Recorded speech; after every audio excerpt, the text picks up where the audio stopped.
Flower Stealing Master Chapter 1573 to Chapter 1650. Song Qingshu was dumbfounded that his proposal was rejected so straightforwardly. Why? Zhao Min turned around, took a deep breath, and said, "There's no reason. I'm tired, so I'm going back to rest." After saying that, the hem of her skirt fluttered, leaving a faint fragrance in the air. Song Qingshu was very depressed. He thought that his relationship with Zhao Min was good enough and that his confession of love should have received a reasonable response. Unfortunately, reality gave him an ice-cold blow. After a while, he heard light footsteps behind him. Song Qingshu's first thought was that Zhao Min had returned, but he immediately dispelled this speculation. Not to mention that Zhao Min wasn't the kind of person who was willing to give in. The fragrance on her body was different too. Zhao Min's body exuded a rose fragrance, but this person's body only had a trace of indiscernible elegant fragrance, like an orchid in an empty valley, isolated from the world. "Sister-in-law, you're here?" Song Qingshu didn't need to turn his head. He was familiar enough with the other parties sent to know who she was. Icy Snow came to his side and revealed a gentle and elegant smile. "Qingshu, why are you drinking alone here?" "Sister-in-law, you came at the right time. Drink with me." Song Qingshu didn't wait for her to respond and directly pulled her into his arms to sit down. Her gentle and alluring body warmed his cold heart a little. Icy Snow blushed and hurriedly struggled out of his embrace to sit on a stool at the side. Her eyes were filled with coquettishness and embarrassment. "You. This is the Liao Imperial Palace. There are eyes and ears everywhere. If someone sees us, who knows what kind of rumors will spread outside. I'm Liao's emperor now. Who dares to control me?" Song Qingshu snorted coldly, but he didn't hug her again. Icy Snow rolled her eyes at him. "It's because you're wearing Yelu Hongji's appearance that it's weird to be hugged by you." Song Qingshu laughed and whispered to her, "If I take off my mask, will you let me hug you?" "Bah, you're still so frivolous." Icy Snow spat. "What did you say to Miss Zhao? I saw her face was frosty when she left just now. You were also here drinking to drown your sorrows. Did something happen to you too? I asked her to marry me, and then this happened." Song Qingshu shrugged and said helplessly. "Ah?" When Icy Snow suddenly heard such explosive news, her red lips gaped so wide that an egg could fit inside. What's going on? Even though Icy Snow had a cold temperament, she was a woman, after all, and gossiping was a woman's nature. Seeing the excitement on her face, Song Qingshu became more and more depressed. "I proposed to her, and then she simply rejected me." Icy Snow was taken aback and asked doubtfully, "But after spending some time with you, I feel that Miss Zhao likes you. Why did she reject me?" "I also felt that our relationship was at its last step, so I took the initiative to poke at it." At this point, Song Qingshu sighed deeply. "Unfortunately, it turns out that I was overthinking." At this point, Song Qingshu couldn't help but feel a deep sense of melancholy. When he read The Heaven Sword and Dragon Saber in his previous life, Zhao Min was his favorite female lead. She was so perfect that she was like a beautiful dream that people could see from afar but couldn't pursue. When he transmigrated to this world and discovered that Zhao Min was also here, the distant dream gradually became within reach. That kind of joy was simply unparalleled. Unfortunately, the other party's cold rejection knocked him down from the clouds to the ground. At that moment, he seemed to hear the sound of his dream shattering. How is that possible? Icy Snow recalled the bits and pieces of time she spent with Zhao Min. Every time she mentioned Song Qingshu, the corners of her lips would curl up slightly. It was obvious that she had feelings for him. "How did you propose to her? Tell me everything that happened just now." "There's no need for that, right?" Song Qingshu glanced at her. "Sister-in-law, when did you learn to be bad? Are you trying to sprinkle salt on my wound?" Icy Snow glared at him angrily. "Do you think I'll harm you? It's just that I think there must be a misunderstanding, and I don't want you to miss this fate." Song Qingshu hesitated for a moment before roughly recounting his conversation with Zhao Min. After listening to it, Icy Snow couldn't help but laugh. Even though her smile was as beautiful as the first melting of ice and snow, Song Qingshu still found it somewhat sarcastic. "Sister-in-law, you're also bad. You even made me repeat it before making fun of me. Who's making fun of you? I just understand why Miss Zhao rejected you, Icy Snow said snappily. Why? Song Qingshu sat up straight all of a sudden and looked at her in confusion. Icy Snow shook her head and explained softly, Qingshu, you understand a girl's mind better than most men in this world. But you're not a woman after all, so there are some things that you can't think of. If you simply proposed to Miss Zhao this time, I think she would most likely agree to it. But the focus of your conversation this time was on how to detoxify the poison, so how could Miss Zhao agree to it? Why can't she agree to it? Song Qingshu was still a little confused. You're usually so smart. Why are you so stupid this time? Icy Snow was a little anxious. Think about it. If Miss Zhao agrees to it, doesn't it mean that she agreed to marry you for the sake of her life? Song Qingshu frowned and said, I won't think so. But she will be so worried. Icy Snow sighed and explained to him, women are meticulous creatures, not to mention Miss Zhao. She will be worried about you. Even though she won't think so now, what about the future? Or what will your other female confidants think of her? She can't take this risk. After all, it's related to a woman's lifelong happiness.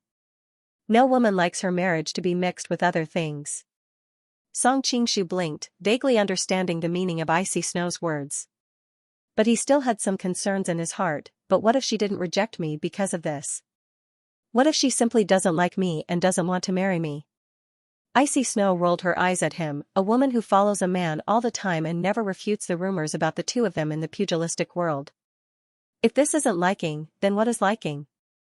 Seeing that Song Qingshu was still hesitating, she walked over and pushed him toward the direction of Zhao Min's room. You're a man. You have to take the initiative. Hurry up and go. Okay. Thank you, sister-in-law. Song Qingshu was a little depressed because he was too worried about personal gains and losses. Now that he was enlightened by Icy Snow, he regained his spirits. Looking at the direction where he left, Icy Snow blushed and spat. She mumbled softly, how many times have I told you not to call me sister-in-law? Otherwise, it feels weird. Meanwhile, Song Qingshu jogged all the way to Zhao Min's room. He knocked on the door and said, Princess, I have something to tell you. After knocking for a long time, a cold reply came from inside, I'm sleeping. Let's talk tomorrow. Song Qingshu smiled immediately, I happen to be a little tired. Why don't we sleep together? The room suddenly fell into silence. After a long time, Zhao Min's angry voice came, are you sick? Of course I'm sick. Song Qingshu laughed. I have a lovesickness disease. I hope Junju can help me solve it. Now you are the emperor with 3,000 beauties in the harem. You can find them to solve it yourself. Zhao Min's voice was still very cold. Song Qingshu deliberately sighed faintly, I'm not lovesickness for them. How can they solve it? Only Junju can solve this disease in this world. When Zhou Jiruo hears your words, her face must be very interesting. Zhao Min's sneer came from the room. After running into a wall again and again, Song Qingshu couldn't help but be a little annoyed. If you don't open the door, I will come in directly. You know that with my power, this door can't stop me. The response to him was still silence. Song Qingshu waited for a while and simply stretched out his hand. When he was about to open the door with his palm, the door opened from the inside. Zhao Min stood at the door. When she was about to say something, she suddenly looked down at the hand on her chest. It turned out that when Song Qingshu was about to push, she just happened to come out, causing his hand to directly press on Zhao Min's chest. Zhao Min exclaimed and hurriedly took a few steps back. She stared at the man in front of her with a red face, you lecher. Song Qingshu smiled embarrassedly, I'm sorry, it's purely a coincidence. Coincidence? Zhao Min sneered, young Master Song's cultivation has reached the peak of perfection. Don't say that you can't control it at will. Don't say it when you see it. Song Qingshu was not at all embarrassed, it's easy for a woman to be too smart to marry.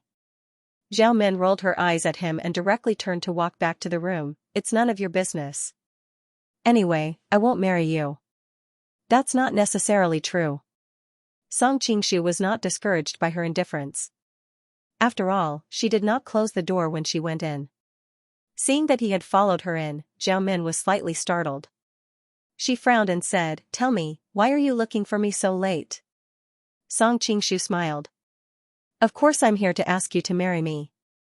Zhao Min's face darkened. She snorted coldly and said, "I've already made it clear to you just now. I won't marry him." Song Qingshu was not offended. He also sat down in front of her and quietly looked into her eyes until she could not stand his eyes and began to avoid his eyes. Then he said, "The method of the proposal just now was wrong, causing some misunderstandings. This time I came here specifically to make it clear to you that I want to marry you, not to force the poison out of you, but simply to marry you. No, it should be said that I have always wanted to marry you. Marrying you is my biggest dream." Zhao Min blushed at his words and turned her face away uncomfortably. However, when she heard the last part, she suddenly turned back curiously and looked at him with her big eyes blinking. "You have always wanted to marry me? Speaking of which, haven't you always wanted to marry Zhou Jirua?" Song Qingshu was a little speechless. It turned out that Song Qingshu liked Zhou Jirua the most. He could not explain to her that he was a person who had transmigrated from another world. Seeing that the other party's expression became more and more suspicious, Song Qingshu had to answer, "From the first time I saw you, I had this idea. The first time you met me should have been in Wanan Temple, right?" Zhao Min recalled for a while and finally could not help but spit. "Men are really lecherous. To think that I thought that you were deeply in love with Zhou Jirua and that you were an infatuated man." Song Qingshu also got into character and said with a smile, "At that time, the princess was so high and dazzling. I was attracted by the princess's elegance at a glance. Unfortunately, the gap between us was too big. The princess probably did not pay much attention to me. I still have an impression of you. Who asked everyone to know that you liked Zhou Jirua at that time?" Thinking of her rival in love, Zhao Min could not help but think of Zhang Wuji, and her face immediately became gloomy. Seeing her expression, Song Qingshu also guessed a thing or two. "You think of him?" Zhao Min nodded and did not hide, "Damn Mingzun. But Mingzun's appearance is really good for you. If not for him, I would not be so close to you. Speaking of which, I really should thank him." Song Qingshu could not help but laugh. Suddenly, Zhao Min's expression became strange. "There are rumors in the pugilistic world that you like married women. At first, I did not believe it, but after seeing Icy Snow, Xia Qingqing, and Princess Gobai of the Jin Kingdom, it seems that the rumors may not be false." As she spoke, her expression changed. "Don't tell me that you approached me to enjoy the conquering desire of snatching women from other men? Those rumors are definitely slander." Song Qingshu was speechless. "I simply like them. It's just a coincidence that they're married. Don't I also like young girls like you?" Zhao Min suddenly became furious. "You really are a womanizer." Song Qingshu sighed. "Genghis Khan, whom you Mongolians revere the most, and your father, which one of them does not have a group of wives and concubines? Compared to them, I am already very pure. At least I treat each of my confidants sincerely." Zhao Min opened her mouth, but in the end, she did not refute. In fact, being born in the royal family, in this aspect, she was more open-minded than the average pugilistic world woman. However, being open-minded was one thing, and being unhappy was another. She could not help but sneer. "You proposed to me while showing off your love history. Do you think I will agree?" Song Qingshu could not help but feel a little depressed. "You were the one who brought it up first. Alright, let's not stray too far. Let's continue to discuss the original topic." Zhao Min sneered. "What is there to discuss? I am not marrying you. We have kissed, hugged, and even slept in the same bed. If you don't marry me, who else will you marry?" Song Qingshu was also annoyed. Zhao Min curled her lips. "I was born in Mongolia, and I am not as particular as you Han women. Take the first queen of Genghis Khan for example. She was kidnapped by the enemy. When Genghis Khan was able to rescue her, she had already given birth to the enemy's child. Genghis Khan did not blame her at all. This is the magnanimity of men on the grassland. What's the big deal about being kissed and hugged by you?" Song Qingshu's face twitched, and he simply said in a deep voice, "Anyway, I don't care. As long as I am here, don't think about marrying anyone else in this life. At that time I will kill whoever wants to marry you." Zhao Min fiercely glared at him. Just when Song Qingshu thought she was going to get angry, she suddenly smiled and said, I've always thought that you're a bit wishy-washy. Only this can be considered as a real man. Song Qingshu was stunned, and soon he was surprised and happy. You agree? Zhao Min rolled her eyes at him. If I don't agree, you won't use force? Song Qingshu looked very strange. It turns out that your highness likes this kind of thing. I really didn't see it. Zhao Min was startled at first, but then she understood. She couldn't help but feel ashamed and angry at the same time. That's not what I meant. I meant that if I don't agree, you will play some shameless tricks. Song Qingshu grinned as he looked at the princess, who usually had the pearl of wisdom in her hands, but now looked like an extremely bashful daughter from a noble family. He couldn't help but feel very happy. Seeing that he didn't say anything and just giggled at her, Zhao Min couldn't help but feel a bit scared. She put her hands on her hips and angrily said, What are you laughing at? You look like a fool. If I can marry the princess, what's the harm in being a fool for once? Song Qingshu said with a mischievous smile. Who said I want to marry you? Zhao Min snappily said. Song Qingshu directly grabbed her waist and held her in his arms. Now you have two choices. First, agree to my proposal and happily marry me. Second, I will use force and you will happily marry me. Zhao Min twisted her body a few times. Unfortunately, the other party's hands were like iron pincers. She could only helplessly give up. If you force me, will I happily marry you? Song Qingshu moved closer to her neck and deeply inhaled the delicate fragrance on her body. He revealed an intoxicated expression. I don't care.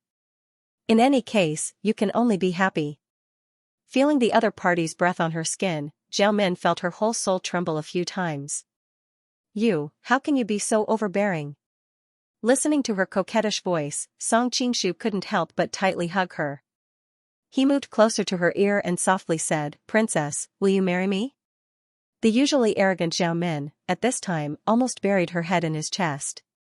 After a long time, she inaudibly responded, yes, although her voice was very soft and if one didn't pay attention, Song Qingshu's cultivation base was so high that he couldn't help but be wild with joy when he received her response. He hugged her and began to spin around the room, laughing loudly as he spun. Put me down. Zhao Min couldn't help turning pale.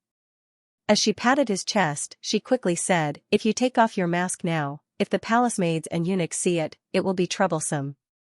Hearing this, Song Qingshu stopped, but he still hugged her, unwilling to let go. Hey, didn't you say that you don't need to carry a sword with your current cultivation? In his arms, Zhao Min's face was also red and her heart was beating rapidly. However, she suddenly felt a little dizzy, so she couldn't help but frown and ask. I didn't bring my sword? Song Qingshu was also at a loss. He didn't know why she would ask such a question. Then what is that thing in your arms that is poking me? Zhao Min subconsciously wanted to grab it, but suddenly her heart skipped a beat. She wasn't a naive little girl. She was just a little dizzy because she had agreed to his proposal. Now that she had calmed down a little, how could she not know what it was? Little pervert Zhao Min retracted her hand as if she had been electrocuted. She couldn't help but spit. Her pretty face seemed to be covered in rouge, so red that it was about to bleed. Song Qingshu smiled embarrassedly and said, Rue, it's a natural reaction, a natural reaction. You are poking me, proposing to me, why do I feel that you are not sincere enough? Zhao Min was a little flustered by his poking and hurriedly said, let go of me. At this point, how could Song Qingshu let go? He directly hugged her alluring body and kissed her white cheeks. This is a good way to show my sincerity. Look, whether it is my heart or my body, I like you so much. Zhao Min was so angry that she laughed. She turned around and glared at him. You are always so overbearing. Song Qingshu didn't say anything. Instead, he reached out to hook her chin and kissed her delicate red lips. Obviously, Zhao Min didn't expect his sudden attack. She instinctively wanted to push him away, but after several attempts, she found that it was useless. She had to put down her hand that was pounding on his chest. After a long time, Zhao Min lowered her head and whispered, it's late. You should go back. Song Qingshu moved closer to her ear and said, I won't leave tonight. You really are a little pervert. Your head is full of dirty thoughts. Zhao Min poked his chest with her finger and looked at him with a faint smile. Song Qingshu smiled and said, I don't have any dirty thoughts. I just want to get up with you. At first, Zhao Min was stunned. Then she realized what he meant. She couldn't help but clench her fist and hit his chest. You really are a bastard. Song Qingshu laughed out loud. With a wave of his hand, the door was closed by an invisible force. Then, he carried Zhao Min in his arms and walked toward the bedside. This time, Zhao Min finally panicked. Hey, what do you want? I am not ready yet. What are you thinking? I just want to sleep with you. I won't do anything else. Song Qingshu looked at her mischievously. Zhao Min didn't expect him to make a false accusation. She couldn't help but blush. You have a glib tongue. I can tell that you are not a good match. Song Qingshu directly moved his mouth over. Is my mouth oily? Try it again. Scoundrel. Zhao Min laughed and scolded him. She couldn't help but let him hug her and roll her onto the bed. Song Qingshu hugged her tightly in his arms. He said with a salivating face, Did I come looking for you today? How about I ask the palace maids to prepare hot water and we go take a bath now? Bah. Zhao Min spat. I can tell that you are up to no good. Who wants to take a bath with you? Besides, I have already washed up. Is that so? Song Qingshu moved closer to her collar and sniffed. No wonder it smells so good. Zhao Min pushed him away and said with a straight face, Didn't you say that you will only sleep and not do anything else? Fine, fine, fine. I will only sleep and not do anything else. After saying that, Song Qingshu directly closed his eyes and began to snore in order to increase his persuasiveness. Scoundrel. Zhao Min scolded with a straight face, but soon she burst into laughter. Song Qingshu's snoring continued to echo in the room, but Zhao Min couldn't fall asleep. On the one hand, she had just agreed to the other party's proposal. Until now, she still hadn't recovered from the complicated emotions. On the other hand, being held in the other party's arms, the bed was full of the man's masculine scent, which inevitably made her heart beat faster. How could she fall asleep? Suddenly, she felt something strange on her chest. She looked down and couldn't help but be embarrassed and angry. What are you doing with your hand? I'm worried that our child won't have milk to drink in the future, so I measured it in advance. Song Qingshu seriously began to talk nonsense. Our child.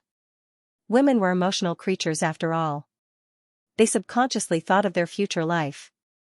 At the thought of children, Zhao Min couldn't help but smile slightly. However, she quickly realized that it was inappropriate. She angrily pinched the man behind her and said, Have you touched enough? No. Song Qingshu shook his head. It won't be enough even if I touch it for a lifetime. If it was another man who said such nonsense in front of Zhao Min, she would definitely ask the Ruyang Mansion's experts to cut off their tongues. However, when it came from Song Qingshu's mouth, she found that she actually wasn't that angry. However, the other party's next action made her completely lose her composure. You. Stop rubbing. Don't worry. I'm just rubbing. I won't go in. Song Qingshu responded with a classic saying from his previous life. Zhao Min was annoyed by his words. She knew that she would not be able to escape his clutches tonight. But she was smart and thought of a way to divert his attention. Qingshu, now that you are the Emperor of Liao, how are you going to deal with King Xiaofeng of the South Courtyard, who is imprisoned by Yelu Hongji? Song Qingshu was stunned. He did not expect that she would suddenly say this in such a charming situation. But it was a serious matter, so he did not dare to be careless. He replied seriously, Of course I will let him go. He and I have become sworn brothers. I don't care about the past, but now I just need to say the word to let him go. How can I just stand by and do nothing? What's more, I still need him to help me keep the Prime Minister of the North in check. Now that Yelu Isan has fallen and the North King's College has declined, there is no opponent for Xiao Pity in the whole court. Power easily breeds people's desires. I am worried that without a check, he will become the second Yelu Isan. Song Qingshu said with some worry. Although Xiao Pity was Su Quan's father, in the power struggle, the relationship between father and son could be bloody, let alone the relationship between father and daughter. Zhao Min nodded, your worry is not unreasonable. Even if Xiao Pity has no disobedience, it is difficult to guarantee that his subordinates will force him to go further for glory and wealth, just like Zhao Kuanin, the founder of the Southern Dynasty. But Zhao Min changed the topic, Xiao Feng still can't be released. Song Qingshu frowned, why? Zhao Min wiggled her body a little, distancing herself from Yalu Hongji's aggressive posture before explaining, Xiao Feng is loyal to his country, and he is also Yalu Hongji's sworn brother. If he finds out the truth in the future, how do you think he will deal with it? And even if he doesn't know the truth in a short time, with his character, it is not in your interest to deal with the Jin kingdom all day long. Now she already knew that Song Qingshu controlled the power of the Jin kingdom, so Xiao Feng's opposition to the Jin kingdom would have an irreconcilable conflict of interest with Song Qingshu. Song Qingshu nodded, what you said makes some sense, but if we don't use Xiao Feng to keep Xiao Pity in check, who will do it? Zhao Min blinked her eyes. Have you forgotten about Yaluqi who was rescued earlier? Yaluqi? Song Qingshu's heart skipped a beat as he fell into deep thought. Zhao Min smiled like a fox, now that Yalu Isan has rebelled, it just proves that Yaluqi and the others were wrongly accused. You can use this opportunity to pardon his crimes and rehabilitate him. Won't you be able to transfer him back? In addition, he is your brother-in-law. Whether it is loyalty or ability, there is a great guarantee. He is the most suitable person to keep Pity Xiao in check. Then why not call Yaluqi back? Yaluqi's political ability should be far greater than Yaluqi's.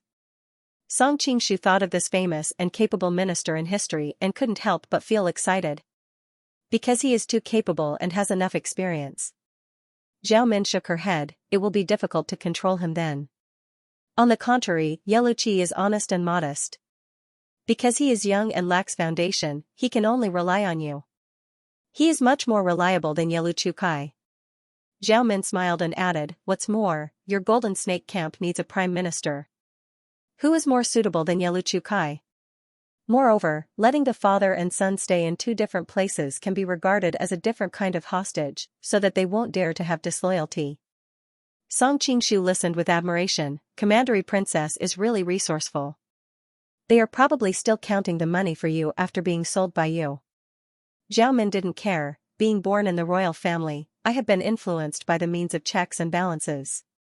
It is not really a skill. Commandery Princess is modest. Song Qingshu pulled her back into his arms, with such a wife, what more can a husband ask for? Wife. Zhao Min looked playful, then are you planning to reduce Zhou Jirua to a concubine? Cough cough Song Qingshu almost choked on a mouthful of water. He decisively changed the topic, I have a candidate to check and balance Xiao Pity, but what about Xiao Feng? Will he be locked up like this? Zhao Min snorted, with an expression that said I knew you would say this, how to deal with Xiao Feng is indeed a difficult problem. Although I have some vague ideas, they still need to be carefully considered and perfected. When I think about it, I will tell you. For now, let him continue to be locked up in the heavenly prison. If you feel bad about it, treat him with good food and drink. It can be regarded as fulfilling your brotherhood. Song Qingshu forced a smile and said, sworn brotherhood? Why does it sound so ironic now? Zhao Min wrinkled her nose. If he wasn't your sworn brother, we wouldn't have to go through so much trouble. We could have just killed him with a single slash. It's because of your brotherhood that we're thinking of a way to satisfy both sides. Song Qingshu breathed a sigh of relief, after being enlightened by you, I feel a little better. Okay, it is late. I am sleepy. Let's sleep. Zhao Min yawned and directly turned to the side, leaving only a graceful view of her back to him. After a long time, Zhao Min blushed and gasped, stop it, I am really sleepy. But you obviously can't sleep. Song Qingshu leaned close to her ear, I heard that a man and a woman need to sleep together to sleep soundly. It is obvious that you have been playing with me, how can I sleep? Zhao Min twisted her body, her tone angry. Song Qingshu did not care and gently kissed her cheek, if you are really sleepy, you can even sleep in a busy city. You are twisting words and forcing logic. Zhao Min was confused by the breath he exhaled, so she simply turned around and glared at him. Looking at her moist lips, Song Qingshu couldn't help but be tempted. He kissed her directly and stopped her from saying anything else. Woo-woo. The girl's modesty made Zhao Men instinctively want to push him away, but unfortunately, the two of them were in the same bed, and he had touched her all over. Her body was already weak, and she did not have the strength to push him away. Don't be like this. Zhao Men finally got a chance to breathe, but the words that came out of her mouth made her feel embarrassed. How could such a weak and powerless refusal stop the other party? Instead, it seemed like she was acting coquettishly. Sure enough, hearing her weak words, the pressure of the man next to her became stronger, making her whole heart confused and her mind blank. Song Qingshu looked at the beautiful face in front of him from such a close distance, and his voice was a little hoarse. I want you, I want your first time, I want your second time. In the future, every time you do it will belong to me. You're crazy. Zhao Men turned her face away. Logically speaking, she should be very angry when she heard such rude words, but she didn't know why, but she couldn't feel any anger at this moment. All she felt was endless shyness. Does Junju agree? Song Qingshu pulled her face back and stared into her eyes with a burning gaze. How do you want me to answer such a question? At this time, Zhao Min's eyes were full of tears, as if covered with a layer of mist. Then I will take it that you agree. Song Qingshu smiled and reached into her collar. Zhao Min stiffened, and her voice trembled. You don't keep your word. Song Qingshu smiled. I promise to only sleep with you and not do anything else, but what we're doing now is what men and women do when they sleep. You're really the devil in my life. Zhao Min rolled her eyes, and the charm between her eyebrows almost hooked Song Qingshu's soul. Seeing that she wasn't angry, Song Qingshu became bolder and directly reached into her clothes. He didn't touch the warm and fragrant jade that he had imagined, but another strange touch. Zhao Min was a little embarrassed and whispered, because it's inconvenient to shake on weekdays, I tied it with a corset. Song Qingshu was surprised. He thought that she looked full enough on weekdays, but it was still the effect of tying a corset. However, Zhao Min didn't let him be curious for too long. She sat up directly, reached behind her, and untied the bow behind the corset. Even though Song Qingshu was mentally prepared, he was still shocked by the magnificent scene in front of him and drew in a breath of cold air. Seeing the man's shocked look, Zhao Min couldn't help feeling a little proud. How is it? Is it bigger than Zhou Jirua? She wasn't the kind of person who was bashful. Now that she had decided to be with this man, after the initial shyness, she had gradually recovered her usual active and enthusiastic temperament. Naturally, she wanted to show her most beautiful side to him. Why do you have to compete with her for everything? Song Qingshu didn't know whether to laugh or cry. It's none of your business. Tell me quickly. Zhao Min's eyes were wide open, and her eyes were full of expectation and excitement. I'm a little older than her. Song Qingshu had no choice but to tell the truth. Only a little older? Zhao Min was obviously not satisfied with this answer. She pouted, and the princess, who was always wise, was like a little girl throwing a tantrum at this time. It's a lot bigger, okay? Song Qingshu secretly thought to himself, growing up eating beef and drinking goat's milk is indeed nutritious, far more than the women of Jiangnan. In the future, my children will also drink milk and eat meat from a young age, so that their bodies will be nutritious. Ba ba ba. However, he immediately realized that it would only benefit some little bastard when he grew up. For a moment, he couldn't help but feel conflicted. That's more like it. Hearing this answer, Zhao Min was instantly overjoyed, and her eyes curved into crescent moons. Seeing that she was so happy over such a small matter, Song Qingshu couldn't help but sigh. No wonder there were many people in the future who made Zhao Min and Zhou Jirua into a couple. All kinds of Yuri novels were popular. These two were indeed fighting with each other and seemed to have developed feelings for each other. But did he really have a chance to get them together?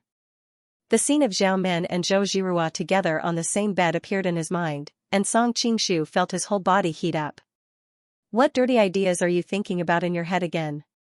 Zhao Min spat, and secretly glanced down, only to feel that her face was getting hotter. My head is full of you, are you that dirty? Song Qingshu dispelled the idea. After all, Zhao Min and Zhou Jirua were like fire and water, and to make them together was practically impossible.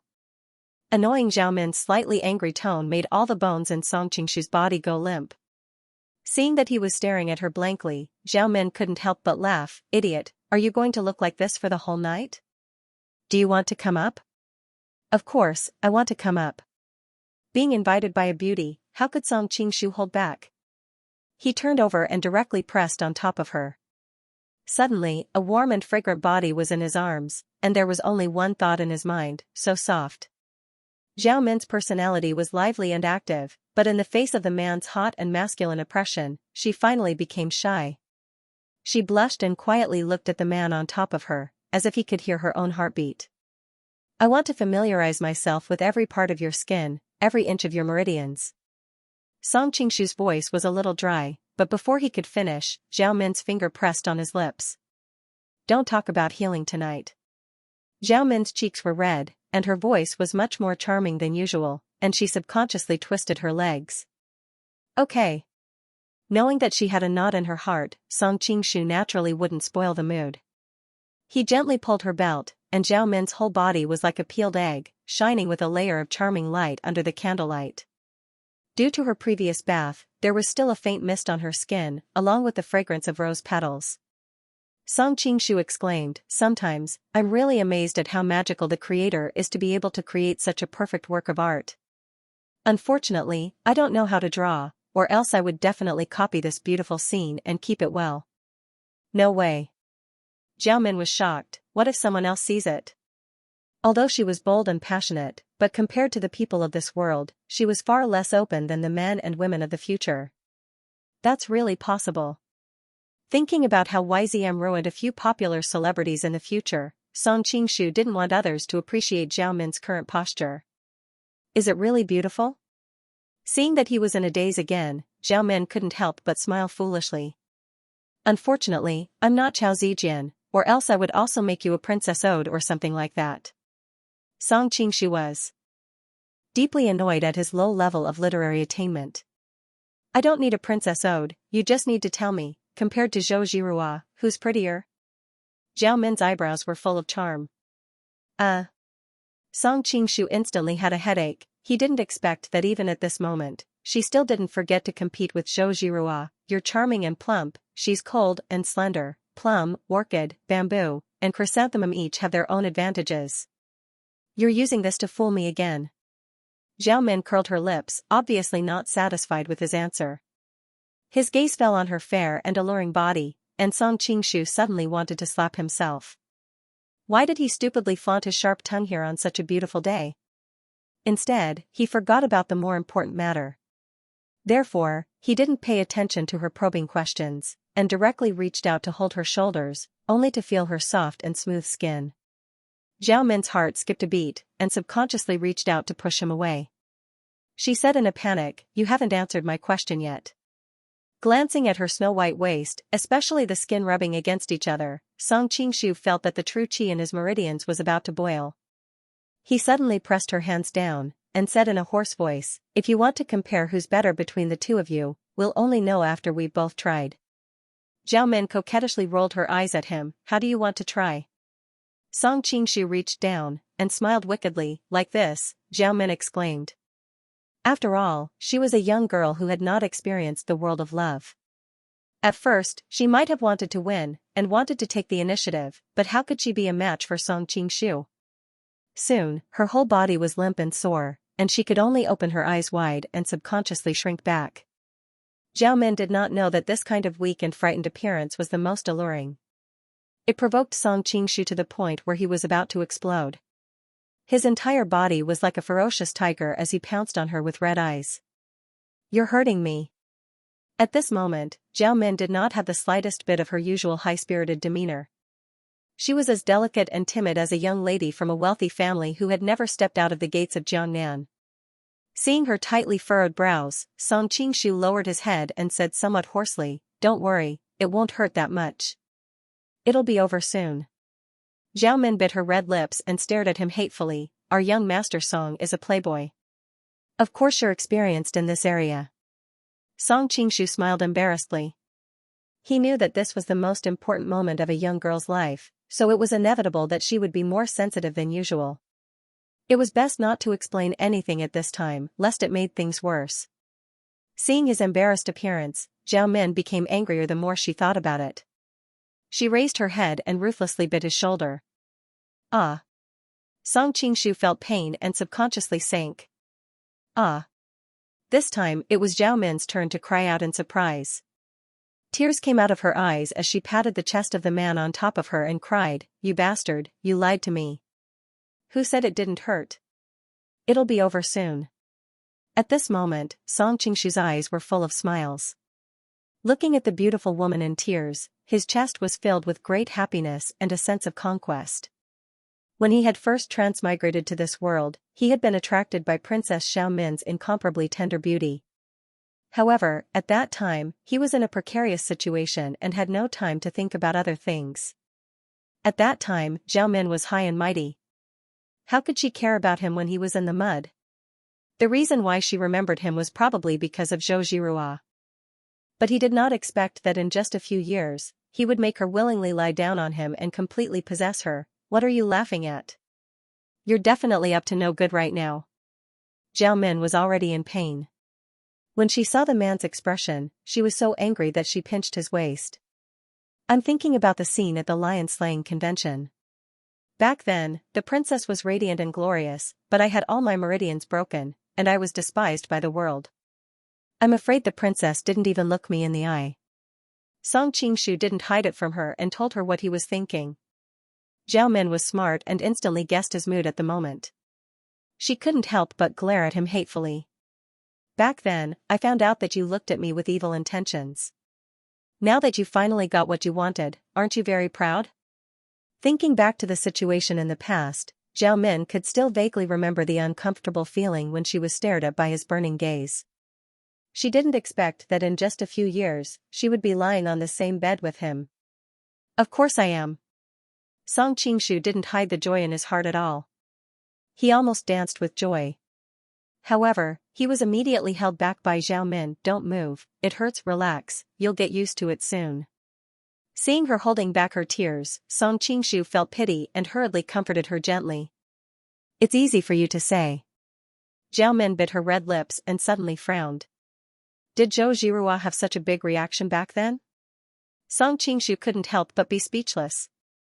This Zhao Min wanted to compete with Zhou Zhirua in everything.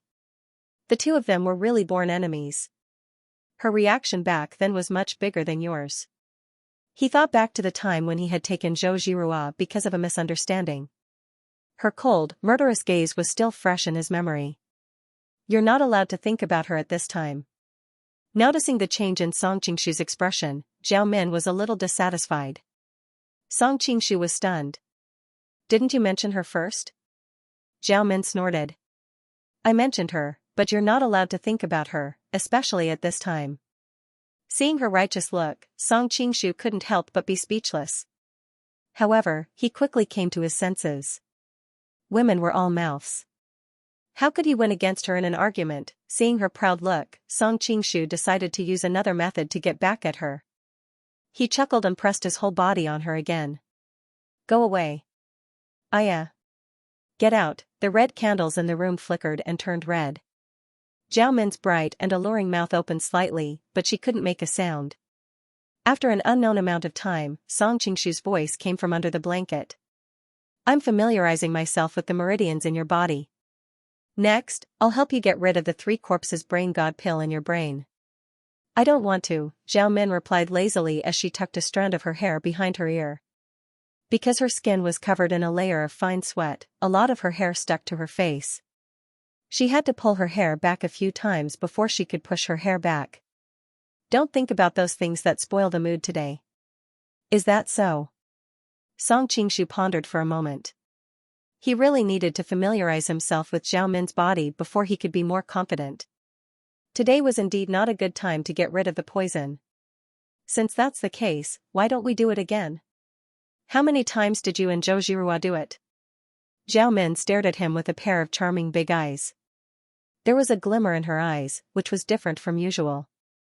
Song Qingshu stretched out a few fingers in front of her. Zhao Min's delicate red lips suddenly opened so wide that an egg could be stuffed in it. How is that possible? Is she made of iron? At this time, her whole body was limp and she didn't even want to move a finger. How could she not be surprised when she heard that Zhou Zhirua actually persisted so many times? Song Qingshu's face turned red. It was not convenient for him to explain the reason.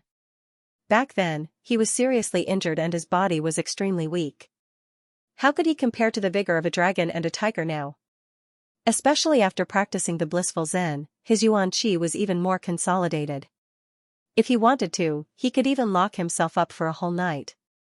Although there were many times that night, it might not be as many as one time today. However, how could he tell this to Zhao Min? Are you lying to me? Zhao Min looked suspicious.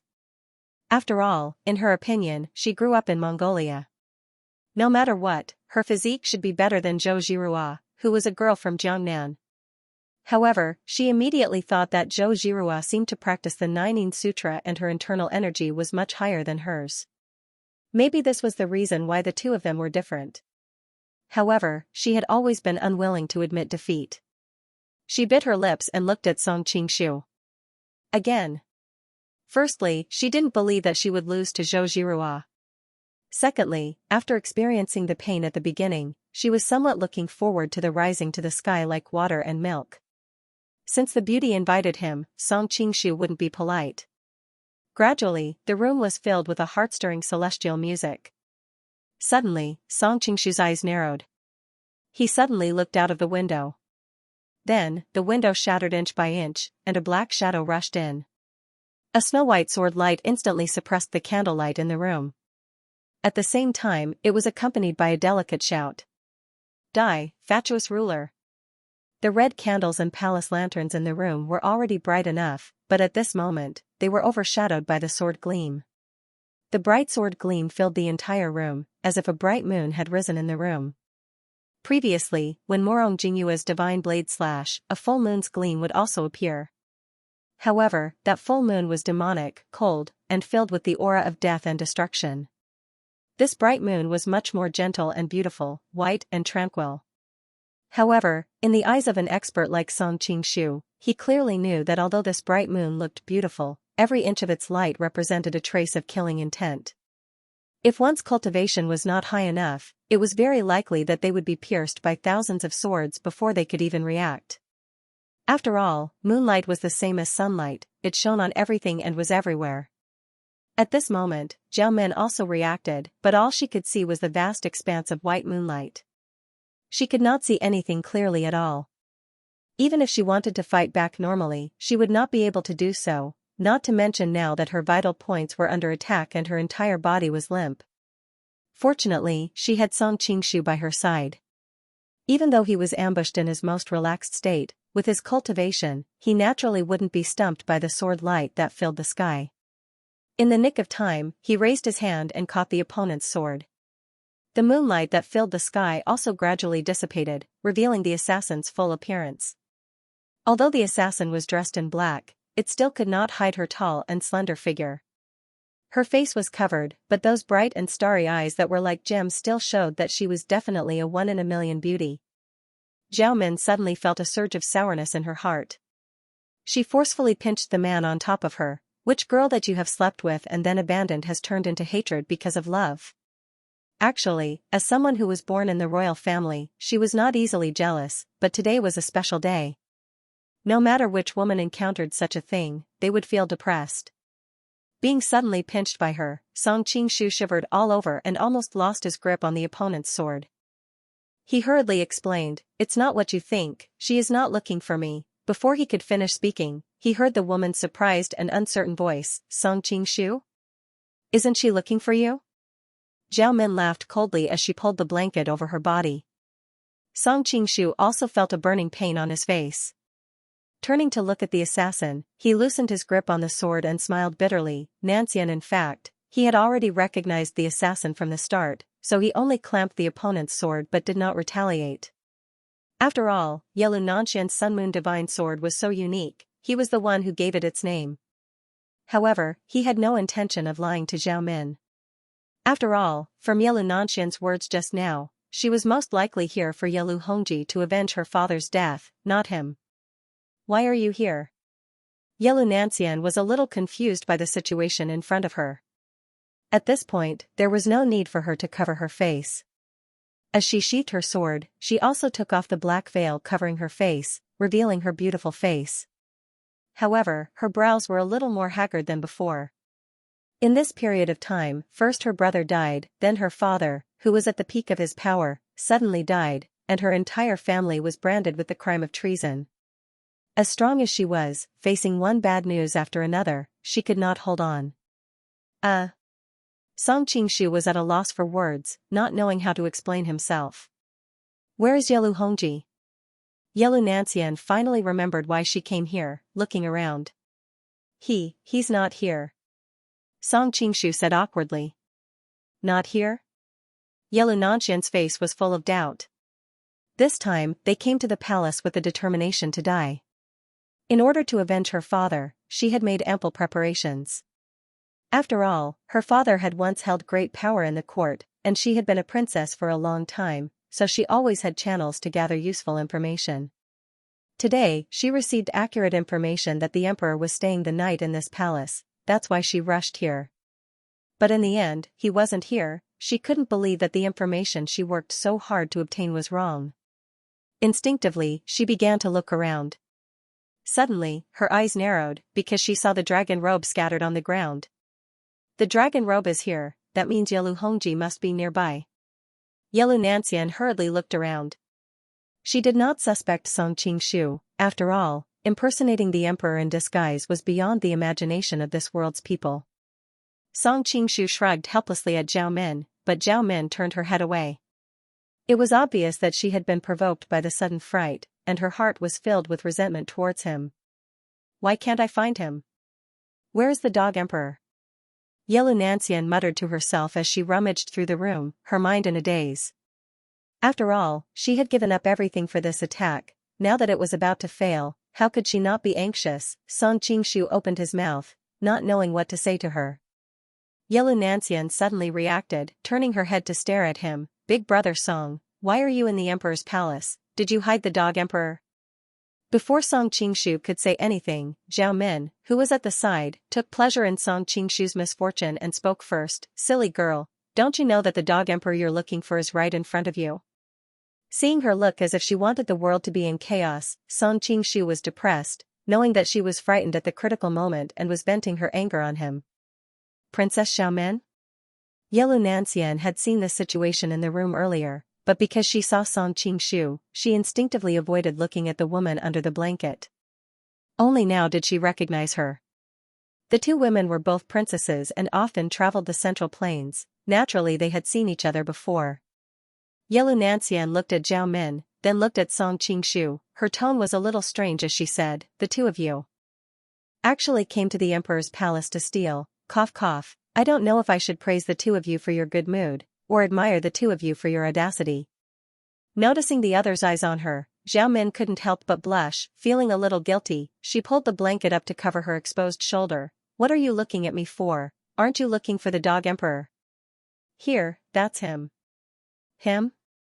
Noticing that Zhao Min pursed her lips at Song Qingshu, Yelu Nancian was surprised at first, but she was an intelligent person. Thinking about the information she received and the yellow robe scattered on the floor, she finally understood what Zhao Min meant when she said far in the horizon, right in front of you.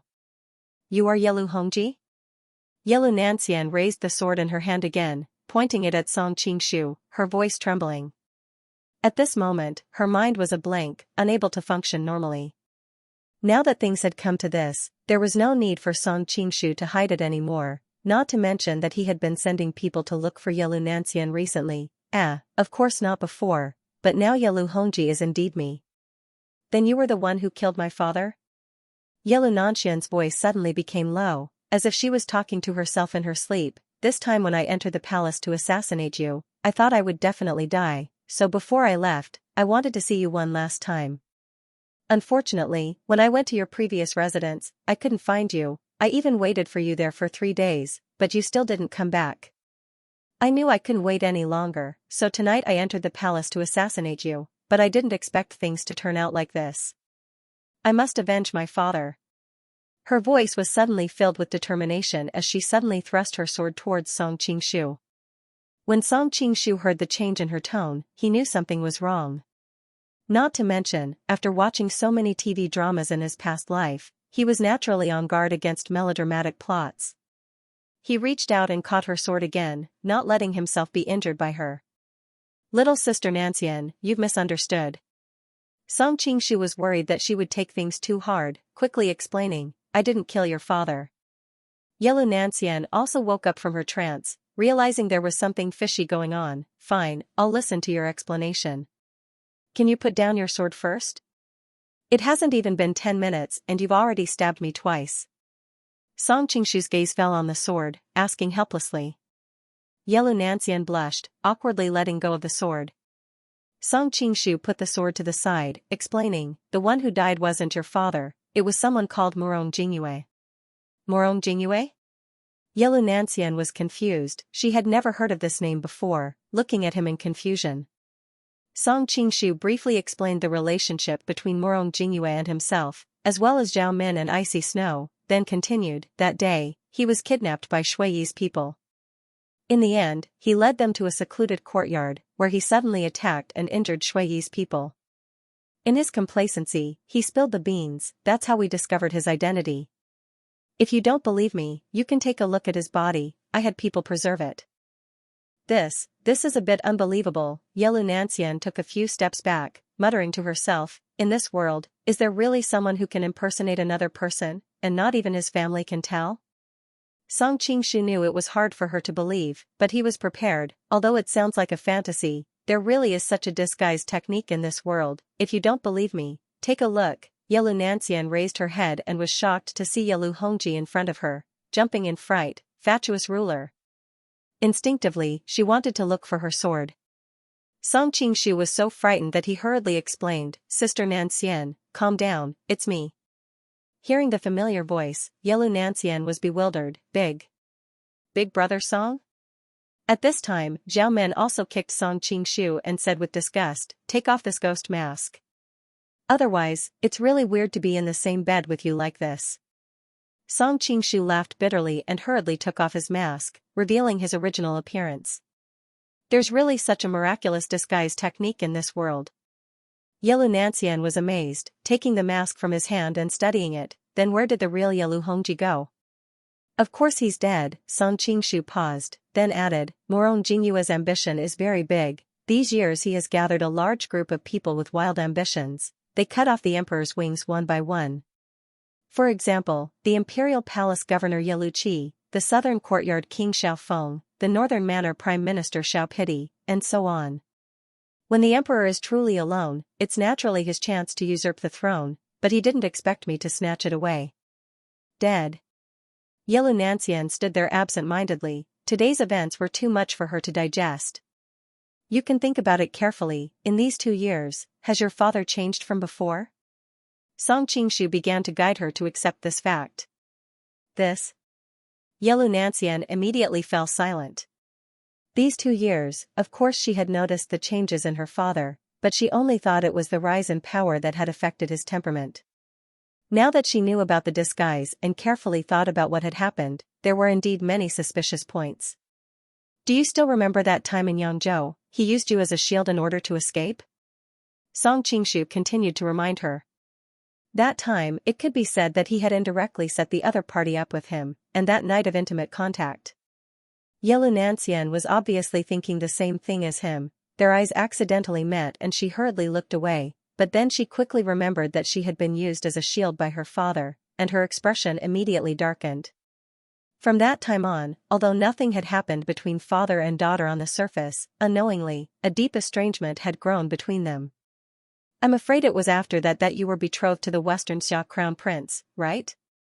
At this time, Zhao Men also spoke. "No matter how good Morong Jingyue's disguise is, it is still a fake. It is difficult to deceive the people closest to him. In addition, what happened in Yangzhou made you suspicious, so he hurriedly betrothed you to another country. There's also the case of your brother's murder," Song Qingshu added. "I've recently looked through the files. In addition to the confessions of some of Morong Jingyue's subordinates, I'm afraid the person who killed him was Morong Jingyue. On one hand, he could get rid of those close to your father, and on the other hand, he could frame Yelu Qi and Xiao Banhe, saying that they were killed because they heard the two of them plotting a rebellion. Xianxia's face became incomparably pale. In fact, she had been investigating the case of her brother's murder and had found many things, but she had never thought in that direction. Now that she suddenly found out the truth, she couldn't help but feel as if her heart was being cut by a knife. Then what about my real father? Xianxia suddenly thought of a crucial question. She raised her head, her eyes full of hope. Song Qingshu couldn't bear it. He knew that she was hoping for a miracle, but Moron Jingyue had disguised himself as Yelu Isin and cut off his face to use as a mask, so naturally he wouldn't be able to live. Your father has already passed away. Song Qingshu didn't tell her about the human skin mask, that would be too cruel. Father, she had already prepared herself, but this result still made Xianxian heartbroken. Now that her brother was dead, her father was also dead, and her family was on the verge of destruction at any time. She felt that there was nothing more sorrowful than a broken heart. My condolences, Nancian. Song Qingshu also knew that it was useless to say anything at this time, but it was better to comfort her than not. On the side, Zhao Min said in a strange tone, Miss Yalu, don't be too sad, at least there's still Song Qingshu to accompany you. As soon as these words came out, Yelu Nancian was pulled out from her heartbroken state. She glared fiercely at Zhao Min. I didn't think that the normally arrogant Princess Zhao Min would be stealing someone else's man in the palace. Zhao Min was also depressed. This matter was a knot in her heart, especially when she thought about when she met Zhou Zhirua in the future. She was afraid that she would be mocked and ridiculed. Although she felt a bit guilty, she was never one to admit defeat. She retorted, why do you care about me? I'm not stealing your man. Yelu Nancian was also irritated because of the series of grievous news. Being provoked by Zhao Min like this, she couldn't help but blurt out, who said he's not my man? Qingshu, Yangzhou, didn't we already promise to marry each other? This. Song Qingshu also felt a headache. Even though the beauty had left early the next morning, he still had to take responsibility for what he had done, so he could only answer guiltily, I will take responsibility for you. Yelu Nancian looked at Zhao Min provocatively, did you hear that? I'm the first to enter, call me big sister. Zhao Min, Song Qingshu. Call me big sister? Zhao Min's anger turned into laughter. Even in front of Zhou Zhirua, this so-called first wife, she had no intention of bowing down to anyone, not to mention this little girl in front of her. Who would have thought that Yelu Nancian would also nod with a straight face, the first to enter the door is the eldest, I came before you, shouldn't you call me big sister? Zhao Min was at a loss for words, she could only glare fiercely at Song Qingshu, the instigator of all this, it's all your fault. Song Qingshu was also helpless. Yelu Nancian had left after that night, leaving in such a carefree and unrestrained manner, with no intention of entering the Song family. Who would have guessed that she would be here fighting with Zhao Min for a man's affection? This really didn't fit with her character of being as calm as an immortal. He guessed that she must have suffered a little too much recently, that's why she exploded at this critical juncture. Yelu Nancian took a deep breath, gradually regaining her composure. Obviously, provoking Zhao Min made her feel a little better, but she didn't have the mood to continue bickering. Directly speaking to Song Qingshu, Song Dage, since all of this is Moron Jingyue's plot, my father was wrongly accused, then I hope Song Dage can clear my father's name. After all, he's carrying the crime of treason, the entire family is on the verge of collapse. If my father's spirit is in heaven, I'm afraid he won't be able to rest in peace. Song Qingshu opened his mouth, about to agree, but Zhao Min quietly pulled on his arm, rushing to speak first. It's not impossible to clear your father's name, but you have to agree to one condition. Yelu Nancian frowned, I'm begging Song Dage, what does that have to do with you? Song Dage, what condition do you need? Before Song Qingshu had time to answer, Zhao Min hastily said, with Qingshu's tender-hearted nature, he naturally can't bear to make things difficult for you, but it's not good for him to speak up. As his women, we naturally have to help him solve his problems. I don't think Miss Yalu is the kind of person who uses her beauty to take advantage of men, so I'm sure you can understand the reasoning behind this. Being outsmarted by her, Yelu Nancian didn't know what to say, she could only snort coldly, what conditions? Song Qingshu smiled bitterly. Actually, there's no need. Before he could finish, the two women turned around and glared at him in unison. Yelu Nancian said lightly, there's no harm in listening to her conditions. Zhao Min revealed a sly smile, then said, "The crime of treason in every dynasty is very serious, and this time Wei Wang's case involves so many people, all the high-ranking officials in the court have been swept away. Many of the officials who were persecuted by Wei Wang have finally made a comeback, and are planning to take revenge. If you suddenly say that Ye Luisan is an imposter, and push all the blame onto someone they've never heard of, do you think they'll believe it? The evidence is clear, why wouldn't they believe it?" Ye Lunancian said this with a guilty conscience. She had lived in Shangjing for so many years, she naturally knew the rules. She was afraid that some people would not let go of the chance to hit her when she's down, especially those political enemies who had never been on good terms with her father. Yes, Qing Shu has become the emperor now, but with such a high position, he will be restricted by all sides. He must follow the rules of the game, and those who break the rules will often be punished by the rules. Not to mention that Qing Shu has just replaced Ye Lu Hongji's position, he's already in a precarious situation. If he tries to stand up for your father for you, he'll put himself in grave danger. Zhao Min analyzed. Ye Lunancian frowned as she listened. "What conditions do you want me to agree to?" "Very simple," Zhao Min smiled slightly. "Right now, Qing Shu needs a reason that the entire country can't object to in order to protect the lives of your people, and you are that reason." "Me?" Ye Lunancian was puzzled, but her expression quickly changed. During this time, she also knew what had happened in the capital. The reason why her people were only imprisoned and not punished was because the imperial court considered her to be the crown princess of the Western Xia. Now that Zhao Min mentioned this, it was clear that she wanted her to continue to fulfill the duty of the marriage alliance. Noticing the change in Ye Lunancian's expression, Zhao Min's lips curved up slightly. "Miss Ye Lu is indeed a smart person, you've already understood what the conditions are?" Ye Lunancian fell into silence, but Song Qingshu was the first to answer. "No, I won't agree to this condition." Zhao Min looked at him with a smile that was not a smile. "You can't bear to part with it?" Song Qingshu's breath caught in his throat, he snorted, "Of course I can't bear to part with it." Hearing his words, Ye Lunancian couldn't help but raise her head to look at him, her previously cold face slightly blushed. "Don't tell me you're going to let your love affair affect your official business?" Zhao Min sneered. "Before, in order to protect her people, we could only use the excuse of the marriage alliance to shut the mouths of the officials. Now, as long as she shows up, the marriage alliance with the Western Xia is inevitable, unless she lives in the darkness for the rest of her life. But when that time comes, can you withstand the pressure of the officials?" "If I can't, I'll just run away. I don't care about a mere emperor of the Liao." Song Qingshu snorted coldly. Letting his woman marry another man, he couldn't tolerate this kind of thing. Even Wu Sangue could fly into a rage for the sake of his woman. Could it be that he couldn't compare to Wu Sangue? "I know what you're worried about." Zhao Min's face always had such a wise expression. "Don't worry, I won't really let your little lover serve another man, it's just a marriage alliance in name." Song Qingshu snappily said, "The Western Xia has always been a country of tigers and wolves, and the members of the royal family are notorious for being lascivious.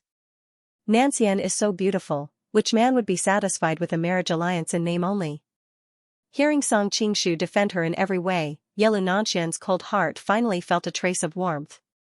"Of course it's not possible to let her marry alone, but what if you become the Grand General?" Zhao Min looked at the two of them with an amused expression. Send her to the Grand General?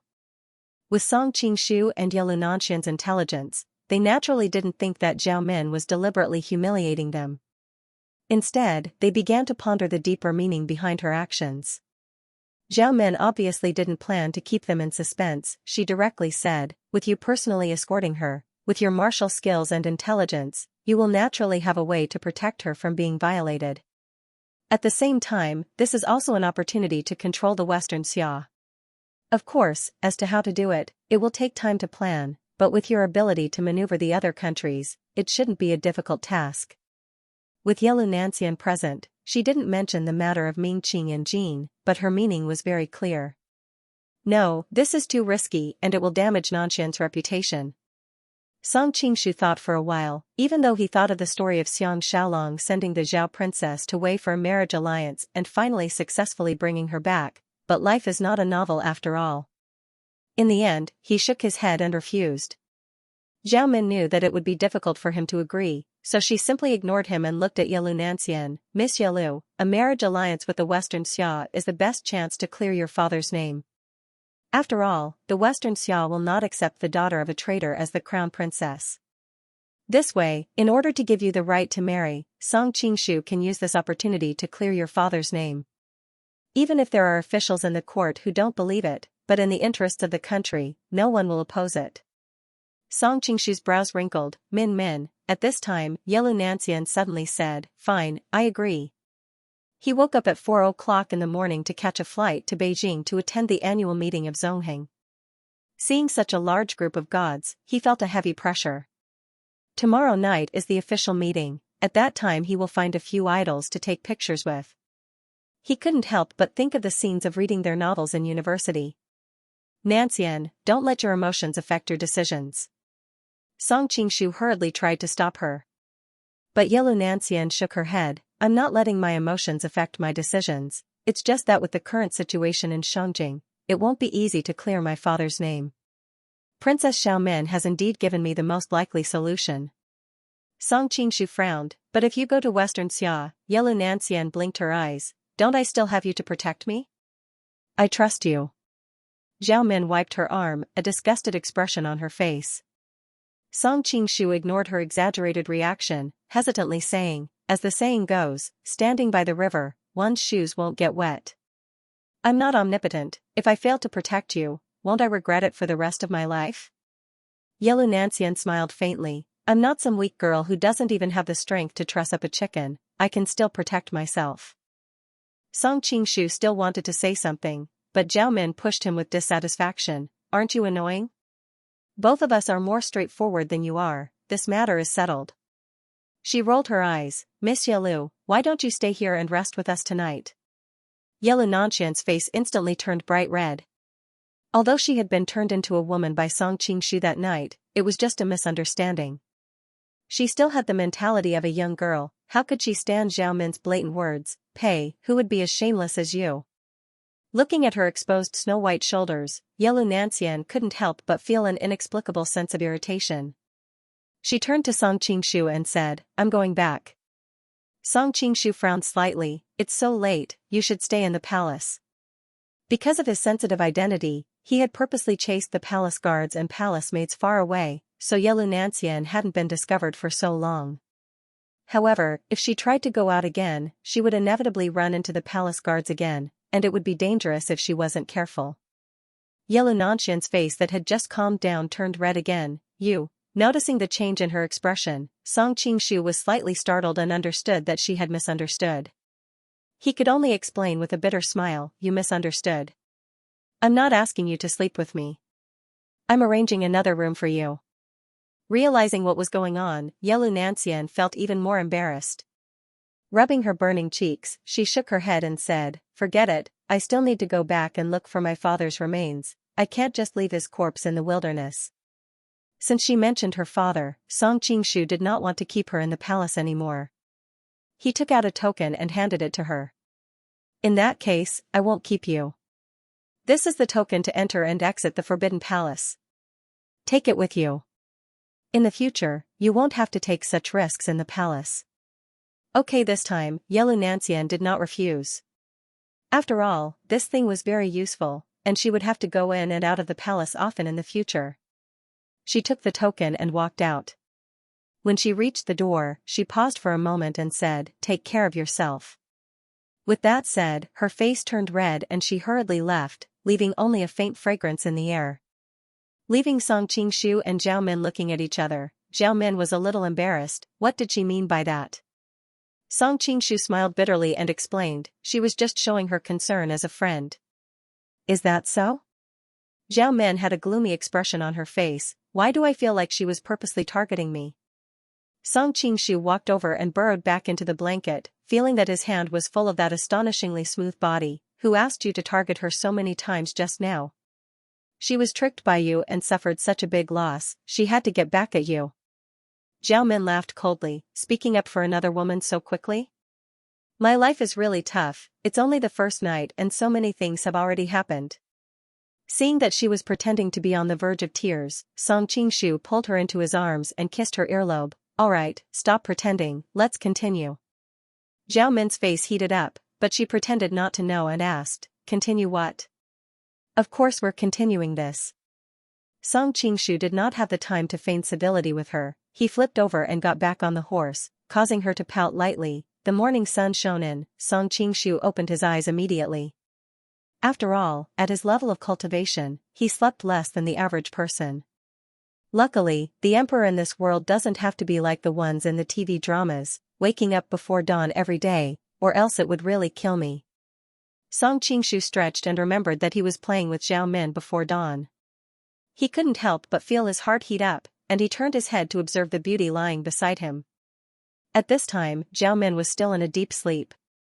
Obviously, last night's hard work was a little too much for a young girl. Fortunately, she grew up in the Mongolian grasslands, so her body was better than the average Jiangnan woman, so she could endure. Because Song Qingshu had just stretched, at this time, a corner of the blanket was lifted, revealing a large area of snow-white skin. Seeing the kiss marks all over it, Song Qingshu felt infinite pity for her. Last night was really too crazy. As if sensing something, Zhao Min sleepily opened her eyes. Seeing that Song Qingshu was looking at her, she couldn't help but mumble vaguely, I still want to sleep, you can get up by yourself. After saying that, she turned over, not realizing that a large area of her soul-stirring curves was exposed in front of the man. Seeing this, Song Qingshu's heart heated up, but in the end, reason won out. He hurriedly covered her with the blanket, covering the exposed scenery. You sleep well, I'll tell the palace maids not to disturb you. Zhao Min responded vaguely. Apparently, she had fallen asleep again. Song Qingshu hurriedly got up from the bed, put on his clothes, and went outside to breathe in the fresh morning air. Only then did he feel the boiling blood in his body gradually calm down. He couldn't help but secretly sigh, what a vixen, if I continued to stay in there, I might not be able to control myself. Suddenly, gentle footsteps came from behind. Song Qingshu turned around and saw a beautiful woman in a white palace dress standing there. He couldn't help but smile. Sister-in-law, the person who came was naturally Icy Snow. Hearing the way he addressed her, she couldn't help but blush and rolled her eyes at him. I told you not to call me sister-in-law in the future. I tried to change it previously, and I found that sister-in-law sounds better, replied Song Qingshu with a smile. I can't be bothered with you. Icy Snow naturally knew what he was thinking when he addressed her like that. Thinking of that, she felt weak all over, but she couldn't really get angry. Sister-in-law, why are you up so early? Song Qingshu felt refreshed at this moment, and there was a smile in his tone. Icy Snow looked up at the sky and said with a strange expression, it's getting late. Song Qingshu blushed. To the people of the future, it was indeed early, but to the people of this world, they generally slept and woke up even earlier. It was indeed a little late now. Have you undone the knot in the princess heart? Icy Snow had always been gentle, so she didn't really continue to tease him. It's not just the knot in the heart that was undone. Song Qingshu couldn't help but feel a little proud. He thought to himself that he even undid her dress and removed the chastity guard on her thigh and successfully undid it, but looking at Icy Snow's gentle and pure face, Song Qingshu hurriedly put away those dirty thoughts and hurriedly asked, Sister-in-law, is there anything you need from me at this time? It's good that it's undone. I'm relieved now. Icy Snow's smile was always so gentle. Actually, I'm here to bid farewell to you. I had lunch at the same table as the Fire Beacon Giant, but I actually didn't recognize him at first. I'm really ashamed that I even called him my idol. Speaking of which, when he was reincarnated, how many women in his business career left a deep impression on me? Beside him were the cafeteria buns and the weight loss expert. Are there any of you old drivers who are their fans? Farewell? Song Qingshu was surprised. Why?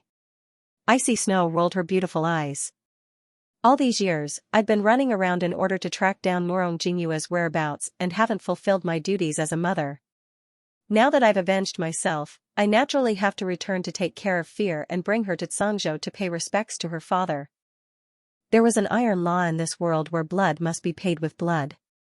Now that Icy Snow killed Murong Jingyue, it was indeed a moral principle for her to bring Hu Fei to pay respects to Hu Yidao. Song Qingshu couldn't stop her. It's indeed necessary to pay respects to Big Brother who at this time. I was supposed to pay respects to him, but it's a pity that the situation is too tense recently and I can't go to Xianxia. Icy Snow spat and interrupted him. If you go too, Big Brother who will jump out and hack you to death. Even though she looked angry, her eyes were moving when she spoke, which made her look even more charming and charming. Song Qingshu smiled awkwardly. Alright, when are you going to leave? Icy Snow revealed a faint smile. I'm here to bid farewell to you. I'll be leaving the palace in a while. Song Qingshu was really surprised this time. So soon? Otherwise, would I be waiting in the palace to watch you and Miss Zhao being affectionate? Icy Snow rolled her eyes at him and stretched out her jade-like palm. Give it to me. Give what to me? Song Qingshu couldn't help but be startled. Of course it's the icy moon saber. That's Big Brother whose relic. Icy Snow's brows were shrouded in sorrow when she mentioned her late husband. To her surprise, Song Qingshu shook his head. No, the icy moon saber has to stay with me. Why? Do you want to covet Fear's moon saber? The gentle Icy Snow suddenly glared at him like a female leopard. Looking at her expression, he knew that she had misunderstood. Song Qingshu smiled and said, although the power of the demonic blade is boundless, I don't take it seriously. The reason why I left the cold moon saber behind is not because I want to be invincible with the Mandarin duck saber, but to ensure that after you leave this time, you will have a reason to return to my side. He keenly sensed that Icy Snow's tone was a little strange today. When he thought about how she had avenged herself, he was suddenly a little worried that she would never return. Icy Snow blushed. Indeed, she wanted to use this opportunity to end her relationship with Song Qingshu. After all, her son was growing up day by day. How could she face him and the deceased Big Brother who? Therefore, she planned to use this memorial service for Hu Yidao to bring Hu Fei back to seclusion and end this ill-fated relationship. Unfortunately, Song Qingshu saw through her. But for some reason, she felt a faint sense of relief in her heart. Don't worry, I won't covet your moon saber. When the time comes, bring Fear over. I'll personally teach him my saber skills. When Song Qingshu said this, there was a sense of pride and confidence. After all, at his level of cultivation, a few casual pointers would be able to greatly benefit others. Icy Snow snorted and said, he has the Hu family's saber skills that are passed down in his family. Why should he learn your saber skills? Song Qingshu was rendered speechless by her words. Icy Snow then sighed and said, Qingshu, I've been going back to visit Fear occasionally all these years. From his words, I can tell that he always worships you as a hero. How do you think he will view you when he learns about our relationship? We'll deal with it when the time comes. We'll talk about the future in the future. Song Qingshu said faintly. He had already cultivated his state of mind to the point where he was calm and composed. He was confident that he could deal with anything, let alone a child. Icy Snow opened her mouth and finally sighed, I'll leave the moon saber with you for the time being. I'll take my leave first. Sister-in-law, take care. Song Qingshu didn't stop her this time. Instead, he solemnly bade farewell to her. Upon hearing the concern in his tone, Icy Snow felt a trace of warmth in her heart. She revealed a gentle smile and said, you too. Don't let your guard down just because you're capable. After all, the palace is full of dangers. What if you're seen by others in the palace without a mask in broad daylight? Song Qingshu enjoyed her doting tone and said in a cheerful voice, don't worry, sister-in-law. I've already ordered that no eunuchs or palace maids are allowed to approach this place. No one will notice. Besides, with my skills, I'll be able to react in advance if someone approaches. Then. All right. Icy Snow thought that he was right and stopped persuading him. The two of them looked at each other for a while. In the end, she couldn't withstand his burning gaze and fled. Looking at her gradually disappearing figure, Song Qingshu couldn't help but let out a long sigh. Last night, a younger sister left, and this morning, another older sister left. You must be feeling sorry for her, right? Zhao Min's teasing laughter suddenly came from behind him. I don't know if I'm feeling sorry for her or not, but it's obvious that you're not, Song Qingshu turned around and replied while glancing at her legs. After all, Zhao Min's cleavage had just been broken. How could she withstand his aggressive gaze? When he glanced at her, she felt as if her skin was burning. All right. The imperial court is in a mess these days. There are so many things to do. Why are you wasting your time here instead of quickly dealing with them? In the end, under Zhao Min's incessant urging, Song Qingshu had no choice but to disguise himself as Yalu Hongji. He sat in the imperial study and continuously summoned many of the nobles in Shangjing. Some of the officials in the imperial court were purged and new officials were promoted to clean up the mess left behind by Murong Jingyue. On this day, Song Qingshu was dealing with the memorials in the imperial study when he suddenly received a report from a eunuch that Lady Azu of the southern courtyard's first prince residence was requesting an audience. Although Azu didn't have any status, her relationship with Xiao Feng was known by everyone in Shangjing. She was everyone's future princess consort. Therefore, the eunuch didn't dare to neglect her request and hurriedly reported it to Song Qingshu. Azu? Song Qingshu frowned. He didn't need to think to know what she was here for. However, with the current situation, he temporarily couldn't release Xiao Feng. He simply waved his hand and said, I won't see her. Let her return. The eunuch continued to report, but Lady Azu said that she has a confidential matter to report to your majesty. She wants to use this to make a deal with your majesty. Oh? Song Qingshu's interest was piqued. Hearing Azu's words, it was clear that she wasn't speaking without reason. What kind of secret did she hold that gave her the confidence to save Xiao Feng? It really made him curious. Summon her in. Song Qingshu put down the memorials and finally let out a breath of relief. Not long after, the eunuch led a delicate woman in a light pink dress in. She lifted the hem of her dress and knelt on the ground to pay her respects. In a crisp voice, she said, Azu pays respect to your majesty.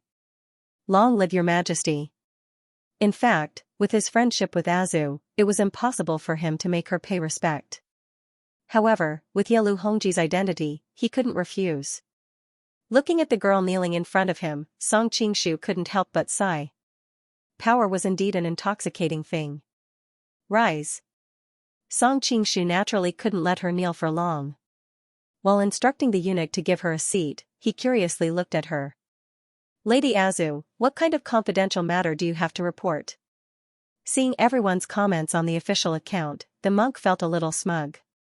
In the past, you always asked me why I didn't get beaten to death after taking so many photos. I already told you that I looked at your face but you didn't believe me. Now that you see the photos, you finally understand. Also, many people asked me about Mars's gravity. I really forgot to take a photo, but I can roughly describe it. Mars is handsome and funny. Today, while waiting for the plane, I seem to have been writing novels. Azu did not directly answer and looked at the surrounding Taijian and maids. She had an expression of wanting to speak but hesitating. Song Qingshu waved his hand in understanding, indicating for these people to leave first. Then he said with interest, Gunyang Azu, can you speak now? Azu showed hesitation. After a long silence, she suddenly took a deep breath and knelt down again as if she had made a final decision. Emperor, please forgive Azu's death sentence. Song Qingshu's brows furrowed slightly. What death sentence do you have to be forgiven? Quickly get up. His Majesty doesn't forgive a Zhu's death sentence. A Zhu doesn't dare to get up. A Zhu still respectfully knelt on the ground, as if she had really done something wrong. All right, Zhen will forgive you. Song Qingshu naturally knew that this was her way of retreating in order to advance. However, in order to know the secret in her mouth, he did not mind playing along with her. Azu finally raised her head but did not get up, reporting to Emperor, this commoner girl wants to make a deal with Emperor. Deal, you have guts. Song Qingshu did not comment and snorted faintly. Only then did a Zhu unhurriedly say, just now His Majesty promised to forgive my innocence. Song Qingshu also secretly admired a Zhu's calmness. It should be known that in this world, even a grown man may tremble in fear when he suddenly sees the Emperor, but she, a young girl, can calmly talk about conditions. It is really rare. You are very calculative. Song Qingshu faked a cold snort. What do you want to trade? I want to beg Emperor to let Xiao Dage go, Azu said crisply. Although her voice was soft, it was filled with determination. Song Qingshu thought that it was as he expected. Xiao Feng has committed a great crime, you want to let him go? You're just a woman. What kind of bargaining chip can you offer? Zhu raised her smooth chin, her face in high spirits. Is His Majesty's life enough? Song Qingshu's eyes focused and he suddenly sat up to stare at her. Zhu did not show any fear as she stared back at him. After a long time, Song Qingshu disdainfully curled his lips. If Zhu Gunyang had Xiaofeng's skills, Zhen would still believe you. However, you are just a weak woman. What ability do you have to use Zhen's life as a bargaining chip? Facing the other's cold tone, Zhu unhurriedly explained, I naturally do not have that ability, but what ability do you have to use Zhen's life as a bargaining chip? Song Qingshu frowned slightly, what do you mean? Zhu shook her head, if I say it clearly, I will not to use. As long as your majesty agrees to release Big Brother Xiao after hearing everything, I will tell this existence that threatens your majesty's life. As the saying goes, a ruler does not go back on his word. I believe that as long as I confirm what I said, your majesty will not go back on his word. Song Qingshu was very curious about her bargaining chip. In fact, he already had a faint guess, but he needed to confirm it. As for agreeing to release Xiaofeng, negotiations were a game between two people of equal strength, and how could a sheep have the qualifications to sit at the same table as a lion? Seeing him agree, Zhu let out a sigh of relief. She stood up and said, this matter is confidential. In order to prevent eavesdropping, I ask that Emperor allow me to come closer to speak. Song Qingshu was startled, thinking that Zhu was not planning on imitating Jingku to assassinate Qin. He couldn't help but smile and reply, okay, with his current cultivation, even if Zhu wanted to plot against him, she would not be able to harm a single hair on his body. Song Qingshu was startled, he thought that Zhu was not planning to imitate Jingku to assassinate the Qin emperor, right? He could not help but give a faint smile as he answered, alright, based on his current level of cultivation, even if Zhu wanted to plot against him, she would not be able to harm a single strand of his hair. Zhu lifted the hem of her skirt and slowly walked over. When she came to his side, she bent down and whispered in his ear, reporting to Emperor, the last time I was summoned to the palace for a banquet, I accidentally discovered that the Empress seemed. Song Qingshu's heart moved. What happened to the Empress?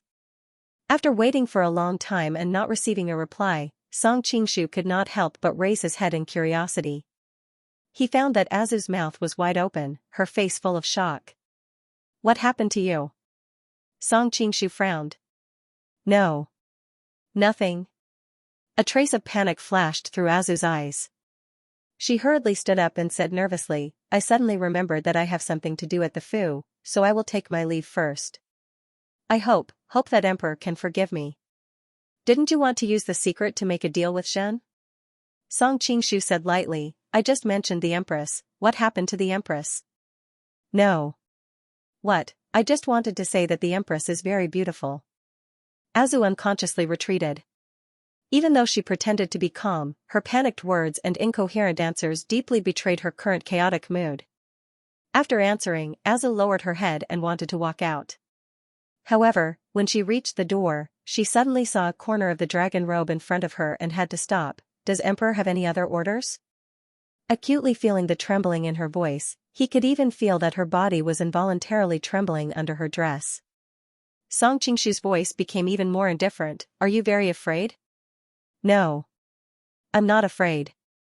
Zhu quickly responded. It was a pity that even a 3-year-old child would not believe her with her current words and expression. In reality, Zhu was not someone who could not maintain her composure.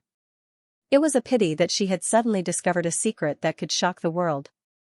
No matter how calm she was, she could not act as if nothing had happened. Not afraid, but I can feel that your body is trembling? As Song Qingshu spoke, he lifted a strand of hair from her temple. Look, even your hair is trembling. Emperor is worrying too much. Zhu forced a smile. If it was a normal time, such an intimate action would have caused Zhu to change color. But right now, she did not care at all. She just wanted to leave the imperial palace safely. You just mentioned the Empress, Song Qingshu blocked in front of her, not showing any intention of moving out of the way. Did you find that she is not the real Empress? Zhu's expression changed and she hurriedly said, Emperor is joking, how could the Empress not be the real Empress? Noticing her expression, Song Qingshu knew that he had not guessed wrong. I heard that Zhu Gunyang is a master of disguise. You must have a way to see if others are in disguise, am I right? Zhu had a shocked expression and reflexively retorted, Azu just likes to play with disguises. How can she be considered a master of disguise, much less see if others are in disguise? Is that so? Song Qingshu smiled and did not deny it. Just now, your expression suddenly changed. Did you see something on my face? Hearing his words, Azu felt a chill rise from the bottom of her heart. Her legs became soft and she could not stand straight, but she still made one last effort. Emperor, what is Emperor saying? Why can't I understand anything? Song Qingshu reached out to lift her chin. Looking at that face filled with panic, he couldn't help giving a sigh. As a Gunyang should know, smart people in this world often do not live long. A shiver came from Azu's soul. If it wasn't for Song Qingshu borrowing strength from her side, perhaps she wouldn't even be able to stand steadily at this moment. Beggar sex Huangbang Zhu, Mongolian Junju Xiaomin, they are both well-known smart people in the world, aren't they living very well? Song Qingshu smiled. Chief Huang has her father and master, one of the 5 uniques of the Central Plains, as well as the world-shaking Guijing as her backer. Zhao Min is even more incredible. She has the Ruyang household behind her, and her subordinates are as many as the clouds in the sky. With a wave of her hand, she can destroy a large sect that has existed for hundreds of years. With this kind of capital, it naturally wouldn't be a problem for them to be smart. But Miss Azu, you are only a maid of the Murong family. Not to mention you, even the Murong family is not living up to their name. They are on the decline. For a person like you, intelligence will not bring you happiness, it will only bring you misfortune. He wasn't lying. Connecting this to Azu's fate in the original work, she was too smart. In the end, she became the victim of her own cleverness, causing her to be forever separated from Xiao Feng. She also indirectly contributed to Xiao Feng's tragic ending. Azu finally collapsed. Her entire body swayed and fell to the ground. She muttered, Big Brother Xiao doesn't know about this matter. I hope Your Majesty will let him go. Hearing that her tone was filled with the solemnity of sacrificing herself to help others, Song Qingshu lightly said, When did I say that I was going to kill you? Azu was startled. You won't kill me? In her view, she had discovered such a shocking secret. Being silenced was the only ending. Although it's a bit troublesome, I won't kill you. Song Qingshu spoke from the bottom of his heart. When he was at his lowest, Azu had helped him greatly. How could he be the kind of heartless and ungrateful person who would bite the hand that fed him? Hearing his words, Azu's mind suddenly flashed, and she subconsciously blurted out, You're Song Qingshu. In fact, she was a little puzzled at the beginning because the other party's disguise looked a little familiar. Knowing that the other party sincerely said that he would not kill her, she quickly connected a series of clues. Although she was not sure, Song Qingshu matched all the characteristics. Unfortunately, as soon as Azu said it, she regretted it. Song Qingshu couldn't help but sigh, Miss Azu, I just said that smart people can't live. Why do you have to be so clever? At this point, Azu gradually calmed down, Is it really you? After all, whether it was him or not, it was difficult to change her fate in the end. However, she did not want to be a muddled ghost after death. Song Qingshu took off his mask and revealed his original appearance. He couldn't help but sigh faintly. Azu, I originally wanted to keep you alive, but you insisted on revealing everything. Now that things have come to this, what do you want me to do? Seeing that it was really Song Qingshu, Azu's eyes showed a series of complicated thoughts, including doubt, shock, and realization. Qingshu, you're really a person who keeps creating miracles. Song Qingshu helped her to sit on the chair. I just didn't expect that we would meet under such circumstances. Azu also sighed at the fickleness of fate. After all, their relationship had always been good. I didn't expect that after our last reunion, it would be the time for us to be separated by life and death. Song Qingshu didn't express his opinion because he was currently having a headache on how to deal with the other party. Originally, he could just kill her, but Azu had done him a great favor and was also his friend. He couldn't do such a ruthless thing like destroying a flower. However, it was even more impossible to let her go. One must know that this was his greatest secret. Once it was exposed, his painstaking efforts over the years would all go to waste. At that time, no matter how big the world was, there would probably be no place for him to stay.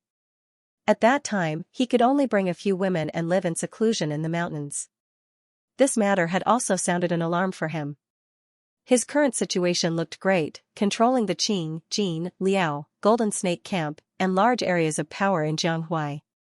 However, his foundation wasn't stable.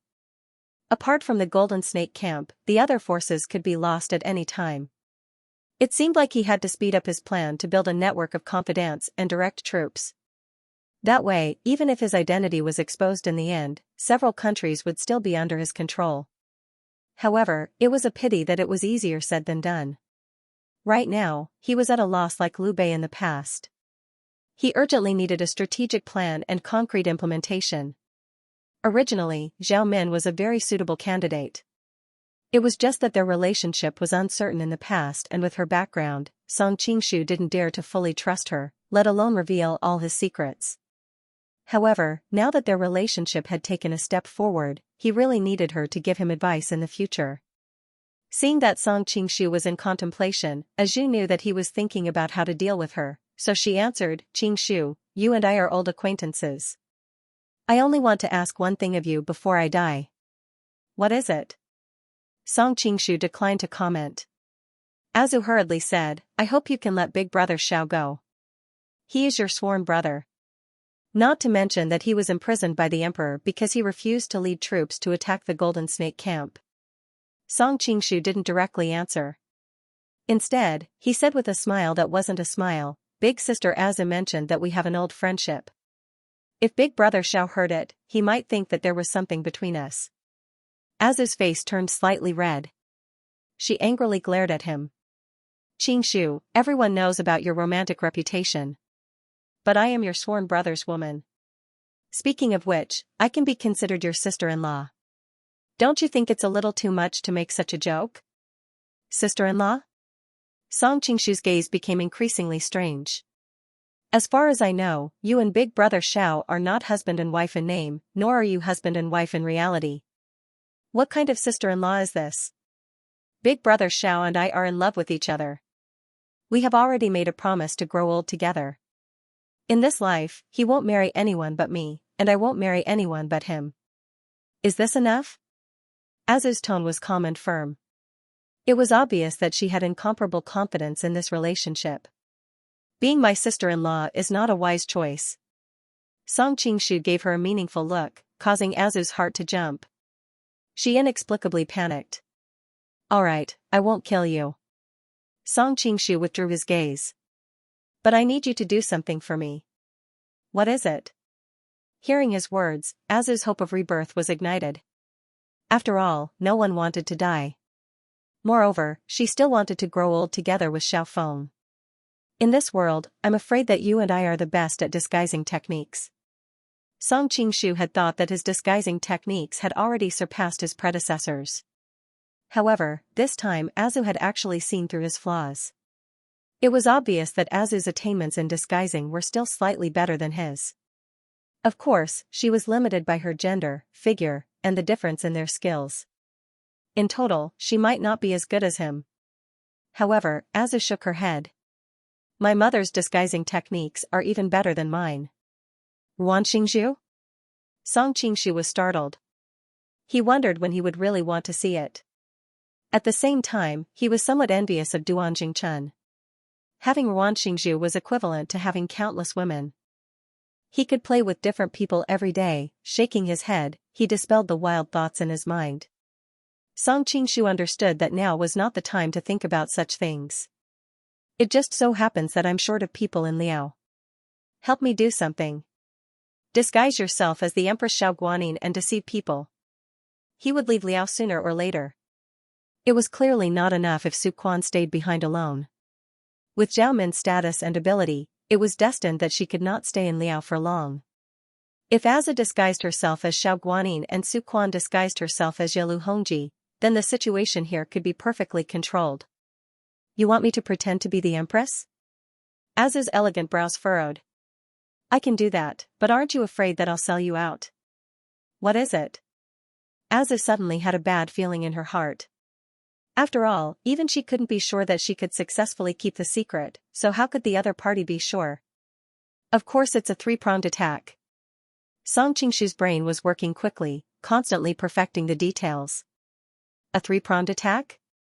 Azu blinked blankly. First, take this medicine. Song Qingshu took out a red pill from his pocket and handed it to her. Azu didn't hesitate at all.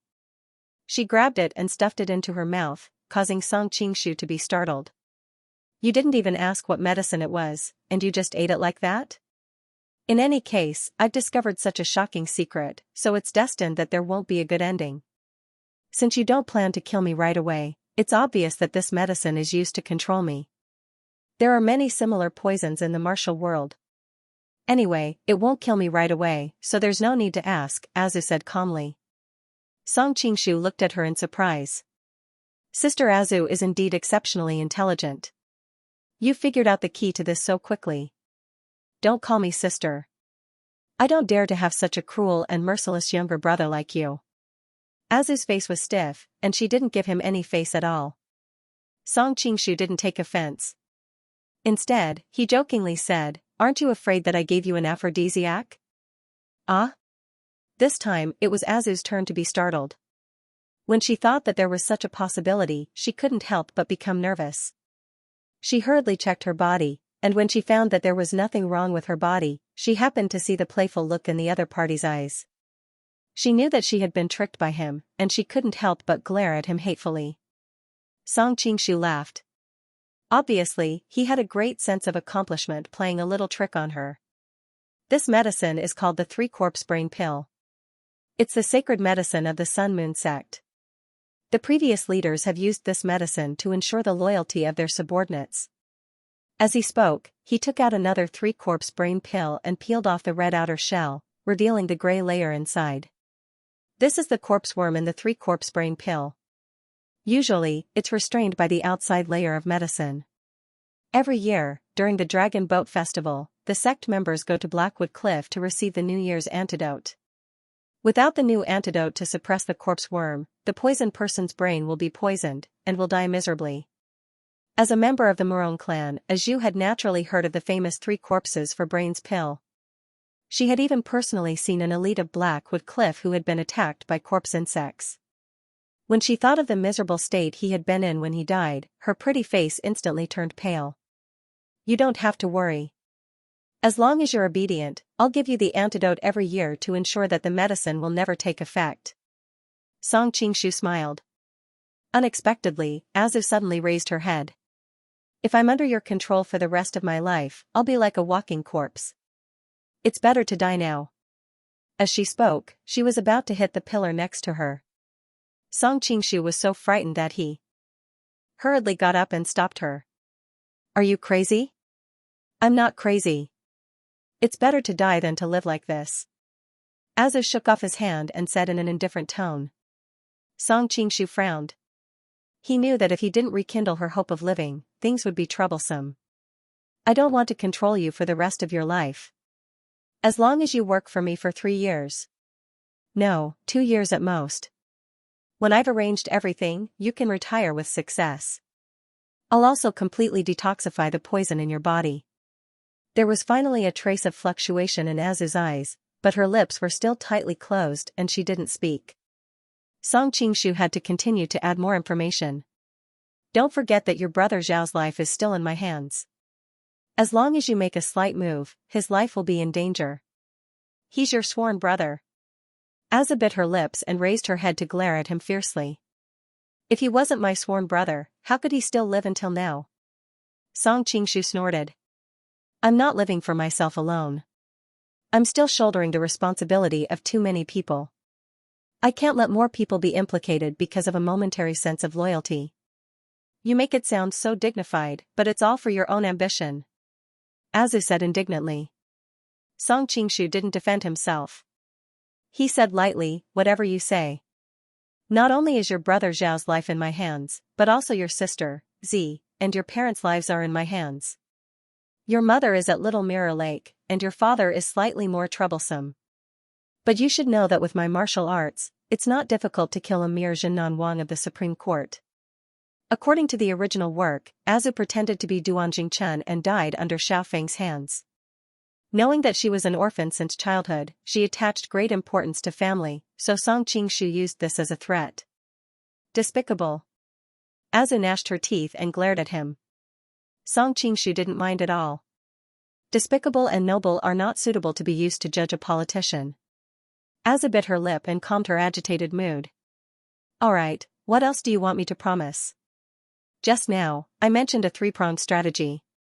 The first layer of insurance is to use your life as a threat. The second layer is to use your parents, sisters, and loved ones as a threat.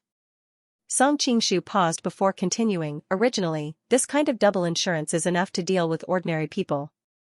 But you are beautiful and intelligent, and the stakes are too high. I have to be careful and add the last layer of insurance. What is it? Azu looked at him with an unfriendly expression. Song Qingshu didn't answer her directly. Instead, he brought up another unrelated matter. Azu, your biggest wish in this life should be to herd horses and sheep with Brother Xiao, right?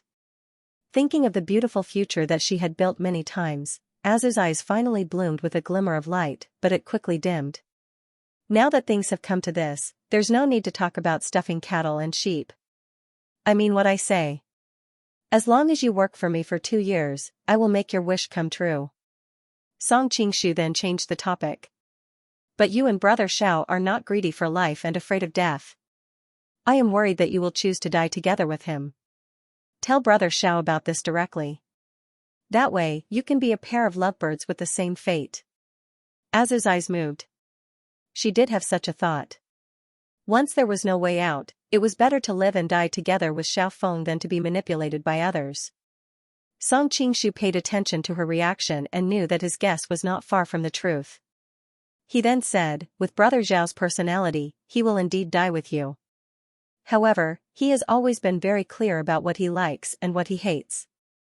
If he knows that you have done something wrong to him, will he still die with you? What do you mean? Azu was shocked. She hurriedly retreated a few steps. At the same time, she tightly grasped her clothes and quickly said, Brother Xiao is a man of indomitable spirit. Moreover, he knows my mind and temperament. If I am unfortunate to be tarnished by you, he will not dislike me in the slightest. Song Qingshu nodded. Yes, Brother Xiao is indeed not that kind of person. But what if he sees you offer yourself to him? Nonsense. Azu snorted, her voice was obviously filled with disdain. Is that so? Song Qingshu smiled faintly and casually beckoned to her. Come here. Song Qingshu returned to his throne and casually waved his hand at Azu, calling her over. When Azu heard his words, she felt a bit indignant in her heart. She thought to herself, you're just boasting, but I'm not going to listen to you. Let's see what you can do when the time comes. Just as she was feeling pleased with herself, her expression suddenly changed. This was because she found that her body was not under her control, and she actually involuntarily walked towards the other person. What's going on? Azu opened her mouth, but shockingly found that she could not speak. Even though her heart was resisting with all her might, she still unconsciously walked to Song Qingshu's side. Song Qingshu nodded his head, as if he was very satisfied with her reaction. He then patted his thigh, sit up. Azu's face instantly flushed red.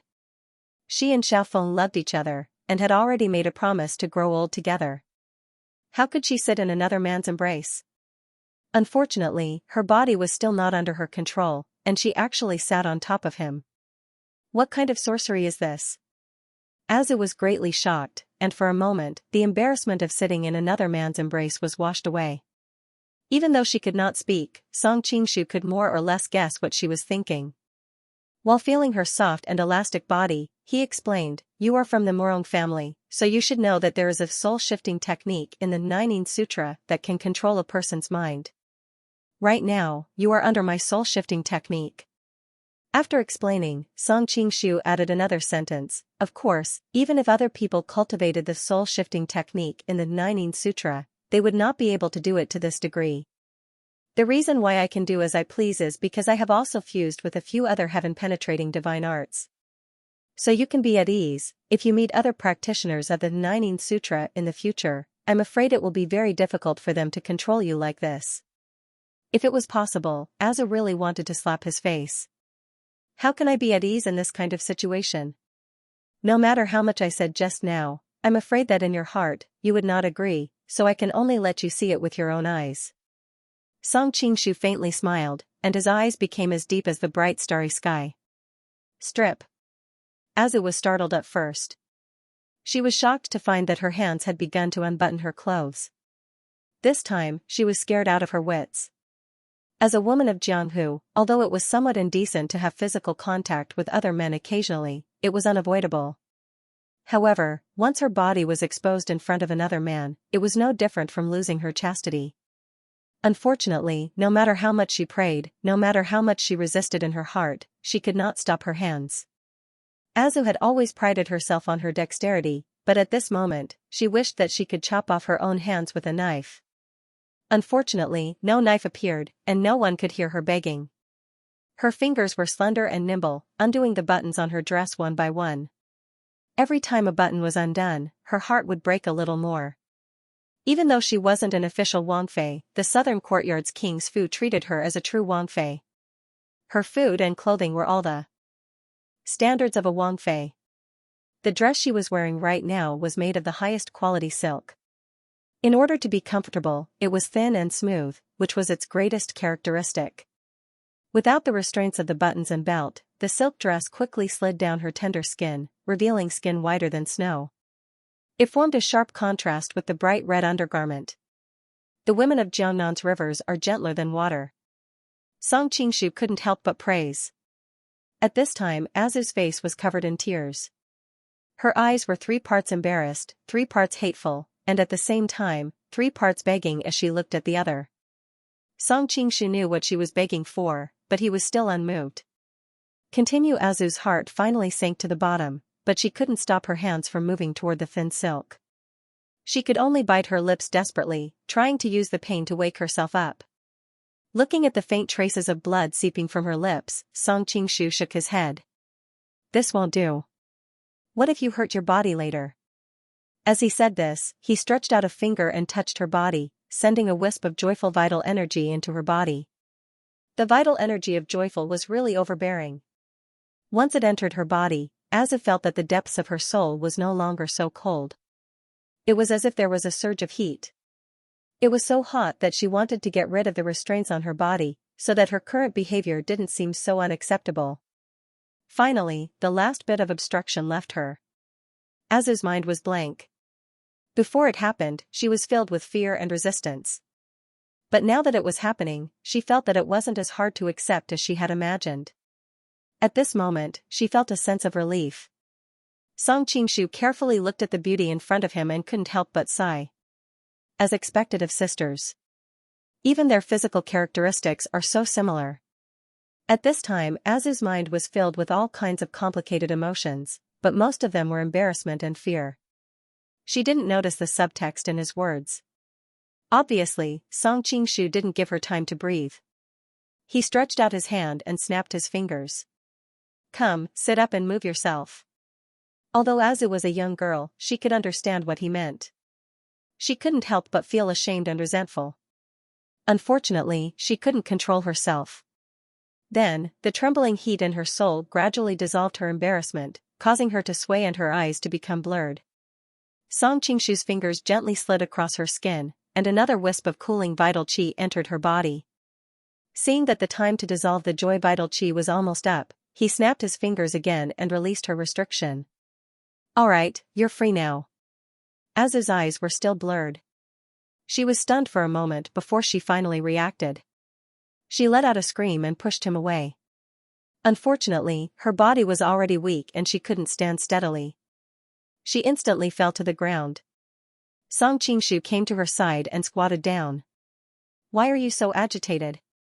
I didn't do anything to you. Azu wanted to cry but had no tears. She looked at his naked body and thought to herself, you said you didn't do anything to me? His gaze was so intense that she hurriedly curled up and tried to cover her body.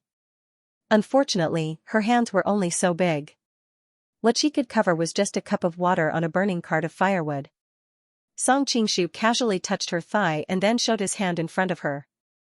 He calmly said, now do you believe that I can make you take the initiative to throw yourself into my arms? I believe you. Even though it was a little humiliating, Azu had no choice but to admit it. She didn't want to be tormented by him again. If you disregard your own life, and even disregard your familial ties, I will let Xiaofeng see with his own eyes how you take the initiative to throw yourself into my arms. At that time, you should understand how he will look at you even without me saying it. Song Qingshu calmly looked at her. Azu bit her lips. When she thought of that scene, the most precious thing in her life would suddenly collapse. She immediately shuddered. You really are a demon. Song Qingshu picked up a blanket and gently wrapped it around her body. Miss Azu, I am indebted to you, so I won't kill you. However, this matter is of great importance. I can only do this. I hope you can understand. Hearing his words, Azu couldn't help but laugh out of extreme anger. She thought to herself, how do you expect me to understand such a matter? However, she didn't dare to show it. After all, she was extremely fortunate that she hadn't truly lost her innocence. If she angered him, she couldn't guarantee that she would encounter something even more terrifying. Azu fell into silence as she silently put on her clothes. After a long time, she replied in a hoarse voice, okay, I promise you. Song Qingshu hesitated and added, Azu, I know you hate me now. You won't be able to forgive me even if I explain too much, so I won't explain. You can stay in the palace for this period of time and familiarize yourself with what you have to do next. After Azu put on her clothes, she said lightly, actually, I also know that if I hadn't helped you in the past, you wouldn't have had to go through so much trouble. You could have just killed me. Song Qingshu looked at her in surprise. He didn't expect that she would have this kind of reaction. She was indeed the considerate Azu in the original work. But to be so considerate to this extent, it was too strange. As expected, Azu immediately said, but don't expect me to thank you and forgive you. I won't in this lifetime. Song Qingshu was instantly relieved. This was the reaction he should have. Azu, you should be thinking about your brother Xiao. It's easy to fall in love with another man if you remember him for a lifetime. Azu bit her lip and looked at him deeply. Your flirting skills are useless on me. Song Qingshu smiled slightly and said carelessly, you are brother Zhao's woman. I didn't think about flirting with you. Azu's breathing stopped. She thought, you didn't just flirt with me. You flirted with my thigh, there. But this was clearly not the time to argue with him about this kind of thing. She could only say with a straight face, can I leave now? Of course. Someone, bring Miss Azu to find a room to rest. Before Song Qingshu could finish, he was interrupted by Azu. Don't let me stay in the palace publicly, Azu said nervously. In previous dynasties, when the female relatives of foreign officials stayed in the palace, it would cause a great uproar.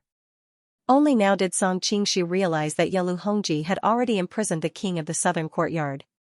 If the officials of the court found out that he was openly staying the southern courtyard's Wangfei overnight in the imperial palace, all kinds of speculations would fly out. Even if there was nothing between the two of them, in the eyes of outsiders, Azu would have already lost her chastity to the emperor. Sister Azu is really thoughtful. Song Qingshu said happily. You're older than me. Why are you calling me sister? Azu sneered. Normally, it was not strange to hear him call her sister. After all, she had helped him before. Moreover, they were familiar with each other, so it was reasonable for him to call her sister. However, after the series of things that happened just now, it was simply ear-piercing to her ears. Where I come from, regardless of age, we all like to call women sister. If we're young, we can just call them little sister to show our affection. Thinking of some things from his previous life, Song Qingshu couldn't help but sigh. Azu noticed a series of complex emotions on his face. Regret, confusion, and worry. She couldn't help but be secretly shocked. It should be known that this person was always so calm and composed, and his every movement was full of confidence. She didn't know what made him show such an expression. However, her curiosity was quickly dispelled. After all, she didn't have the time to care about these things. You're talking nonsense with a straight face. I'm too lazy to talk to you. Then she turned and left. Song Qingshu smiled bitterly and hurriedly called for a young palace maid. He didn't reveal Azu's identity and only asked her to arrange for her to stay in the palace. When Azu's figure disappeared, Song Qingshu sat on the dragon throne and glanced at his lower abdomen. He showed a helpless expression. Why are you pretending to be Lu Xiaohui? Now, light up your own fire. However, although he was a little uncomfortable at this time, he didn't regret his choice. In this world, one couldn't always be led by the nose by desire. Some women shouldn't be touched. Of course, if it was a few years ago, he might not be able to distinguish so clearly. But now, he was no longer hot-headed. Speaking of which, he still had some regrets about Huang Rong's matter. He always felt that he seemed to have done something wrong. However, sometimes he asked himself, if he could do it again, would he make the same choice? He was very clear about the answer. Although Azu was also a beauty, she lacked the unique charm of Huang Rong and the countless men in the future who longed for her. So, it wasn't enough to make him lose his mind. At the thought of Huang Rong, Song Qingshu felt that his whole body was getting hotter. He picked up a cup of herbal tea and drank it, but it didn't work. At this moment, there was a knock on the door outside. Then, Zhao Min walked in slowly with a faint smile on her lips. I just saw Azu leave this room in a daze. Did you do something to her? Song Qingshu said gloomily, I didn't do anything to her. You didn't do anything? Zhao Min curled her lips. I even saw that a few buttons on her clothes were wrongly buttoned. Song Qingshu looked depressed. I really didn't do anything. If I did something, would I still be like this now? After that, he leaned back to let her see his appearance at this time. Zhao Min leaned over to take a look, and her delicate face instantly blushed. She couldn't help but spit. If you didn't have any bad intentions, would you be like this? Song Qingshu pulled her into his arms, bit her ear and said, you came at the right time. Zhao Min blushed and pushed him away. Stop it. I came to you for serious business. Now, I'm here for serious business. We'll talk about other things later. Song Qingshu directly opened his arms and pulled her into his arms again. You're so annoying. Zhao Min pouted coquettishly. This time, she didn't resist. She raised her chin and passionately responded to his rain-like kisses. The young girl enjoyed the feeling very much. She even took the initiative to lead Song Qingshu's hand into her lapel. Song Qingshu took the opportunity to peel her clothes away from her shoulders. Even though it wasn't his first time looking at her, he still couldn't help but feel his breathing quicken when he saw her slender and delicate collarbone, round and fair shoulders, and the magnificent expanse of her chest. A large part of her skin was exposed to the air. Zhao Min's body couldn't help but tremble. A layer of fine goosebumps appeared on her delicate skin. I'm cold. You'll be cold soon. Song Qingshu said softly in her ear. After that, he pulled her into his arms and used his true qi to wrap the beauty in his arms. Zhao Min suddenly felt warm all over. It was as if she was next to a warm sun. She couldn't help but moan in comfort. However, she didn't realize how tempting it was to let out such a coquettish sound in her current state. It was like a charging horn. Song Qingshu couldn't help but hug her slender waist tightly. After some time, Song Qingshu's satisfied voice finally sounded in the room. You said that you came to me for serious business. What is it? Song Qingshu felt a strange sense of accomplishment as he looked at the weak and powerless beauty in his arms. His fingers gently slid across her skin that was even more tender than jade. He said with pity, rest well for a while. Zhao Min turned her body and found a comfortable position to lie in his embrace. She rested for a moment like a cat, and only when she felt her soul return to her body did she say in a slightly lazy manner, weren't you always having a headache about how to deal with Xiaofeng? I've thought about it carefully, and I've vaguely thought of a way. What plan? Song Qingshu was overjoyed.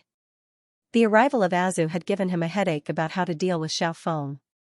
He couldn't kill him, but he couldn't let him go either. With Zhao Min's intelligence, since she had thought of a plan, it must be a good plan that could satisfy both sides. Song Qingshu, do you know Ma Chao from the Three Kingdoms period? Zhao Min curled up in Song Qingshu's arms like a little girl. The crisp sound of Song Qingshu's name made one's body and bones go limp. Ma Chao from Western Liang. Of course I know. Song Qingshu said as he reached out to explore her chest.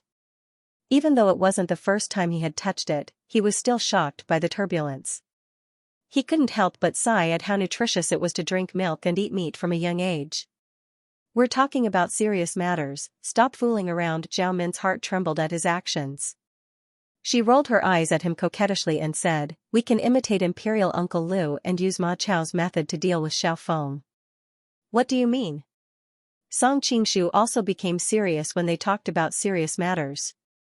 Use his name but not his reality, Zhao Min said slowly. Her eyes flashed with wisdom. Use his name but not his reality. Song Qingshu muttered to himself. He seemed to have understood something. Zhao Min continued to explain, Ma Chao had a godlike reputation in western Liang. He later forced Cao Cao to cut off his beard and cast off his robe.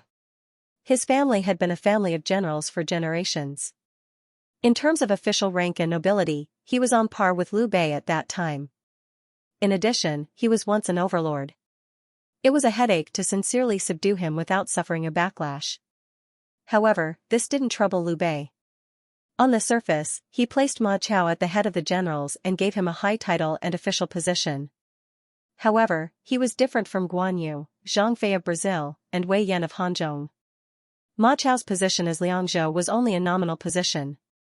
After all, Liangzhou was under Wei's control. Zhao Min paused for a moment before continuing. At the same time, he used Ma Chao's reputation to successfully force Liu Zhang to surrender. During the Battle of Hanzhong, he instigated tens of thousands of D tribesmen to rebel. Liu Bei's use of people is truly admirable. Among all the heroes in the world, Liu Bei's methods are indeed brilliant. Song Qingshu nodded. Therefore, we can use the same method to deal with Xiao Feng. Zhao Min's eyes were as bright as the stars. Xiao Feng's reputation is well known throughout the world. We can use his name to accomplish many things. Of course, we can't use it in Liao. We can use it in other places. For example, to intimidate some bandits in the Golden Snake Camp. As far as I know, there are many mountains in the Golden Snake Camp's territory that seem to surrender to you on the surface. However, in reality, they have ulterior motives. That's right. Song Qingshu nodded slightly. The Golden Snake Camp had risen too quickly. In just 1 or 2 years, they had controlled a territory that spanned thousands of miles. A few years ago, the world was in chaos. Shandong, Lianhui, and the Central Plains had risen together. There were countless rebel armies of various sizes. Although they were called rebel armies, most of them were bandits who ruled the mountains and forests. Because the Golden Snake Camp had risen too quickly, these people had no choice but to surrender on the surface. However, both sides were well aware that this would become a hidden danger sooner or later. Now, using Xiao Feng's reputation to intimidate and eliminate these people was definitely a good choice. However, using the famous king of the southern courtyard to intimidate mere bandits is still a little overkill. Apart from that, we can also use him to deal with the Qing kingdom and the Jin kingdom. Zhao Min's face was pressed against his chest. While listening to the man's heartbeat, she stretched out her slender fingers and drew circles on his chest. Although the Qing kingdom and the Jin kingdom are actually under your control, your identity cannot be revealed. There are many voices in the 2 countries that want to attack the Golden Snake Camp and expand their territory. Now that Xiao Feng is in charge, we can use him to dispel these people's thoughts so that you don't have to worry about these things. That's great. Min, you really are my good wife. Song Qingshu was overjoyed. Although he was the emperor of the 2 countries, the decisions of the entire country did not change according to his will alone. There were many ministers in the 2 countries who had ideas about attacking the Golden Snake Camp, but he had thought of ways to stop them. However, it was also troublesome to constantly deal with them. Now that the famous Xiao Feng was in charge, coupled with the internal and external troubles of the Jin and the Qing kingdom, it was already enough to shut those people's mouths. Actually, it will be more useful to use him to intimidate Liao in the future. Zhao Min pursed her lips and smiled. However, based on King Zhao's temperament, he most likely won't help you attack his own people and country. Indeed, but this is already enough. Song Qingshu nodded. Suddenly realizing something, he could not help but frown. But Big Brother Xiao is a dragon among men. Once he is released, he will be like a hidden dragon entering the abyss. It is also impossible for me to use Azu to threaten him. How to ensure that he will act according to our wishes in the future is a very big problem. He was worried that after he released Xiaofeng, he would return to the mountains and live in seclusion or wander the world. That would really be a great loss. This is not difficult to solve. Zhao Min seemed to have already considered this aspect. When the time comes, don't release him using the identity of Yelu Hongji. Instead, use the identity of Song Qingshu to break out of prison and rescue him to the Golden Snake Camp. In this way, he won't be able to return to Liao. At the same time, he has received your kindness. Based on his temperament, he will not be able to leave calmly. He will certainly take the kindness before leaving. Then, you can use your emotions to persuade him to stay and help you for 2 years. But of course, we have to balance it out. Zhao Min thought for a moment and came up with a plan. Isn't Zi one of your people? She and Azu are biological sisters. Their appearances are 80 to 90% similar. The reason why it is easy to distinguish them is that one is born in Jiangnan, gentle and considerate, while the other is born in the path of diabolism, ruthless, arrogant and rude. This causes their temperaments to be very different. If Zi changes into Azu's clothes and pretends to be Azu's character, she can pretend to be Azu and stay by Xiaofeng's side as an informant. At the same time, she can also subtly influence Xiaofeng's decision. Isn't this the best solution? Let Zi pretend to be Azu? Song Qingshu's heart was moved.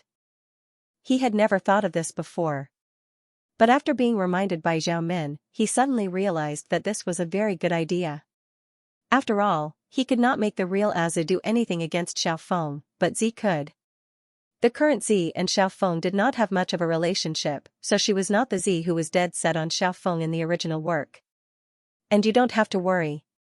Xiaofeng is recognized as a gentleman. Unless he is married, he will definitely not have any improper behavior towards the women around him. Seeing that Song Qingshu was deep in thought, Zhao Min smiled and explained, anyway, you should release Azu in 2 years. When that time comes, you can secretly swap Zi back. Of course I believe in Xiaofeng's character. I am worried that Zi, with her fierce and arrogant temperament, can successfully pretend to be the kind and considerate Azu. In the original work, Xiaofeng and Azu had already agreed to grow old together. Before Azu died, she asked him to take off her clothes and look at the words tattooed on her shoulder. At first, he avoided it. Such a gentleman really did not have to worry about anything. Don't worry, women are born to act. Zhao Min pursed her lips and smiled, as if talking about herself. Her eyes were like crescent moons, and she was as sly as a little fox. Then, are you also acting in front of me? Song Qingshu put his hands under her armpits, lifting her up and placing her in his arms, sitting opposite him. He looked at her expression in annoyance. Being carried like a little girl by the other party, Zhao Min's heart trembled. At this moment, she felt the masculinity of the man. Women seem to have no resistance in front of a man. Haha, how can I lose my body in an act? Song Qingshu laughed. That's hard to say. What if it's a honey trap? I love to fall for honey traps the most. Zhao Min took the opportunity to hook her arms around his neck and pouted, you're still thinking about other women while hugging me, I'm going to be jealous. Song Qingshu felt his whole body go limp from her coquettish ravings. He said with a smile, with your intelligence and wisdom, no matter how many women you have, how could they be your match? For example, Yelu Nancian and Azi, you only needed a few words to send them away. You even sold them off and made them count the money for you. Zhao Min giggled, why are men so smart? Besides, didn't you agree? Song Qingshu's face was gloomy. I'm wondering if one day, Zhirua and the others will also be sold off by you.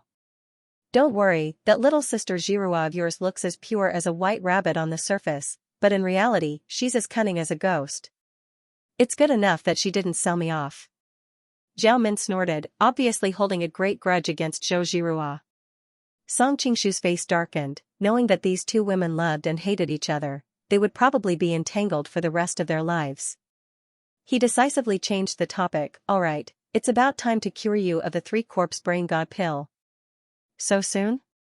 Zhao Min's expression changed, her previously relaxed expression instantly became nervous. Song Qingshu gently stroked her hair. You don't have to worry. I've already familiarized myself with your body these past few days. I know every inch of your skin and meridians. There shouldn't be any problems. You're so annoying. Hearing that he was familiar with her from inside out, Zhao Min's pale face couldn't help but blush, and she regained some of her usual beauty. Then let's start now. Song Qingshu reached out his hand to support her slender waist. He had already begun to silently circulate the true qi in his body. That's it? Zhao Min asked in surprise. Isn't this a good position? Are you planning to go to bed? Song Qingshu said with a smile. Zhao Min blushed and hurriedly shook her head. Let's do it here. Do I need to do anything to cooperate with you? After all, she had to get rid of the poison of the 3-corpse brain divine pill. Her heart was restless, and she hoped to do something to increase the probability of success. No need, just spread your legs. Song Qingshu looked down and gestured. Hearing this, Zhao Min was embarrassed. She bit her lip and rolled her eyes. However, the two of them had already been stuck together for the past few days. Now that there were no outsiders, she didn't mind taking the initiative, seeing that she was obediently following his instructions. The corners of Song Qingshu's mouth curled into a proud smile. He lifted her up with one hand and supported her slender waist with the other. Just as he was about to step onto the ground, Zhao Min suddenly stopped him. Wait a minute. Song Qingshu was stunned. Zhao Min directly moved forward and gave him an incomparably lingering kiss. Song Qingshu, I love you. I have no regrets in this life. Only then did Song Qingshu understand that she was worried that the detoxification would fail this time, so she left her last words in advance. Waves of pity welled up in Song Qingshu's heart. As he helped her tidy up her messy hair, he gently said, no regrets in this life. Doesn't that mean that you will regret it in your next life? Zhao Min was indeed distracted. She knew that he was teasing her, but when she thought about the possibility that they would be separated by heaven and earth, she couldn't help but reply with deep love, no regrets in this life. Feeling the deep love in her words, Song Qingshu solemnly said, I will definitely cure you. Then, the two of their bodies joined together. Although Zhao Min's cheeks soon blushed, and her eyes became misty, Song Qingshu did not have any distractions. He calmed himself down and transferred his Xinqi into her body. If he wanted to get rid of the worm hidden in her brain, he first had to turn her body into his. Obviously, it was not enough to just merge with her body. He also had to follow the path of the Taishan Sutra to open up some of the hidden acupoints in Zhao Min's body. Only then could he follow the path of the Taishan Sutra and use the Xinqi in her body. Zhao Min knew that he could not be disturbed at this moment. However, his Xinqi was flowing in her body, causing her to tremble from the depths of her soul. She was also sweating, but she still gritted her teeth and endured it, so that she would not make any noise and disturb him. In the end, she even felt that her body was about to collapse. Her whole body could not help but tremble. If it were not for his strong arms holding her tightly, she would have collapsed on the ground. You don't have to endure it. With my current cultivation and concentration, the sound of the outside world cannot affect me. At this moment, the two of them were so intimate. Song Qingshu was sensitive enough to notice the abnormality in her body. He quickly guessed what she was thinking, and hurriedly reminded her. Hearing his words, Zhao Min felt as if she had been freed. Her whole body softly fell into his arms.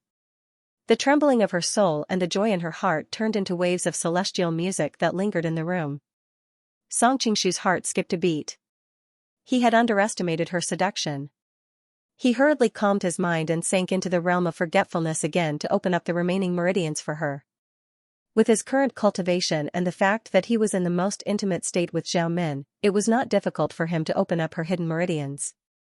Next, he did not rashly try to open up the meridians in her brain. Instead, he first treated Zhao Min's body as his own. He first ran his Taishan Xinqi a few times. After it was completely stabilized, he separated a gentle wisp of Xinqi and sent it into her brain. The brain was the most delicate and fragile part of the human body. It could not withstand the collision of Xinqi. Song Qingshu could not help but admire the creator of the Taishan Sutra. He did not know what kind of genius he was to be able to cultivate Xinqi into the brain. Completely relax your body and mind. You cannot have any resistance. When it came to the brain, Song Qingshu did not dare to be careless. He hurriedly reminded Zhao Min again. My body and mind are now yours. I am willing to do anything you want with me. Why would I resist you? Now, Zhao Min finally understood why he had proposed to have skin contact with her. At first, she thought he was taking advantage of the situation to be a hooligan. Now, she understood that this was the only way she could cooperate with him without reservation. If she hesitated or resisted, her body would reject him. Then, the possibility of successfully detoxifying her body would plummet. Willing to do anything? Then with Zhou Jirua. In the end, Song Qingshu did not say what he was thinking. He did not want to cause her to resist subconsciously. Noticing the small golden person in his eyes, Zhao Min was startled. It must be known that Murong Jingyue, who had learned the divine blade chop, was in high spirits. In the end, when Song Qingshu used this move, his soul was destroyed. She wanted to close her eyes, but soon Zhao Min realized that he would not harm her. She immediately opened her eyes and looked at him, completely letting down her guard. Song Qingshu's eyes were as bright as gold. He could clearly sense Zhao Min's weak soul, but he didn't attack her soul. Instead, he used his Zhen Qi to slowly explore the abnormality in her mind. Finally, the heavens didn't disappoint those who tried. He found the location of the insect corpse. The cadaveric bug seemed to feel the danger and showed signs of breaking out of its shell. However, under the pressure of Song Qingshu's powerful divine sense, the cadaveric bug shivered as soon as it showed its head. It hid there and dared not move. Song Qingshu would not be polite to it. The sword chi condensed by his divine sense attacked it directly. The cadaveric bug saw that it could not escape and was about to fight to the death. Unfortunately, it was destroyed by the sword chi as soon as it showed its head. All right. Song Qingshu slowly withdrew his genuine chi and withdrew from her body. He thought that although there was no therapy like the Gamma Blade in this era, he could achieve the same effect with the help of Sword 23. Zhao Min smiled. When she was about to say something, her face suddenly changed and she spat out a mouthful of blood. Noticing her pale face, Song Qingshu stroked her hair and comforted her, "Don't worry. It's just the remains of the cadaveric bug and some extravasated blood." Zhao Min subconsciously looked over and saw some thin legs on the ground. When she thought about the insect corpse in her head, she couldn't help but turn pale. "All right, it's all over. You don't have to worry about the poison anymore." Song Qingshu held her in his arms and comforted her. "Thank you." Zhao Min raised her head and kissed him on the cheek. "I've decided. I can grant you one wish." Tisk Song Qingshu was unmoved. "Back then, you also said that you would grant me my wish. Although you saved me that time, you also caused me to be poisoned by the three-corpse divine pill. I still haven't settled this debt with you, and you still have the nerve to mention that matter." Zhao Min wrinkled her nose and snorted. "Fine. Anyway, you women like to go back on your word," Song Qingshu said gloomily. "It's different this time. I'm very happy right now, so I'll grant you a wish."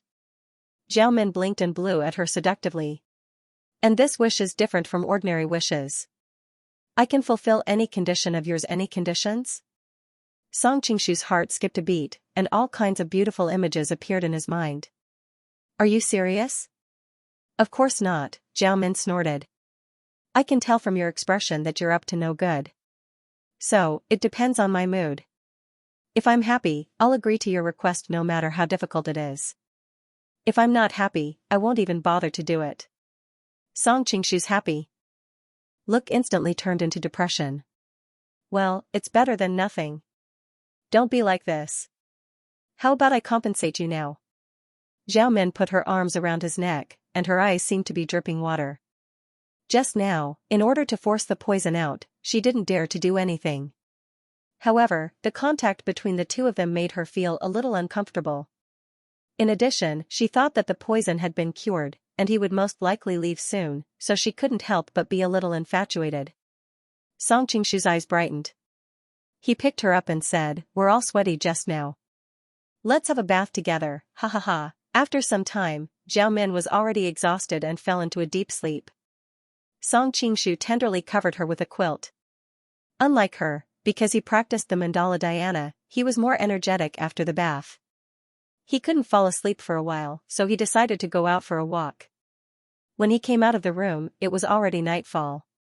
Song Qingshu hesitated for a moment, and then walked to concubine Hui's bedroom.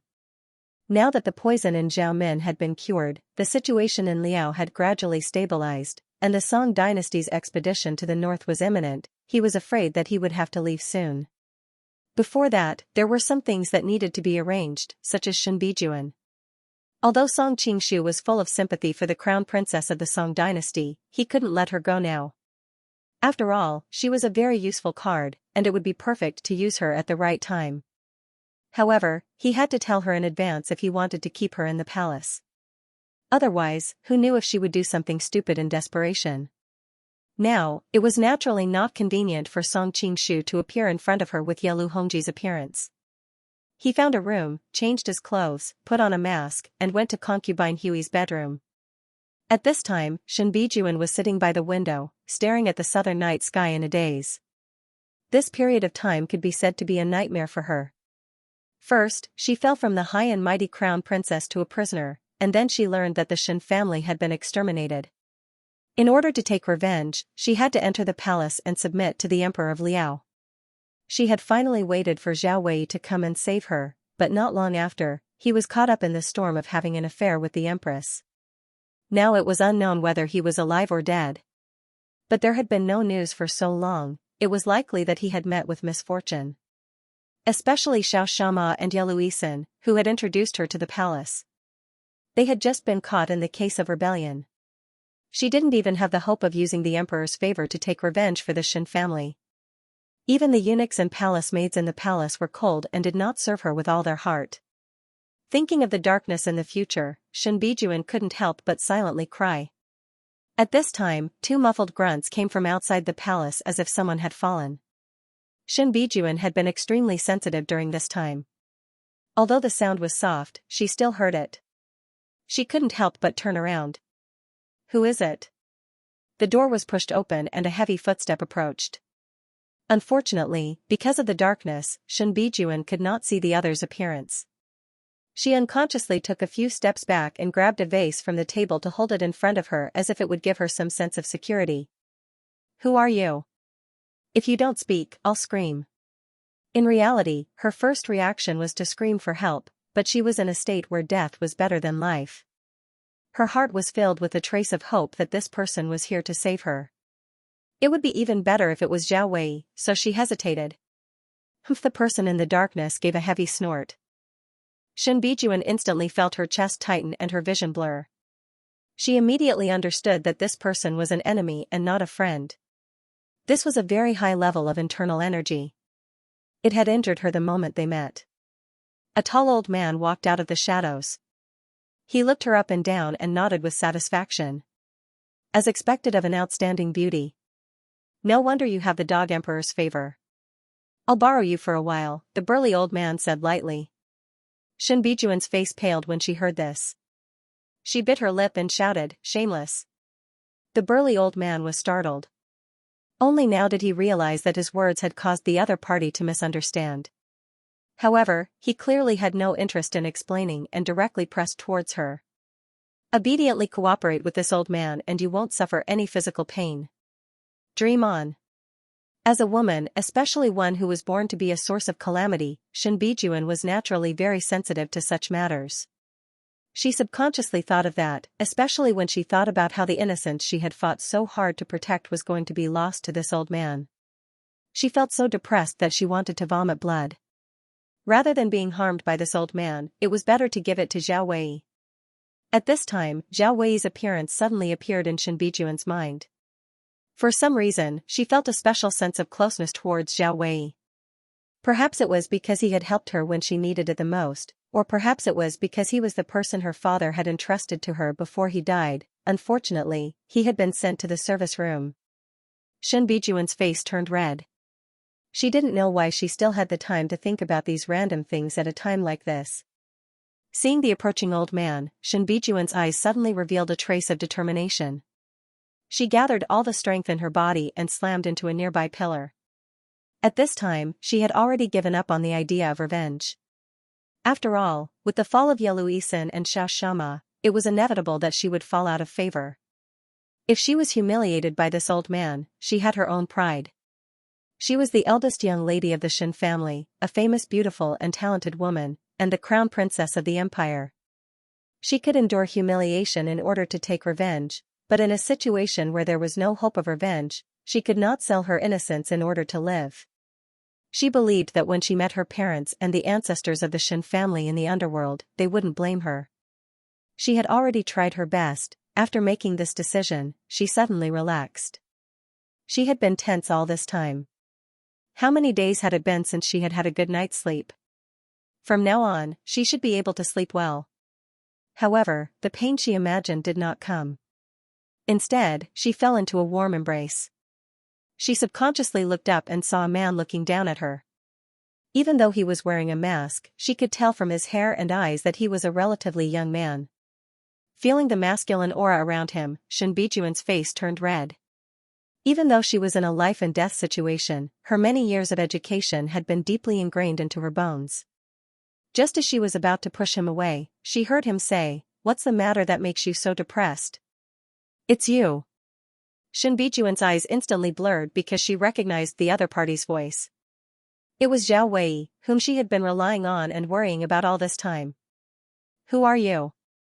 The elder frowned and stopped. He didn't continue forward. He had been planning to stop Shen Bijuan when he saw that she was about to commit suicide, but someone had been faster than him. It was so fast that he didn't even know how that person had appeared. How could he not be on guard? Who I am isn't important. On the other hand, you're someone who has been famous for a long time, yet you're bullying a weak little girl. Aren't you ashamed? The person who had come was naturally Song Qingshu. He had just arrived when he saw Shen Bijuan hit the pillar and had hurriedly tried to save her. He naturally didn't have a good impression of the culprit. He had recognized this tall and sturdy old man from the very beginning. It was Xiao Feng's father, Xiao Yuanshan. Previously, he had been the inspector of the imperial palace, but in the end, Yelu Isan had used Xiao Zhonghui and Yuan Qingji's affair as a pretext and had no choice but to admit his mistake and resign. After Xiao Feng had been imprisoned, Yelu Hongji had been worried that Xiao Yuanshan's martial arts would be a disaster. At the same time, he had sent people to capture him, but unfortunately, he had escaped and disappeared without a trace. There had been one attempt to break into the prison to save Xiao Feng, but Yelu Hongji had already made preparations. Not only had he sent a large number of soldiers to guard the prison, but he had also arranged for many experts, so he had returned without success. Of course, with Xiao Yuanshan's martial arts, it would have been difficult for those people to stop him. Those who want to achieve great things don't bother with trifles. Reputation is nothing to this old man. Xiao Yuanshan stared at Shen Bijuan in his arms. This old man needs to use her to exchange for someone else. I won't harm her. With his usual personality, he wouldn't have bothered to explain so much. However, he had been startled by the other party's movement technique just now and felt a bit of fear. He had no choice but to use a negotiating tone to communicate with the other party. Exchange? Song Qingshu was startled at first, but then he immediately realized that the other party was most likely planning on using Shen Bijuan as a hostage to exchange for Xiao Feng. Thinking of this, he couldn't help but sigh. As expected of one of the two famous scammers in the demigods and semi-devils. It had to be known that Shen Bijuan had been sent to the palace by Yelu Isan's people. Now that Yelu Isan had fallen from power, it was almost inevitable that she would fall out of favor.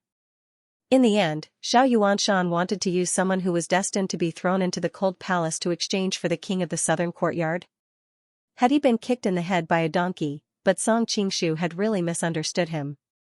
When Xiao Yuanshan had been the inspector of the palace, he knew that the new Huifei was a beauty that could topple cities and could rival the empress.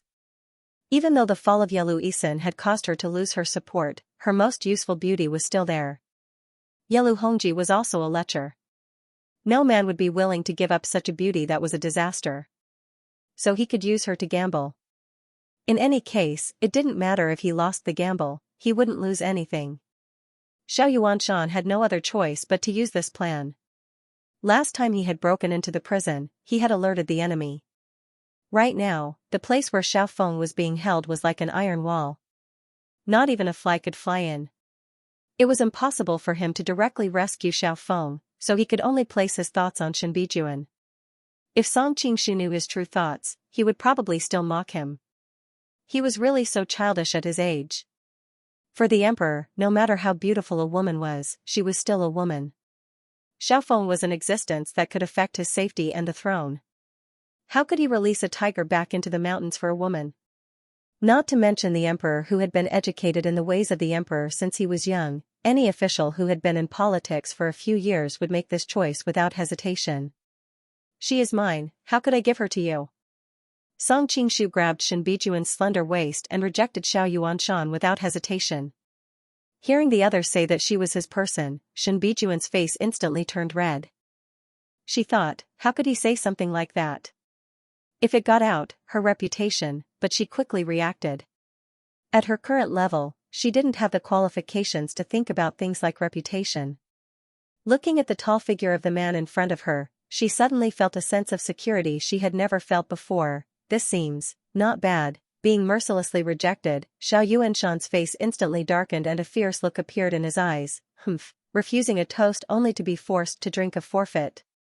Although his opponent's qigong was high, his martial arts might not be high. Moreover, looking at all the experts in the world, there were not many that Xiao Yuanshan feared. As soon as he finished speaking, a long black whip instantly appeared in his hand. It covered the distance of several dozen feet in an instant and enveloped Shen Bijuan's body. Clearly, he planned on taking her by surprise. In Shen Bijuan's eyes, she couldn't see the whip at all. She could only see a roaring black dragon charging at her. In that instant, she felt her soul tremble. She felt her hands and feet go cold. Her body couldn't even move, let alone dodge. Vidra demon subduing ring? Song Qingshu coldly laughed. He raised his hand and pointed forward. The roaring black dragon instantly collapsed, turning into a small snake that fell to the ground. Xiao Yuanshan's expression changed. The Vidra demon subduing ring was the ultimate technique that he had painstakingly trained for the past few decades in Shaolin. How could it be broken in one move? Just now, the other's finger seemed to have predicted it and pointed at the weakest point of his whip's internal energy conversion. It had to be known that before this, he didn't even realize that there was a flaw in this technique. His martial arts were this high and he was still so young. Xiao Yuanshan's mind flashed and he put away his whip. He cupped his hands and said, so it's Golden Snake King, it was a misunderstanding. Thanks to all the book friends who have gifted during this period of time. Because the annual meeting had been outside for a week, the double monthly votes this month couldn't be used.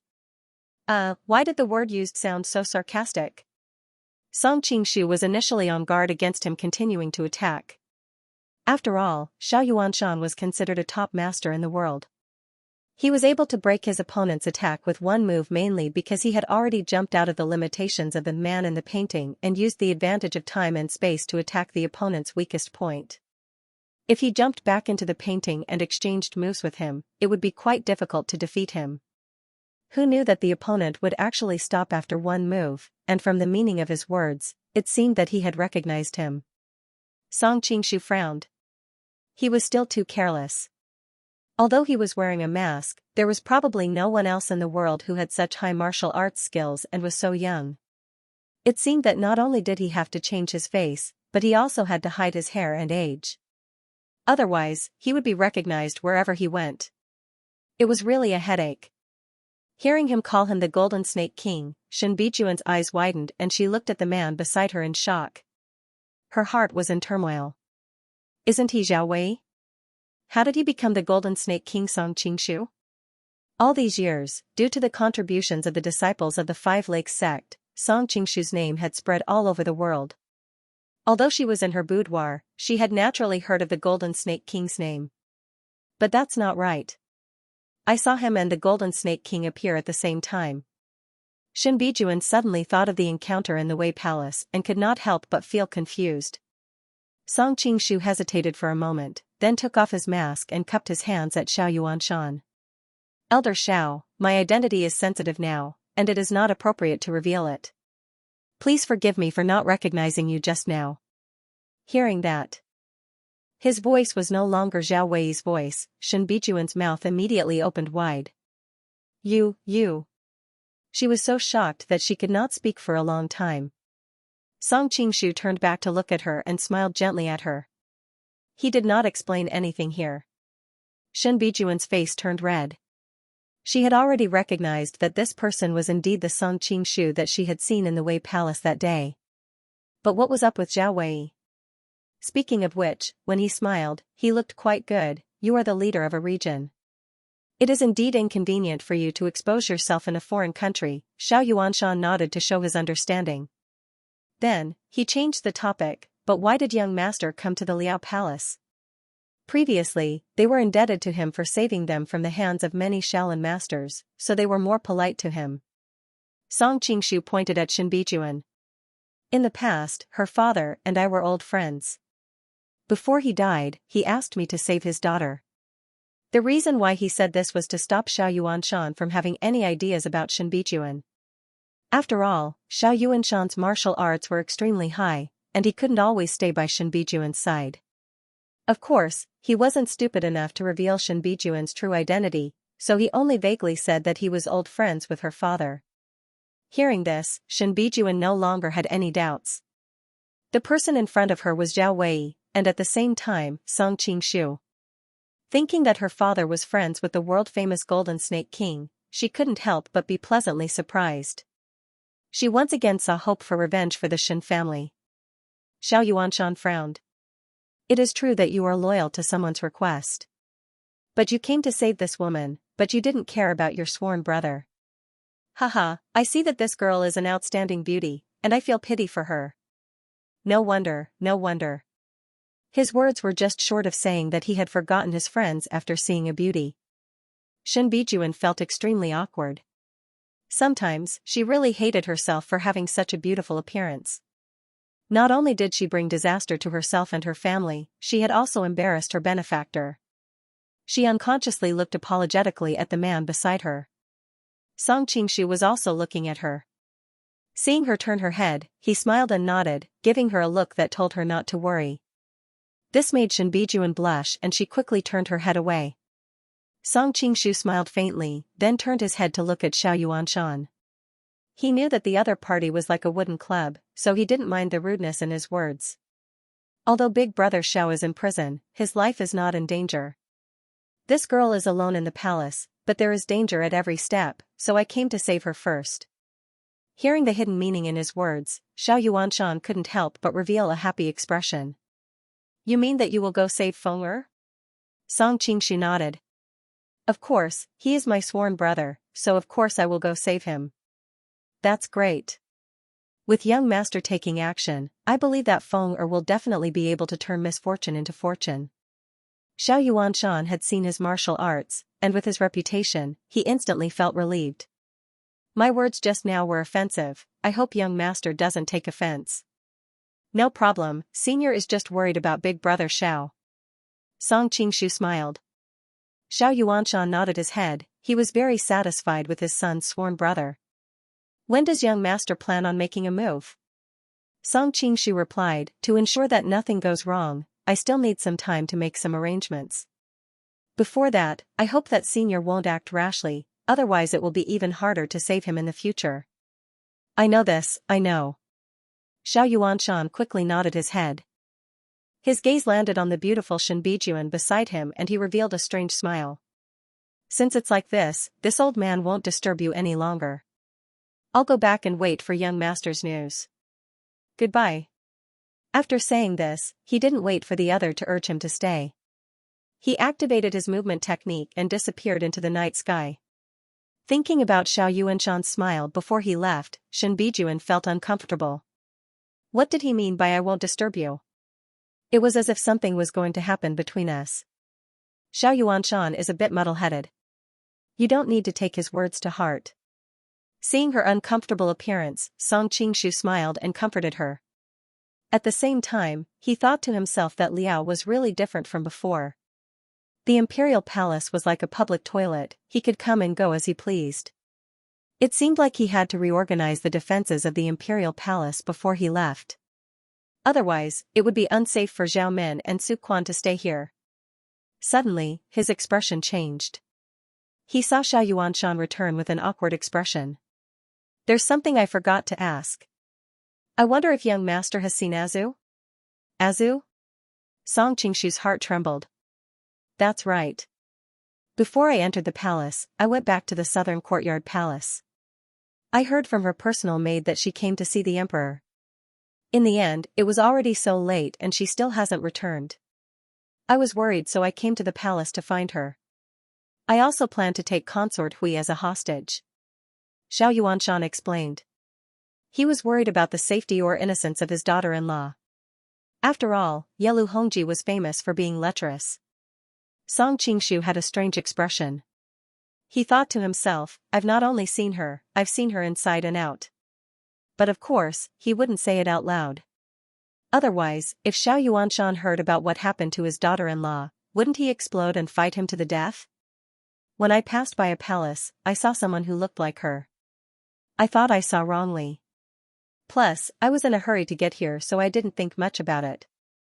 Song Qingshu naturally couldn't let Xiao Yuanshan roam around the palace. Firstly, he was afraid that he would discover some secret.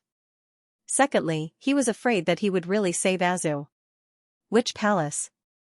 Xiao Yuanshan asked anxiously. I'll go with Senior. After all, she's my future sister-in-law.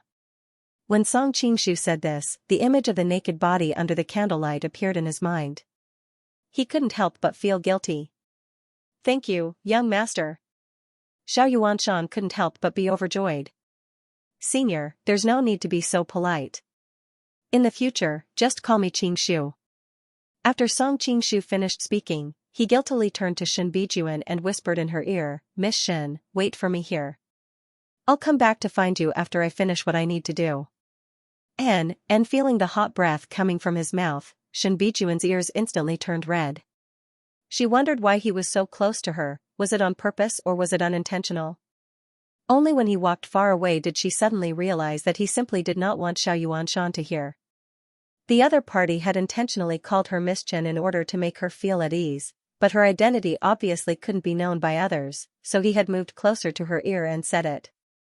Thinking that she had actually worried about such a small matter for so long, she couldn't help but bite her lips, and her entire person became slightly absent-minded.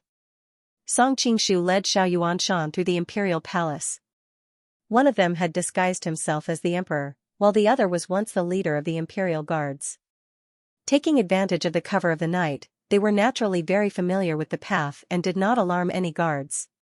Not long after, Song Qingshu brought Xiao Yuanshan to the side courtyard where Azu was. Actually, he hesitated whether or not to bring him here. Instead of letting Xiao Yuanshan wander around the palace and meet with Azu in private, it was better to bring him here himself. With him watching from the side, Azu would be more obedient. The two of them did not alert the palace maids outside and flipped through the window into the inner courtyard. Azu had experienced such a thing tonight and could be said to be extremely agitated. After being brought here, she could not sleep no matter what, so she just sat by the window in a daze. The person who came in from the window gave her a fright. When she saw Xiao Yuanshan's face, she let out a sigh of relief. Uncle, why are you here? Her tone was filled with surprise. After all, she had suffered so much tonight and seeing him was like seeing a family member. From a certain point of view, she had already treated Xiao Yuanshan as her father. I heard that you entered the palace and saw that you did not come back, so I specially came to find you. Xiao Yuanshan looked her up and down after jumping in. Seeing that her eyes were slightly red, he could not help but frown and ask, why are you crying? Did the dog emperor bully you? Towards the end, his voice carried a trace of killing intent. It was obvious that as long as she nodded, he would kill his way to the emperor's palace to avenge her. Azu was startled. She quickly wiped her face and said, No, I just miss Big Brother Xiao. Naturally, she did not dare to speak of what had just happened. After all, as his daughter-in-law, if he were to learn of it, how could he endure it? Of course, another reason was that Song Qingshu's martial arts were too high. Even if Xiao Yuanshan knew about it, it would be useless. And once this matter was leaked, it would force Song Qingshu to have no choice but to kill. She had always been intelligent, so how could she not see through the danger? Naturally, she would not act like a village woman and complain tearfully to the other party. Then why are you staying in the palace? Xiao Yuanshan asked curiously. The emperor won't let me go and put me under house arrest. After thinking about it, Azu could only explain it this way. Xiao Yuanshan's thick eyebrows rose in anger. Could it be that Yelu Hongji was tempted by your beauty and had improper thoughts towards you? No. Yelu Hongji didn't. Azu quickly explained. At the same time, she secretly thought that she was not lying. The one who bullied her was not Yelu Hongji, but Song Qingshu. Then I'll save you from the palace now.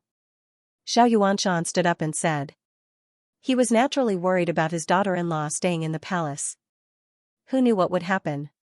But, thinking that it was Song Qingshu who asked her to stay here, Azu immediately hesitated. She had reached an agreement with the other party. To be honest, she did not want to leave, but if she refused, she did not know how to explain it to her father-in-law. You're worried about dragging Feng'er into this. Don't worry, this time I found a helper. It won't be long before Feng'er can be saved. Xiao Yuanshan laughed. Helper? Azu was startled, revealing a confused expression. Qingshu, come in. Xiao Yuanshan turned to the side and waved towards the window. Very quickly, a figure flashed in. Song Qingshu bowed to Azu. Song Qingshu greets sister-in-law. He had just told Xiao Yuanshan to stay outside. Xiao Yuanshan thought that at this time, Azu would most likely be asleep. Letting a young man like him enter his daughter-in-law's bedroom was indeed a bit inconvenient, so he did not refuse. He went in first to let Azu prepare. As for Song Qingshu, he purposely did not go in. He wanted to test if Azu would reveal any secrets without him around. Luckily, it turned out that his eyesight was not bad. Azu was not a stupid woman. It's you. Seeing the appearance of the person who came, Azu's expression instantly changed. Xiao Yuanshan patted Song Qingshu's shoulder without knowing anything. You didn't expect it, right? With Qingshu's help, even if it's a dragon's pool or a tiger's den, we can still save Feng'er. Song Qingshu seized the opportunity and said, of course, Xiao Dage is my sworn brother and sister-in-law. You have shown kindness to me. It can be said that I am duty-bound to help you. While speaking, he quietly winked at Azu. Thinking back to her encounter in the imperial study and hearing him call her sister-in-law, Azu instantly felt that the two words were especially piercing. However, she could not say anything. She understood that he was also hinting at her, so she could only cooperate with him and act. Then I really have to thank young master. At the same time, she was secretly glad that she did not say anything. Otherwise, not only would she not be able to save Brother Xiao, she might even harm Uncle. Let's take advantage of the dark to leave this place. Song Qingshu knew Azu's worries and took the initiative to suggest. Previously, Azu was worried about him. Now that he agreed, she did not hesitate anymore. After all, she did not want to stay in this cold and quiet palace. The two of them brought Azu out under the cover of the night. Along the way, Azu's expression was solemn. She did not know what Song Qingshu was planning. However, no matter how hard she racked her brains, she could not guess what he was thinking. She could only follow behind him with a heavy heart. Seeing that there was only one more palace wall before they could leave, Azu suddenly felt a pain in her ankle. She subconsciously cried out "Io," and her entire body involuntarily fell forward. Song Qingshu caught her and revealed a smile that was not a smile. Why is sister-in-law walking so carelessly? Seeing his expression, Azu instantly understood who the culprit was. Her teeth itched to the point that she wanted to bite him. The area near the palace wall was the most important part of the palace patrol. Her cry and the sound of her fall had alerted the guards not far away. Who is it? A group of patrolling guards quickly ran over. Xiao Yuanshan turned back to look at Azu. Seeing her tightly knitted brows, he knew that her leg was injured and could not walk anymore. At this time, hearing the commotion, the guards from all directions rushed over. They were clear that if they were to be surrounded, they would be in danger. In this world, no matter how strong the martial arts of the martial arts masters were, if they were surrounded by a large army, they would still die. Xiao Yuanshan immediately made a decision. Qingshu, bring Azu and leave first. I will bring up the rear. Azu's leg was injured, so the three of them's mobility was greatly reduced. If they wanted to escape, they would be caught sooner or later. It was better to split into two, one to bring up the rear and the other to leave with Azu. Because Azu was his future daughter-in-law, it was not good to let Song Qingshu stay behind and take the risk. As for the one to stay behind, without Azu's burden, it would be much easier to escape later. All of this was within Song Qingshu's expectations, so he did not hesitate at all. Okay, we'll meet in the palace later. After saying that, he grabbed Azu's waist and flew out of the palace. Although in my plan, I did not intend to take Azu, but why do I feel that the plot is a little out of control? Let nature take its course. What exactly do you want? It was not convenient for Azu to ask in front of Xiao Yuanshan, so the moment they left, she pushed the man beside her away and glared at him. Song Qingshu was just putting on an act when he brought her over the palace walls. They circled around outside before returning to the palace. Now, the two of them were standing in a tall tower in the palace, quietly watching Xiao Yuanshan fall into the heavy encirclement of the palace guards. I don't want to do anything, it's just that I don't want Xiao Yuanshan to ruin what I'm going to do next. Song Qingshu replied indifferently. Azu's expression changed. You want to kill him? Song Qingshu shook his head. He is after all Big Brother Zhao's father, so why would I kill him? I just want to injure him a little so that he will stop for a while. You still know that Big Brother Xiao is your sworn brother. Azu angrily pointed at him. Song Qingshu pushed her hand away and said in a very emotional tone, when one reaches a certain height, one will not be able to act according to one's own preferences. Perhaps you will think that what I said is hypocritical, but this is indeed my true opinion. For the first time, Azu did not say anything because she thought of many things. She thought of how young Master Morone was determined to restore his country. Ever since he could remember, he had no choice but to practice martial arts and recruit heroes. He even had no time to respond to the affection of the outstanding beauty Miss Wang. She thought of how Xiao Feng had been a Han for 30 years, but in the end, he had no choice but to return to the Liao kingdom. She also thought of her biological father, Duan Jingchun. Although he was a prince and also loved her mother, he could not marry her back to Dali because he needed the support of the Bai tribe behind the princess consort. Azu, you are a very sensible girl.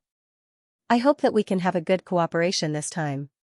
In 2 years, you can also go with Big Brother Xiao to herd horses and sheep. Song Qingshu stood by the railing with his hands behind his back. The cold night wind blew his clothes and at this moment, he seemed to have a kind of detachment from the secular world. I hope you keep your word. Azu sighed faintly, full of helplessness of accepting her fate. Will something happen to Uncle Xiao? Seeing more and more guards surrounding them, Azu couldn't help but ask worriedly. Don't worry, with Xiao Yuanshan's martial arts, escaping won't be a problem, he'll just suffer some injuries. Song Qingshu continued, alright, let's go. Back to the palace? Azu was expressionless. Back to the southern courtyard's king's mansion. As soon as Song Qingshu finished speaking, Azu's eyes lit up. After all, in her heart, that place had become her home. Following that, Song Qingshu glided down from the tower with Azu. Throughout the entire process, Azu was amazed by his qigong and even forgot that he was still holding her waist. Returning to the southern courtyard's king's mansion, Song Qingshu didn't enter from the front door. After all, that would be too conspicuous.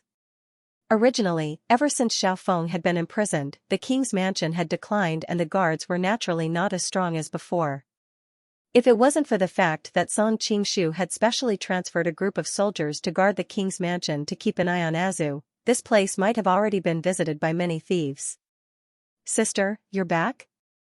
A young girl in purple jumped out to welcome them. When she saw Song Qingshu, the smile on her face became even wider. Moss. Brother Song. Originally, she had planned to call him master, but suddenly realized that calling him that in front of outsiders would cause him trouble, so she changed it at the last minute. In her eyes, only her master was one of them. Sister was naturally an outsider. Back then, Song Qingshu had used soul shift to turn her into his female slave.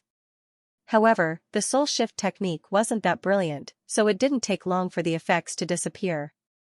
Azu regained her senses as well. At first, she was very angry. After all, she had lost her virginity without even realizing it. However, when she found out how powerful this master of hers was, her anger couldn't help but turn into joy. Growing up in a place like the Sea of Constellations, she admired the strong the most. Not to mention that Song Qingshu was so young and handsome. Especially the longer she stayed in the Central Plains, the more rumors she heard about him. This man who had created so many miracles was like an immortal that had descended into the world. Furthermore, when she heard that he was the dream man of many noble ladies, Zi felt a strong sense of danger. Thus, she became even more determined to follow him. That was why her current attitude towards Song Qingshu was no less than when she had been soul shift technique. As for Song Qingshu, as a man, he naturally enjoyed having a young lady who admired him so much. Although he wasn't too fond of Zi's viciousness, it didn't matter much to him now. Azu, go back to your room and rest first. I have something to say to Azi, Song Qingshu said to Azu. What do you want to do to Azi? Azu guarded her little sister behind her vigilantly, as though the person in front of her was just a big, greedy wolf. Seeing her protective look, Song Qingshu couldn't help but laugh. He looked at Azi, who was behind her, and said, Azi, your older sister asked me what I want to do to you. How should I answer? Azi pushed her older sister's hand away and flashed out from behind her. She replied with a smile, Master can do whatever you want to Azi. Seeing her younger sister's expression, Azu was instantly confused. Although she had previously guessed the relationship between her younger sister and Song Qingshu, it was still very shocking to hear it with her own ears. What was even more shocking was the way her younger sister addressed him. Why do you call him master? Azi walked to Song Qingshu and slowly knelt down. She hugged his thigh and said coquettishly, I am master's female slave. What else should I call him if not master? Azu was completely stupefied. Do you know what kind of person he is? Actually, he's not as righteous as he looks. I know what kind of person master is better than you, but I don't think there's anything wrong with that. Moreover, only a person like this can do anything he wants. He's a true powerhouse. Azi rolled her eyes. She thought that her older sister was really naive and sweet. If master was a righteous man, why would she become his female slave? Do father and mother know about this? Azu couldn't help but feel a little distressed when she saw her younger sister acting as if she had taken drugs. So what if they know? So what if they don't? They've abandoned me since I was born. I've never been indebted to them for raising me. Do you think they can interfere with my affairs? Azi pursed her lips. If it was before, she would still acknowledge Duan Jingchun as her father because of his status as the Prince of Jinan. But now that her master was also a prince, and a prince of the Central Plains at that, he had 1,000 miles of fertile land and hundreds of thousands of soldiers under his command. He was far more powerful than a cowardly prince from a remote country who didn't even dare to take a concubine.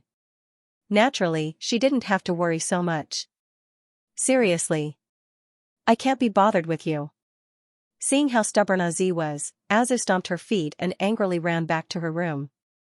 After she left, Azi crawled up and served him tea. Master, please have a seat. Do you want Azi to massage your shoulders? There's no need. Song Qingshu reached out to stop her. I came here this time because I have something for you to do. What is it? Azi's eyes brightened. Born in the sea of constellations, she was more mature than the average woman in certain aspects. She knew that she had to display her value at the right time in order to maintain her position in the long run. Even though she prided herself on her beauty, the people by her master's side were all great beauties. This put a lot of pressure on her. Azi knew that it would be very difficult for her to gain a place in her master's heart with just her beauty alone. She could only rely on other aspects to gain his favor. Now that she heard that he needed her for something, how could she not be happy? I need you to pretend to be Azu. Song Qingshu slowly explained his plan. That's so fun.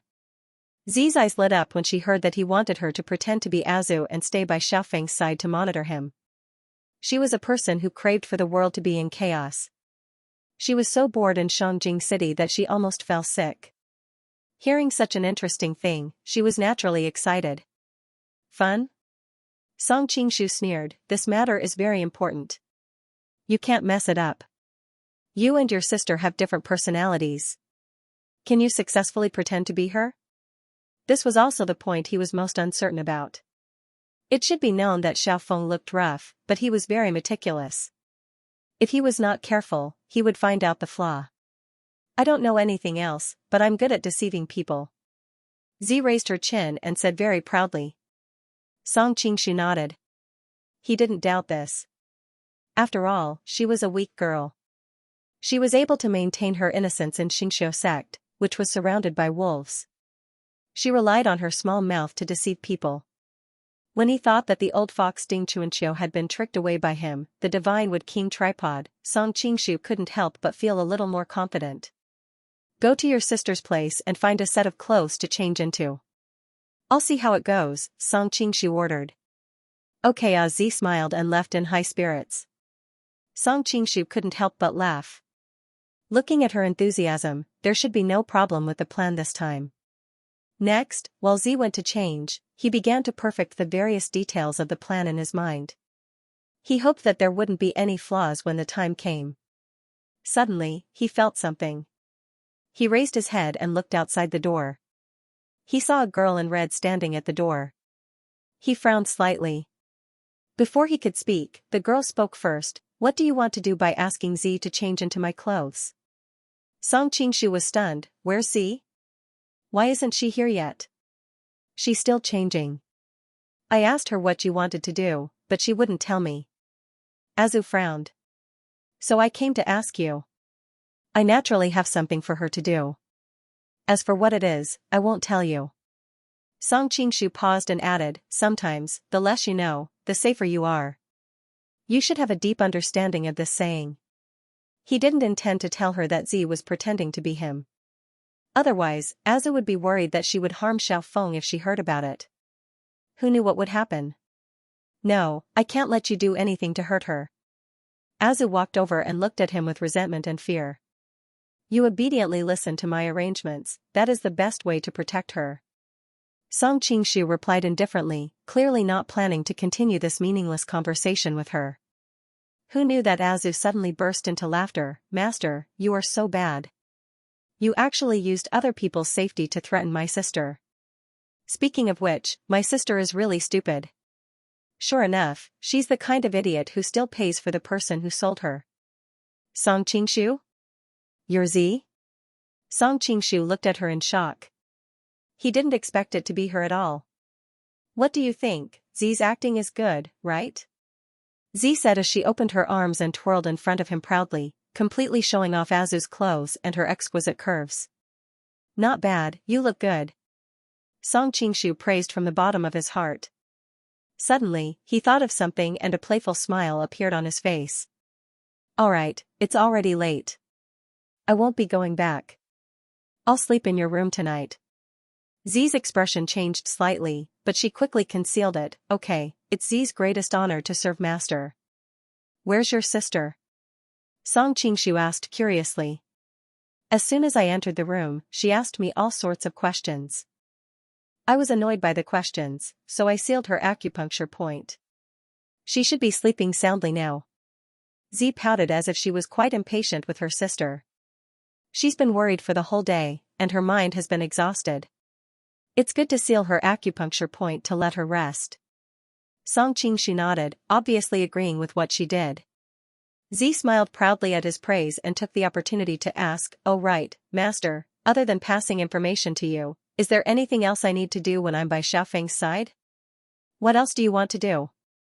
Song Qingshu held her waist with one hand, feeling the slender and warm touch. Where's your room? That side. Zi lowered her head, and her expression could not be seen clearly for a moment. Don't tell me that I don't need a method to keep Xiaofeng in check? What if he discovers a flaw and knows the truth? How should I restrain him immediately? You can control him? Song Qingshu laughed involuntarily. Xiaofeng is unrivaled in the world. Do you think you can control him with your mediocre skills? I can use poison, Zi said with a smile, and her eyes flashed. With your Xianxia sect's invisible powder, blissful thorn, heart-destroying bullet, and so on? Song Qingshu curled his lips in disdain. Zi's poison won't work. Master is so powerful, you must have poisons that can deal with him. Zi shook his arm and said coquettishly. Yes, for example, 3-corpse brain divine pill, leopard embryo muscle enhancement pill, and so on. Song Qingshu answered casually. Zi's eyes lit up. I've heard of these 2 kinds of strange poisons in Xianxia sect. Is it true that they have no antidote other than the poisoner? Of course. Song Qingshu immediately showed an impatient look. Didn't I tell you before? Really? Z was shocked and hurriedly changed the topic. Master, when you're done with your business, will you really let them go to herd horses and sheep outside the Great Wall? Why do you ask? At this time, the two of them had already walked into the room, and Song Qingshu closed the door. I'm just curious, Z answered with a smile. Curious? Song Qingshu held her in his arms, and conveniently rolled onto the bed. Compared to that, I'm more curious about your body. There was a hint of panic on Z's face, and she hurriedly said, Master, don't be anxious. I haven't had time to take a bath today, and I'm very dirty. I'll go take a bath first, then I'll serve Master. After saying that, she wanted to get up and leave, but she was pulled back onto the bed by Song Qingshu. She was struggling to get up, but Song Qingshu turned over and rode on top of her, pressing her down so that she couldn't move. I can't wait that long. Song Qingshu moved closer to her neck and sniffed. Tisk tsk, it smells so good. Which part of you is dirty? Feeling that he was starting to take off her clothes, a hint of panic flashed in Z's eyes, and she hurriedly grabbed his hand. Master, you haven't answered my question yet. You're hanging me up, and it's very uncomfortable. Since when did you start negotiating terms with me? Song Qingshu's smile disappeared and he looked at her with a cold expression. Z was shocked, and she hurriedly said, Master, I was wrong. I hope Master can be magnanimous and forgive me this time. Forgive? Song Qingshu looked at her playfully. It just so happens that you're angry because of your sister today. How about this, you'll pretend to be your sister and serve me. You must imitate her mentality and behavior. If I see any flaws, I won't forgive you. Hearing his words, Z couldn't help but flash a trace of shame and anger on her face. How can you have such a beastly thought? Z stared at him hatefully. Song Qingshu was stunned. Beastly? You used to encourage me to sleep with you and your sister, and you even said that you could help me get your sister.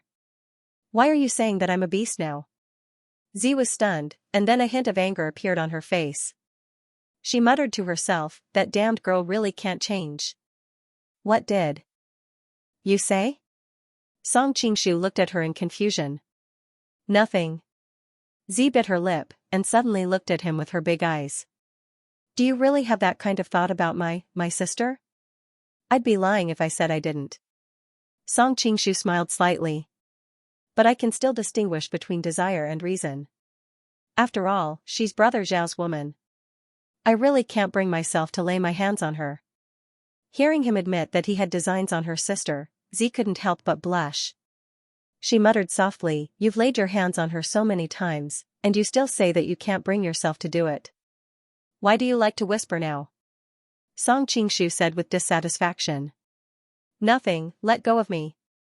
Z hurriedly reached out and tried to push the man on top of her away, but unfortunately, her strength was like a clay ox in the sea. It didn't work at all. In the end, she could only clench her hands into fists and keep pounding on the man's chest. Song Qingshu nodded and showed a trace of satisfaction. Not bad, you're somewhat similar. What do you mean similar? I'm Azu. Z said angrily. Song Qingshu's eyes lit up. Not bad, continue the performance. Keep it like this. One of his hands unconsciously reached into her clothes. Z almost fainted. I'm your sister-in-law, you can't do this. Song Qingshu's smile became wider and wider, his other hand caressing her face gently. Z, I really didn't realize that you had such superb acting skills. Yes, just like that. You're able to portray your sister's struggle between physical desire and moral shame. Song Qingshu, you bastard.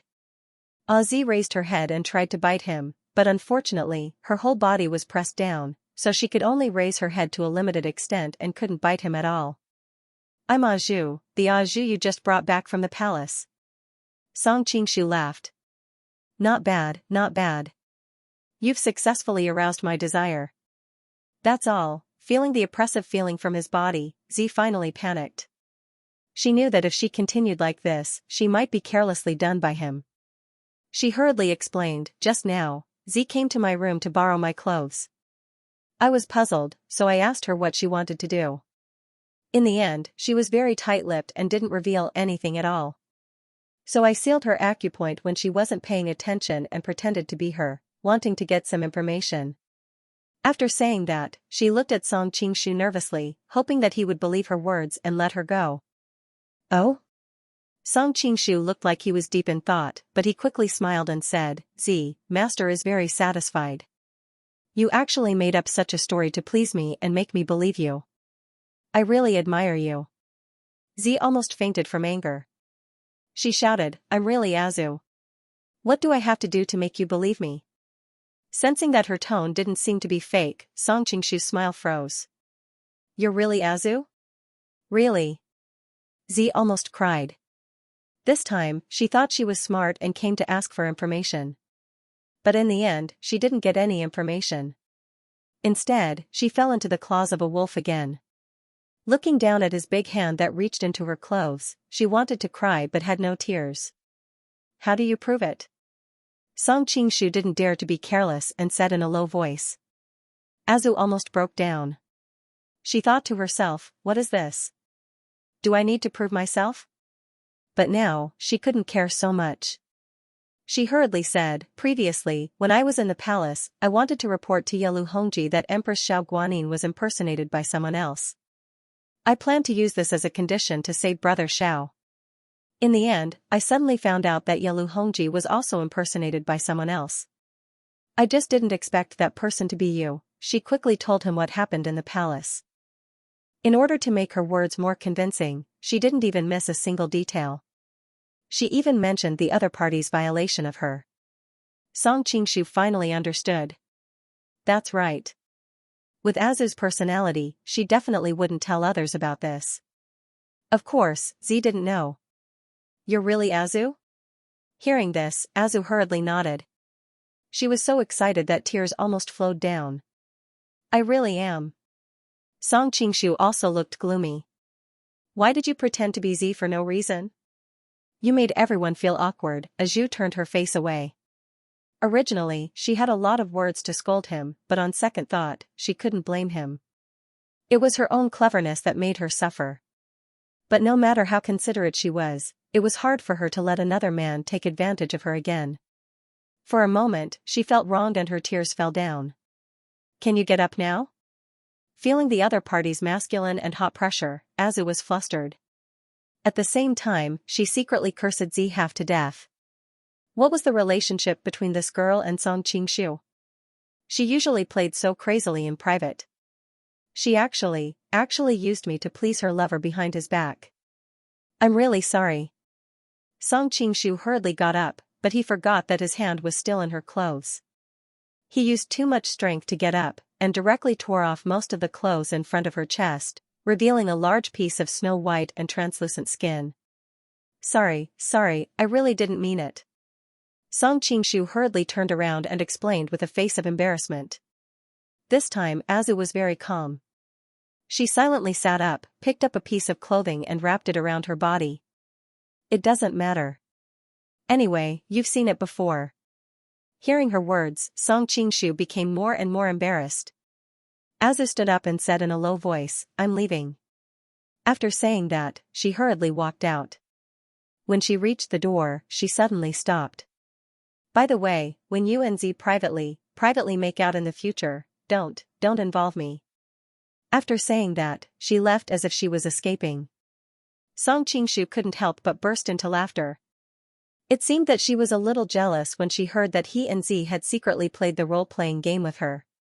After a while, Azu left and returned again. But unexpectedly, she had changed into a new dress this time. Song Qingshu was stunned. Why did you come back again? Azu laughed. Master, I'm very good at it, right? Even you can't tell the difference between me and my sister. Song Qingshu was speechless. You still have the cheek to say that? Because of your mistake just now, I almost made a big mistake. Z also looked embarrassed. After all, she had always been proud of her wit, but she was actually plotted against by the silly sweet sister that she looked down on. It made her feel extremely embarrassed.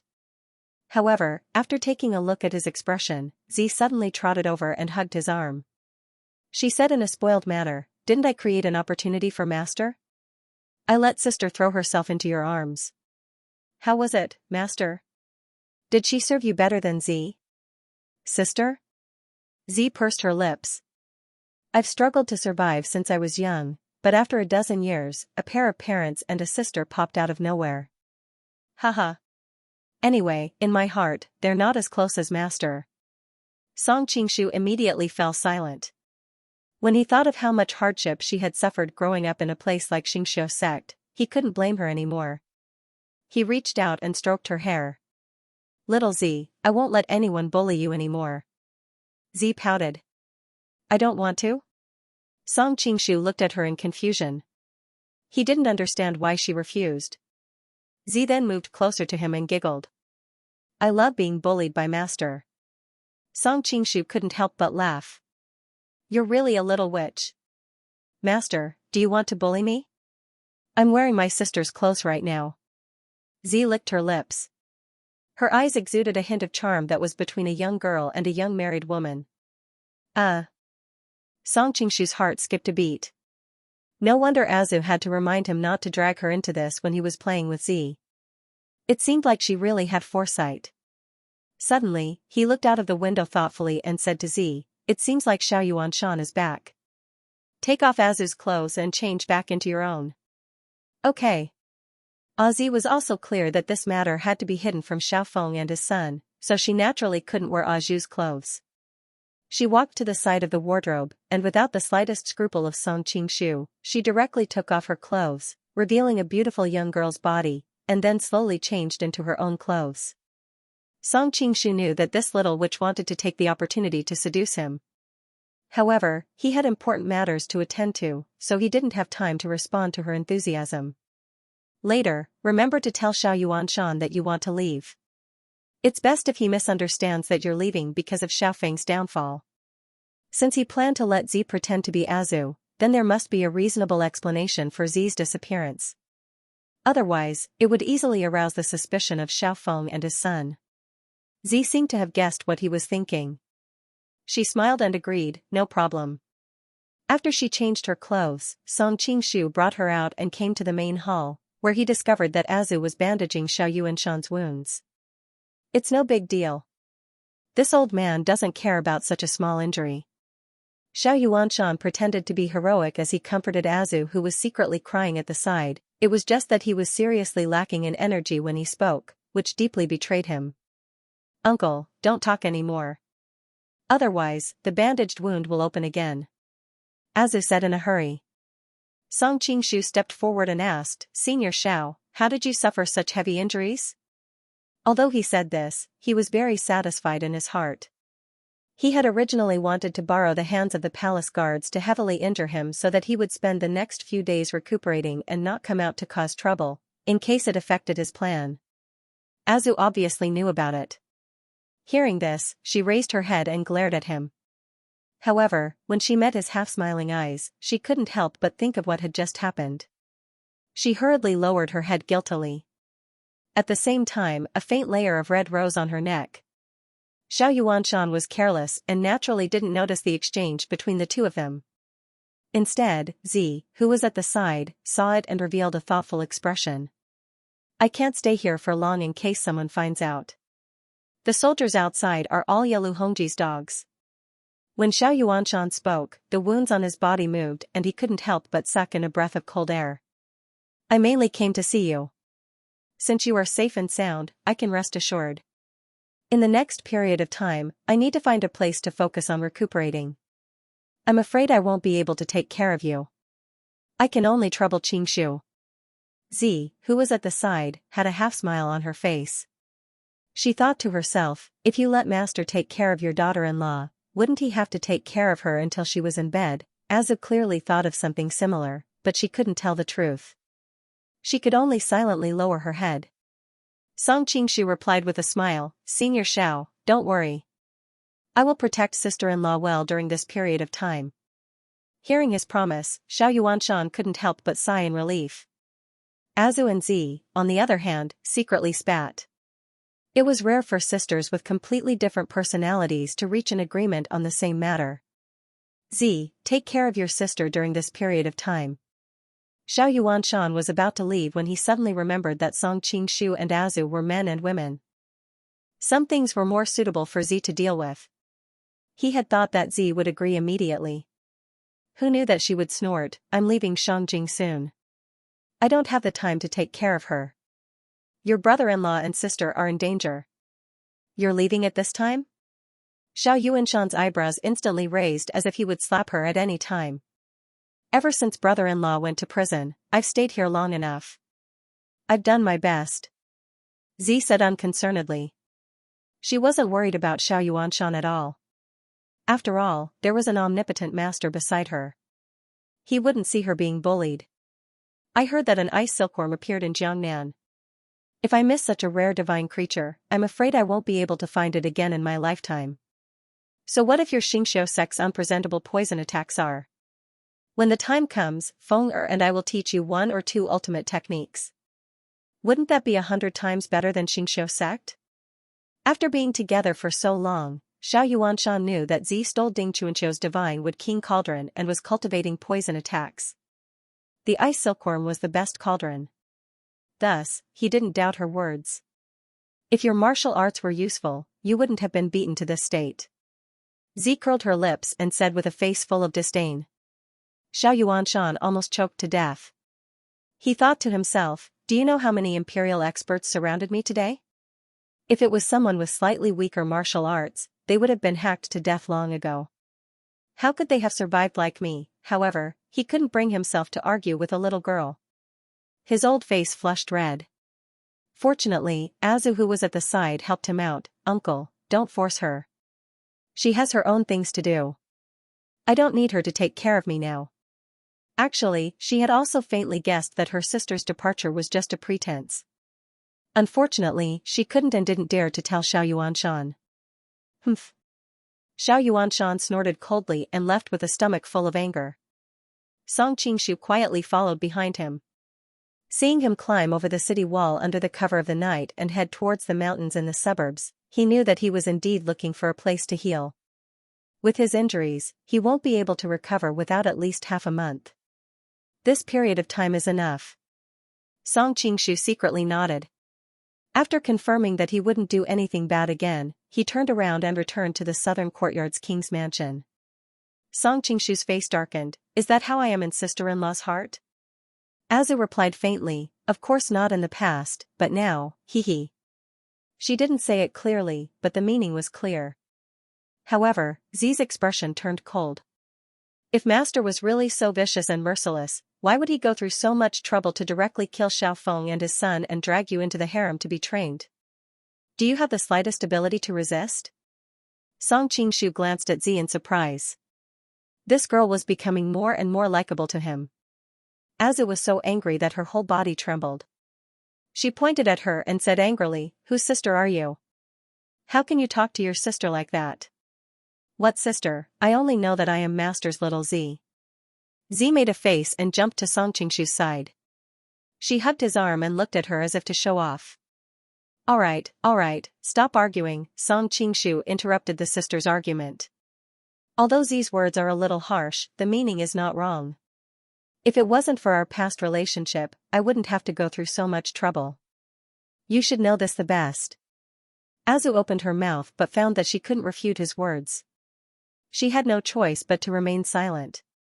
"All right, pack your things and follow me to live in the palace," Song Qingshu ordered. He had to stay in the palace for a period of time. It was a little inconvenient to go back and forth between the palace and the palace. He might as well bring all of them to the palace. Xiao Yuanshan was hiding in the mountains to recuperate, and Xiao Feng was locked up in prison. He wouldn't know where Azu had gone. Okay. Hearing that they were going to the palace, Z instantly became excited. She was originally full of curiosity towards new things, not to mention the palace, which was a place that attracted all the girls in the world. In contrast to Z's excitement, Azu's face was full of worry. "Can't I stay here?" This place felt like home to her.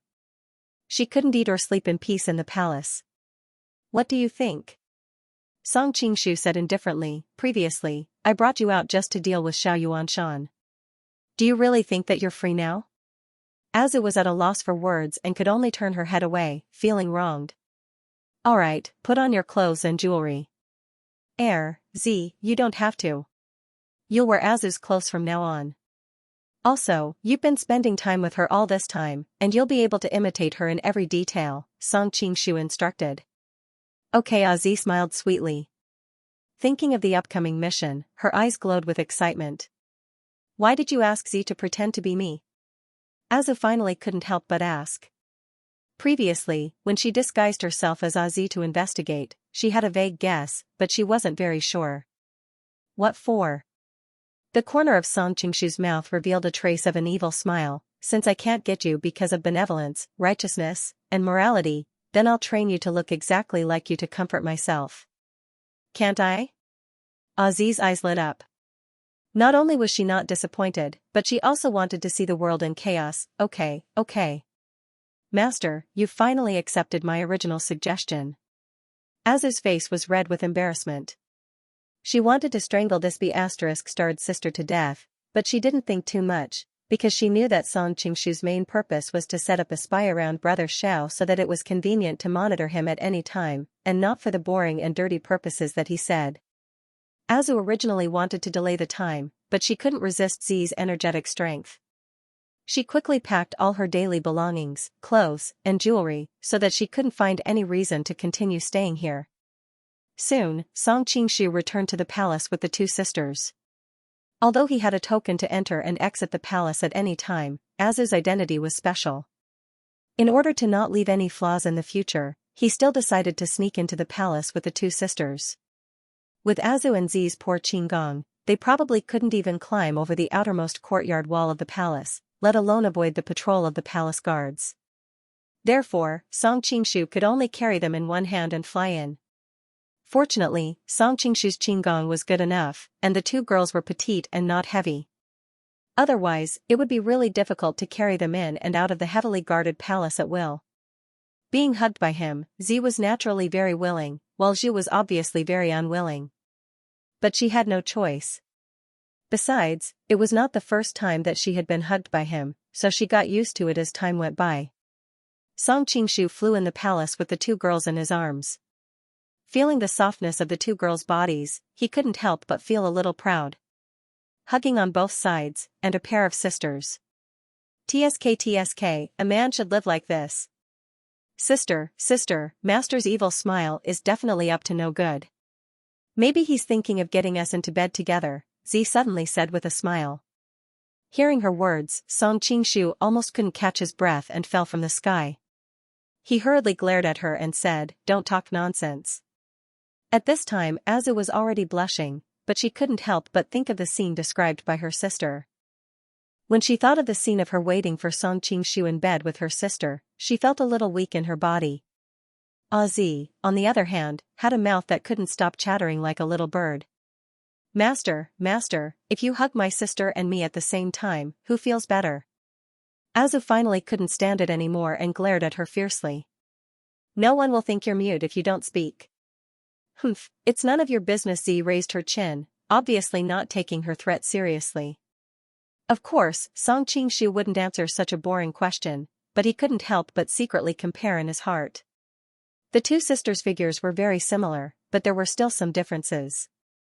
Z's small waist was full of elasticity and vitality, which was the youthful aura of a young girl, while Azu's waist was slightly more plump and soft, which should be the unique charm of the Jiangnan River. Master, don't be so serious.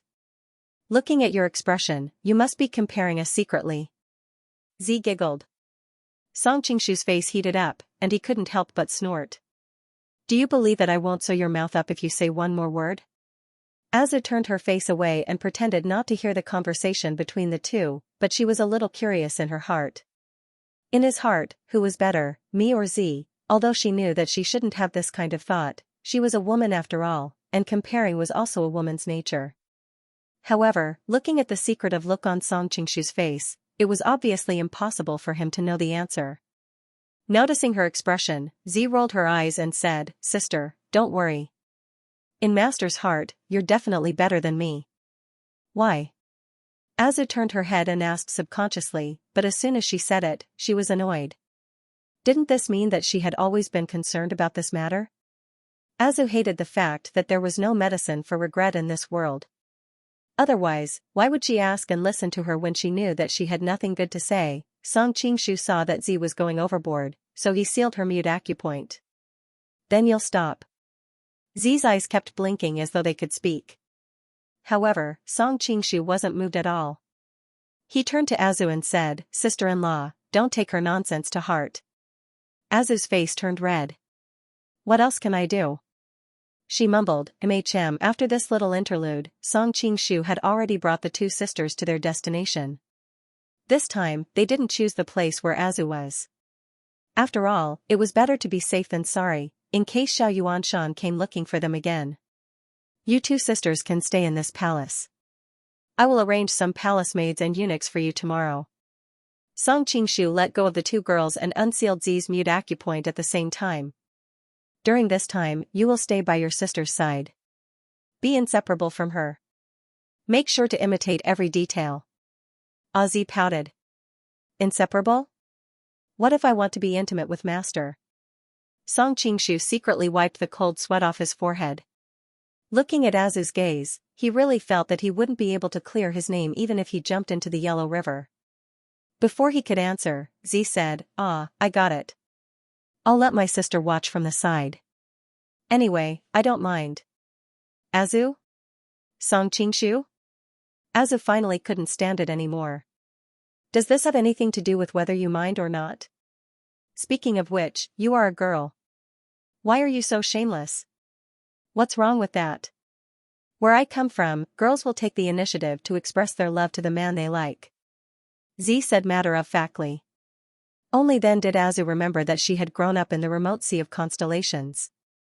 That place could be considered a nomadic area, so she would naturally be influenced by the habits of the grassland tribes. She couldn't help but feel her heart soften. You guys can familiarize yourselves with this place first. I still have things to do, so I'll be leaving first. I'll come see you guys tomorrow." Looking at the pair of sisters with completely different personalities, Song Qingshu wisely decided to leave. "Then you have to come earlier tomorrow." Z knew that she couldn't make him stay tonight, so she could only blink her eyes and look at him with a wronged expression. Contrary to her expectations, Azu prayed in her heart that he would never come again. "I'll try my best." Song Qingshu pulled Z aside and reminded her secretly, "You'd better be smart. Don't let your sister control you like before. You two look so alike. If she pretends to be you again, I might not be as lucky as I was today to be able to tell you apart." I know. Today was just an accident." Z was obviously very unhappy that she had failed miserably today. However, as she pondered over the other party's words, her eyes suddenly rolled. "Master, you really knew that it was my sister who pretended to be me from the beginning. Did you take the opportunity to take advantage of her openly?" Song Qingshu was speechless. "What nonsense are you talking about? I only found out later." All right. Let's not talk about this anymore. The main thing is that I need to set up a secret code with you, in case I can't tell when she pretends to be you." Z giggled. "There's no need to set up a secret code. You just need to touch your body and you'll be able to tell. I won't resist any violation from Master. Obviously, my sister is different." Song Qingshu was stunned. Indeed, this was the best way to tell. Noticing Z's teasing gaze, even though he was thick-skinned, he couldn't take it anymore. "Anyway, be smart." He then hurriedly left. After he was far away, Song Qingshu secretly heaved a sigh of relief. This little girl is really bewitching. Thinking of how she deliberately mentioned the two sisters together every time, he felt his nose getting hot. He hurriedly restrained his thoughts. I've sinned." Knowing that he might not be able to resist going back if he continued to think about it, and that he would really make a big mistake, Song Qingshu silently recited the heart-cleansing mantra a few times.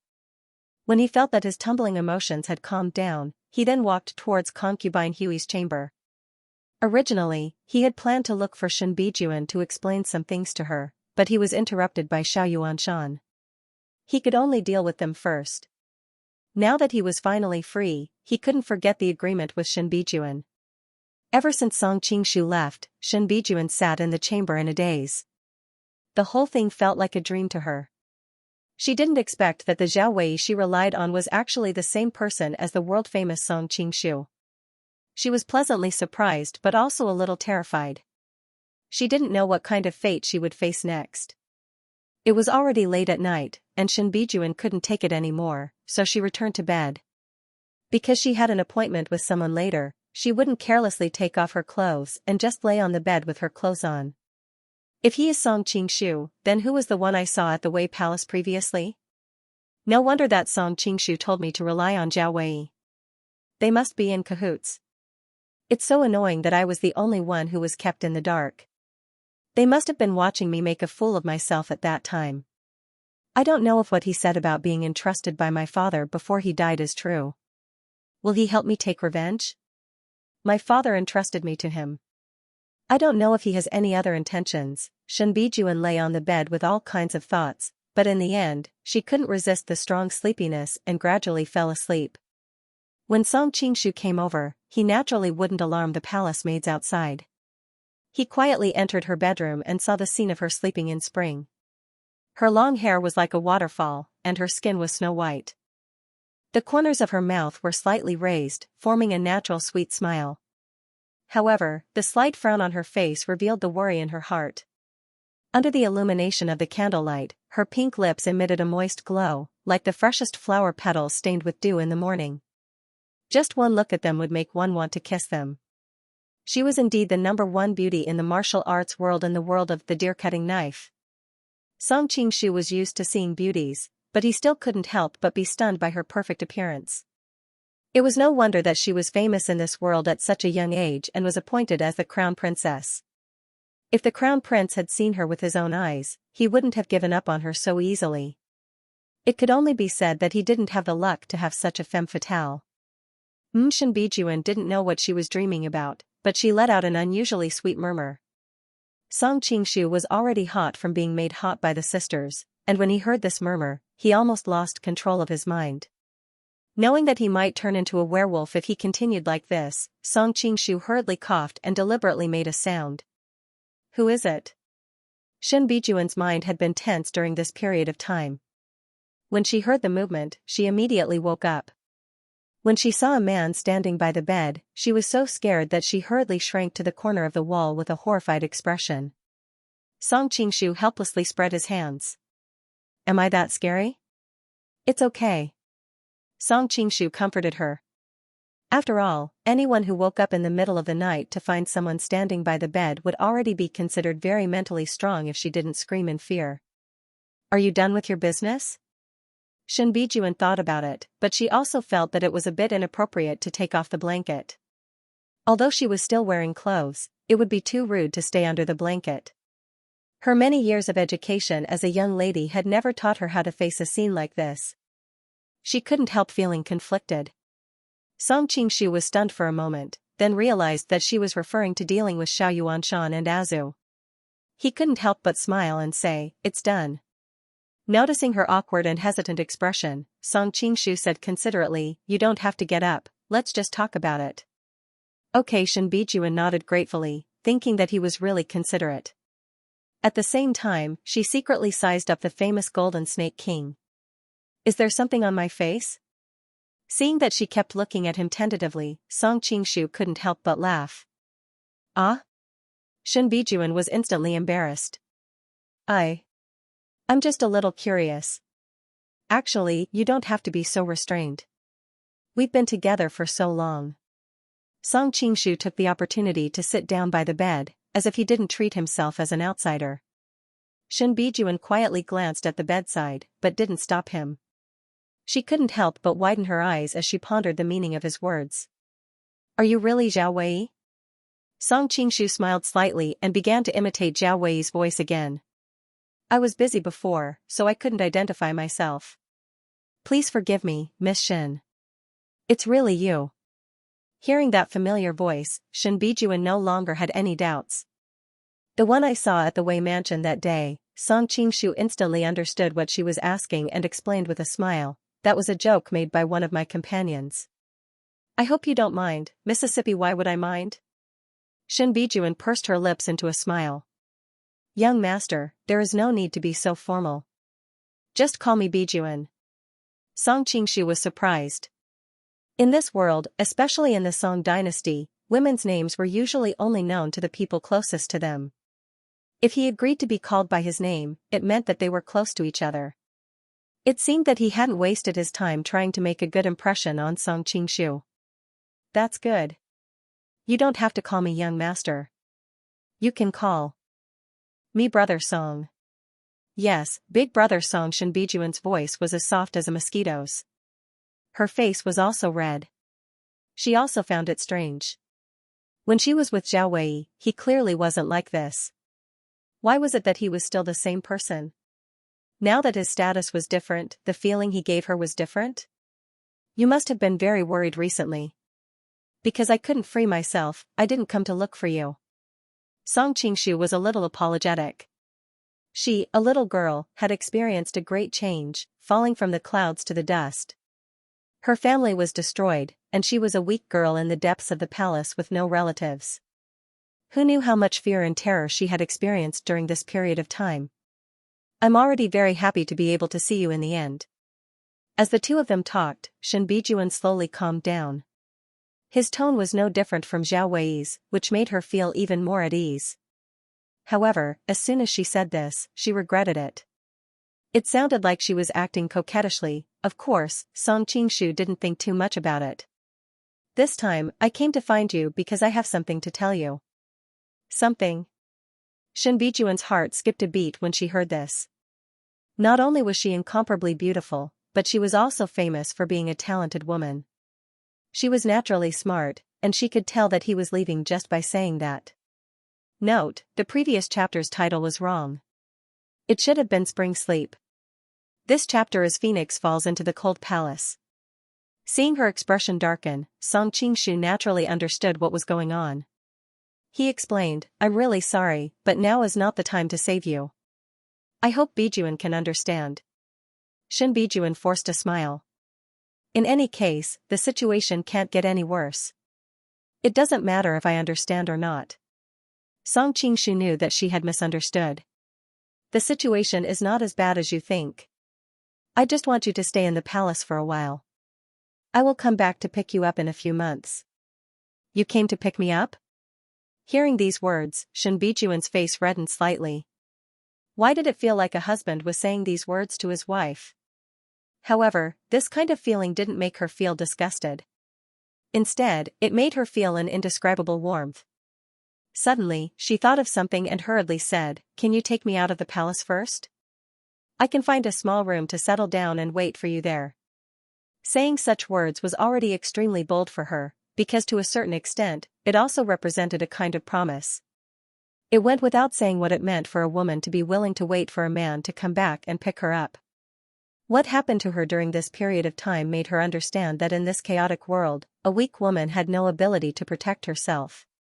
A beautiful face would not bring her any happiness, but would only bring her endless disasters, unless she could find a man who could help her. Unless she could find a strong enough man to rely on. Originally, she could have chosen Xiao 11 Lang, but for some reason, she would occasionally think of that zither player who had gone through thick and thin with her, the man her father had entrusted to her before his death. Now that she found out that the man she could not forget was the world-shaking Song Qingshu, she was both shocked and pleasantly surprised. After all, she had heard many legends about this person in her boudoir. At the time, she had only thought of him as a figure of myth. She hadn't expected that he would overlap with a real man, so a different kind of feeling arose. But it wasn't necessarily love. A more appropriate description would be a kind of worship, a kind of attachment, and gratitude for saving her life. Hearing her request, Song Qingshu's brow furrowed. He shook his head. No, it's not safe outside the palace. He didn't make it too obvious because he was worried that she would be embarrassed. After all, with her beauty that could topple nations and her lack of ability to protect herself, it was easy for her to attract all kinds of wild bees and butterflies. How could she possibly wait for him to pick her up? Unexpectedly, Shen Bijuan hurriedly said, The palace is even more dangerous. Song Qingshu was taken aback. Looking at her awkward expression, he suddenly laughed. You're worried about Yelu Hongji, right? Yes. Shin Bijuan nodded. Last time, I had your help, but if he comes again after you leave, what can I do? Before, she had no choice. In order to avenge the Shin family, she could only lower herself and enter the palace as a concubine. But now that she had met Song Qingshu, how could she be willing to give herself to that Yelu Hongji? Don't worry, Yelu Hongji will not come to find you now, Song Qingshu explained with a smile. And now that Yelu Isan has rebelled, and you were recommended by Xiao Shama of Yelu Isan's faction, you will naturally be implicated. In 2 days, the edict to banish you to the Cold Palace will come. Cold Palace? A trace of panic appeared on Shinbijuan's delicate face. Although she wasn't a true imperial concubine, the Cold Palace was an inauspicious place for any woman. Don't worry, it's only temporary, and it's mainly to protect you. Song Qingshu hurriedly comforted. Shinbijuan gradually calmed down. Thinking of the desolate Cold Palace was better than living in the harem in fear. But, what if Yelu Hongji has a sudden impulse and summons me to serve him in bed? As someone who had almost become the crown concubine, she had naturally read the history of the harem. Although there weren't many, there had been concubines who had been banished to the Cold Palace and made a comeback. She was worried that Yelu Hongji would come to find her again. After all, she knew how dangerous her appearance was. Song Qingshu thought that Yelu Hongji would summon you to serve him in bed unless the world was haunted. Don't worry, he won't bother you again, trust me. Shinbijuan looked up at him and felt that there was a reassuring power in his voice. However, she was not a woman who would blindly follow him. After all, everything he said conflicted with common sense. But the power of heaven is unpredictable. Yelu Hongji is the emperor after all. Who can control his mind? Song Qingshu knew that she still had doubts and couldn't help but smile. Others may not be able to, but that doesn't include me. Shinbijuan was stunned.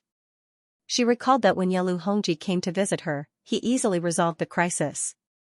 It seemed that he was not lying. I'm more powerful than you can imagine, but there are some things I can't tell you. Song Qingshu paused, thinking about how to phrase it. You should understand that sometimes knowing too much will bring you disaster. Given his relationship with Shinbijuan, he could not tell her all his secrets. He could not tell her that the current Yelu Hongji was him, so he could only remind her indirectly. Of course, I'm afraid no one in this world understands this better than me. Shinbijuan's flawless face showed a trace of bitterness. After all, the Shin family had been destroyed because of the secret of the deer cutter. You don't have to worry when you get to the Cold Palace. Your food and clothing will be the same as now. In addition, I will arrange for people to take care of you in secret. If you need help, you can look for them. Song Qingshu was a little worried about leaving her alone in the Cold Palace, so he planned to let Su Quan and Zhao Min take care of her in the palace. Shinbijuan was secretly shocked. Judging from Zhao Wei's tone, it was as if the imperial palace was his home. However, she was smart enough not to pursue the matter. Instead, she chose to believe him. Whether it was the Golden Snake King's reputation or her interactions with Zhao Wei, she knew that he was not someone who would speak without thinking. By the way, you will probably stay in the Cold Palace for a few months. How do you plan to spend it? Song Qingshu suddenly asked. Although he could arrange for Zhao Min and Su Quan to look after her, the two of them had to deal with the overall situation on Liao's side. He was afraid that they would not have much time to chat with her to relieve her boredom. It's almost the same as when I was in the Shin Garden. I usually read books and play the guqin. Time should pass very quickly. Shinbijuan smiled warmly, but there was a flash of worry between her brows. Even though she had lived in seclusion in the Shin Garden, she had her parents to accompany her at that time. She would occasionally meet up with a few of her close friends in the city, and sometimes she would even be invited to participate in poetry meetings. It was definitely much more interesting than the loneliness of the Cold Palace. Shinbijuan was a beautiful woman. Although she was the young miss of a rich family, she didn't have the temper of a young miss. She understood that the other side had already helped her a lot, so she didn't want to bother the other side with such a small matter. It's not as easy as you say. Song Qingshu chuckled, as if he had seen through her insincere words. Do you want to learn martial arts? Martial arts? Shen Bijuan had a difficult expression. It's not elegant for a girl to wield a sword or a spear, Song Qingshu laughed involuntarily. She had the same thoughts as Wang Yuyan. Were all the young misses of Jiangnan like this? However, Shen Bijun suddenly thought of what she had been through recently. If she knew martial arts, how could she have fallen to such a pitiful state? She raised her head and her eyes were filled with hope, but I want to learn. Song Qingshu looked at her with some surprise. He hadn't expected that she would change her mind. But he had originally planned on teaching her martial arts, not to make her a martial arts master, but to give her some ability to protect herself. Otherwise, with such a beauty that could topple nations, without the protection of her family, she might be bullied by hooligans outside. That would be a pity. The other purpose was to find something for her to do, so that she would not be bored alone in the cold palace during this period of time. If she became extremely extreme, it would really be a waste of heaven's masterpiece. He had been in the imperial palace for so long, and he had heard many stories of women who were banished to the cold palace eventually becoming crazy. For a young miss like you, I won't teach you any external martial arts. I don't want calluses to form on your delicate hands. Then it would be too late for regrets. Song Qingshu's joking words caused Shen Bijuan's face to instantly turn red. Big Brother Song is a world-famous expert. Everything is up to Big Brother Song. Shen Bijuan bowed. At the same time, she thought about what he had meant. Could it be that he didn't want to? All martial arts are based on internal energy. I will first teach you internal energy. First, remember the chant. Song Qingshu slowly recited. Madam's body contains the principles of heaven and earth. That is why heaven and earth nourish all things, and that is why heaven and earth fill the world. The vastness of heaven and earth is not obscured by all things. Shen Bijuan's eyes widened. She focused as she recited the chant. After Song Qingshu finished reciting it, he asked, "How much do you remember?" "I should remember most of it." Shen Bijuan's red lips moved slightly as she repeated the chant. Madam's body contains the principles of heaven and earth. Song Qingshu looked at her with surprise. Bijuan is truly a famous talented woman. There aren't many people in the world who can compare to you in terms of knowledge. Shen Bijuan blushed. On one hand, she was shy, but on the other hand, she was happy after being praised. Can I record these chants? After all, I can only memorize them for a short period of time. If I take too long, I'm afraid I'll miss something. Although she wasn't a martial artist, she had heard that the secret manuals of many sects were extremely important. They could only be passed down by word of mouth and couldn't be written down. This was because they were afraid that their secret manuals would be leaked, so she was very nervous when she made this request. No problem. Just record it down.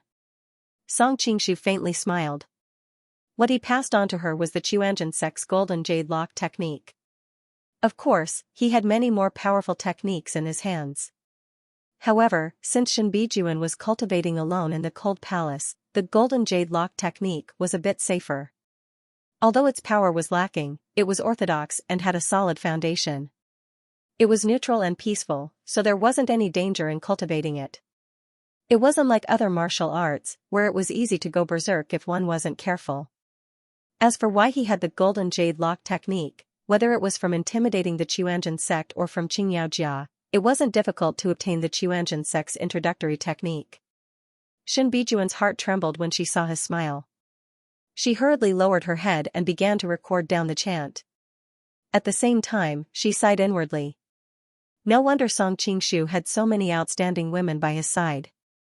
Apart from his appearance, status, character, and martial arts, his attentiveness and consideration were the rarest.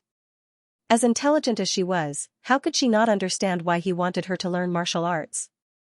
He was worried that she would be lonely deep in the palace. A trace of hesitation flashed across Shen Bijuan's face.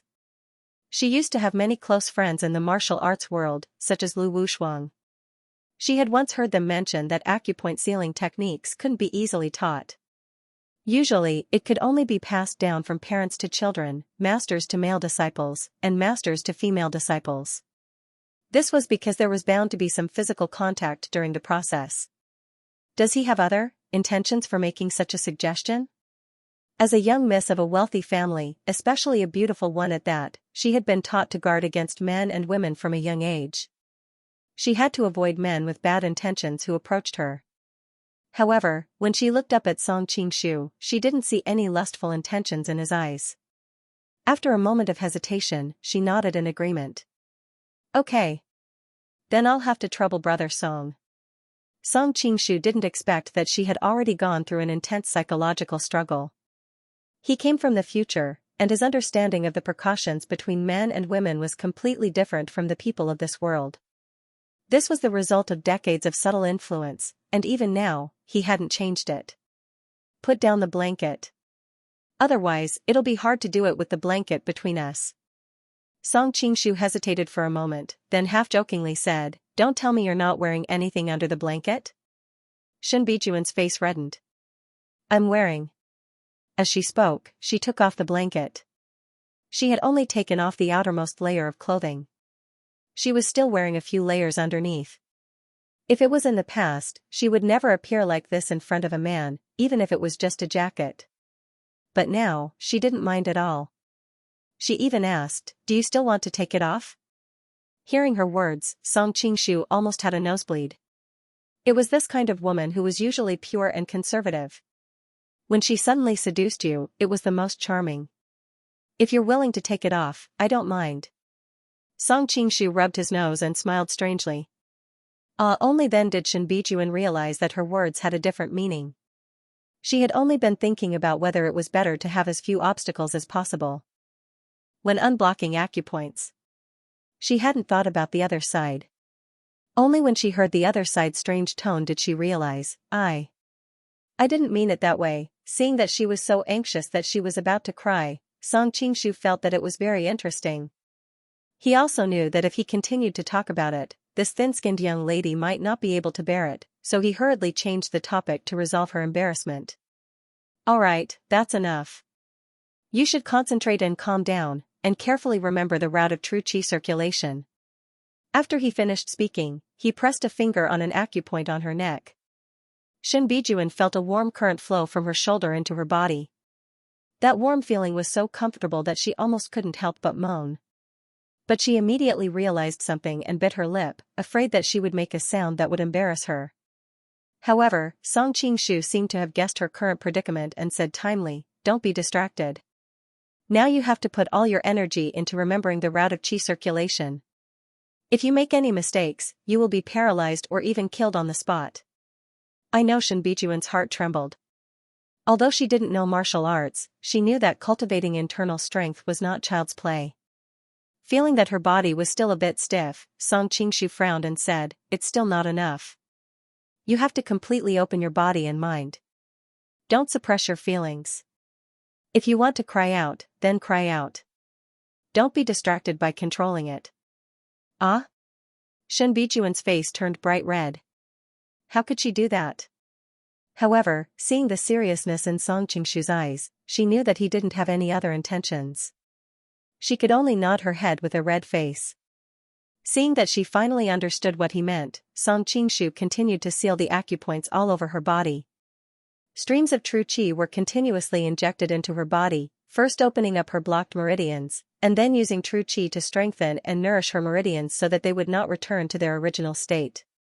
It had to be said that such a beautiful woman was truly blessed by the heavens. Not only was she devastatingly beautiful, but her aptitude for martial arts was also much better than that of ordinary people. If she had started practicing martial arts from a young age, perhaps there would be another famous heroine in this world. The entire process was much easier and faster than expected. Song Qingshu withdrew his finger. "Have you memorized the route of true qi circulation?" "I haven't completely memorized it yet." "Can I do it again?" Shen Bijuan's voice was as soft as a mosquito's, and she was a bit embarrassed. Her answer was beyond Song Qingshu's expectations. After all, in his opinion, memorizing the vital energy circulation route was much easier than memorizing the entire incantation. In the end, she had memorized the incantation but not the vital energy circulation route. At this time, Shen Bijuan's heart was also incomparably complicated. In the beginning, she had been prepared for him to touch her entire body. After all, her acupoints were all over her body. But what surprised her was that when he touched some of the more sensitive acupoints, his fingers didn't touch her body. Instead, he pressed down on the air. This made her feel both surprised and touched, and her favorable impression of Song Qingshu increased greatly. She thought to herself that the rumors were not to be believed. Although the rumors said that he was a playboy, it seemed that he was more of a gentleman than a gentleman. However, she quickly realized that these two things didn't conflict. Only a gentleman like this could make so many outstanding women willingly stay by his side. Song Qingshu didn't know that his unintentional actions had increased Shen Bijuan's favorable impression of him. He was wondering why someone as smart as Shen Bijuan couldn't memorize the route of true qi circulation when he suddenly had a flash of inspiration. He finally understood. Shen Bijuan had never learned martial arts and didn't recognize the acupoints on her body. Normal martial artists only needed to remember which acupoints the true qi flowed through, but she had to spend 10 times the effort to memorize the complicated route in her mind. It was my negligence. This time, I'll teach you how to recognize the acupoints on your body. That way, you'll get twice the result with half the effort, Song Qingshu said apologetically. Shen Bijuan nodded. All trouble big brother Song. Song Qingshu nodded. He began to transfer true qi into her body while explaining the names of the acupoints the true qi passed through. But very quickly, Song Qingshu was stunned. Earlier, he had been so focused on opening her meridians that he hadn't been distracted.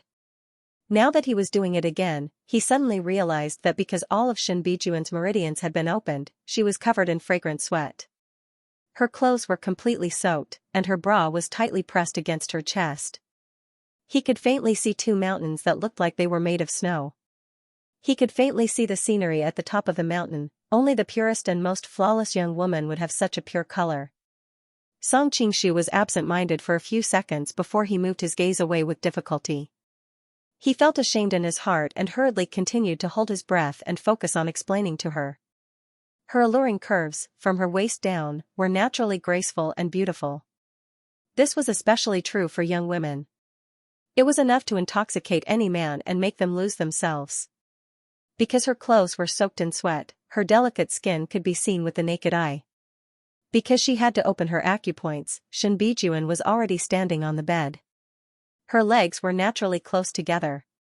Song Qingshu felt as if his gaze could pierce through her thin silk dress. Her long and slender legs were thin and straight. He didn't need to see them to know that they had a milky luster.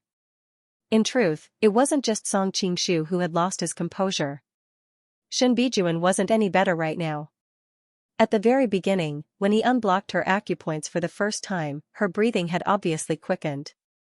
Later on, there were even hints of coquettish moans mixed in with the rapid breathing. She also felt embarrassed and wished that there was a hole in the ground to hide in. However, when she quietly opened her eyes, she found that he did not reveal any abnormalities. There was only seriousness and concentration in his eyes. Her embarrassment subsided a little. It was because she was distracted by this feeling that she didn't remember the diagram of the flow of Xinqi. Otherwise, with her intelligence, even if she didn't know acupoints, it would be 10 times more difficult for her to remember, but it still wouldn't be a problem for a talented woman like her. Therefore, she had no choice but to ask Song Qingshu to teach her again. On one hand, she really couldn't remember it, and on the other hand, even though she was too embarrassed to say it out loud, she had to admit that when the other party's fingers slid across the surface of her skin, her body would tremble slightly, and her heart would beat wildly. She felt a feeling that she had never felt before, a feeling that came from the deepest part of her soul. It made her flustered, but at the same time, it made her feel an indescribable joy and irresistible desire. Unfortunately, the heavens weren't in her favor. At that moment, the rooster crowed in the distance. The two of them immediately woke up from that mysterious state. Song Qingshu hastily took off his jacket and draped it over her. His voice was a bit hoarse as he said, "Did you remember it clearly this time?"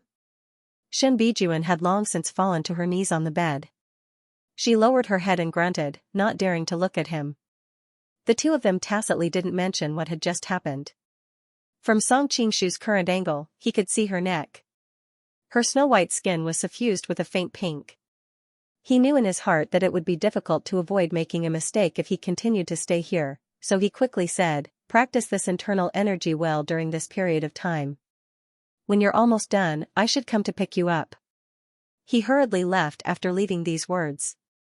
Seeing his slightly disheveled figure, Shinbijuan couldn't help but smile. It seems he isn't like the rumors. At this moment, a sudden gust of cold wind blew over. She subconsciously shivered and looked down. Only then did she realize that her clothes were completely drenched. At this moment, there wasn't much difference between her and not wearing any clothes. Ah! Shinbijuan finally understood why Song Qingshu had left with a red face. She was so embarrassed that she quickly covered her head with the blanket.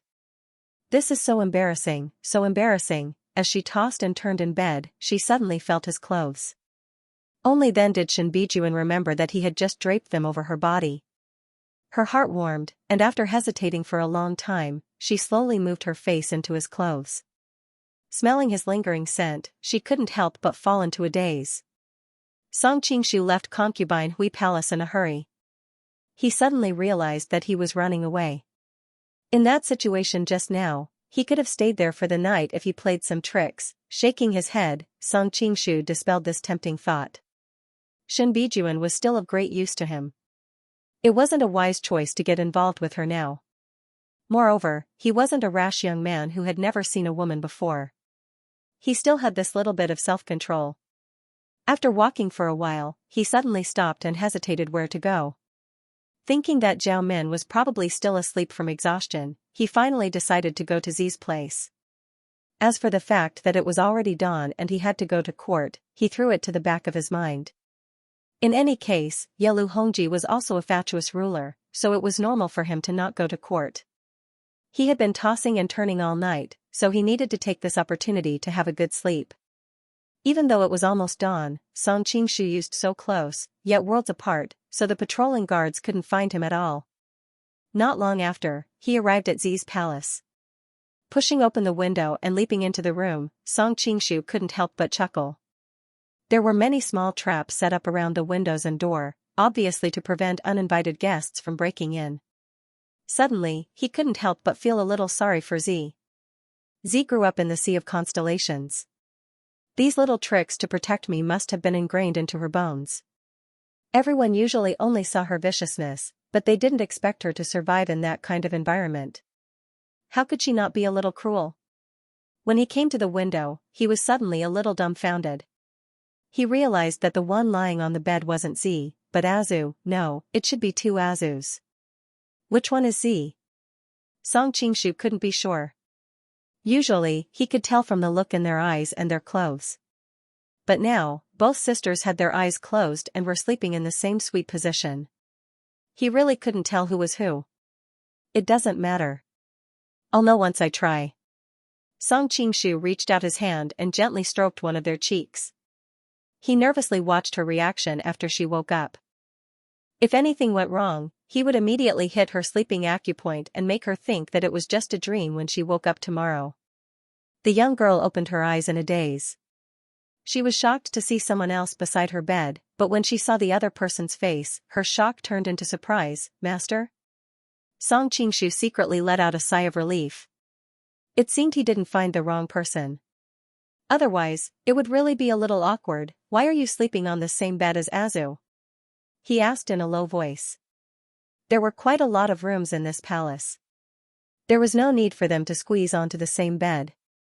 Zi looked at him doubtfully. Didn't you tell me to be inseparable from Big Sister and imitate her every word and action? Of course, that includes sleeping together. Song Qingshu slapped his forehead.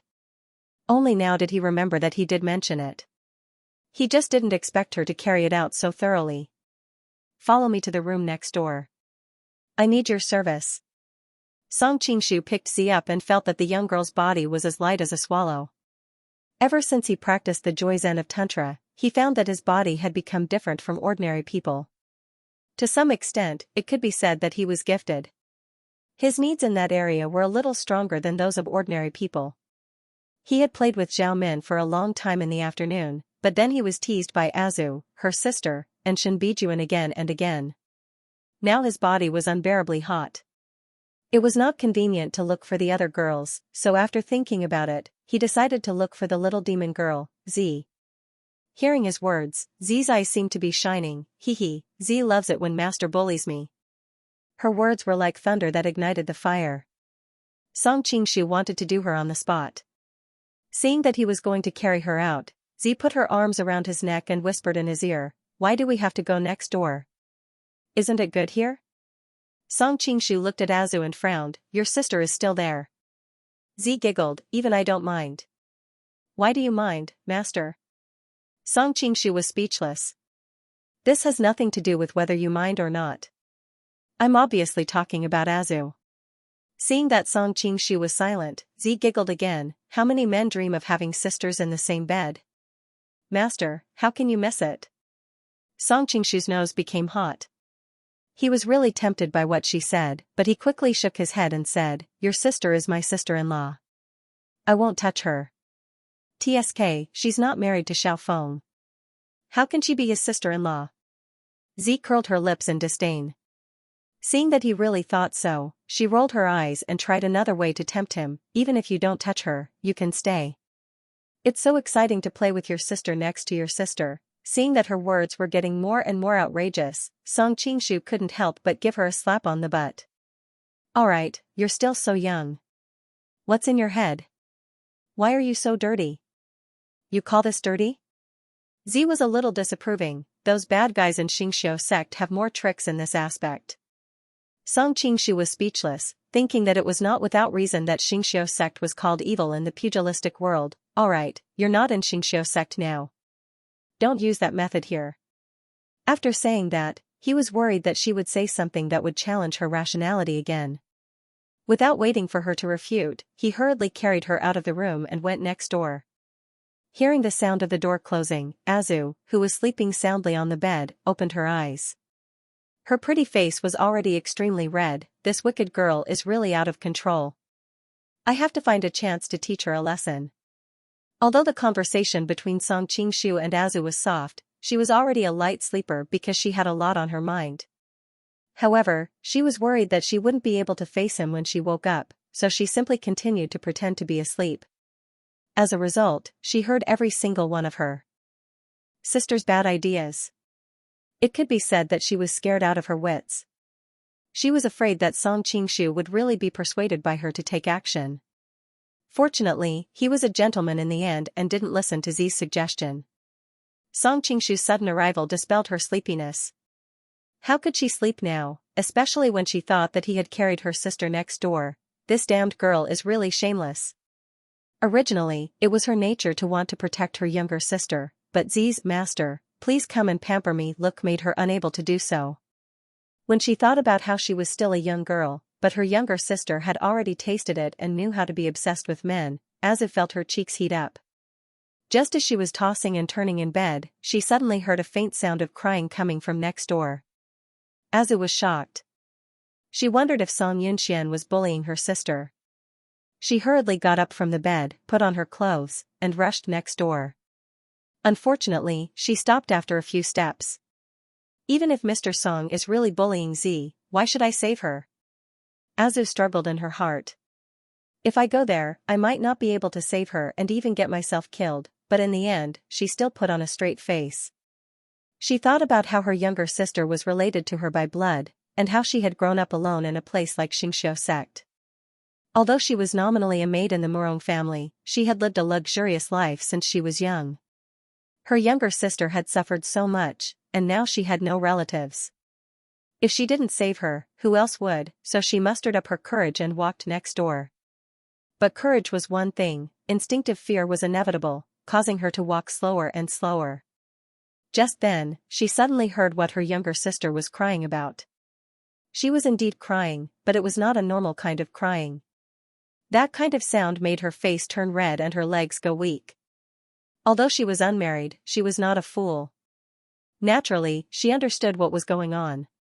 She couldn't help but spit, thinking that she must have been crazy to think that her younger sister would be bullied. She wanted to leave immediately, but she didn't know why she didn't move her feet immediately. Instead, she blushed and pricked up her ears to listen to the sound. People's desire for gossip was engraved in their genes, not to mention that one of them was her own younger sister. But not long after, she couldn't stand it anymore. The sound that came from inside made a young lady like her wish that there was a hole in the ground to crawl into. She hurriedly went back to her room and closed the door. Only then did she calm down a little. Why does this stupid girl act like a prostitute? How shameless. Azu spat, but the sound she heard just now still continued to echo in her ears. After all, it was the most instinctive sound of a human being, the great harmony of life. How could it be so easy to forget? She quickly took off her clothes and went back to bed. She grabbed the blanket and covered her head. Although she couldn't actually hear it, her mind couldn't help but fill in some scenes that made her heart beat faster. She suddenly felt that something was wrong with her body. She reached out to touch her thigh. Her face was so red that it was about to drip blood. I'm going to die. When the sun was high up in the sky, Song Qingshu left Azi's room feeling refreshed and returned to his own palace. Zhao Min had already finished washing up and was playing the zither in the palace. Seeing him return, she pursed her lips and smiled. Where did the busy man go last night? She woke up in the middle of the night and found that Song Qingshu wasn't by her side. In the end, he only returned now. As a woman, it was inevitable that she felt a little resentful. Seeing her face that was even more beautiful than usual, Song Qingshu couldn't help but feel a little guilty. I couldn't sleep last night, so I planned to make arrangements for Shen Bijuan's matter. In the end, I ran into Xiao Yuanshan there. Xiao Yuanshan's martial arts are extremely high. He really is troublesome. Zhao Min shook her head. If I were you, I would have let him die silently yesterday, completely ending everything. Song Qingshu smiled bitterly. When a man is alive, there are always things he can do and things he can't. After all, he is Big Brother Zhao's father. Alright, you're a man, and I'm a little girl. That's enough. Although Zhao Min said this, she actually agreed with his actions. An unscrupulous person might be able to obtain short-term benefits, but in the long run, the gains definitely didn't make up for the losses. From the sound of your zither just now, it seems that you're in a very good mood. Song Qingshu wisely didn't argue with her and changed the topic. Of course. Zhao Min smiled. It seems that the special training I gave you before was quite useful. You can actually distinguish the mood of the person playing the zither from the sound of the zither. A great teacher produces a great disciple. Song Qingshu gave him another not too big nor too small horse, thinking that anyone with a terminal illness would be in a good mood if they were cured overnight. Hearing his words, Zhao Min's face turned slightly red. She mumbled in a low voice, "Is there a great disciple who got his master into bed?" Song Qingshu's heart skipped a beat. Especially when he saw her occasionally reveal a hint of shyness, he couldn't help but want to go over and hug her. Who knew that Zhao Min would suddenly frown? Don't touch me. Song Qingshu was confused. He didn't know how he had offended her. Zhao Min snorted in annoyance. There's the smell of other women on you, and it's not just one woman. Song Qingshu, what the hell, are all women born in the year of the dog? Not only can she smell a scent that doesn't belong to her, she can even distinguish how many women the other party has been in contact with? Song Qingshu said awkwardly, didn't I just tell you? Last night, I saw Shen Bijuan, Azu, and Z. Zhao Min reached out and interrupted him. You don't have to explain anything to me. I'm not that petty. Anyway, they are not a threat to me. She was not lying. Z and Azu's birth was too low. Shen Bijuan was more troublesome. However, she was the crown princess of the southern Song dynasty and then Liao Suifei. Even though she was still a virgin, she had already lost the qualifications to compete with her in the eyes of the world. Song Qingshu looked at her in surprise. Seeing her natural expression, he remembered that she was from the royal family and was used to men having many wives and concubines around them. She paid more attention to opponents of the same level. She would not be hostile to those who were destined to be concubines. On the contrary, she would try her best to win them over. Just like in the original work, although she and Zhou Zhirua were like fire and water, she had a harmonious relationship with Xiao Zhao and could coexist peacefully. Tell me everything that happened yesterday in detail. Let's discuss how to rescue Xiaofeng together. Zhao Min paused for a moment before revealing a faint smile. Of course, you don't have to tell us about your romantic affairs. Otherwise, it'll cause more trouble for us. Song Qingshu's old face heated up. He sat down next to her and began to discuss business. In the following period of time, Song Qingshu, Zhao Min, and Su Quan had been arranging matters in Shangjing. At the same time, they had the two women familiarize themselves with Liao's government affairs. Then Su Quan disguised herself as Yalu Hongji and sat in the palace. Zhao Min hid behind the scenes to help her deal with government affairs. Originally, it was most suitable for Zhao Min to pretend to be Yalu Hongji and Su Quan to continue to be Xiao Guanyin. However, Zhao Min took the initiative to step back. Firstly, she was a Mongolian princess and had the Ruyang mansion behind her. Taking the initiative to step back would reduce the scruples of Song Qingshu's inner circle. Secondly, it was also a show of goodwill to Su Quan. After all, this Liao was her private land. Sure enough, Su Quan had a good impression of her. The two women, who were not familiar with each other at first, soon got along better than real sisters. As for Song Qingshu, he was a little worried about her relationship with Mongolia, but this was a happy ending for everyone. On the other side, Azu was constantly imitating Azu's usual words and actions. As for Azu, she was learning the etiquette of the harem from Su Quan, imitating Xiao Guanyin's words and actions. After about half a month, he felt that the preparations were more or less complete. The plan to rescue Xiao Feng was finally going to be implemented. The day before departure, Song Qingshu went to bid farewell to Yalu Nanxian. After all, he was going to leave Liao for a period of time. Thinking of her current situation, he couldn't help but worry. Thank you for sending people to help me find my father's remains. The two of them stood in a tall tower in the city. Looking at the bustling Shangjing city, Yalu Nanxian said softly. This is what I should do. After all, he was your father. He can be considered as my elder. Song Qingshu also sighed. Yalu Nanxian's life was full of troubles. She was a princess, her father was an important official in the court. But now, her family was accused of treason. In order to protect her family, she had no choice but to marry into the Western Xia. It's a pity that my father still has to bear the infamy. Yalu Nanxian said coldly. Song Qingshu looked apologetic. I'm really sorry. I can only let you and your father suffer for the time being. After a period of time, I will definitely restore his reputation. I hope so. Yalu Nanxian sighed softly and fell into silence. Nanxian, do you blame me? Song Qingshu felt that this silence was a bit awkward and couldn't help but ask. Yalu Nanxian turned around and stared at him. A mocking smile appeared on her flawless face. What's the point of saying this now? Song Qingshu nodded. That's right. I was too prejudiced. Yalu Nanxian also realized that her attitude just now was a bit too aggressive. She continued, in fact, to a certain extent, I should be thanking you. It was you who avenged my father's death. Song Qingshu knew she was referring to him killing Murong Jingyue. That was just a coincidence. No matter what, I owe you. Yalu Nanxian said. So, I won't reveal your secret. I'm even willing to cooperate with your plan. Song Qingshu's heart was stirred. He couldn't help but say, Nanxian, don't worry. The marriage alliance with the Western Xia is just a pretense. I will protect you personally. I won't let you marry anyone. Why? Yalu Nanxian tilted her head and looked at him. Her pretty face showed a hint of curiosity. Because you are my woman. If you want to marry, you can only marry me. Song Qingshu said in a low voice. You are surrounded by beauties in the imperial palace. You want to enjoy the pleasures of the world. But now you're telling me this. Don't you think it's a bit ridiculous? Yalu Nanxian said lightly. I know that you Han women value your chastity very much. You even want to marry a man who has touched your skin.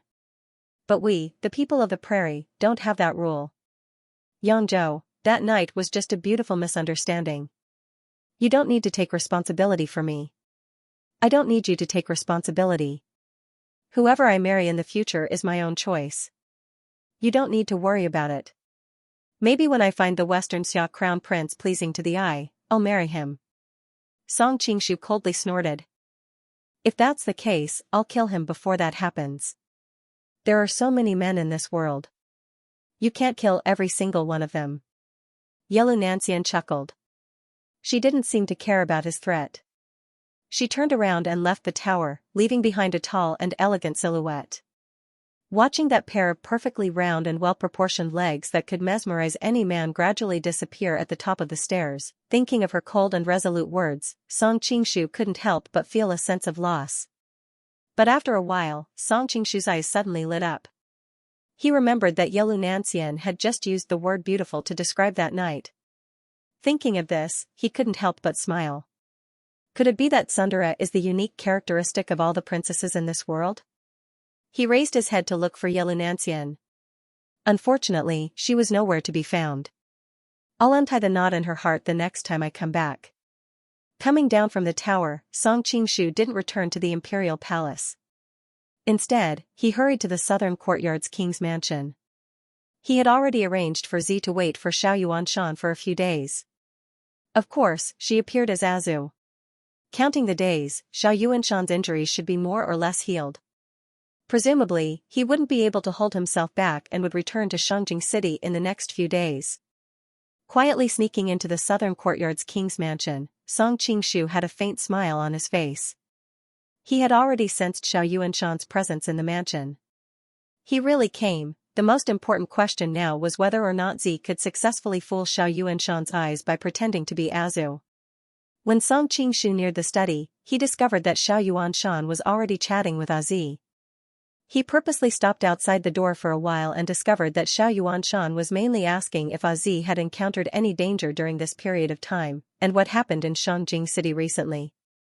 Azi, on the other hand, dealt with them calmly. Every frown and smile was exactly the same as Azu.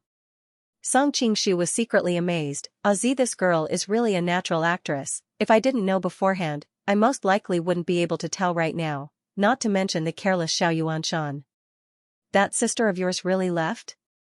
At this moment, Xiao Yuanshan suddenly opened his mouth to ask. A strange look flashed across Azi's eyes, but she still nodded. That's right, she went to look for the ice silkworm. She left the second day after uncle left. What, looking for the ice silkworm? That's just an excuse, Xiao Yuanshan snorted coldly. She just saw that Feng'er was in trouble, and now that you two are in trouble, she's afraid of implicating her. What sister? Tui, afraid of death? Xiao Yuanshan didn't have any misgivings. He became more and more excited, scolding Azi, but he didn't expect the main character to be standing right in front of him. Azi's eyebrows twitched as she listened. Although she still maintained a smile on her face, anyone could see that her smile was stiff, as if it could explode at any moment. Song Qingshu was worried that she wouldn't be able to control herself, then all his previous efforts would be wasted, so he hurriedly walked in and interrupted Xiao Yuanshan's crazy scolding. Senior Xiao. Only then did Xiao Yuanshan see him, his expression softening a little. So it's Qingshu, do you see, blood sisters aren't as reliable as sworn brothers. Song Qingshu, Azi, is Senior Zhao's injury healed? Song Qingshu wondered why this fellow wouldn't let go of Azi, and had no choice but to change the topic again.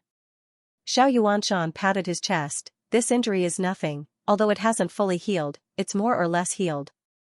I wanted to save Feng'er, how could I stay in the mountains? Song Qingshu nodded. Senior Xiao came at the right time, we were planning to take action tonight. So fast?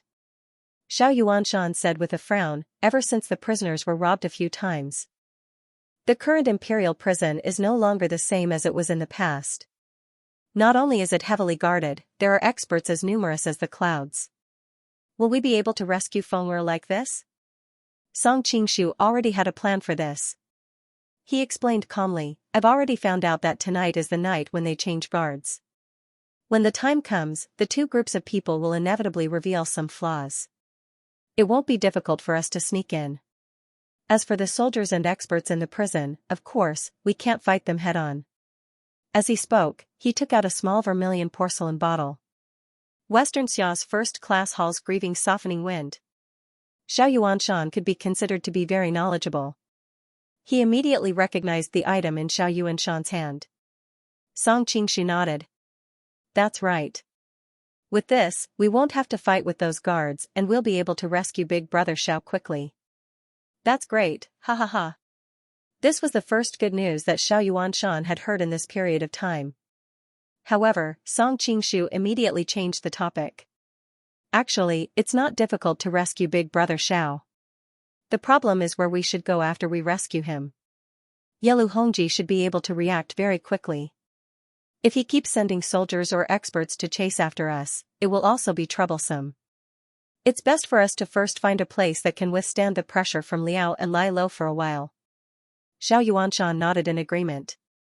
Jin and Qing are the first to be eliminated. They have a feud with Liao.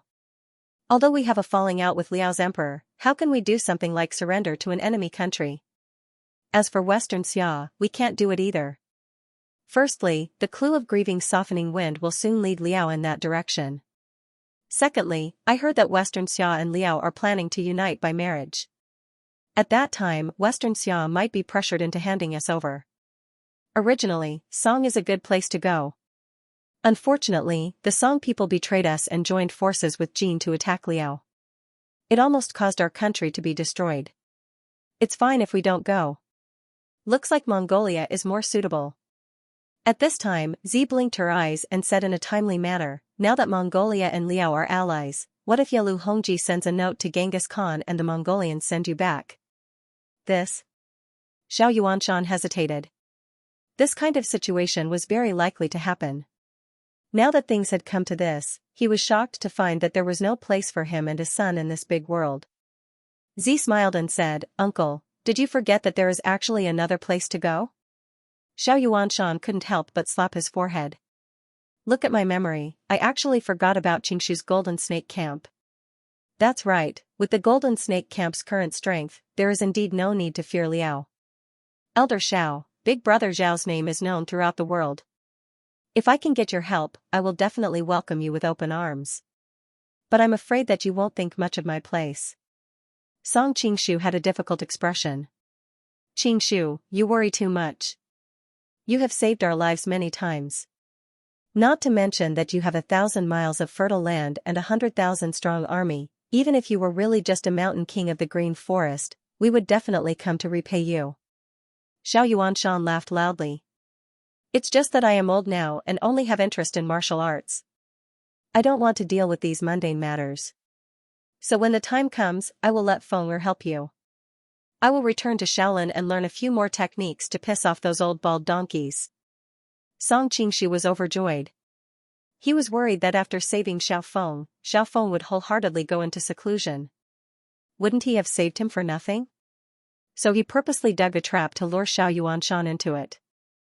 When the time came, he would go and persuade Xiao Feng. As for Xiao Yuanshan himself, Song Qingshu didn't really care that much about him. If Xiao Yuanshan left, it would save him trouble. More importantly, he could also go and annoy those Shaolin guys. It was killing two birds with one stone.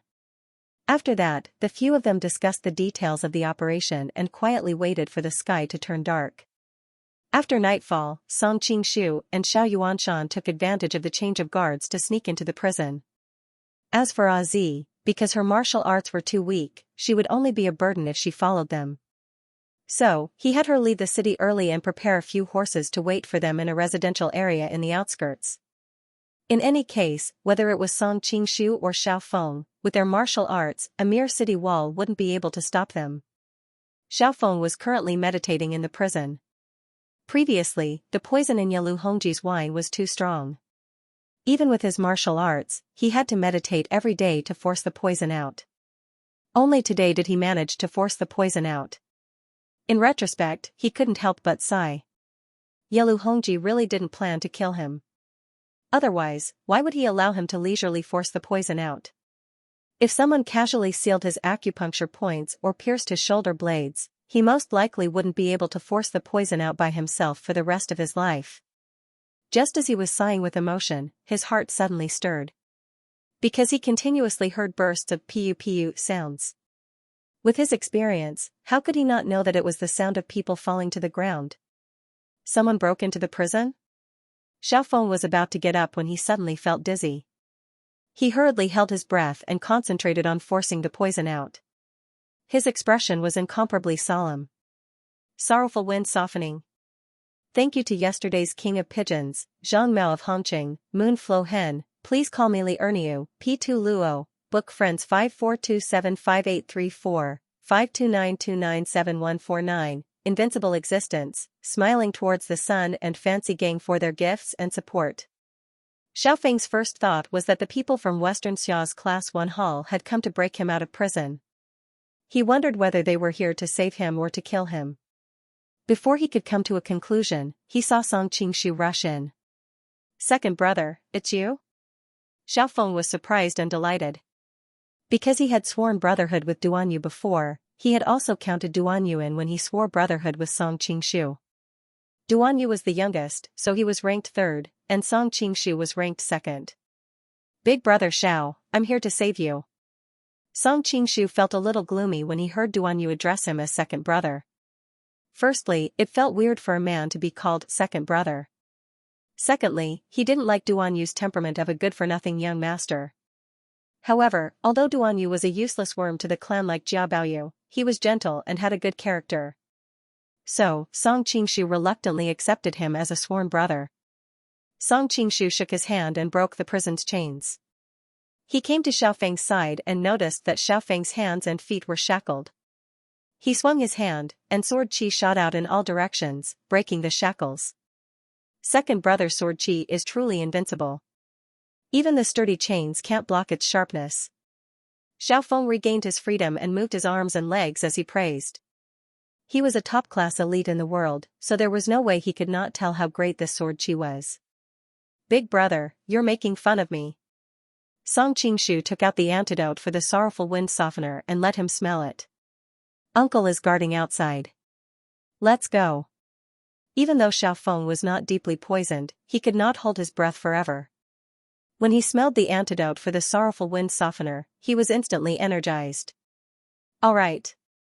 Without any hesitation, he rushed out with Xiaofeng. This was the greatest difference between him and Guojing. Guojing was a little inflexible in certain aspects, but Xiaofeng was much more decisive. He did not think about whether he should betray Liao or not. He would think about it after he got out. Xiao Yuanshan guarded the door in case the reinforcements who heard the news rushed over and trapped them inside. When he saw Song Qingshu come out with his son, he was overjoyed. "You're out so soon? Let's go." The few of them didn't even bother to exchange pleasantries. Taking advantage of the fact that the guards were still stunned by the sorrowful softening wind and the soldiers outside the perimeter hadn't reacted yet, the three of them quickly used their lightness skills and left. The whole process could be said to be like the wind, leaving everyone speechless. The three of them ran all the way out. At this time, it was already nightfall, and the city gate had long been closed. However, this was not a problem for the three of them. They did not intend to leave through the city gate anyway. They directly chose a remote part of the city wall and directly climbed over it. After jumping over the city wall, the few of them sped through the wilderness. At this moment, it was as if they were fish leaping through the vast sea and birds soaring through the sky. Xiaofeng no longer had any misgivings and laughed out loud. "Second brother's qigong is truly unparalleled. Just now, I had to step on the city wall to borrow strength, and father had to use the long whip. Second brother, you were able to easily leap over the city wall." After all, Shangjing City was the capital of Liao. The city wall was tall and thick, to the extent that even top-notch experts like Xiaofeng and Xiao Yuanshan couldn't leap over it in one go. They had to borrow strength midway to continue. However, Song Qingshu had easily climbed up the city wall. No wonder he was so surprised. Xiao Yuanshan was also filled with emotion at the side. "I have practiced martial arts for my whole life. Only when I met Qingshu did I feel that I have lived all these years like a dog." Song Qingshu smiled and replied, "In terms of palm techniques, I am not as strong as brother Xiao. In terms of whip techniques, I am also not as good as senior Xiao. The two of you are really too humble. A young man who is neither arrogant nor rash, and has such a temperament is even rarer." The more Xiao Yuanshan looked at him, the more satisfied he was. If he had a daughter, he would most likely marry her to him. This time, Song Qingshu intentionally slowed down his pace and advanced side by side with the father and son.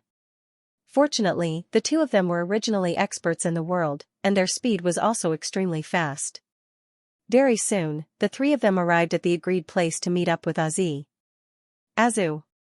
Seeing the girl in the pink dress in the wooden house, Xiaofeng couldn't help but have mixed feelings. "Xiao. Brother Xiao. At first, Azi was still a little shaky, but she quickly got into the role of Azu. Seeing that Xiao Feng also didn't recognize Azi, Song Qingshu couldn't help but let out a sigh of relief. At the same time, he was secretly glad that Xiao Feng was a true gentleman. Normally, he treated Azu with courtesy and didn't have any intimate contact. Otherwise, his mood right now would really be a little strange.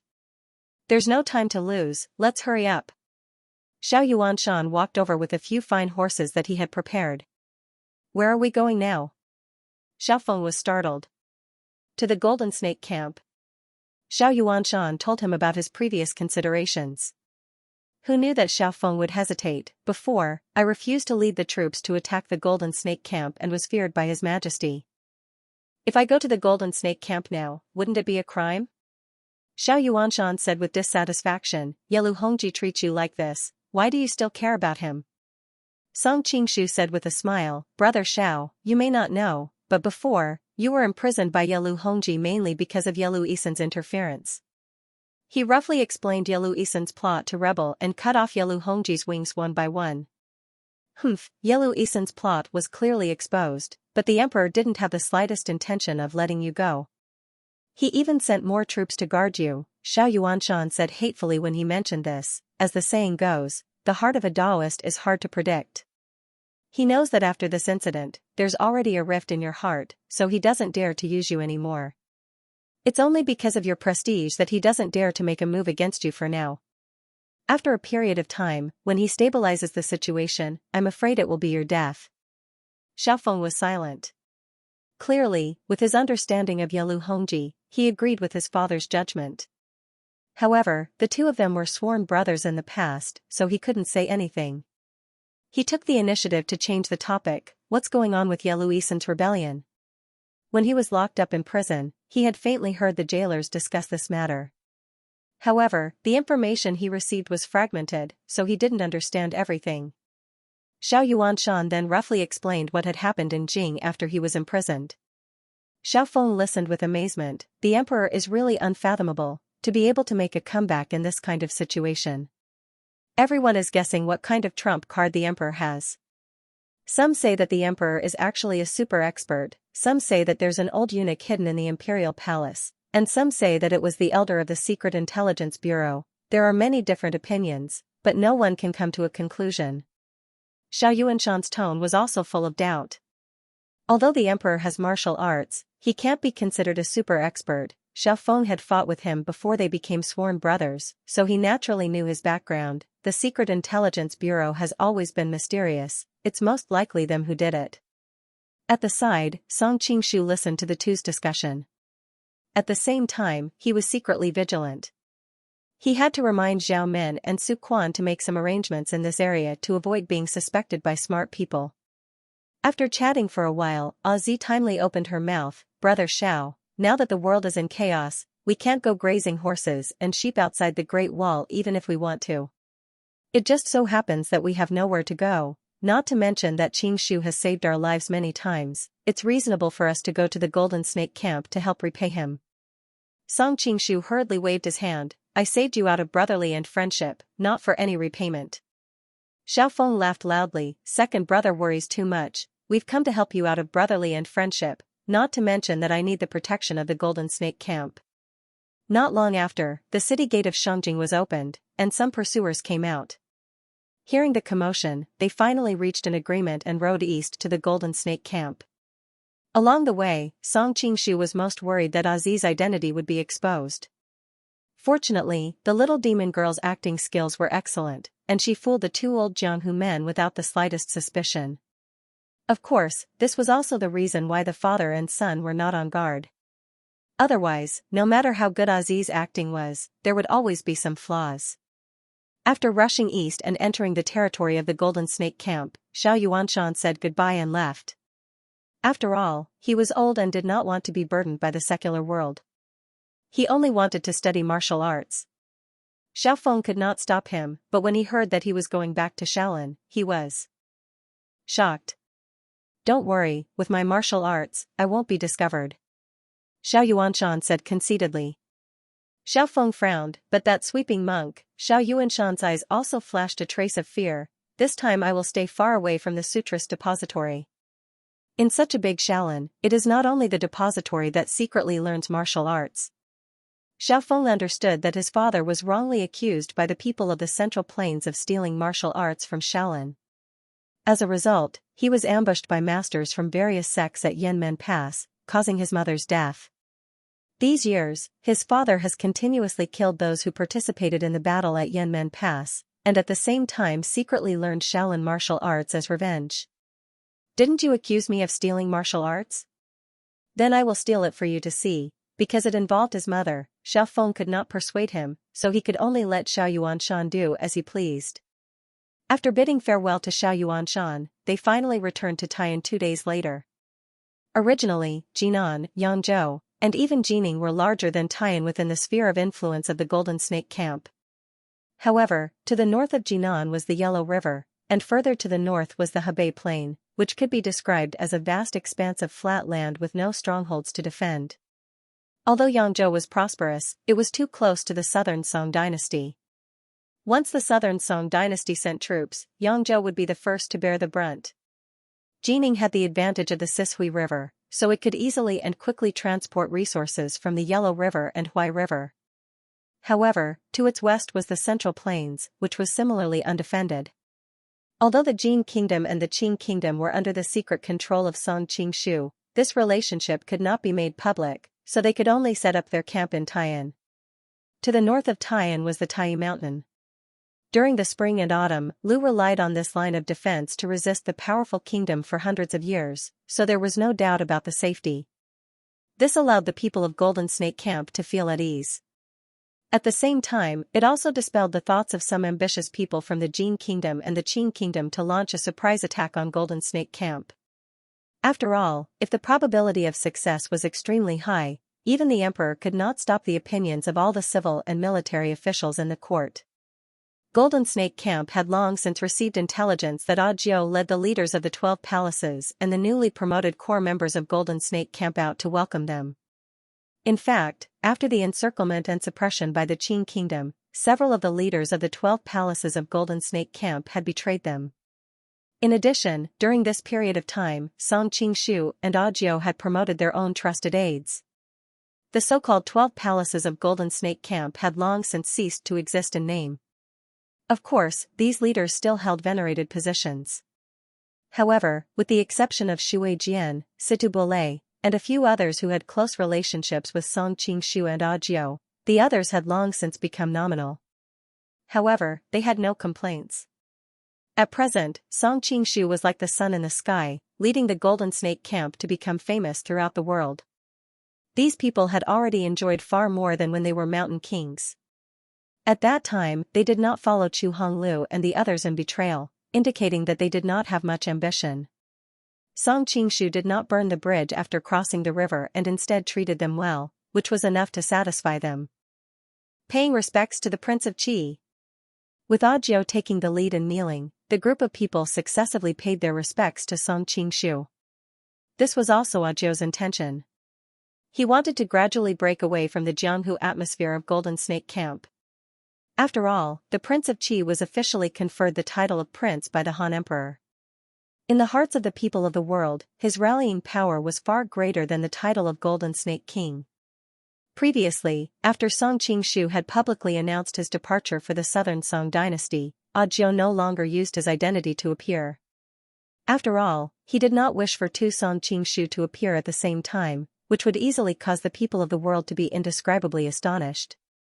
However, this did not affect Audiobook's daily work. This was because, after these days of management, Golden Snake Camp had long since become a solid block of iron. In addition, Song Qingshu's fame was growing. Just by relying on her identity as the matriarch, she was able to intimidate the masses. There was no need for her to pretend to be Song Qingshu. "Brothers, please rise." Song Qingshu hastily went forward to greet them. Now that his great undertaking had not been accomplished, he could not put on the airs of an emperor. With a wave of his hand, those who were kneeling immediately felt a gentle lifting force. They could not help but stand up involuntarily. They could not help but be incomparably shocked. They thought that this skill was truly shocking. However, after being shocked, they also felt gratified. After all, the stronger the leader, the better it would be for them to follow. After greeting everyone in turn, Song Qingshu pulled Xiaofeng over and introduced him. This is my sworn brother, Xiaofeng. From now on, he will be staying in Golden Snake Camp for a period of time. Everyone should get to know each other, so it's King Xiao of the Southern Courtyard. The famous North Xiaofeng, Chief Xiao of the Beggar Sect. Many of the people present were martial artists. It could be said that they had long heard of his name. One after another, they came forward to greet him. Before Song Qingshu appeared, Xiaofeng of the younger generation should be one of the most famous figures in the world. Taking advantage of this moment, Song Qingshu pulled Audiobook aside. Audiobook, it has been hard on you during this period. Audiobook pursed his lips and smiled. How is it hard for me to stay in the residence every day? On the contrary, it is not only hard for you to travel around the world, but also dangerous for you to travel between different forces. Hearing such understanding words from her, Song Qingshu could not help but feel greatly moved. If it was not for the fact that they were in public, he might not be able to resist holding her in his arms and taking good care of her. After chatting for a while, Song Qingshu learned that Xia Qingqing, Xing Rou, and Jia Weiner had all gone out on official business. Now that the sphere of influence was expanding, many places needed the most core people to guard. If Sister Xing Rou knew that you were coming back, I am afraid that no matter what you said, she would not leave Taiyan. Audiobook suddenly sighed. I have let her down. Song Qingshu was silent. Back then, he had married Xing Rou mainly to gain the support of Situbule's faction. After they got married, the two could be said to be separated more often than not. They only saw each other a few times a year. He was really not a good husband. In the original work, her presence was already very low. Unexpectedly, in this world, she was still like this, but she has never regretted it, Audiobook said quietly. She once told me that when she saw you by the window that night, she knew that you were the man destined for her. Now, she only needs to hear news about you to be happy for half a day, so you don't have to blame yourself too much. The more she asks for nothing, the more I blame myself. Song Qingshu was filled with emotion. Can you handle the self-blame? Audiobook revealed a faint smile and pointed to a tall girl not far away. In the future, I am afraid that you will also be full of self-blame towards her. Many people complained to the monk, asking him to accept Azu because they felt that Azu had been touched by the main character, so she was the main character's woman. If she were to be given to Xiaofeng, they would feel that she was a cuckold or something. I was also quite depressed. Song Qingshu had never liked Azu, and Azu also didn't like Song Qingshu. Just because Song saw her naked body, without any real relationship, she became Song's woman. I can understand that some readers want to accept the whole plot, but the character of Azu in the original work wasn't even considered the female lead, and she didn't have a beauty that could cause the downfall of a city. In this book, her identity was also not worth mentioning, no family power, no sect, etc. It was easy to accept her, but what about after that? Just like Xing Rou and the other women, what was the difference between being on the shelf and being in the cold palace? Since that was the case, it was better to fulfill her and Xiaofeng in the original work, a pair of sad lovers. Many people complained that with Huang Rong as an example, Azu was pretending to be unable to do it. I also explained that Huang Rong and Azu were significantly different. She was prettier than Azu, and she was the famous female lead in the original work. Most importantly, most of the readers had Huang Rong's plot, so their plots were completely different. In fact, the monk somewhat regretted writing Huang Rong's plot. He should have written the ambiguous relationship between the two, just like the male lead and Madame Shaoan, the best servant. Unfortunately, the monk didn't control himself when he wrote it. After all, the monk was once a reader and also had a strong Huang Rong plot. In addition, the monk previously said that he didn't plan to accept Azu, but there was a small possibility that the plot developed beyond my control. For example, I wrote that Azu pretended to be Azi to deceive Song Qingshu. This plot was suddenly thought of when I was writing it. In the original work, Azu loved to disguise herself as Xiaofeng, Miracle Dr. Shui, by Shijing, and Duanjing Chun to deceive people. In the end, she ended up in the plot herself. When I wrote that she pretended to be Azi to trick the main character, I thought it fit her character. It was also something she could do. However, the main character took advantage of her again, which was beyond my initial expectations. Actually, I shouldn't have arranged for the plot where Song Qingshu saw Azu naked. At that time, I thought that Song Qingshu wanted to ensure that she wouldn't betray him. This was the last insurance that he used to threaten her and Xiaofeng's happiness. However, I didn't expect that the readers would think that it wasn't appropriate to make Xiaofeng a cuckold. On the other hand, those who supported accepting the plot thought that since she had a relationship with the main character, she shouldn't give her to Xiaofeng. It would make the main character cuckold. Song Qingshu looked in the direction of the voice and saw a tall girl looking at him with a blushing face. It was Yeluqi's sister, Yelu Yan. Of all the girls he knew, Yelu Yan was probably the tallest. In addition, her figure was extremely slender. In his previous life, she would definitely be a world-famous model. But although she was tall, perhaps because of her age, her face had a trace of childishness. The two completely different combinations made Song Qingshu a little distressed. If others could be described as having a childish complexion and large breasts, then what could Yelu Yan be described as having a childish complexion and tall slender? After thinking for a long time, he still couldn't think of a suitable adjective. At this time, Audiobook, who was beside him, had already pulled him over to her. When she heard that you were coming back, Miss Yelu also pestered you to come along. Sister Audiobook, hearing her teasing, Yelu Yan was so embarrassed that she quickly hid behind her brother. But she still secretly looked at Song Qingshu from time to time. She already knew about the marriage alliance, and that the person in front of her was her husband. How could she not be curious? Uncle, brother Yelu. Song Qingshu smiled at Yelu Yan, then cupped his hands in greeting to Yelu Chukai and Yelu Qi. Yelu Chukai and Yelu Qi hurriedly cupped their hands in greeting. Greetings, master. Song Qingshu smiled slightly. We're all family, no need to be so formal. Yelu Chukai also smiled. Etiquette cannot be ignored. After the marriage, we will not be courteous with you. Yener, come and meet your brother Song. Yelu Yan shyly stood up from behind her brother. Although she was still shy because of her young age, growing up on the grasslands gave her the courage to look at her lover. Song Qingshu smiled at her. Hello, Sister Yan. Yelu Yan replied in a small voice, Hello brother Song. Song Qingshu sighed inwardly. He was not like the protagonists in the novels he had read in his previous life who rejected marriage alliances. As long as it was beneficial to his cause and he did not hate it, he could completely accept a new marriage. In fact, this was the mainstream view of this world. For example, Audiobook and Zhao Min, who were born in the royal family, were quite supportive of this. Zhou Jirua and Dongfang Muxue, who were born in the pugilistic world but had a lot of ambition, also turned a blind eye to it. Even if the others were unwilling, they could not express their opposition under such circumstances. In fact, a marriage alliance did not necessarily mean a simple exchange of benefits. For example, with Audiobook and Reninging, both could be said to be in love with each other. A marriage alliance was the icing on the cake, but it had to be said that the probability of this happening was too small.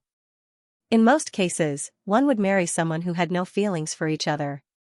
Whether it was Xingrou or Yelu Yan, although they were not outstanding beauties, they were still good-looking beauties.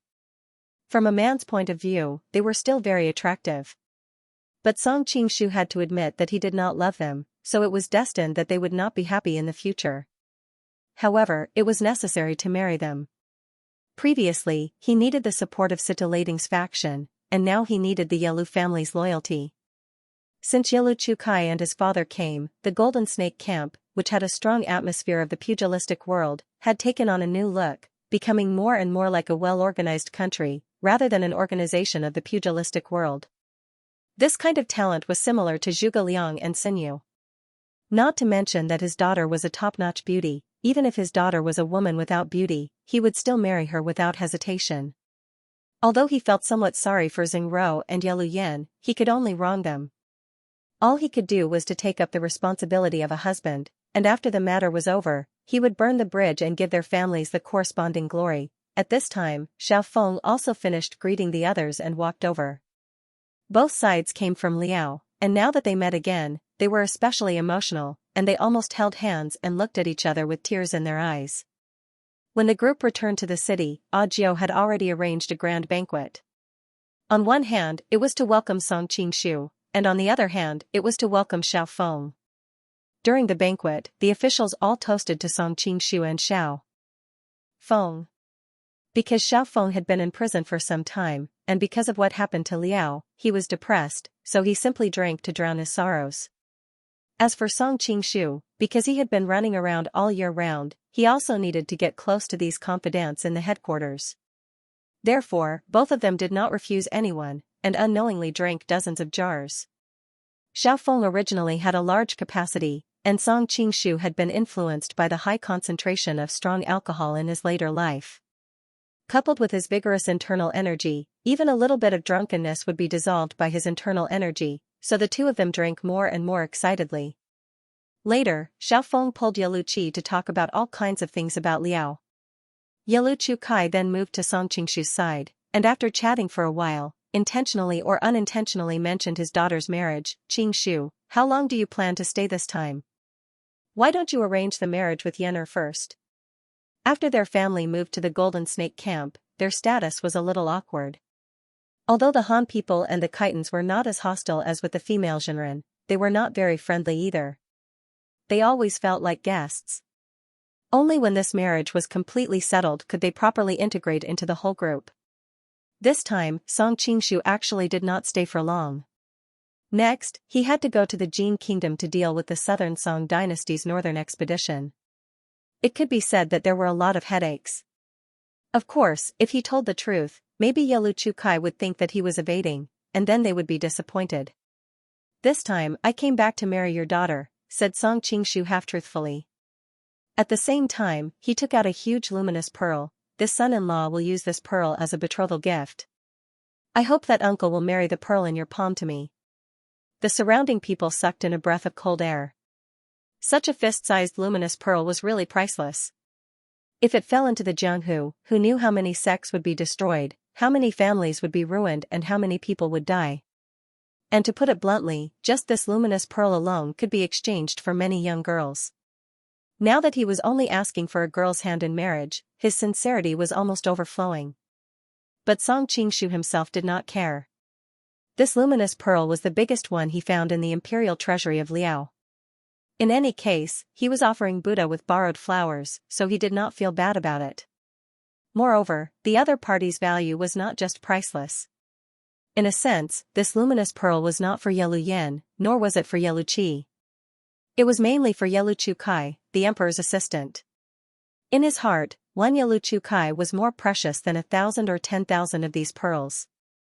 Seeing him take out such a precious betrothal gift, and more importantly, publicly announce this matter, Yaluqi couldn't help but be surprised and happy. With such a good son-in-law, what more can I ask for? If the previous engagement was only a private agreement, now that it was completely set, in a sense, it could be said to be announced to the world. There was no possibility of reneging. How could Yaluqi, who had always been worried about his family, not be overjoyed? There's no time like the present, why don't we get married today? On the side, Audiobook suddenly said with a smile. Although Yaluqi wanted to settle his daughter's marriage as soon as possible, he didn't want to get married too hastily. After all, if the wedding was too simple and rushed, his daughter would be looked down upon. Audiobook seemed to know what he was thinking and said with a smile, "Don't worry, old master.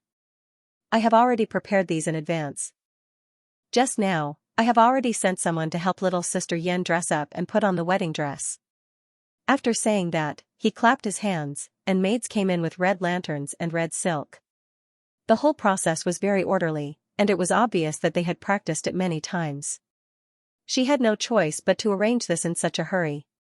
Although the southern Song dynasty hadn't officially started the northern expedition, they had already sent out troops on a small scale. The Jin kingdom still needed Song Qingshu to go back and organize the overall situation.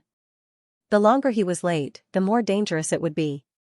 Therefore, when she knew the day Song Qingshu would come back, she prepared everything in advance. Otherwise, if they waited for the normal wedding process, they would have to choose an auspicious date and a lot of complicated procedures. By then, it would be too late. Hearing that his daughter had already gone to put on the wedding dress, Yelu Chukai didn't know whether to laugh or cry. This girl. At this time, the people in the hall also started to make a ruckus, urging them to have the wedding tonight. Yelu Chukai also drank a lot of wine. At this time, he was tipsy. Coupled with the sincerity that Song Qingshu had just shown and the warm atmosphere around him, he waved his hand, "Then let's get married today." Xiaofeng couldn't help but laugh. "Second brother, big brother has to congratulate you."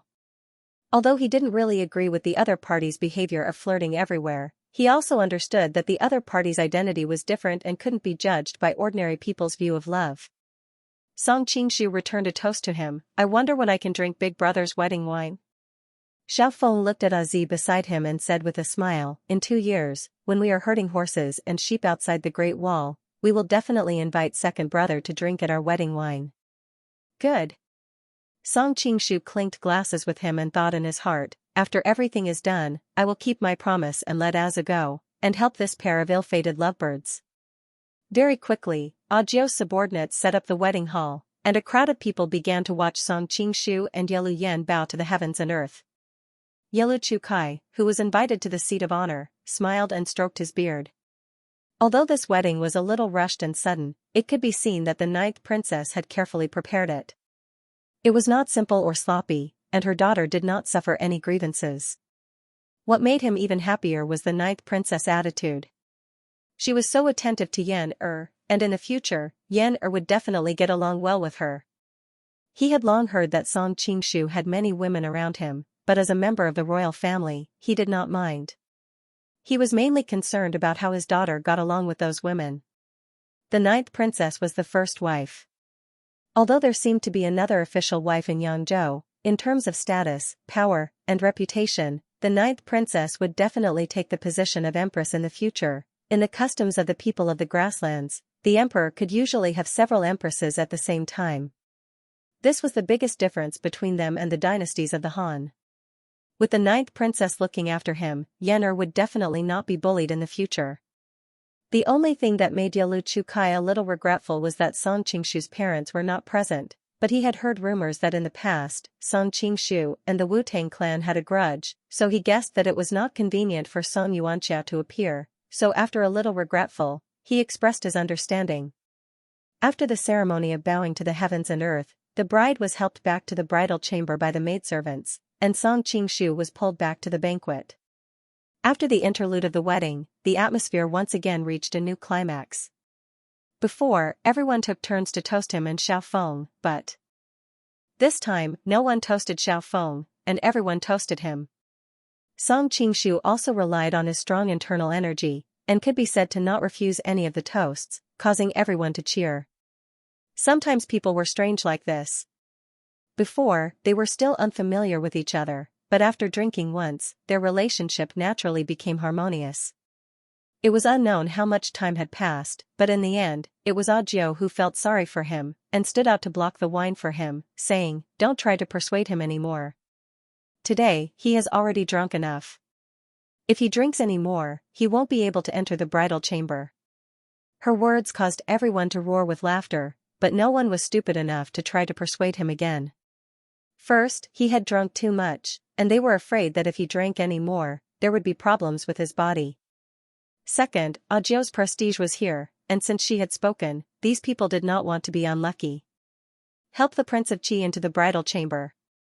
The rest of you continue to drink."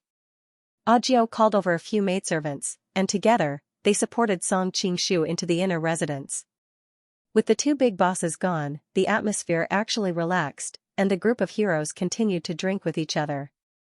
After leaving the main hall, Ajio simply went over to personally support Song Qingshu.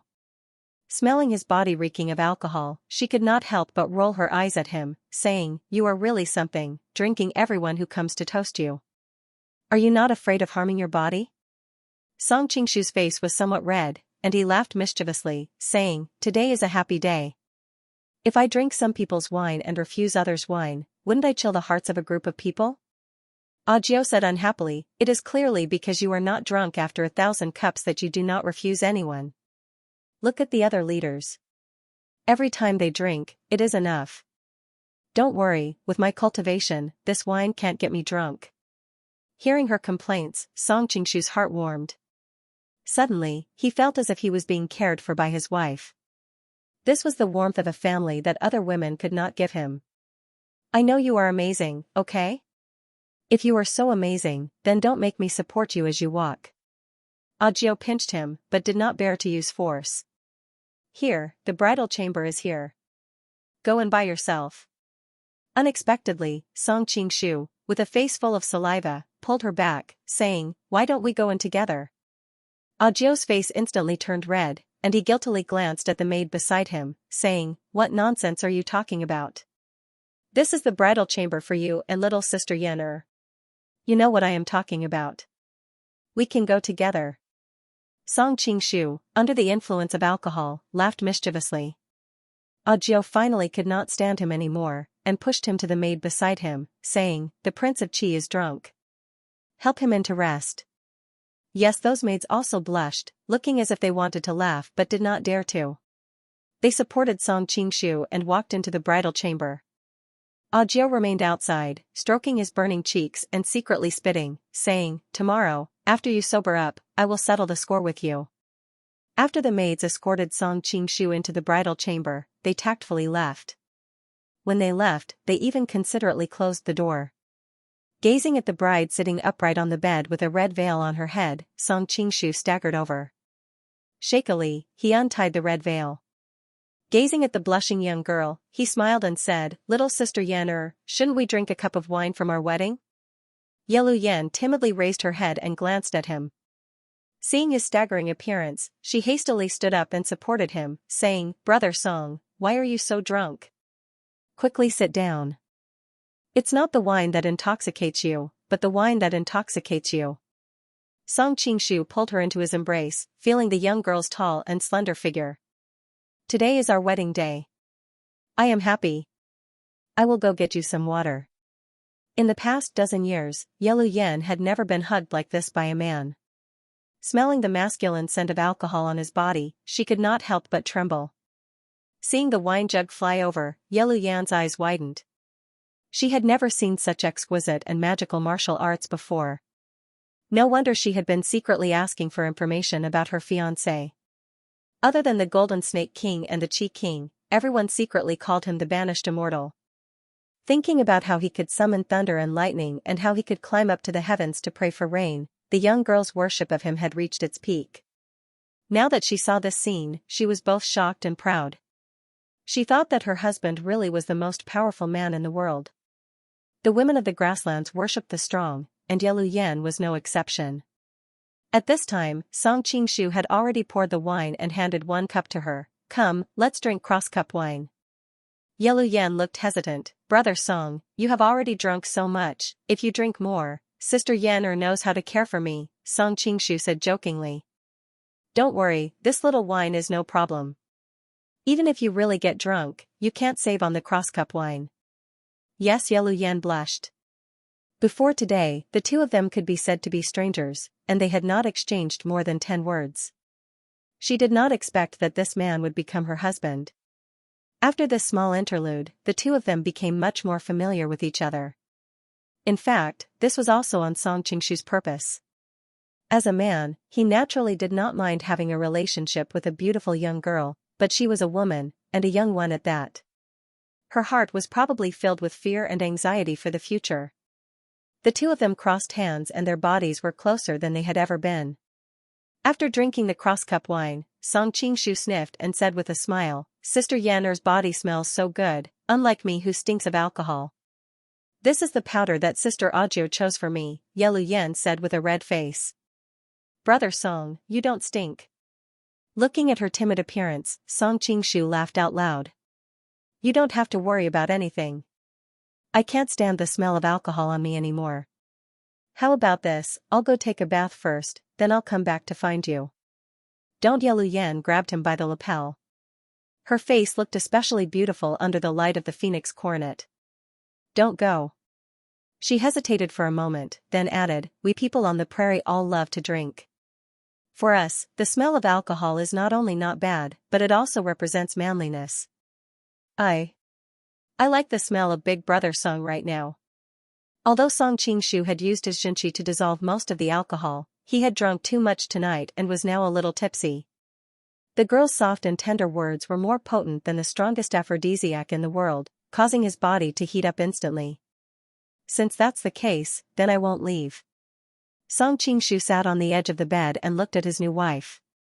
In terms of appearance, she was not the best among the women he knew, but her greatest advantage was her slender and tall figure, as well as the heroic spirit that was mixed with a sense of childishness between her brows. He suddenly thought of something and couldn't help but ask, "Sister Yan, how old are you this year?" Yelu Yan's face blushed slightly, as if embarrassed to say it out loud.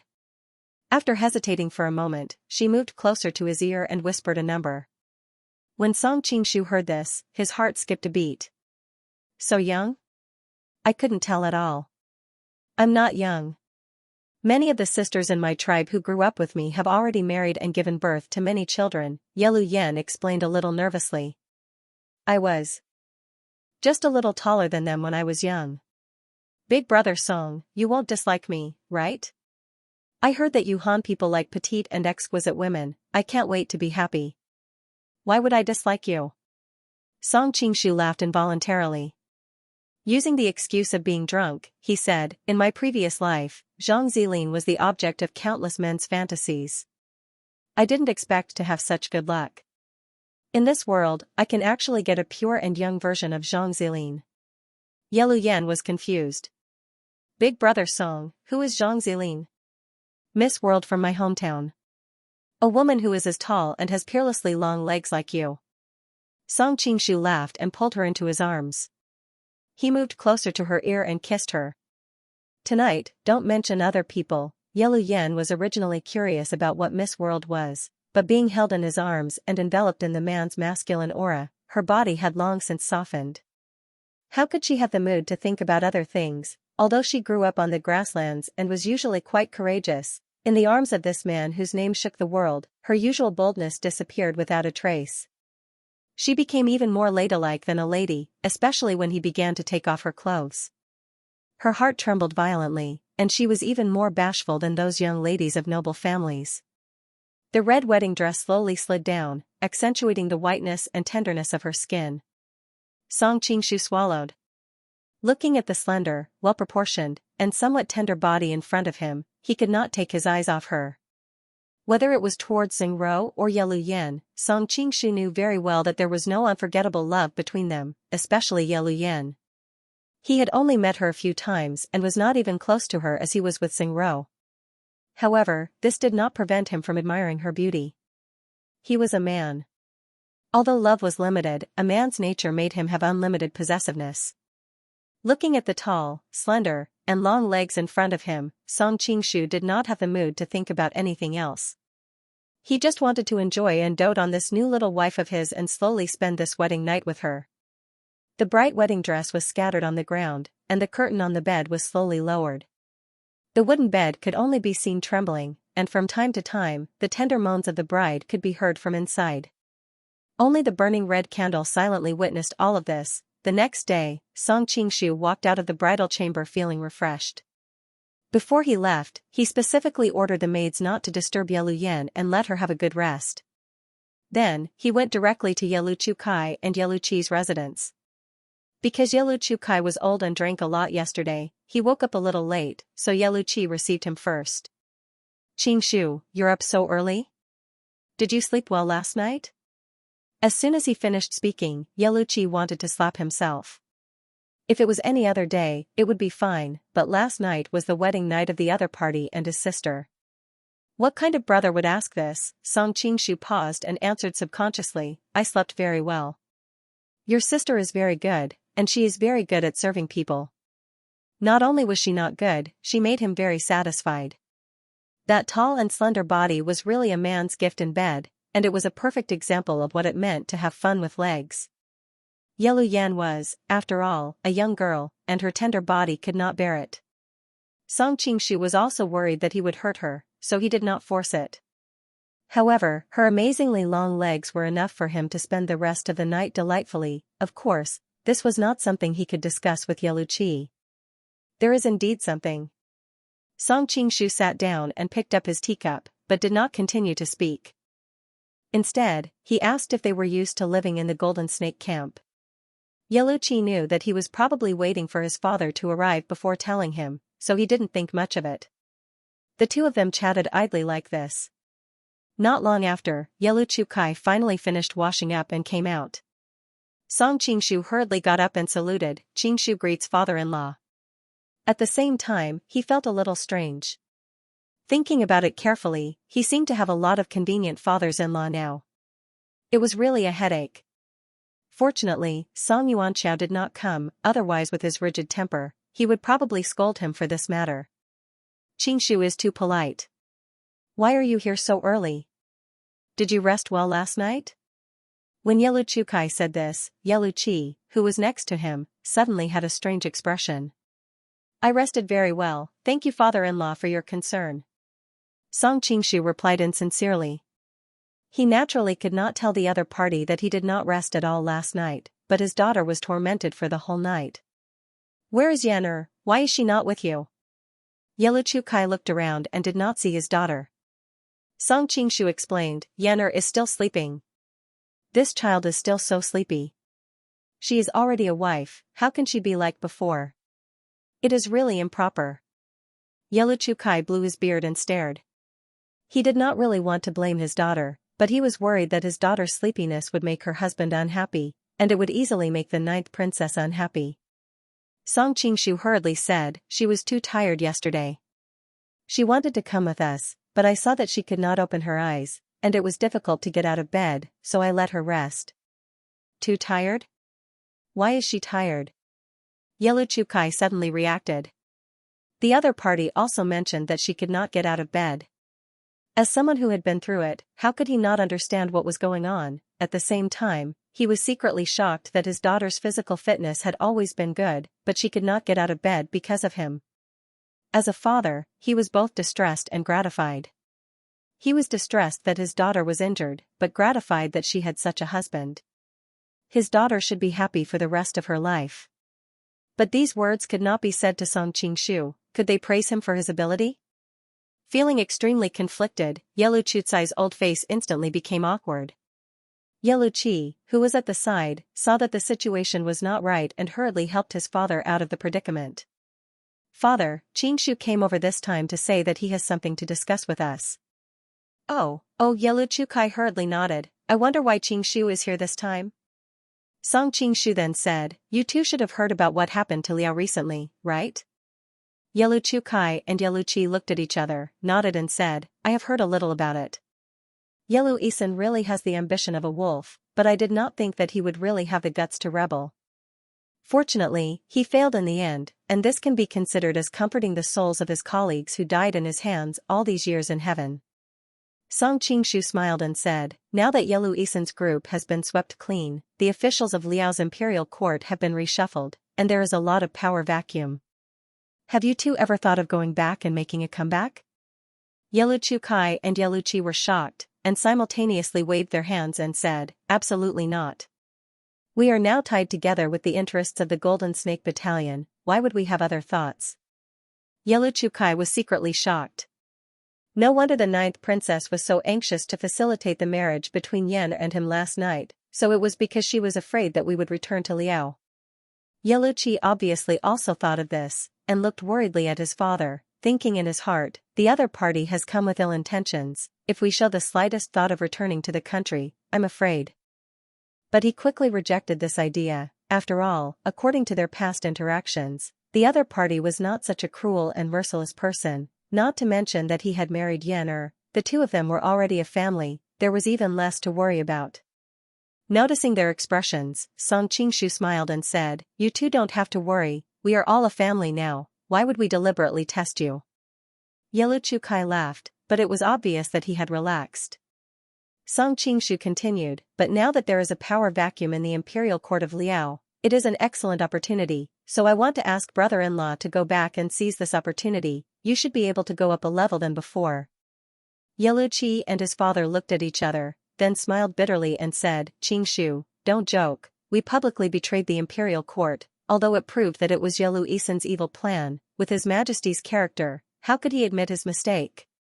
If we go back, not only will we not be able to show our strength, it is more likely that we will be arrested and executed by His Majesty.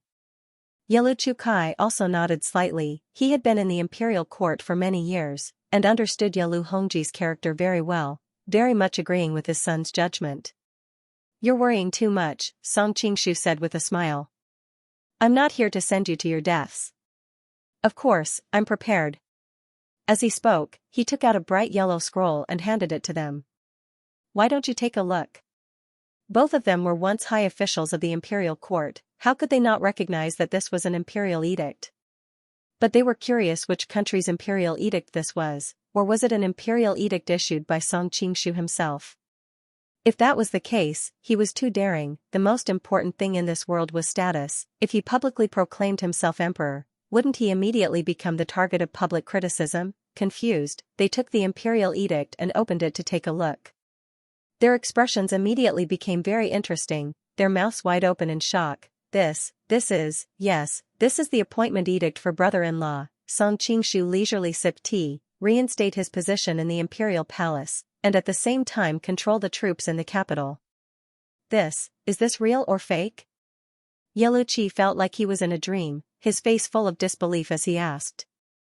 Of course it is real. How long have you left Liao? Don't tell me you can't even recognize the emperor's imperial jade seal. Song Qingshu said amusedly. Yelu Chukai picked up the edict and carefully examined it. He couldn't help but nod blankly. This is indeed the emperor's imperial jade seal. This edict also came from the inner palace. The dragon pattern on it can't be fake, but everything was clearly real. But why was the content so fake? With their understanding of Yelu Hongji, why would he give this kind of self-defeating edict? You don't need to think too much. This edict is real. I got it for brother Yelu. Song Qingshu put down the teacup and explained. You did it? The two were shocked to the point of numbness. Otherwise, do you think Yelu Hongji would give such an edict? Song Qingshu unhappily rolled his eyes at the two. Some things I can't say too clearly. I can only tell you that my power is greater than you can imagine. A mere appointment edict from Liao is nothing. Father-in-law, you can understand it that way. Song Qingshu smiled slightly. He thought that the people of this world didn't have enough imagination. Right now, he could not only influence Liao's decisions to a certain extent, but all of Liao was under his control. Of course, he couldn't tell them such a confidential matter right now. Since they had their own understanding, then it was good to let them continue to misunderstand. Song Qingshu continued, so next, I want to ask Brother Yelu to return to Liao and take control of Liao's military power. In the future, I may need Brother Yelu's help. After Yelu Isen's fall, while the emperor and empress were on the same side, Xiao Pidi's family was already the most powerful in the court. Even with Su Quan's relationship, he couldn't completely trust him. Otherwise, another Yelu Isen would be cultivated. So in the end, after he discussed with Zhao Men and Su Quan, they decided to transfer Yelu Qi back to Liao to keep Xiao Pidi in check. Whether it was age, experience, or intelligence, Yelu Qi was inferior to Xiao Pidi. At that time, Yelu Qi would have to draw closer to the emperor and empress in order to gain a foothold. In this way, the political situation in Liao would truly stabilize. Yelu Qi suddenly couldn't help but ask, then when the time comes, who will I listen to?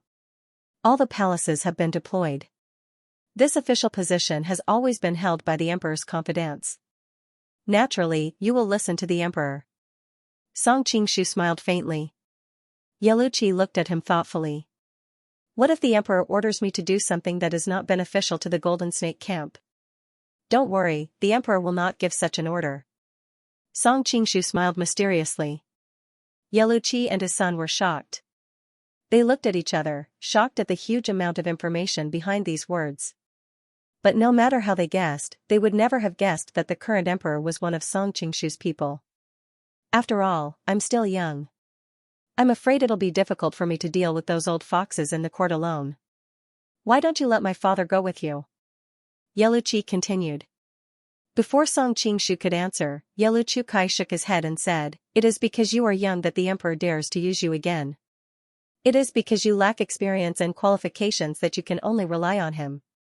If I go back, the emperor will be afraid, and we, father and son, will be in danger.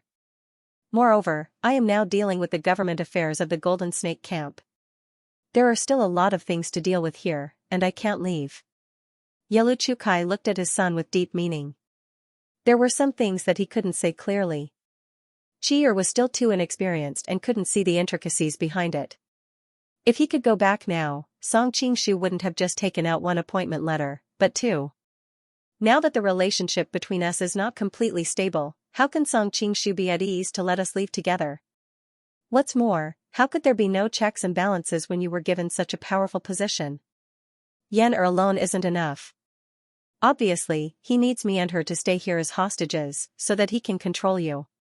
Yelu Chukai had been in and out of politics for so many years, and had long mastered the rules of the game. Therefore, although he saw through everything, he didn't have the slightest disgust, but instead felt a trace of gratification. After all, with Yan'er's marriage to Song Qingshu, his family had been completely tied to him. The stronger he was, the more brilliant his methods were, the brighter the future of the family would be. If he only had martial arts but no tactics, then he could only be a general who charged and broke through enemy lines, and it would be difficult for him to be a lord. Then the family would really be in danger.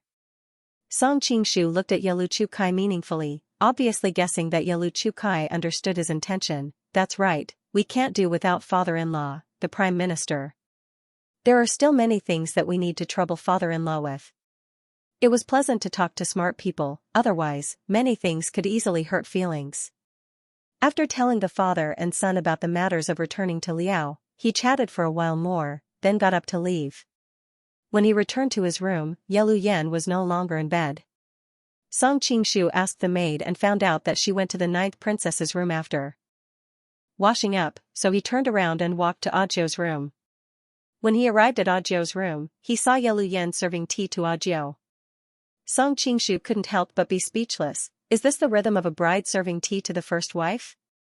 Ajio also smiled bitterly. I already said that we sisters are very easygoing and don't need to do this, but little sister Yan insisted on serving tea. Yelu Yan looked at Song Qingshu, and couldn't help but think of the scene of him playing with her legs last night. She couldn't help but blush. This is what my father told me to do. Song Qingshu and Ajio looked at each other, understanding that this was the gesture that Yelu Chukai wanted his daughter to make. On one hand, it was to show that she had no intention of competing with Ajio, and on the other hand, it was equivalent to a pledge of allegiance to Ajio. After drinking this cup of tea, the two sides could be considered to be on the same side.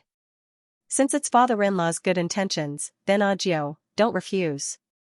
Song Qingshu knew that if Ajio didn't drink it, it would easily arouse the Yelu family's suspicions. Ajio clearly thought the same as him. He took the tea and took a sip. Thank you, little sister Yan. Only then did Song Qingshu walk over and embrace the two women in his arms, one in each hand. Okay, from now on, we are a family. Our family doesn't have any rules, so Yan, you don't have to be so nervous. Yes, big sister Ajio has always been very good to me, Yelu Yan said with a red face. Ajio pushed him away in annoyance. It's not good for people to see this in broad daylight. So what if they see it? We are husband and wife, and no one can stop us. Song Qingshu said proudly. Yelu Yan blinked her eyes and felt that her husband was a little unusual, but the girls on the grassland liked this kind of man who bravely expressed his love. Ajio was deeply influenced by Confucian education. Although they had been together for so long, he still couldn't stand his boldness. He blushed and spat. Nonsense again. Stop it, the Southern Song's envoy is here. Southern Song's envoy? Song Qingshu frowned. He didn't need to ask to know why the Southern Song's envoy came. It was nothing more than to urge the Golden Snake Camp to send troops to attack the Jin Kingdom with the Southern Song dynasty. The most difficult thing was that the two sides were now allies, and they had promised to send troops together, so it was difficult to refuse. In fact, the Southern Song dynasty has already sent several waves of envoys, and I have used various methods to send them away. This time, another envoy came. Obviously, the Southern Song dynasty is a little impatient. Ajio also looked like he had a headache. Oh, by the way, this envoy heard that you are back and insisted on seeing you, saying that he is your acquaintance. My acquaintance? Song Qingshu was stunned and curious about who it was. Then tell him to come to the study, I'll go there right away. Ye Yan hesitated and said, then I'll go back first. Hearing her timid words, Song Qingshu couldn't help laughing and grabbed her hand. You are my woman now, what is there to avoid? Let's go together. When Song Qingshu and his entourage arrived at the study, they discovered that a man was pacing back and forth, clearly very anxious. Hearing the commotion, he turned his head and revealed a pleasantly surprised expression. He quickly walked over and said, Brother Song, no, I should call you Prince Qi. Song Qingshu also recognized the other person. It was Lu Guining. He could not help but smile and said, Brother Lu, please sit. As he spoke, he subconsciously looked around. That shy young woman, Xianxia, did not seem to be present. Lu Guining seemed to have guessed his thoughts. He explained, this time, I am on a mission. It is not convenient to bring Miss Xiaojia along. He felt embarrassed when he said this. After all, Miss Ching was his wife. This was not a big deal. If not for his current crippled body and the great kindness he had received from Song Qingshu, no man would be able to accept such a thing. Therefore, he was currently fully focused on his official career. He hoped that he could bestow his wife a child and bring glory to his family. However, he still lacked an heir. Thinking of this, he felt somewhat depressed. He had carried out this plan for so long, but his wife's belly had not moved at all. Sometimes, he even suspected that Song Qingshu, in order to maintain this long-term relationship with his wife, had deliberately not allowed her to become pregnant. But now, the other party was like the sun at high noon. Regardless of status or ability, the difference was too great. He did not dare to urge the other party. Hearing Lu Guining's words, Song Qingshu's face heated up. He hastily changed the topic and asked, Brother Lu, why have you come to Golden Snake Camp as an envoy? Audiobook and Ye Yan were originally somewhat curious about Lu Guining's sudden mention of Xianxia. Now that they were talking about business, they hastily gathered their thoughts and sat down beside Song Qingshu. However, Ye Yan hesitated for a moment. In the end, she did not sit with Audiobook and instead stood beside him. Lu Guining hastily saluted the two women and said, Greetings to the ninth princess. Greetings to Miss Yelu. He naturally knew that Song Qingshu had married Ye Yan yesterday. At the same time, he was secretly amazed at the appearance of the two women. One was elegant and refined, the other tall and slender. Song Qingshu truly enjoyed all the blessings of the world. His wife's appearance was inferior to the ninth princess's and her figure was inferior to Ye Yan's. Lu Guining did not know why Song Qingshu kept thinking about her. However, if Song Qingshu stopped thinking about it, Lu Guining would become anxious instead. It was because of the relationship between his wife and the other party that he was able to get close to this thick thigh. Even Han Xingzhou saw him in a new light. From a Jianghu person, he gradually became a core member of the court. Of course, this was largely due to his illness. Otherwise, as a man, it would be very difficult for him to make such a decision. Audiobook and Ye Yan hastily returned the greeting. Only then did Lu Guining turn to Song Qingshu and say with a bitter smile, The Prince of Qi should know why I have come. Lu Guining smiled wryly at Song Qingshu and said, Does Brother Lu want to see the scenery of the north? Lu Guining was speechless. Seeing that he did not respond, he could only say, Prince Qi must be joking. This time, Minister Han sent me to ask about the Golden Snake Camp. In the past, the envoys had returned empty-handed. This time, Han Xingzhou had specially sent him here because he could see that he had a good relationship with Song Qingshu. If he returned empty-handed this time, his position in Han Xingzhou's heart would probably plummet in the future. Oh? Song Qingshu showed a meaningful expression but did not express his opinion. Lu Guining gritted his teeth and continued, Originally, the Great Song, Northern Liao, and Golden Snake Camp had agreed to attack the Jin together. But not long ago, the envoy sent to Liao was killed. Shuiyi's men of the Imperial City Department came to Shengjing and stirred up trouble. They kidnapped the Liao ministers and wreaked havoc in Liao's prison, killing many Liao soldiers. Now, the Liao Emperor is furious and refuses to cooperate with us. Oh, really? Isn't Shuiyi's men from the Song Kingdom? Why? Song Qingshu asked deliberately. In fact, he knew more than anyone else about Liao's affairs. Lu Guaniying was so angry that he hit the table and said bitterly, "It's all because of Jia Shidao. Shui Yi's men are from the Shui family, and the Shui family has always been in cahoots with the Jia family. Jia Shidao doesn't want to see Minister Han succeed in the northern expedition and increase his prestige, so he deliberately sent people to sabotage the northern expedition and hinder Minister Han." Song Qingshu said playfully, "Doesn't your emperor care?" Lu Guaniying smiled bitterly and said, "The power of the imperial court is extremely complicated. It's a long-standing tradition for all forces to hinder each other. How can the emperor care? What's more, there's no evidence that Jia Shidao ordered this. The most he can do is punish Shui Yi's men. However, with Jia Shidao and the Shui family backing him up, the punishment for Shui Yi's men will most likely not be painful." Song Qingshu opened his mouth and said, "Brother Lu, I've more or less guessed why you're here, but our Golden Snake Battalion has a lot of headaches right now. Previously, the Liao Nation was in chaos, Yelu Chu Kai and Xiao Ban He's families defected, and the Golden Snake Battalion took them in, offending the Liao Nation. Now, we've taken in the southern courtyard's King Xiaofeng. I heard that Yelu Hongji is furious, and he's planning to send troops to settle accounts with us." Lu Guaniying said confusedly, "But I heard that some powerful officials in Liao have rebelled recently, and they've just been pacified. Now that Liao is unstable, I'm afraid Yelu Hongji doesn't have the energy to send troops." Song Qingshu looked at him in surprise, thinking that now that Lu Guaniying was in the center of the imperial court, his vision was indeed different from before, and it would be difficult to fool him. Clearing his throat, Song Qingshu continued, "The threat of Liao is only one of the problems. The more troublesome ones are the internal problems. Brother Lu, you should know the situation of the Golden Snake Camp in the past. We've risen too fast in the past 2 years, and it's inevitable that our foundation is unstable. Many of the rebel forces that used to be on equal footing with the Golden Snake Camp have long been dissatisfied. In addition, most of the territories under our command were taken from the Qing Kingdom, and many of the remaining officials and gentry of the Qing Kingdom are still in many counties. They also have many regimental troops. Recently, we've received news that the separatist rebel forces have colluded with the remaining armed forces of the Qing Kingdom.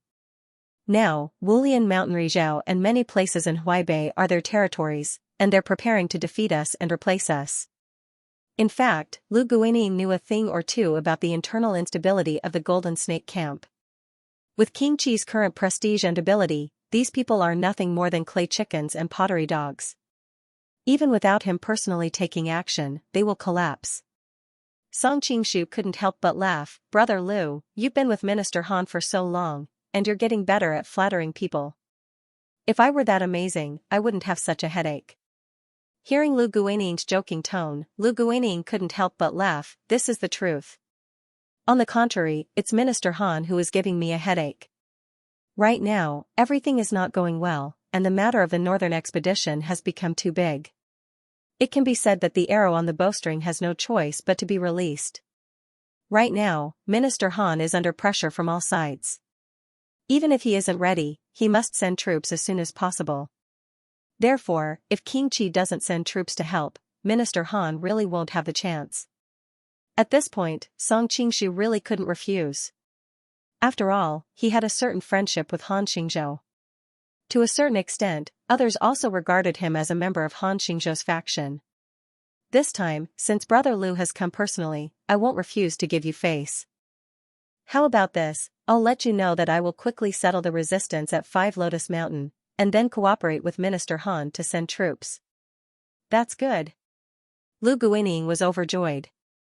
Although the other party didn't promise to immediately send troops, the official northern expedition wouldn't start in a day or two. In the early stages, small groups of troops were needed to be sent to test the waters. By the time the official northern expedition began, the Golden Snake Camp should have already pacified the interior. At that time, they could launch a pincer attack from both sides. After discussing the matter of dispatching troops, Song Qingshu smiled and said, "Brother Lu, it was not easy for you to come here. In a moment, I will hold a welcoming dinner for you and have a good drink." Lu Guaniying hastily stood up and waved his hand, saying, "No, no.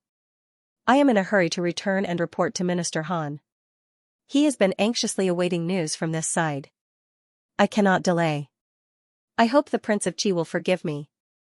Worried that such a refusal would offend the other party, he hastily added, "In the future, when the Prince of Qi comes to Jiangnan, I will definitely bring my wife to apologize and properly entertain the Prince of Qi." He was worried that his status was not high enough and deliberately brought up his wife Qing Yaojiao's name. How could Song Qingshu not understand the meaning behind his words? He thought to himself, properly entertain? What kind of hospitality? Thinking of Qing Yaojiao's bashful panting, he could not help but feel his heart warm up. I have sinned, I have sinned. Song Qingshu hastily gathered his thoughts. Since Brother Liu has official business to attend to, I will not force you to stay. Come, select some good horses and prepare travel expenses as well as specialties from the north. Lu Guaniying declined several times but ultimately could not accept his hospitality. He could only accept the gifts and take his leave. Song Qingshu deliberately saw him out to show his closeness. Before parting, he said, Brother Liu, remember to send my regards to Minister Han. Of course, of course. Lu Guaniying hurriedly nodded his head in agreement. In fact, the Prince of Qi's agreement to dispatch troops is the greatest greeting to Minister Han. Song Qingshu smiled slightly but did not explain that his so-called dispatch of troops was only for show.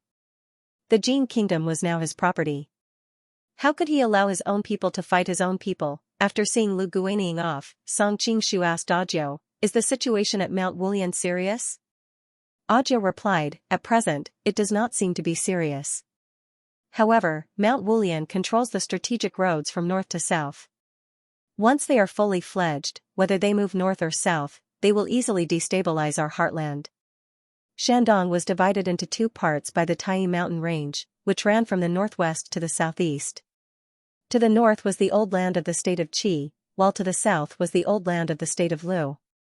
During the spring and autumn period, the state of Qi and state of Lu surrounded the Tai mountain range for hundreds of years. However, other than the state of Qi and state of Lu that everyone was familiar with, there was another country in Shandong, and that was the state of Zhu. The Tai mountain range did not extend all the way to the sea. It was still a distance away from the sea when it turned southwest to form Mount Yiming. Thus, a valley was formed between it and the coastal Mount Wulian. The foot of Mount Yiming and Mount Wulian formed two rivers, the Yi River and the Mu River. Thus, this valley was also called the Imu River Valley. This valley was not considered narrow, and there was enough land in the middle to support the population. That was why this place used to be the territory of the Zhu kingdom. This was because this valley was connected to the northern Lu plains and the Donglai hills. It could be said that it was a land that all armies fought over. After the Zhu kingdom was destroyed, the Qi and Chu kingdoms had been at loggerheads around this valley. The eastern section of the Qi Great Wall was built at the northern exit of this valley. That was why Audiobook was worried that once those separatist powers took advantage of the Golden Snake Camp's emptiness, whether it was following the Imu River Valley north to the northern Lu Plains or south to the Jianghuai lands, it would shake the foundations of the Golden Snake Camp. It was not that the idea of encircling and suppressing them had never occurred to them. However, once the army advanced, those separatist powers would scatter and hide in Mount Wulian and Mount Yiming. They were simply powerless to act. After listening to Audiobook's report, Song Qingshu nodded. As the saying goes, a single spark can start a prairie fire. They must not be allowed to grow. They must be nipped in the bud. It just so happens that I have brought Xiaofeng back this time. Let him lead the troops to deal with those separatist powers. With his reputation, he should be able to break the enemy's fighting spirit to the greatest extent.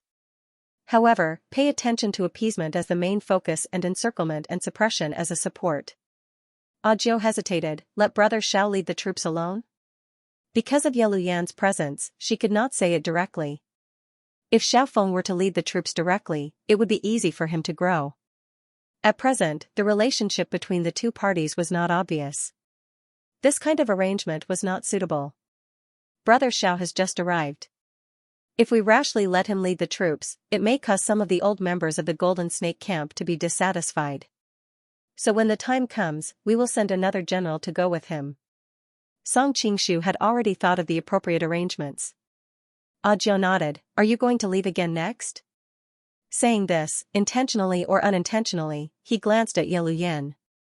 He purposely brought it up in front of her just to let her hear it. As expected, when she heard that Song Qingshu was going to leave, Yelu Yan's expression changed slightly. Brother Song, where are you going? Song Qingshu explained, the southern Song dynasty is about to launch a northern expedition. Previously, we had reached an agreement with their court. We have no choice but to send troops to cooperate. However, soldiers are also weapons. We have to be cautious. So I need to go to the front line in advance to investigate. The reason why he wanted to send troops was firstly because of the previous exchange of interests with the southern Song dynasty. Secondly, he wanted to not lose the hearts of the Han people. After all, these years, the foreign tribes were strong. The Han people were looking forward to the rise of the Han dynasty. Naturally, the Ming dynasty had been destroyed. Naturally, the only one left was the southern Song dynasty. Therefore, the Han people in the world had high hopes for the southern Song dynasty's northern expedition. If Song Qingshu went back on his word and effected the northern expedition, it would be a great crime. Brother Song, let me go with you. Yelu Yan blurted out. They had just gotten married, how could she bear to part so quickly? Song Qingshu shook his head, this trip will be full of danger. It will be too inconvenient for you to go. Moreover, I can come and go freely by myself. If you go, I will have to divert my attention to take care of you.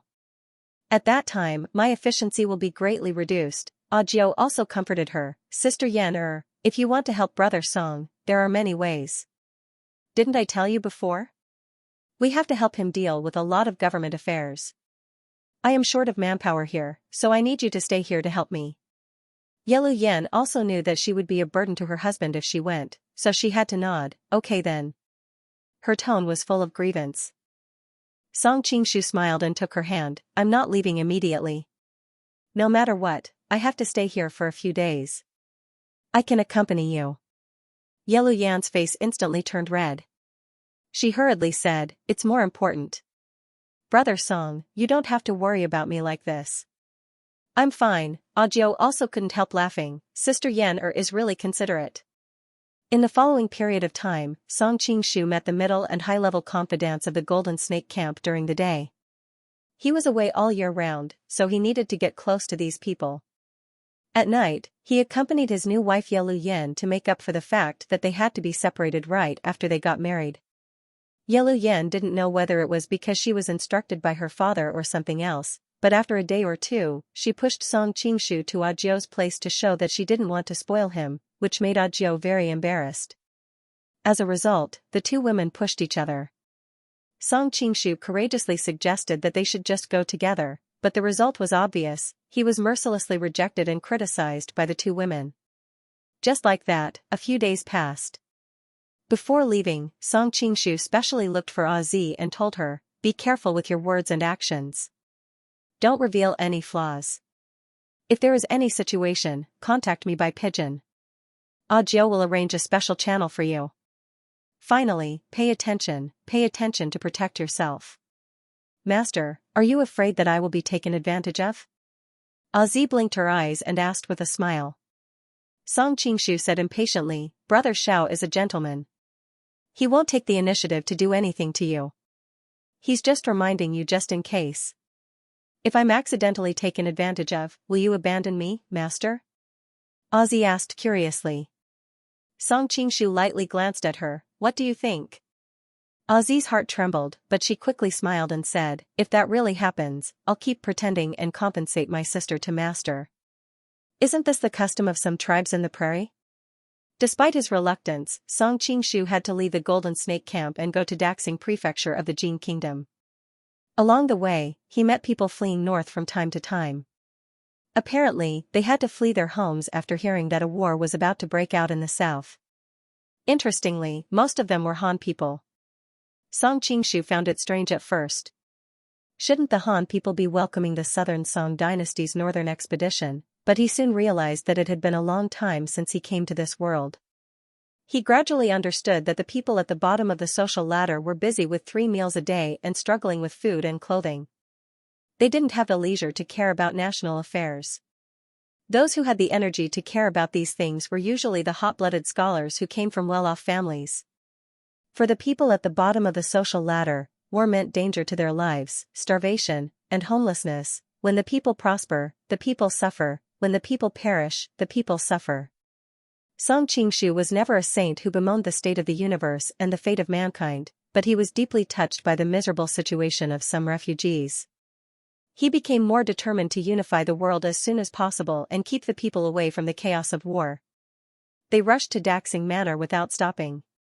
The number of guards at the city gate was doubled compared to usual, and the streets were filled with soldiers patrolling everywhere. It was obvious that the atmosphere in the city was much more solemn and tense than usual. Obviously, it was because of the impending war. Song Qingshu hesitated for a moment and decided to go to Tang Kui's mansion first. After all, it was broad daylight. Even with his superb lightness skill, it was not easy to sneak into the heavily guarded Jin Kingdom's palace. When he was near Tang Kui's mansion, Song Qingshu looked at the guards at the gate and felt depressed. I didn't expect that I can't go through the front door to my own home. It's so depressing to think about it. In fact, it was easy for him to enter as Tang Kui Bian, but he didn't know if the other Tang Kui Bian was in the mansion. If there were two Tang Kui Bian at the same time, it would be troublesome. Of course, if he said Song Qingshu's name, he could enter openly. After all, he was Tang Kui Bian's sworn brother. But now that the Southern Song dynasty's northern expedition was imminent, all the Han people in the world were paying attention to it. He didn't want to get into trouble. After hesitating for a while near the entrance, he finally made a detour to a secluded wall in the backyard. Taking advantage of the fact that no one was watching, he quietly climbed over the wall.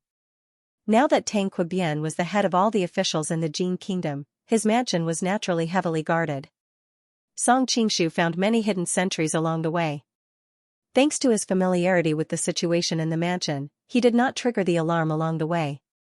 Overhearing the conversation of some servants passing by, Song Qingshu said that Tang Kui Bian was now dealing with government affairs in the study. He wondered who was pretending to be Tang Kui Bian. On the Jin side, most of the time, it was Zishan Dragon Queen, Taj Kiss, who pretended to be Tang Kui Bian, and Gabai, who pretended to be the emperor, Wan Yanxi, who guarded the palace with Wan Yanping. But sometimes, they would switch roles, so he was not sure who was in the study. Thinking of the glamorous and arrogant Zishan Dragon Queen, the gentle and moving Gabai, and the lively and youthful Wan Yanping, Song Qingshu felt a trace of tenderness in his heart. This was like another home for him, especially Gabai, who could bring him the warmth of a home and the tenderness of a wife. Although she always asked him to appear as Tang Kui Bian, especially when they were intimate, but why would Song Qingshu, who came from the future, care about the gains and losses of the city and land? What he cared more about was the actual benefits, so he was happy to play the role-playing game with her. Occasionally, when she was extremely aroused, he would return to his original appearance. The shyness and anger on her face made him feel a strong sense of conquest. Who is it? Thinking of some charming scenes, Song Qingshu could not help but breathe heavily. In the study, Tang Kui Bian suddenly raised his head and raised his hand, shooting a hidden weapon at Song Qingshu. Feeling the strong wind coming at him, Song Qingshu cried out in shame. He hastily stretched out his hand to block the hidden weapons and opened his palm to take a look. It turned out to be a few golden flowers. So it's Taj Tish. Song Qingshu smiled faintly. This was Zishan Dragon Queen's unique hidden weapon. Meanwhile, Tadish was in the study handling the sea of letters that had been sent in from various places. Suddenly, she heard a commotion outside her door. Without hesitation, she shot out a concealed weapon from her sleeve. After all, she had specifically instructed the servants of the residence to not take a single step into the small courtyard without her command. Sensing that the other party had neutralized her hidden weapon with a raise of his hand, Taj Tish's heart shivered. She knew that the person who came was a top-notch expert and she was not his match. Just as she was about to call for the guards to warn them, she suddenly saw the other party's appearance. Her mouth opened halfway and she forcefully swallowed the words she was about to say. The red lips of the #1 beauty of the martial arts world in the past were so tender and alluring. It's a pity that you have a full beard now. Song Qingshu pushed open the door and said with a teasing expression. Taj Tish rolled her eyes at him and raised her hand to cover her face. By the time she pulled down her sleeve, she had already restored her icy cold, peerless, and gorgeous appearance. At this moment, the guards outside heard the commotion and ran over. "Milord, what happened?" "It's nothing. Withdraw. Without my command, no one is to come near." Taj Tish flicked her sleeve and closed the door, then coldly said, "Yes." Without the slightest hesitation, the group of guards silently withdrew. Song Qingshu looked at her in surprise. "The Dragon King's skill in controlling his subordinates has truly impressed me. You are truly worthy of strict obedience. No matter what, I was once the holy maiden of the Ming dynasty's headquarters and the head of the 4 kings of the Ming dynasty of the Central Plains." Hearing his praise, the corners of Taj Tish's lips couldn't help but curl into a beautiful arc. Song Qingshu walked over and pulled her into his embrace, wantonly feeling the body that countless men in the martial arts world yearned for. He smiled and said, "However, the thing that makes me the happiest today isn't your well-trained subordinates, but something else." "What is it?" A faint blush flashed across Taj Tish's fair cheeks. Given her character, she wasn't used to being so pampered by a man, especially one who was younger than her. Taj Tish's body was plump and soft. Song Qingshu felt as though he was hugging a ripe water lily. "I'm happy that your first reaction upon seeing me was to restore your appearance. Evidently, you've already begun to care about your image in my heart. As the saying goes, a woman dresses up for the man who pleases her. How can I not be happy?" Taj Tish was startled. Could it be that she had unknowingly gradually accepted him? After all, back then, she had been half forced by him to possess her body. Although she was a little flustered, she didn't have the slightest intention of admitting it. "Who said that? I'm not used to wearing that mask anyway. My face is covered with a full beard and it's so prickly." Song Qingshu moved closer to her cheek and sized her up. "Let me take a look. Dragon King, your delicate skin is so sensitive to being pricked by the beard on the mask. That would be a real waste of God's gift." Being so close to him, to the point where she could even feel his breath, Taj Tish's skin couldn't help but tremble slightly. Somewhat flusteredly, she got up from his embrace and said, "You're only a few years older than my daughter. Don't tease an old woman like me like I'm a little girl." Song Qingshu laughed.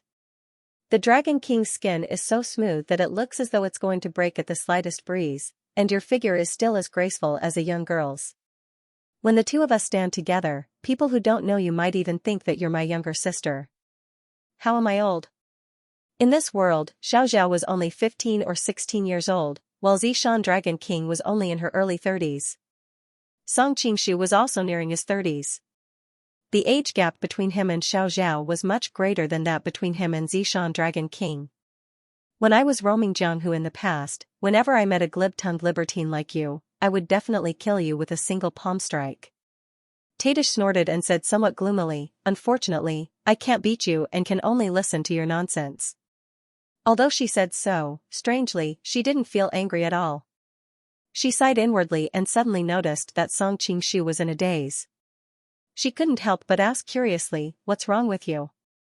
You seem a little unhappy." "I'm just thinking that I'm only a few years younger than you. Your child has already grown up into a young lady, but my child is nowhere to be found. I can't help but sigh with emotion."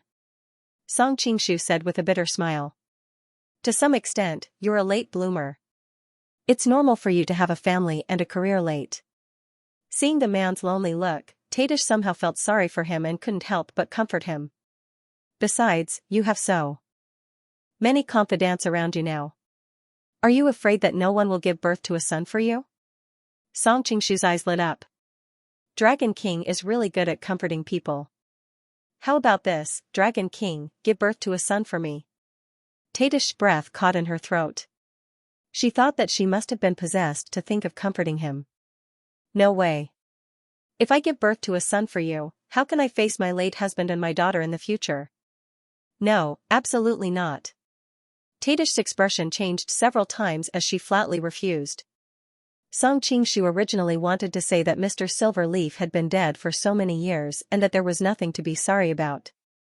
However, seeing the other party's intense resistance, he wisely didn't continue this topic. All right. I was just joking with you. Look at how excited you are." Song Qingshu, on the other hand, was secretly thinking that whether or not she could get pregnant was up to him, and it was not something she could control. When the time came, he just needed to irrigate her more. Even if she did not want to, she would still bear fruit. Of course, for now, he could not bear to let such a beautiful woman get pregnant so early. Don't joke with me like this in the future.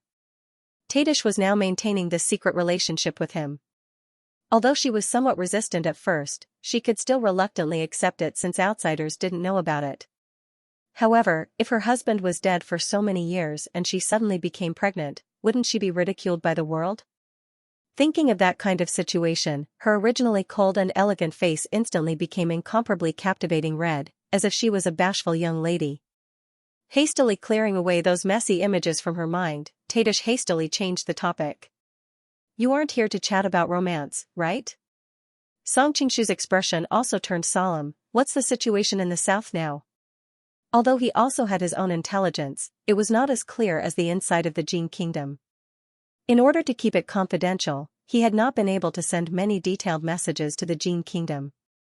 Taj Tish unfurled the map on the table and began explaining. Han Quanzhou was bestowed the title of Pacifying Order Army as well as the overall military and political power. He also ordered every army to make preparations for a secret march.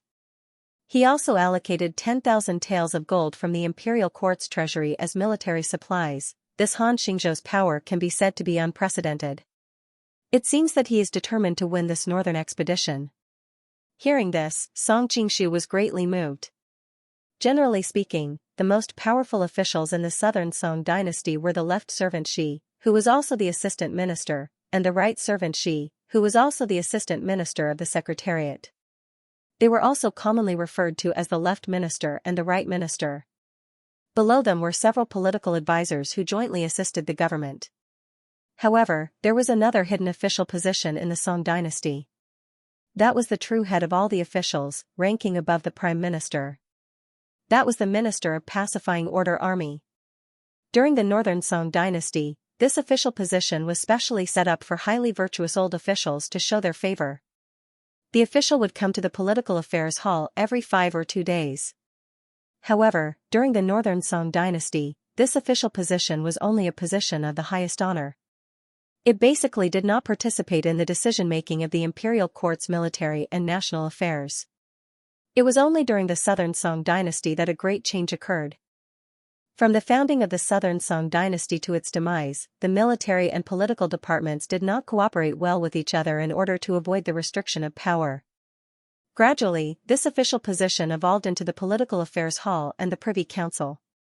However, Han Xingzhou's Minister of Pacifying Order Army was less important than the previous Minister of Pacifying Order Army. Instead, his power was much greater. This was because the Minister of Pacifying Order Army could only intervene in important matters, while the Minister of Pacifying Order Army could intervene in any matter.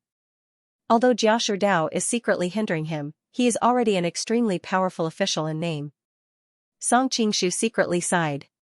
At this time, Han Xingzhou should be at the peak of his life, but it was a pity that he was destined to fail. Taj Kis continued. Han Xingzhou ordered Wuxi to train troops in West Shu. Zhao Chun and Huang Fuben are preparing to send troops to take down Tang and Dang. Minister of Wui, Qin Shaoqing, and commander of Zhenjiang, Gu Jing, are training troops in Jianghuai, ready to cross the Huai River at any time. Wuxi was Wu Tianda, who was also Ling Huchong in disguise. Song Qingshu thought to himself, I wonder how Ling Huchong will integrate West Shu after he takes office. When the time comes, it will be really troublesome to send troops from Sichuan to attack from the east.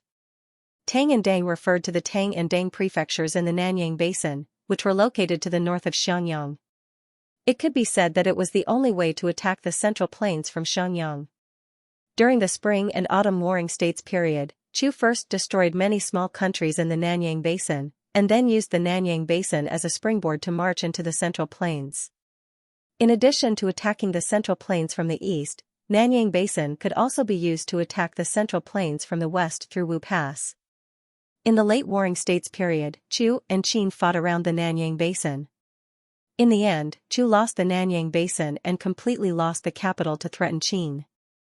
In the last years of Qin, Liu Bang also attacked Wu Pass from the Nanyang Basin, and then he conquered Xianyang. It showed how important the Nanyang Basin was. The Tang and Dang prefectures were the gates to the south of the Nanyang Basin. As for Zhao Chun and Huang Fuben, he had never heard of them. However, since they were the main generals of the Central Army in such an important northern expedition, they must be famous generals of the southern Song dynasty. Of course, compared to West Shu, Song Qingshu didn't care about them. After all, they were people that he had never heard of, so no matter how famous they were, their abilities were very limited. Song Qingshu didn't quite understand. Xiangyang City was Guijing's base camp, so why didn't the southern Song dynasty let him go back to Xiangyang to lead the troops to attack the north, but to the east? Was it to prevent the generals from becoming too powerful? After all, the LV brothers, who were in charge of the Xiangyang city, were Jia Shidao's subordinates. If Guijing continued to stay there, the whole Jingxiang city would probably be a piece of iron plate under Jia Shidao's control. Song Qingshu didn't have to guess to know that Han Xingzhou's efforts must have been a part of it. Now that the southern Song dynasty is coming aggressively, it will be really troublesome when the three armies attack at the same time. Song Qingshu had a headache. He had been as fierce as a tiger before, and he had defeated Liao, the biggest threat in the north, and even ignored the Golden Snake Battalion in the east. However, he didn't expect that the southern Song dynasty could still organize three armies to attack the Jin kingdom at the same time. Although the Jin kingdom had many soldiers who were good at fighting, they were at their weakest after the internal chaos. It was really hard to say who would win. It's not as bad as you think. Tajgis raised the corner of her mouth, revealing a bright smile. Tajgis took a secret report from the laundry yard and handed it to him. Although Han Xingzhou is the nominal head of the hundreds of officials, some of his policies have offended the Jianshan Academy a few years ago, so the officials in this faction don't like him. In addition, people like Jia Shidao, Shi Miyuan, and Shui Ji have never been on his side, so he can't mobilize many officials. Song Qingshu took the secret report and read it. His expression suddenly became very interesting, because it recorded Han Xingzhou's recent setbacks. Han Xingzhou wanted to appoint Shui Shuyi, the commander of Guang province, to lead the Huaishi army at the front line, but Shui Shuyi didn't seem to accept the appointment.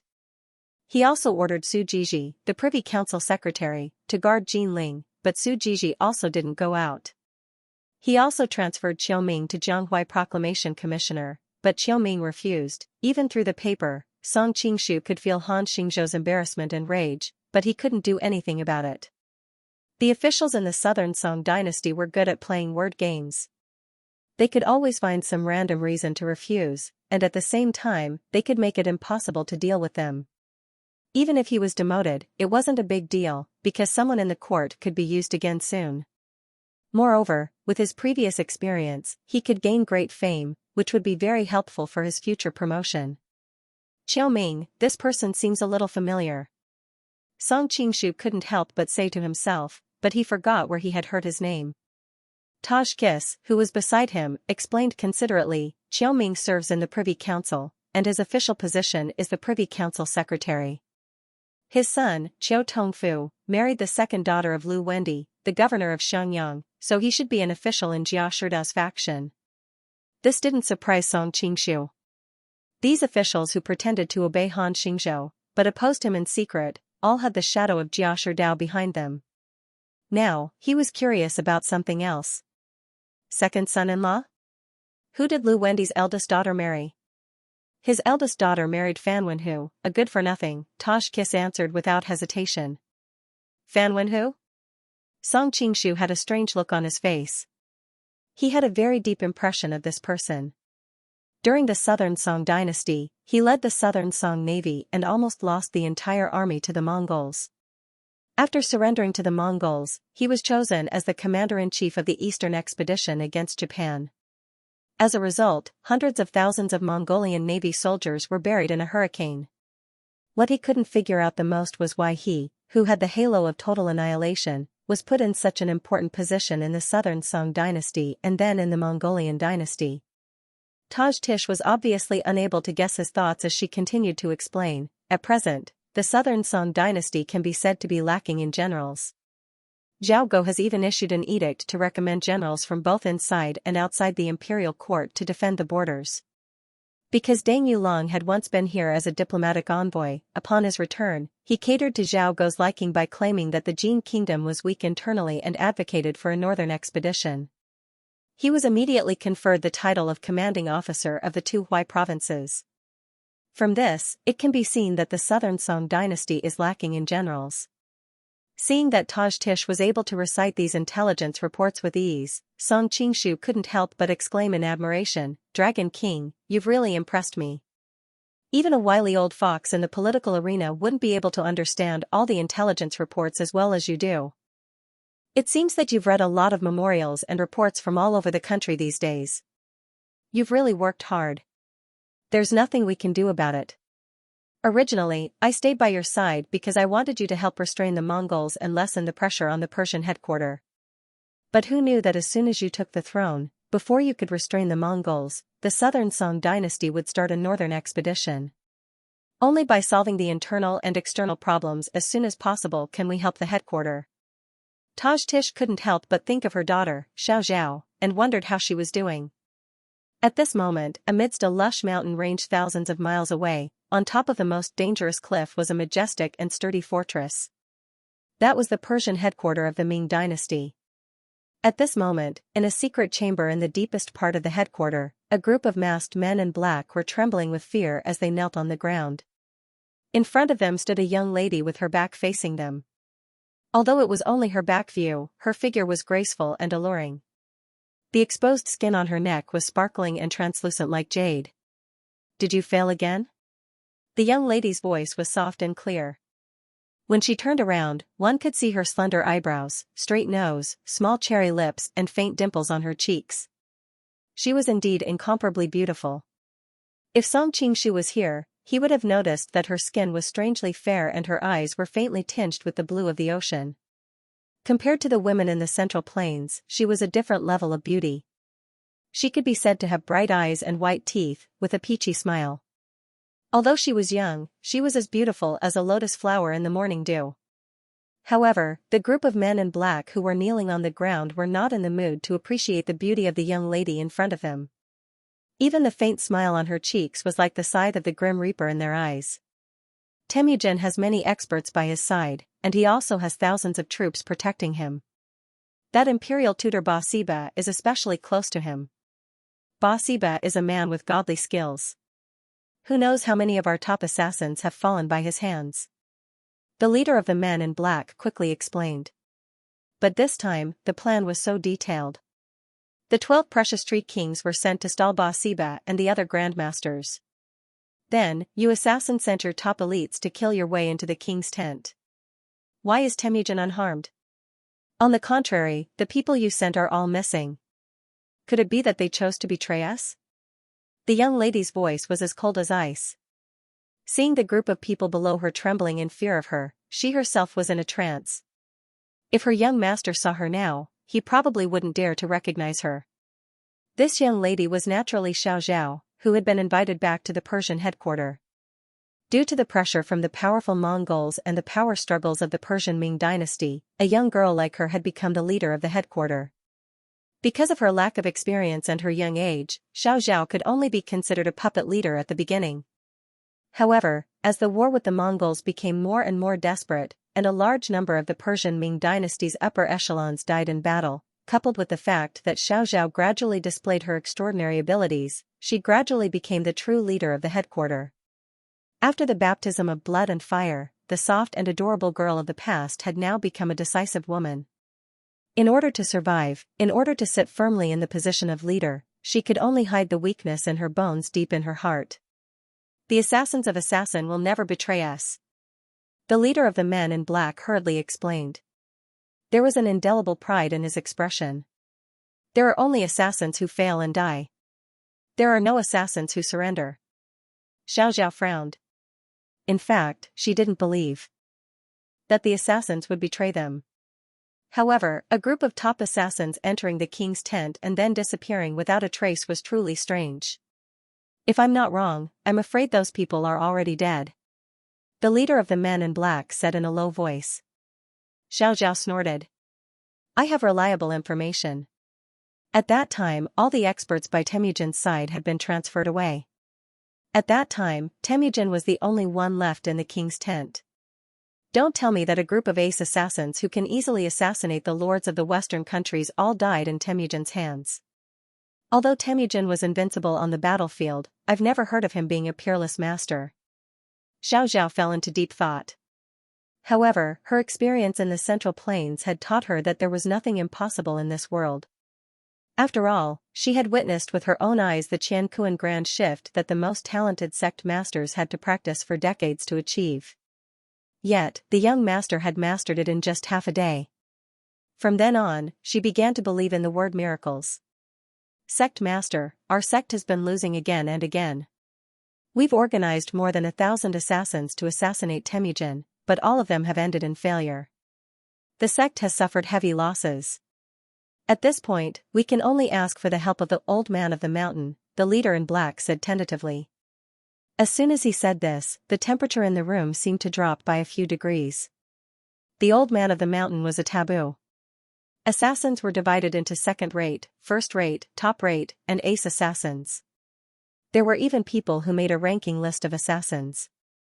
Because of the high risk of this profession, the top 10 often changed names, and the fight for the first place was even more intense.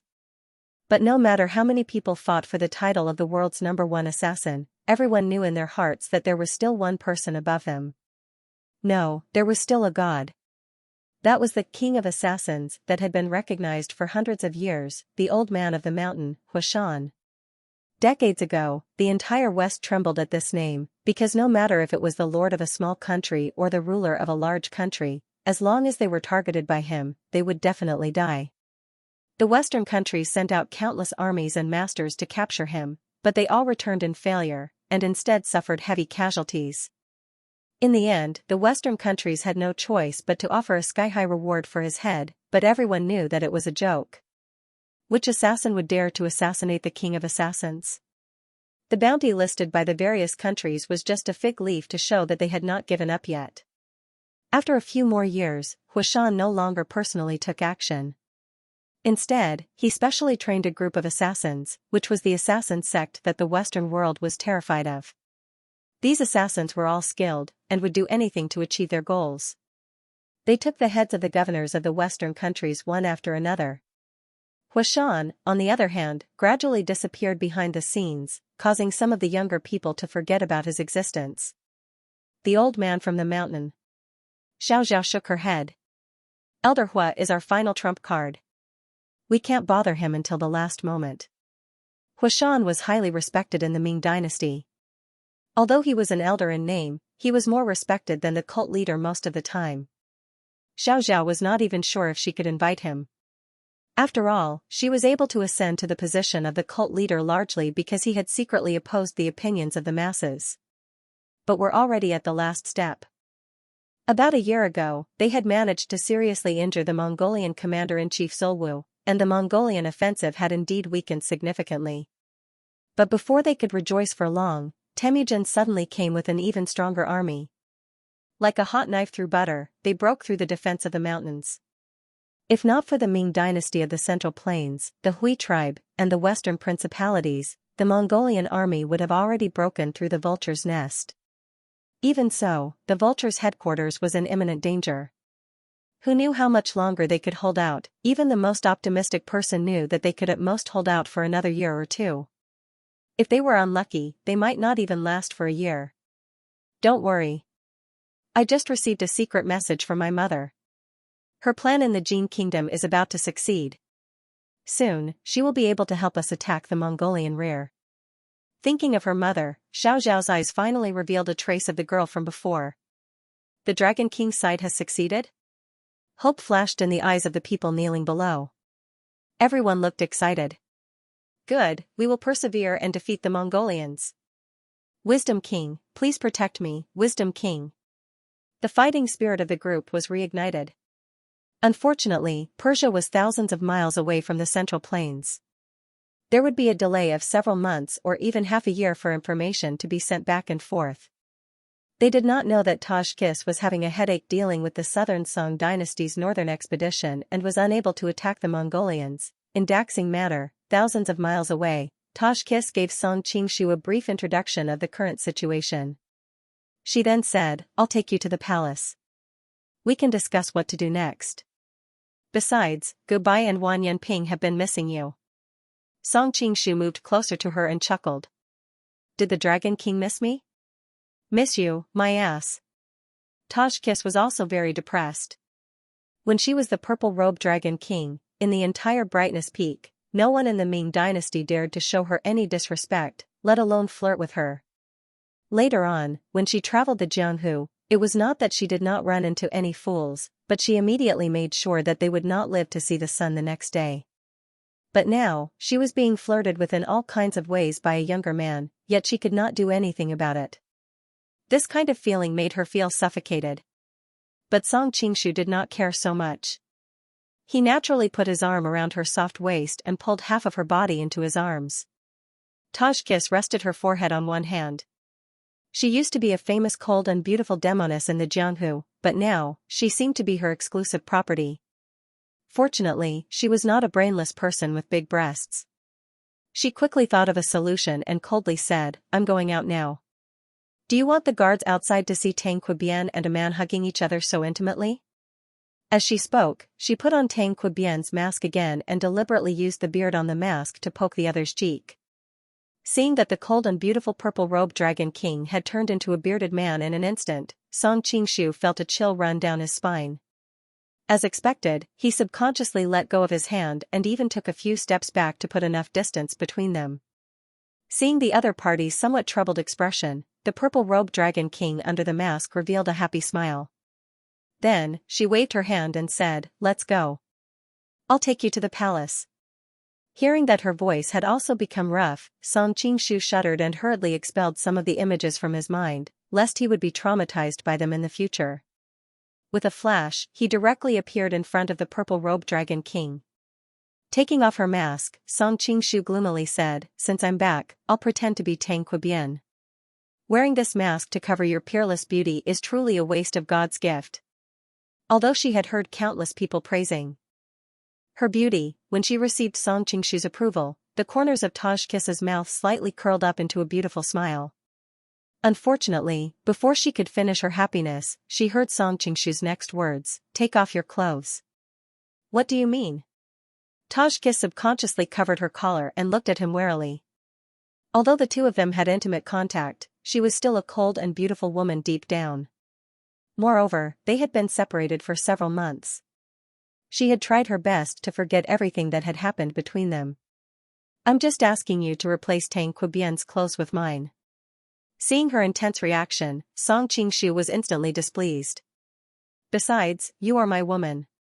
If I ask you to take off your clothes, just do it. There's no need for you to ask so many questions." Tajkis coldly replied, "I'm not your woman. I'm just, you promised to help the Persian Ming dynasty to deal with the Mongols. That's why I'm staying by your side. But from the looks of it, there's no sign of you fulfilling your promise." The Mongols were like the sword of Damocles hanging over their heads. Song Qingshu's heart turned heavy as well. "It's just that I can't free my hands right now. Don't worry, I'm even more anxious to deal with the Mongols than you are." Recalling the steppe empire that swept through everything in history, Song Qingshu felt the pressure mounting. Upon hearing her words, Song Qingshu turned around and said in a flat tone, "Dragon King, you probably don't understand your current situation. What right do you have to negotiate with me?" Tadish was momentarily at a loss for words. But she reacted quickly and replied, "Is it possible for me to pretend to be Tang Qua and help you deal with so many government affairs?" Song Qingshu was stunned. Indeed, Tadish, who had lost all her trump cards, didn't have the capital to negotiate with him. But now that she had accomplished her mission in Tang Qibian's position, she had sufficiently proven her worth. This put him in a difficult position. "You did a good job, but it's not irreplaceable. If worst comes to worst, I'll let Wan Yanping take your place." Song Qingshu snorted. He had to suppress this woman's arrogance, or else she would become cocky. "You can indeed find someone to replace me, but that will waste several months of your time, and what you lack the most is time. Moreover, this is a crucial time for the Southern Song dynasty's northern expedition. Are you willing to take the risk?" Tadish was not to be outdone. "Don't forget that you've been poisoned by me. Your life is in my hands at any moment," reminded Song Qingshu. At the same time, he secretly wondered if her courage and vision had improved after being the #1 expert of the Gene Kingdom for so long. You won't kill me. Tadish stood there gracefully without the slightest bit of concern. Song Qingshu was stunned. Where does this mysterious confidence of yours come from? Because you are a lecher. A blush flashed across Tadish's beautiful and indescribable face. You're very confident in your looks, sneered Song Qingshu. Tadish didn't answer and just glanced at him. The former #1 beauty of the martial arts world was undoubtedly confident in her looks. I don't deny that I'm fond of beauties or that I'm soft-hearted. But when it's time to kill, I'm never careless. Song Qingshu said emotionlessly. The temperature in the room instantly dropped by several degrees. Tadish's heart skipped a beat. Because of the opponent's aura, she felt like a small boat on a turbulent sea, and even breathing was a little difficult. At the same time, the resentful souls of Wan Yanliang, Changshan King, and the others seemed to be flying around and whispering in her ears from time to time, sending chills all over her body as if her soul had been frozen. After all, we've been cooperating happily. Do you really have to say such things to hurt our relationship? Although Taj Tish had always been blunt with men, that was only because she did not think it was necessary. When she thought it was necessary, back in Xing Mansion, under the name of Lady Peach Blossom, she had bewitched countless princes and grandsons who worshipped under her skirt. Hearing her suddenly speaking to him in a resentful and reproachful tone, Song Qingshu couldn't help but be startled. But soon after, he smiled and said, "That's right. The Dragon King is not a little girl who hasn't seen the world. I'm the one who has fallen behind. Can I change my clothes now?" Tadish had just heaved a sigh of relief when she heard the first half of his sentence, but her smile instantly froze when she heard the latter half. She was also very depressed. After such a long time, he had come back to the same topic. Just as she was at a loss of what to do, Song Qingshu turned his head and said, "You can change your clothes. I won't peep." Seeing that he had suddenly become so gentlemanly, a complicated look flashed across Tadish's face. Eventually, she silently walked to the side, opened a wardrobe, and took out a dress. Because she often disguised herself, she had specially prepared a few spare clothes in the study. After a moment of wrestling, Tadish walked over with a slightly flushed face. "I'm done. I'll go find you a set of Tang Qibian's clothes." Just now, she had been worried that he would peep at her and had been vigilantly watching his back. But who knew that he hadn't turned his head at all? She rejoiced, but at the same time, she secretly blamed herself for her unnecessary action. Given his temperament, if he really wanted to peep at her, why would he do it in secret? There's no need to find another one. The one you were wearing just now is good enough. Song Qingshu smiled. Tadish's heart skipped a beat. She hurriedly said, "But." As a result, the other party directly grabbed the clothes she had just taken off and put them on in the blink of an eye. "It smells pretty good." Song Qingshu took a sniff and commented with a serious expression. Tadish glared at him. "How can you wear women's clothes? Aren't you afraid of bad luck?" This was a taboo in ancient times. Otherwise, Zhuge Liang wouldn't have brought a woman's clothes to Sima Yi's front line to provoke him, infuriating the Chao Wei soldiers to the point where they wanted to fight. Song Qingshu shook his head. "I'm not particular about such things. A woman's fragrant clothes smell much better than a man's. Besides, this is Tang Qibian's clothes." Then, he suddenly changed the topic. "But you really have to be careful in the future. Since you're pretending to be Tang Qibian, don't sprinkle any fragrant powder on your body.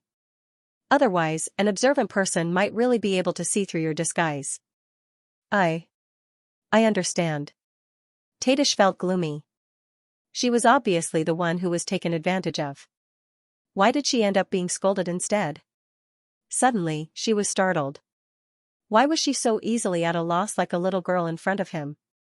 At this moment, Song Qingshu had already changed his clothes and put on his mask. He directly opened the door and walked out. At the same time, he beckoned to her. Tadish blushed and hurriedly followed him. "Hey, wasn't Milord the only one in the room just now? Where did that purple-robed woman come from? You don't even recognize her. She's the widow of the Changshan King, Madame Peach Blossom. She was once the most beautiful woman in the capital." I heard that even His Majesty was infatuated with her. Who would have thought that Milord would have such a good time? Milord dares to touch a woman that His Majesty likes? That's why the two of them were sneaking around. I reckon that they built a tunnel to enter and exit Milord's study. That's why you don't know how she got in. I see. Our Milord is truly blessed with women. He has the #1 beauty of the Jean Kingdom as his wife and the peerlessly beautiful Madame Peach Blossom as his lover. TSK, lower your voice, are you tired of living? When they came out of the study, the guards outside looked at Tadish in astonishment. After all, there was clearly no one else in the study. If not for the fact that they knew of the relationship between Tadish and their milord, they might have thought that there was an assassin. Even though the guards had intentionally lowered their voices, Song Qingshu and Taj Tish were experts with sharp ears and eyes. They heard every word of their conversation clearly. Hearing these people privately ridiculing her, a trace of frost appeared on Tadish's cold and elegant face. Just as she was about to flare up, Song Qingshu grabbed her and said, "Enough, entering the palace is more important." Tadish's face was gloomy. After exiting the residence, she hatefully said, "This bunch of gossipy bastards. When I return, I will send them to the front lines and have them fight against the Song people."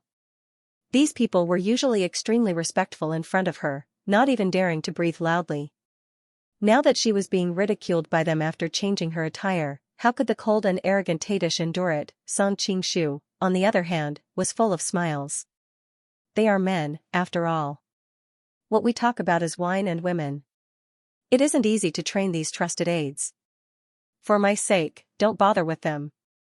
A horse carriage was already waiting for them in front of the gate. After boarding the carriage, Song Qingshu curiously asked, "Where are Ouyang Feng and Qiu Qianren? Why haven't I seen them this time?" Qiu Qianren is currently the commander of the Imperial Guards in the palace.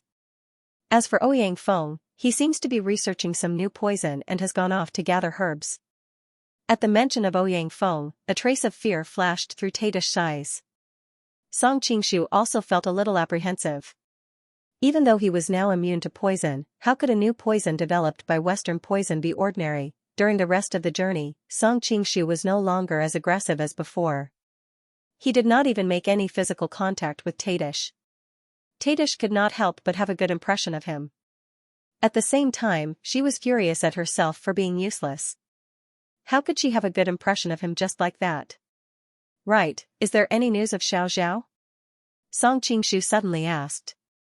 Tadish awoke from her deep thoughts and shook her head slightly. The two places are separated by tens of thousands of li.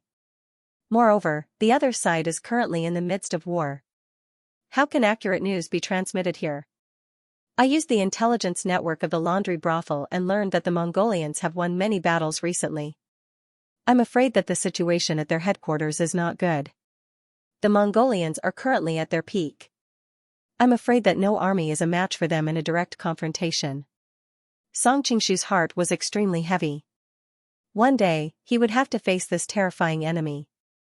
At that time, how would he be able to defeat the Mongolian cavalry that dominated the world? With the experience of his previous life, Song Qingshu knew that only by defeating the enemy in a field battle would he be able to grasp the initiative in the war. If he could not win in a field battle, he would have to fortify his defenses and take a beating. That way, no matter how large his army was, it would be easy for it to collapse. The Ming dynasty was unable to defeat the Manchurian Qing in a field battle and was eventually destroyed by internal and external aggression. The southern Song dynasty was also dragged into economic ruin by the Mongolians, and in the end, the last drop of blood flowed from the cliff. The advancement of firearms in history had caused the cavalry to completely retreat from the stage. However, firearms were still in their infancy in this era. There were no crossbows yet, so it was unrealistic to use firearms against the Mongolians. Right, I recently received a report. It seems that the main altar had organized an unprecedentedly tight assassination attempt.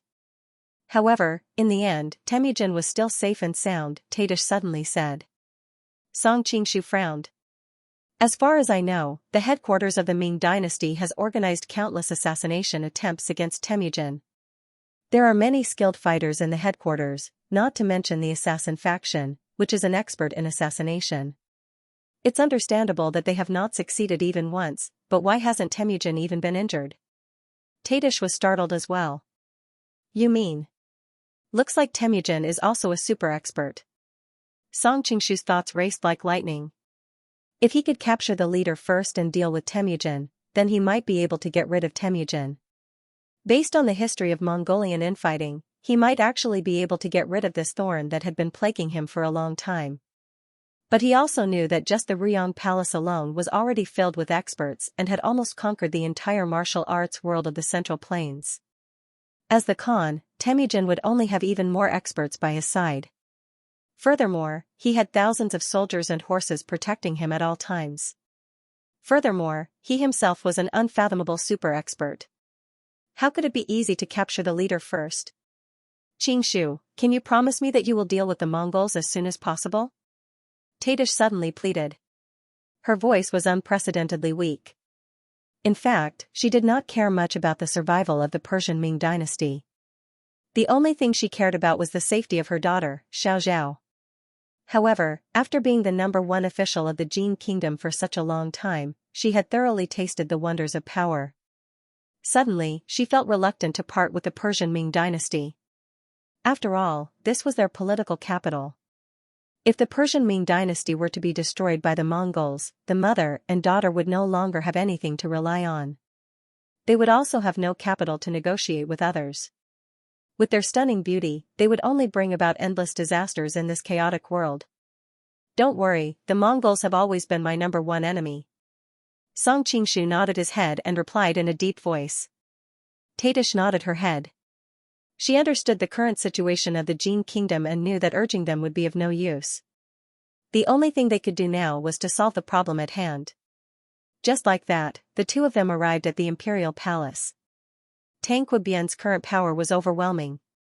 Many of the guards in the imperial palace were his trusted aides. Therefore, it was as easy for him to enter and exit the imperial palace. Even when he brought a woman with him, no guards dared to question him. After asking the guard on duty, they found out that the emperor was currently in the imperial study, reading through memorials. The two of them then made their way to the imperial study. When they arrived at the outer perimeter of the imperial study, they found that the place was heavily guarded. The two of them were quickly stopped. Song Qingshu frowned. Even I am stopped? The leader of the guards smiled bitterly. Please forgive me, Marshal. The emperor has specially decreed that no one is allowed to enter. If Marshal is here, we can send someone to report your arrival. What is he up to? Song Qingshu frowned. He waved his hand to signal the leader to go in and report. Tadish pursed her lips into a smile and whispered into his ear, women are always fond of beauty. It is uncomfortable to wear a man's face all day long. It is likely that Gobai has removed her makeup. To avoid trouble, she is refusing to see anyone. Oh? Song Qingshu was surprised. Soon, someone ran out and said, the emperor invites Marshal in. Song Qingshu nodded his head. Just as he was about to bring Tadish in, the guard stretched out his hand to stop her. With a troubled expression, he said, the emperor has specifically instructed that only Marshal will be allowed in. Please forgive me, Marshal. Song Qingshu finally realized that Gobai had removed her mask. Naturally, she could not be seen by anyone else. Hence, only Tang Quebian was allowed in. Tadish did not mind being stopped. You go in first. I will just stand here for a while. Having said that, she went to the side to admire the scenery in the garden, leaving behind a beautiful silhouette that attracted the gazes of the surrounding guards from time to time. Song Qingshu could not help but laugh. Be it Purple Robe Dragon Queen or Madame Peach Blossom, their charms were indeed capable of turning the world upside down. He did not tarry and followed the palace maid into the imperial study. When they were near the imperial study, the palace maid gestured for them to enter before quietly retreating. Song Qingshu pushed open the door and saw a devastatingly beautiful woman sitting by the desk. Her jade-white hands were gently flipping through the memorials on the table. Her long hair cascaded down like a waterfall. Her skin was as white as snow. The corners of her mouth curled into an elegant smile. Her slightly upturned pink lips resembled fresh flower petals. Her curved eyebrows faintly revealed a hint of faintly discernible charm. Just one look at her would cause one's heart to tremble. There was no lack of seductive women in this world.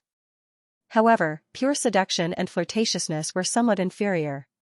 They could only tempt some vulgar and lustful men. On the other hand, some women had a dignified and graceful temperament. They gave off an inviolable feeling of holiness. Occasionally, they would reveal a hint of charm. That was the most fatal temptation to men. Even immortals could not help but be tempted by them. Obviously, Goodbye belonged to the latter group. This was also why she was publicly recognized as the #1 beauty of the Jin kingdom.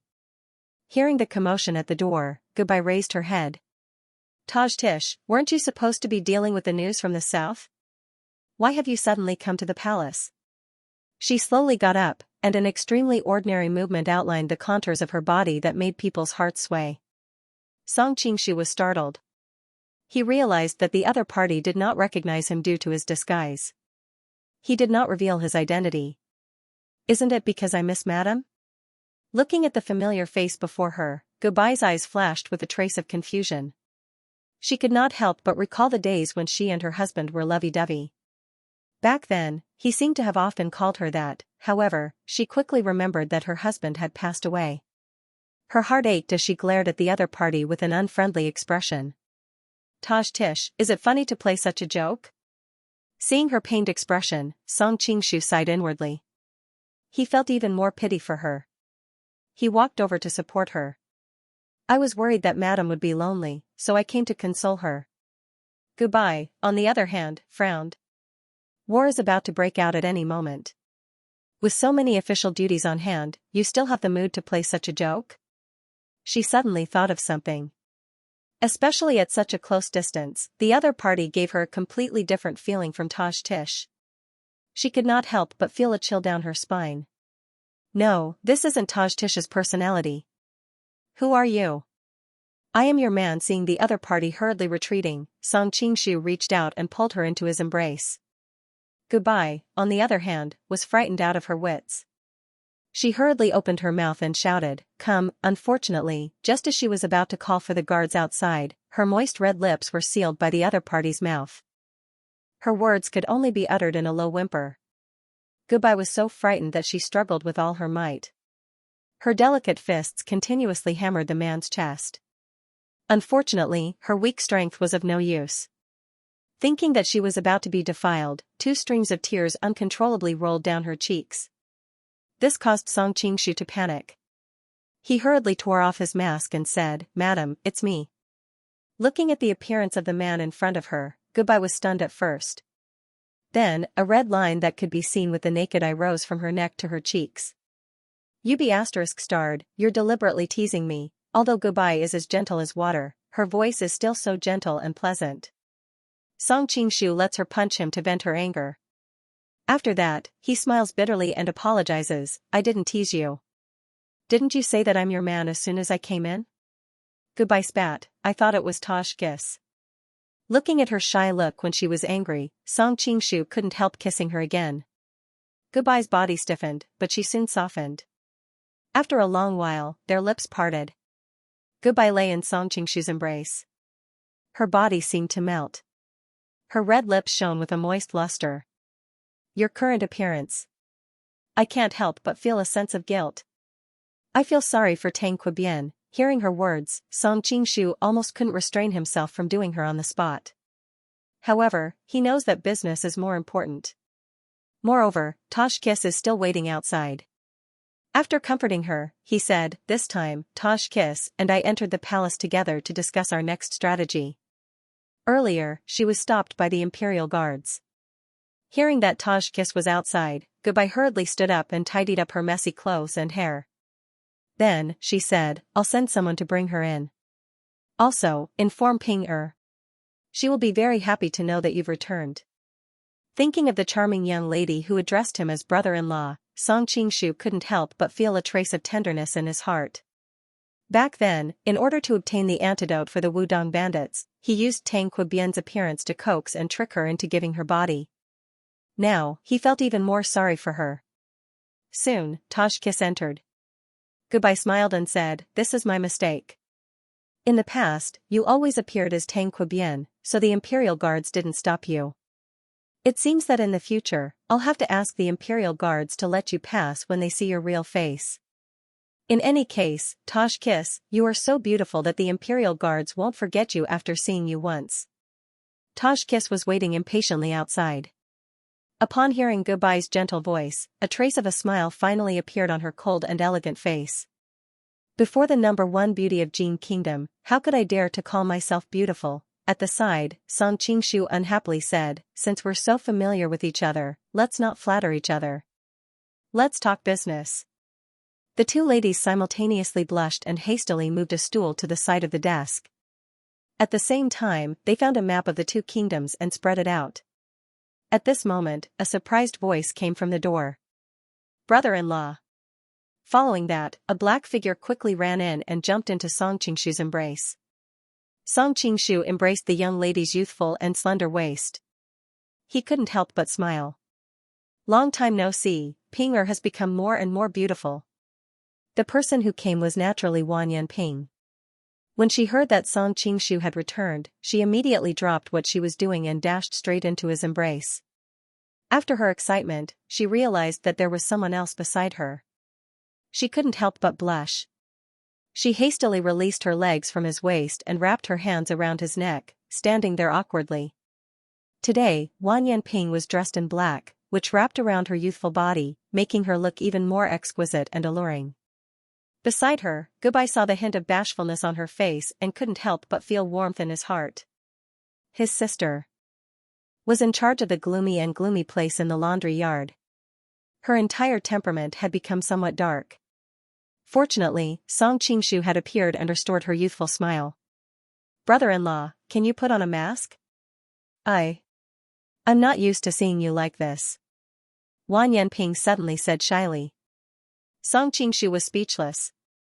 Sometimes, he really felt that he was only a substitute for Tang Qibian. If he were to suddenly resurrect, this lass would leave him in a matter of minutes.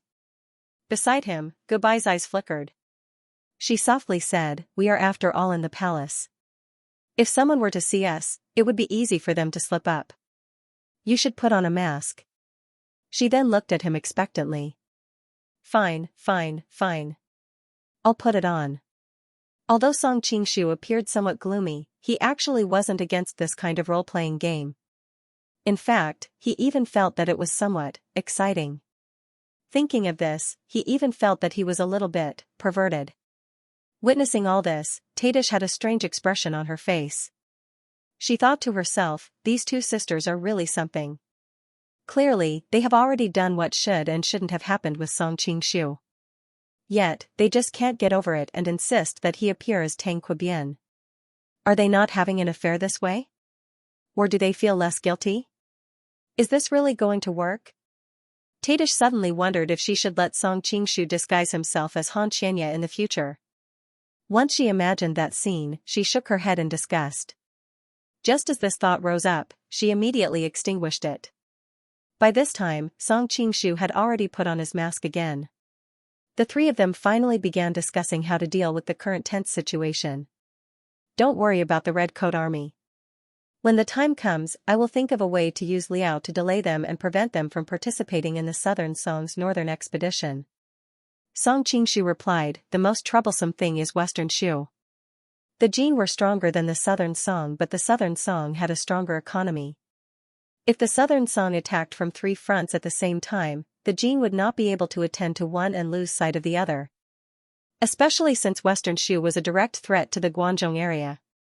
If the Western Front failed, the entire Guangzhou area would be in danger and the foundation of the country would be shaken. Didn't the Mongols just hand over Western Shu to the Southern Song? In just a few months, they have reorganized and are ready for the northern expedition? This was the most unbelievable thing to Song Qingshu. Wan Yanping explained, although Western Shu has been through war for a long time, it is still a prosperous country with a strong foundation. Moreover, this time the Southern Song court has spent a great deal of effort to inject blood into the Western Shu. Regardless of money or supplies, they have given them whatever they need. Moreover, the military leader of Western Shu, Wu Shi, is a rare talent. In just a few months, he has trained the Western Shu army to be strong. Originally, he was only stationed in Xing province and commanded the imperial army.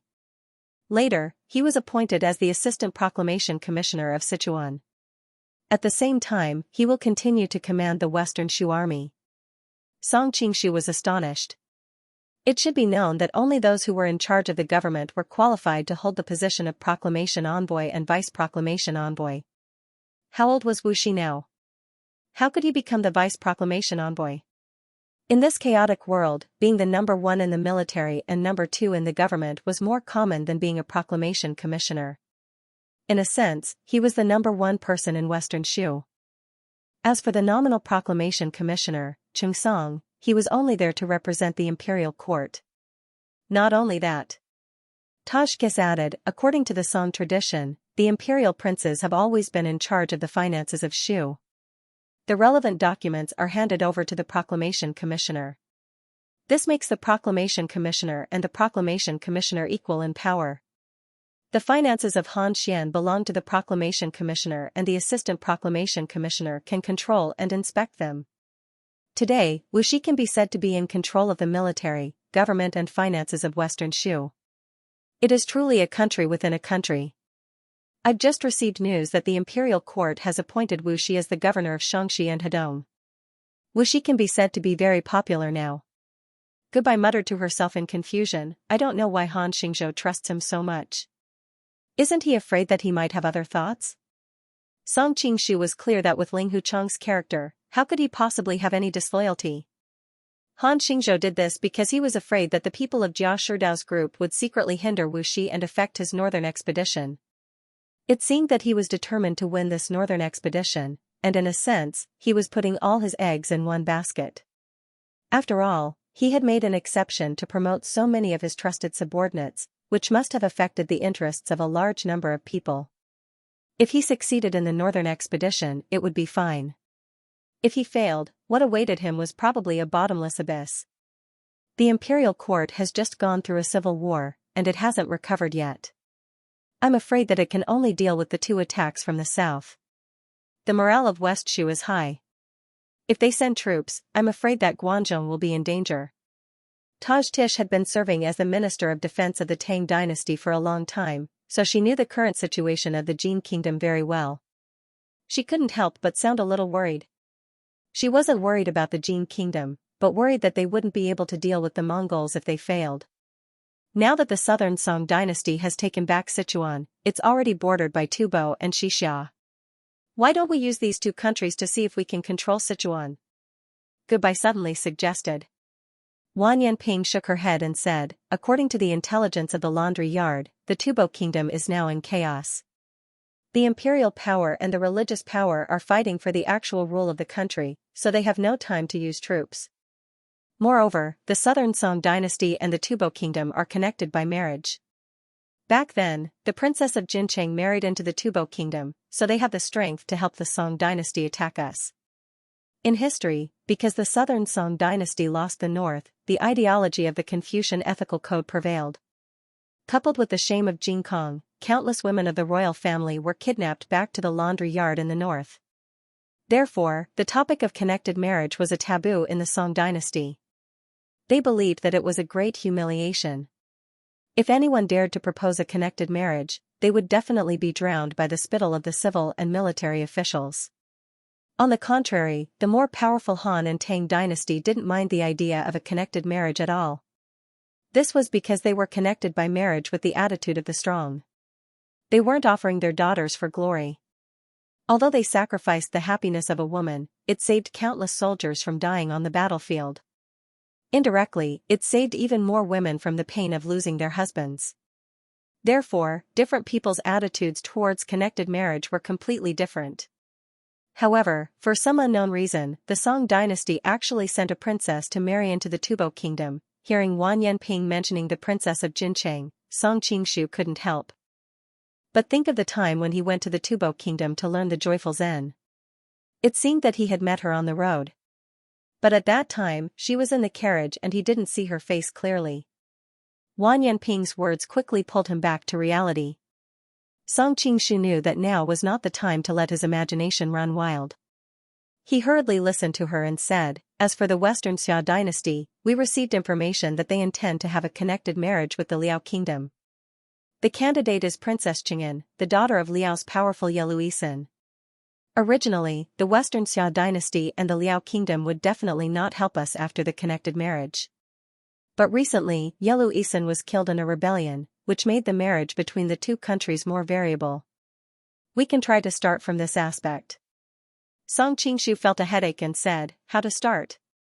We can't also send a princess to the Western Xia dynasty, can we? Now, you are the only princess of the right age in the country.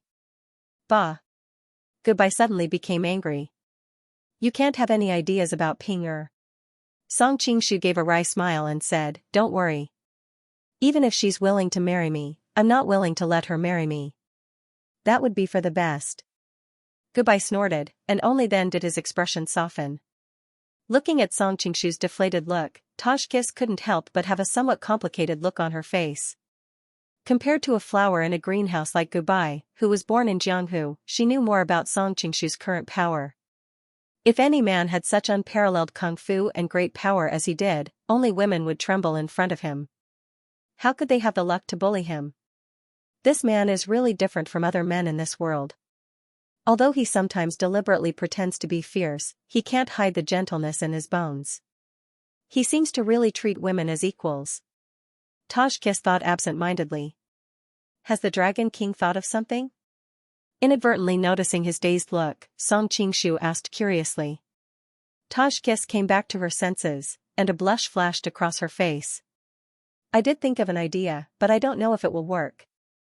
What idea? The other three looked at her curiously. Hearing Tajkis's proposal, Goodbye frowned slightly. It's a good idea, but it's difficult to realize.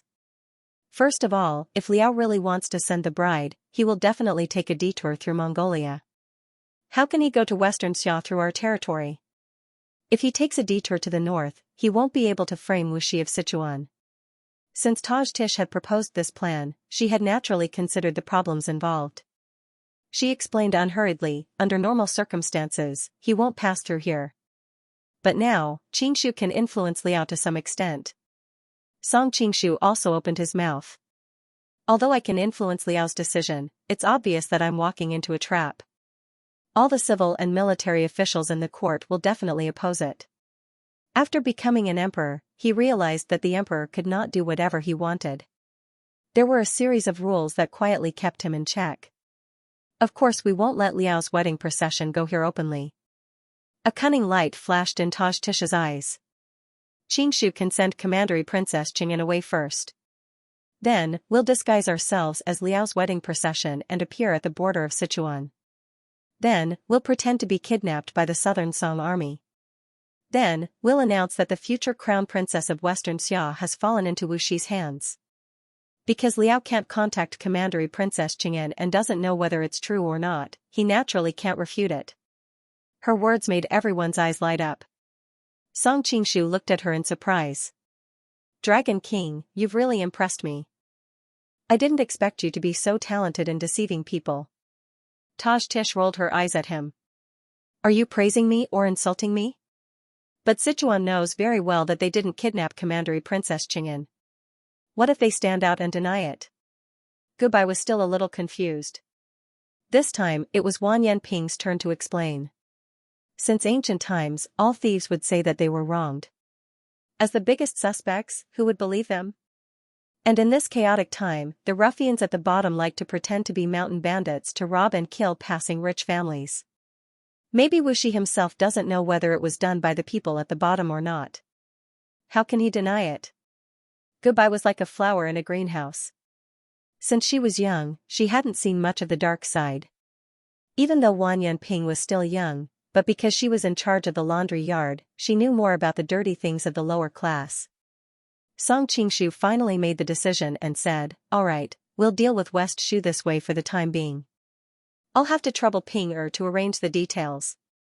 The laundry yard was the intelligence agency of the Jin Kingdom, so it was easy for them to deal with this kind of thing. At this time, a eunuch suddenly came in and reported, the Princess of Punlai requests an audience. The Princess of Punlai was Wanyan Chongjia. What is she doing here? The group of people looked at each other, not knowing what she was up to. Gubai didn't want to see her at first, but she was worried that she had something important to do, so she ordered, "Invite her in." Then, she put on Wan Yanrui's mask again. Because Wan Yanping had to make plans, she took the opportunity to return to the laundry yard. Not long after, under the guidance of a eunuch, a beautiful young girl slowly walked in. Her skin was incomparably white and tender, like cream, as if water was about to drip out. Her eyes were flowing, and her elegant eyebrows were slender. Although because of her age, she still hadn't matured, but it could be seen that in the future, she would definitely be a stunning beauty that could cause the downfall of a country. She has completely inherited her mother's beauty, and even surpassed her. Song Qingshu secretly sighed in admiration. Every time he saw Wanyan Zhongjia, he felt a sense of awe. In particular, that youthful and immature look of a young girl was enough to make any man feel pity for her. "Chongjia greets your Imperial Majesty." Wanyan Chongjia walked in and bowed to goodbye, then turned to Song Qingshu and bowed, "Greetings, Marshal Du." As he spoke, he secretly winked at him. Song Qingshu's heart skipped a beat. What a little vixen. Even with his current self-control, his mind was almost swayed by her seduction. If she wanted to flirt with some young boys, she would probably be able to attract a large number of young men in the capital to bow down to her with a flick of her finger. "Chongjia, what business have you come to the palace for?" Gubai looked at the young woman below the stage dotingly. According to seniority, she was the young woman's aunt. Perhaps it was because the Tangqua family and the Chongjia family were both in dire straits that they sympathized with each other, but their relationship had been very good over the years. "I haven't come to pay my respects to your Imperial Majesty in a long time, so I came to pay my respects to your Imperial Majesty." Wanyan Chongjie giggled, her eyes like two crescent moons. Even as women, they couldn't help but admit her charm and find it hard to be angry at her. Nonsense. Gubai thought to herself, if you weren't my niece, it would be strange if you didn't get flogged today. "You came to the palace for this matter?" Wanyan Chongjia blinked and replied in a deadpan manner, "Is paying my respects to your Imperial Majesty not a big deal?" Noticing that everyone's expressions had darkened, she said, "There's one more thing. My mother wants to invite Uncle to her residence as a guest, so I came to invite Uncle. I hope that Uncle will do me the honor." Tadish, who was standing to the side, frowned. "You didn't invite anyone in the past, so why did you have to invite him today?" Wanyan Chongjia pouted. "My mother just happened to have a sudden impulse today." "What's wrong with this kind of coincidence?" Tadish snorted. She couldn't very well say that she suspected that Wanyan Chongjia was here for Song Qingshu, so she could only ignore her. Gubai was also somewhat dissatisfied. "If you want to invite Uncle, why don't you go to the Commander-in-Chief's residence? Why do you have to come to the palace?" She and Song Qingshu had not seen each other for a long time. Naturally, she didn't want him to be invited away by another woman as soon as he returned. However, with her current identity as Wan Yanxi, there were many things that were inconvenient for her to say. "I went to the Commander-in-Chief's residence, but the people there said that Uncle had come to the palace, so I had no choice but to come here," Wanyan Chongjia said innocently. "Couldn't you have waited for him outside the palace? Why did you have to disturb us for this matter?" How could Gubai not understand that Wanyan Chongjia's visit to pay his respects was an excuse? His real purpose was to invite Tangqua to explain. Thinking of her charming and enchanting mother, Gubai couldn't help but frown. Although Pucha Alihu was the most beautiful woman of the previous generation in the Jin kingdom, her reputation had never been good. It was rumored that she had had ambiguous relationships with many men over the years. As a result, Gubai, who had always been clean and pure, didn't like her very much. "If I had waited for him outside the palace, perhaps he wouldn't have left today," Wanyan Chongjia said meaningfully. At the same time, his gaze swept across Gubai and Tadish's faces, causing their hearts to skip a beat. Could it be that she knows something? Gubai subconsciously looked at Song Qingshu. When the opportunity arose, she would definitely ask him about it. "Alright, I'll go with you later." Song Qingshu knew that something must have happened for Chongjia to look for him so urgently. Thus, he decided to go and see what exactly was going on. Song Qingshu was startled. Only then did he recall that he had instructed Taj Tish about this matter. After all, he was the emperor of the Jin kingdom in name, but in reality, he had to remain in the shadows. It was difficult for him to mobilize the power of the Jin kingdom, Qing kingdom, and other countries as he pleased. Influenced by the theory of political power comes from the barrel of a gun in his previous life, he planned to build a new army, an elite of the elites, and an army that would only listen to his orders. However, as this was a matter of poaching the Jin kingdom's people, it was inappropriate for him to let the Jebi sisters handle it. Therefore, he arranged for Taj Tish to be in charge, with Qiu Qianren assisting from the side. Qiu Qianren used to be the leader of a gang. He had built the obscure Iron Palm clan into a famous gang in the Wulin world. His leadership ability was evident. Originally, Song Qingshu planned to let Ouyang Feng watch from the side, but he had no interest in these mundane matters. He was only obsessed with practicing martial arts and researching poisons. "I'll ask you about this when I come back." Song Qingshu glanced at Goodbye. He had forgotten about it because he was busy dealing with the Southern Song dynasty's northern expedition. Now it was not appropriate to mention it in front of her. Oh, Tadish was rather gloomy. Actually, the reason why she didn't mention this matter was because she planned to use this matter to lure him out of the palace. This was to prevent him from indulging in the tenderness of the Songbi sisters and forgetting about his duties. Of course, it could not be said that she was trying to fight for Song Qingshu's favor. It was just a woman's instinct. After all, if she could get closer to Song Qingshu, it would be beneficial to convince him to send troops to Mongolia as soon as possible. Seeing that he wasn't convinced, Tadish made a final attempt. "I do have a list of middle and lower-ranked officers. The crux of the matter is that I haven't found a suitable candidate for the commander of this army. I need you to check on it." Song Qingshu pondered for a moment before replying, "All right, I'll keep an eye out to see if there are any suitable candidates." Noticing that he still had no intention of following her, Tadish inwardly curled her lips. However, she had already said enough and it wasn't convenient for her to appear too impatient. After Wanyan Zhongjie paid his respects, he obediently stood to the side and said with a smile, "Are you talking about state affairs?" "Don't worry about me, continue, I'll just stand here and wait for Uncle." Goodbye was exceptionally gloomy, thinking, how can we talk while you are here? Especially when she thought that Song Qingshu was about to be taken away by another woman, she was even more depressed. Unfortunately, with her current identity, it was not convenient for her to ask him to stay. She could only wave her hand impatiently. Out of sight, out of mind, out of mind. I've almost said what I wanted to say. You and your uncle can leave now. Hearing this, Wanyan Zhongjie became even more depressed. I'll leave. Emperor, Qingshu, he said. He became even more excited. I will Qingshu. He excitedly, he said. ILLD. And bow. Qing. I and said LL. Madam.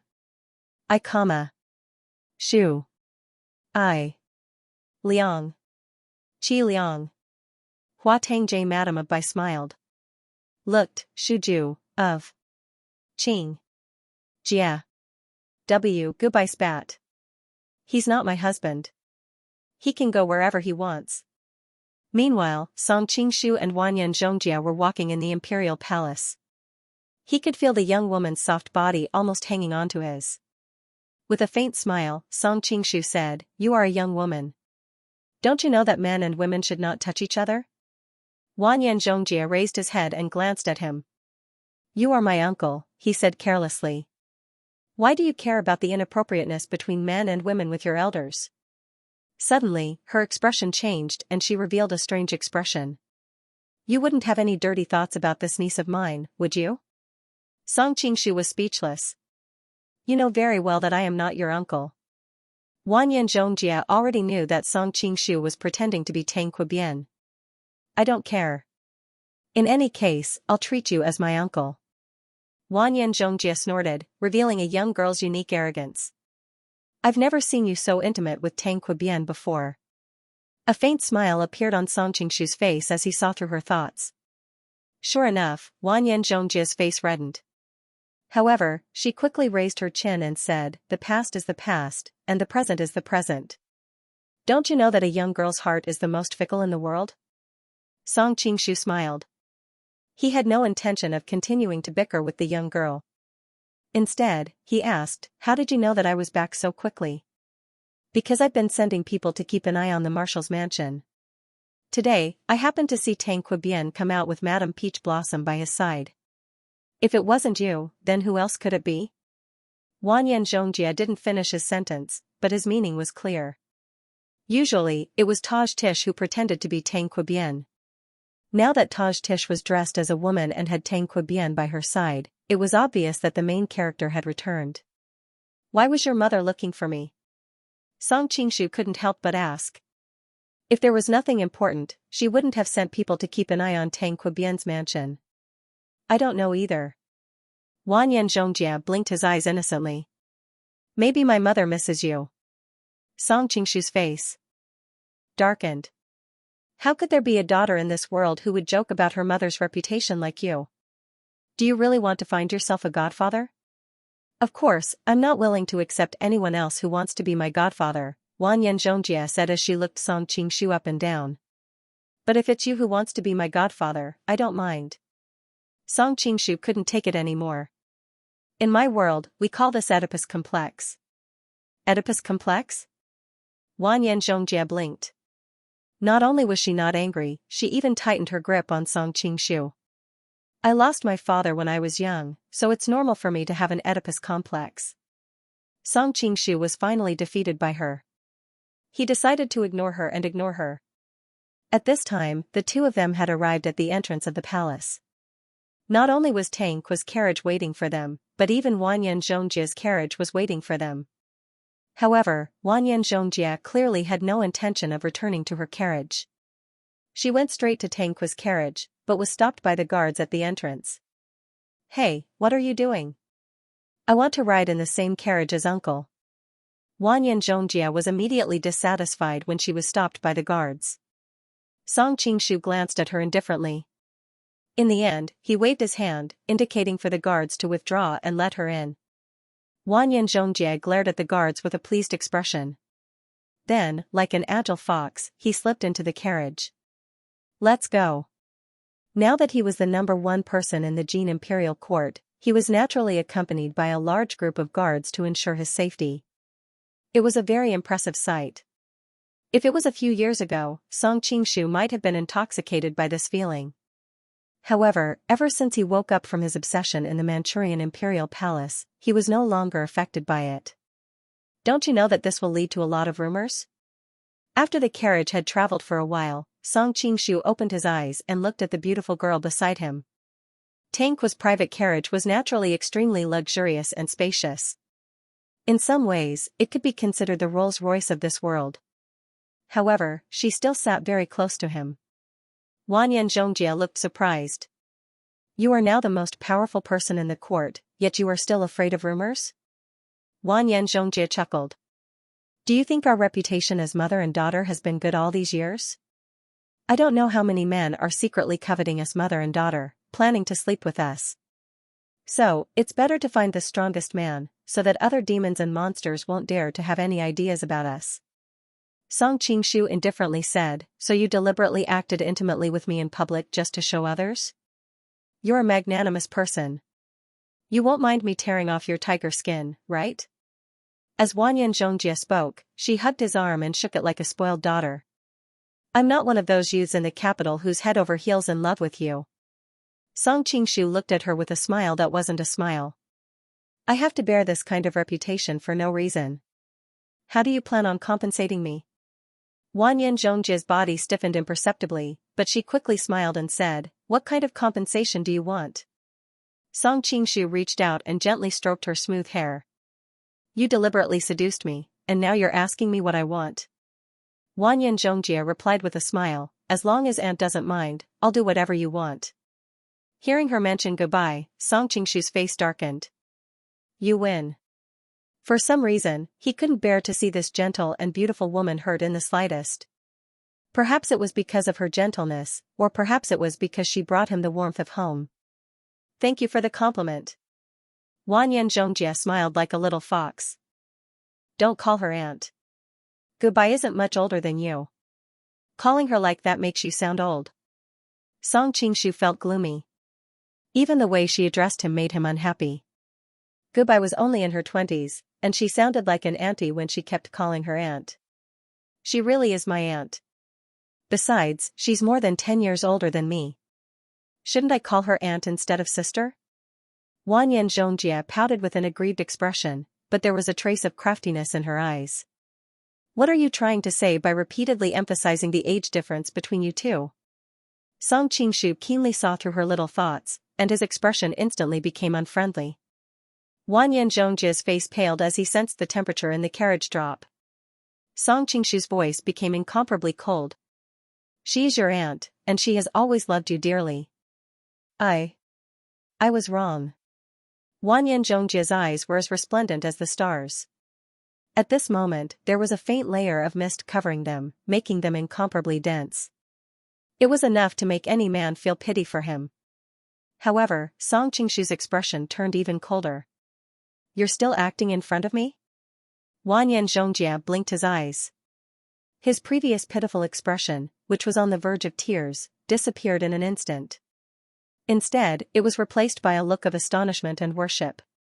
As expected of the man who subdued Auntie's body and mind. Even this couldn't fool you. Song Qingshu was still indifferent. Change it to flattery? Unfortunately, I don't buy it either. Then what should I do? Wanyan Zhongjie's small mouth curled up, revealing a young girl's innate arrogance. Since I can't flatter you, then I'll change it to you spanking my butt. That should appease your anger, right? As she spoke, she bent down and stuck out her petite and firm butt in front of him. Song Qingshu was speechless. At this moment, a long sigh suddenly came from outside. How much did a man have to accomplish in life to not die a nameless death? Huh? Song Qingshu's heart skipped a beat. He lifted the curtains and looked outside. Not far away, he saw an execution ground. On a high platform, a tall and sturdy man was tied up. Behind him stood two bare-chested executioners. It was obvious that the execution was about to take place. The man who had spoken earlier was the one who had been tied up. Although he was about to be beheaded, there was no trace of fear on his face. There was only regret that his ambition had not been fulfilled. Seeing that more and more people had gathered to watch, the two executioners felt embarrassed. They kicked the man's knees, trying to force him to kneel on the ground. Unexpectedly, after a few kicks, the man remained motionless. The man turned around and glared at the executioners. A real man kneels to the heavens and to his parents. If I die, I die. How can I kneel? What a real man! Wanyan Zhongjie exclaimed from the side. Song Qingshu nodded and looked the man up and down. A strange look appeared in his eyes. Then, he called for a guard. Bring that man here with my token. Yes.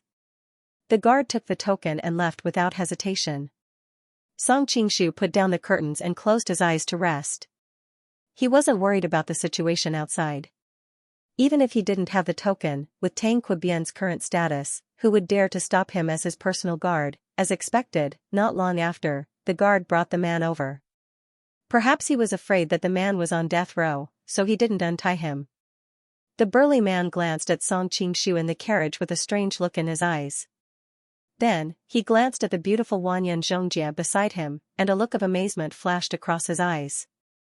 However, he quickly shifted his gaze to Song Qingshu and said, "Many thanks to the marshal for saving my life. You recognize me?" Song Qingshu saw that the man's eyes were honest and upright. He was clearly not a lustful person. Song Qingshu couldn't help but like him a little more. When he heard the man reveal his identity, he was a little surprised. Nowadays, in Daxing Prefecture, anyone can enter and leave with such an imposing manner. Any random guard can make the supervising officer bow and scrape. Aside from the current minister and marshal, who else could it be? The man replied. I didn't expect you to have such a meticulous mind despite your boorish appearance. Song Qingshu smiled and gestured to the guard beside him. Untie this warrior. Yes. The imperial bodyguards did not hesitate. Firstly, Tashkis had trained them to obey orders and prohibitions. Secondly, Tang Qibian's imperial bodyguards were all martial art experts of the army. Therefore, they were not worried that this man would suddenly rise in revolt. By the way, how should I address you? Song Qingshu asked. The man replied, Monk Chen, Monk Wanyan Chen. Song Qingshu's heart skipped a beat. He had some recollection of this name. Of course, it wasn't because Tang Qibian knew him, but because he had left a deep mark in history.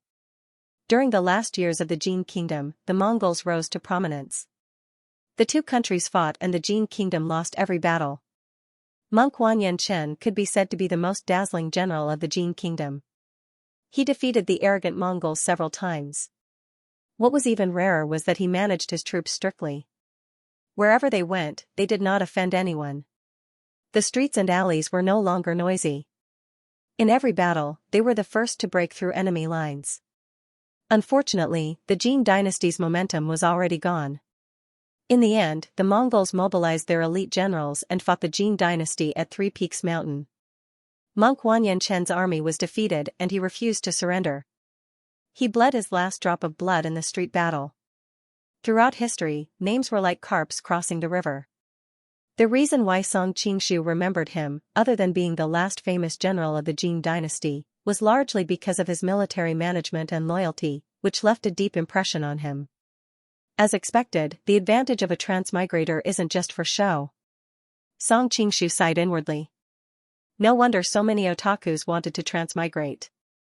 After all, it was as if they had an omniscient and omnipotent cheat.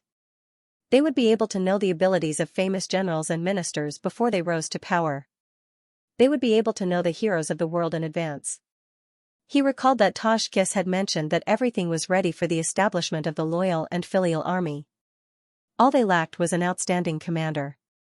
Wasn't this man in front of him the best candidate, a famous general on the battlefield, strict management of the army, loyal and righteous? These were practically all the advantages of a famous general.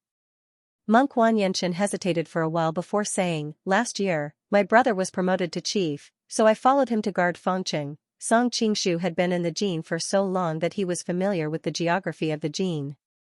He knew that Fengqing was located in Henan in the future, and it was a battleground for military strategists in ancient times. During the Spring and Autumn Warring States period, Chu from the Jianghan Plain went north and conquered many small countries in the Nanyang Basin. To the north of the Nanyang Basin was the Crouching Bull Mountains, to the west was the Qinling Mountains, and to the southeast was the Tongbai Mountains. They were all dangerous places. In the northeast, there were some hills between the Crouching Bull Mountains and the Tongbai Mountains. During the Xia dynasty, this was the passageway between the Central Plains and the Nanyang Basin, so it was called the Xia Road. Later on, Chu often attacked the Central Plains, and the other countries of the Central Plains also attacked Chu from here.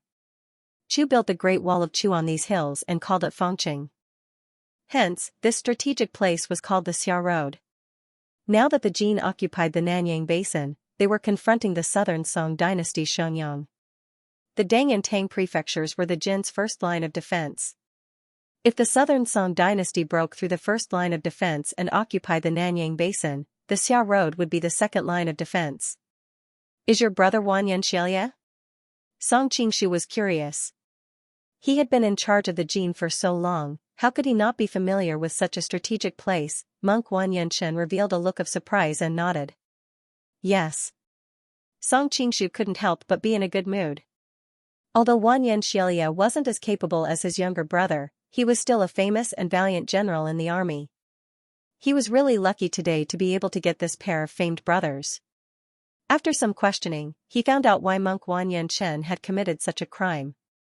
It turned out that when Xianxia was sick and his brother Monk Chen was in charge of military affairs, General Li Taihe and General Gu Yiwing of Fengqing got into a quarrel. In the end, it developed into a fight and Gu Yiwing went to Monk Chen to complain. Monk Chen asked about the whole story and found out that Gu Yiwing was in the wrong, so he ordered the soldiers to beat him. Who would have thought that Gu Yiwing was a hot-tempered and ferocious man? He was humiliated by the fact that he was beaten on the spot. He died of depression, and his last words were for his wife to avenge him. His wife was also a valiant woman. She immediately filed a complaint against Monk Chen, saying that Monk Chen violated her duty due to personal grudges and intentionally killed her husband. She complained to the censorate, the Minister of State, and the Chamberlain. She also piled up firewood at the south of Longjing Bridge, claiming that if Monk Chen was not punished, she would burn herself to apologize to her husband. This matter caused a big commotion, and the impact was not good. Moreover, there were Gu Yiweng's friends among the remonstrant officials, so they concluded that Monk Chen held military power and acted arbitrarily, violating the country's law. In the end, he was sentenced to death. After knowing the whole story, Song Qingshu secretly lamented that the ancient legal system was a joke. At the end of the day, it was still ruled by men. It all depended on who had the strongest backing and who would win. Originally, he was worried that monk Wanyan Chen would be sentenced to death because of his crimes. Now that his last doubts were gone, he no longer hesitated and said, "Although I am the Minister of State of the Imperial Court, it is not good for me to interfere with justice. However, the Imperial Court is facing internal and external troubles, and we are about to go to war with the Southern Song dynasty. We are in need of manpower, so I will give you a chance. You will be removed from your official position in Fengqing, and from now on, you can work under me from the bottom to make up for your crimes. How about it?" Although monk Wanyan Chen was righteous, he was not a fool. How could he miss such a good opportunity when the most powerful person in the imperial court offered him an olive branch? Moreover, he needed a higher platform to realize his ambitions. He hurriedly half-knelt and saluted. Monk Chen pays his respects to the Lord. Song Qingshu was very satisfied. Previously, Monk Chen would rather die than kneel, but now he was willing to half-kneel. It was obvious that he was thanking Song Qingshu for saving his life. At the same time, Monk Chen did not address him as an official of the imperial court, but as his lord. This had already expressed his loyalty. "Quickly, please rise." Song Qingshu personally stood up and helped him up. "If the Lord treats me as a scholar of the nation, I will repay him as a scholar of the nation. If the Lord treats me as a passerby, I will repay him as a passerby. If the Lord treats me as grass, I will repay him as an enemy." Monk Wanyan Chen was worthy of such treatment. "Someone, bring my horse over." A look of surprise flashed across the guard's face, but he still obediently brought a fine horse over. Song Qingshu took the reins and handed them to monk Wanyan Chen. "This horse can travel 1,000 miles in the day and 800 miles in the night. It should be galloping on the battlefield. It is a waste of its talent to be my mount. As the saying goes, a precious horse is given to a hero. I will give it to you in hopes that in the future, you will not disappoint me and make contributions to the imperial court." Monk Wanyan Chen had been in the army for many years, so how could he not know whether a horse was good or bad? The horse's body was full and graceful, with well-developed muscles. Its entire body exuded a layer of dark and shiny luster. It did not look like a horse, but more like a ferocious beast. Even a blind man could tell that this was a divine steed that was one in a million. "Thank you, my lord." Monk Wanyan Chen took the reins under the envious gazes of the guards. Even though monk Wanyan Chen had a firm will, he could not help but choke with sobs. Not long ago, he thought that he would definitely die and had nowhere to display his abilities. He did not expect that not only would he escape death, but he would also receive such attention from the number one person of the imperial court. Actually, under normal circumstances, it would not be easy for Song Qingshu to win over monk Wanyan Chen's heart. However, today was a special occasion. In addition, Song Qingshu treated Wanyan Chen with the courtesy of a scholar of the nation, just like the arrogant Han Xian of the past. Even though he had already divided the world into 3 parts and was on par with Liu Bang and Xianxia, he still could not forget the kindness that Liu Bang had shown him when he was at his lowest. "That's right, I have a question for you," Song Qingshu suddenly said. "My lord, feel free to ask. I will tell you everything I know." If this was a game, monk Wanyan Chen's impression of Song Qingshu would have already been maxed out. "Do you know Chen Ergu?" Song Qingshu asked as he stared at monk Wanyan Chen. "Chen Ergu?" Monk Wanyan Chen shook his head, and a trace of confusion flashed in his eyes. "Fire Beacon Giant?" Song Qingshu asked immediately. Monk Wanyan Chen was dumbfounded. He suddenly felt that his lord was strange and a little unreliable. "It's nothing, I was just asking casually." When Song Qingshu heard monk Wanyan Chen say before his death, "How great must a man's achievements be in order to not be nameless after death," he couldn't help but think of a novel from his previous life. He thought that Fire Beacon Giant had also transmigrated, but it turned out that it was just a coincidence.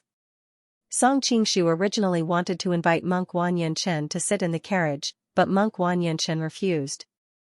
Instead, he rode his horse and followed closely behind like a personal guard. Seeing that he couldn't persuade monk Wan Yanchen, Song Qingshu didn't force him. In the carriage, Wan Yanzhongjia looked at him with a smile. Congratulations on subduing a general. Song Qingshu glanced at her and said, I haven't settled the score with you about what happened just now.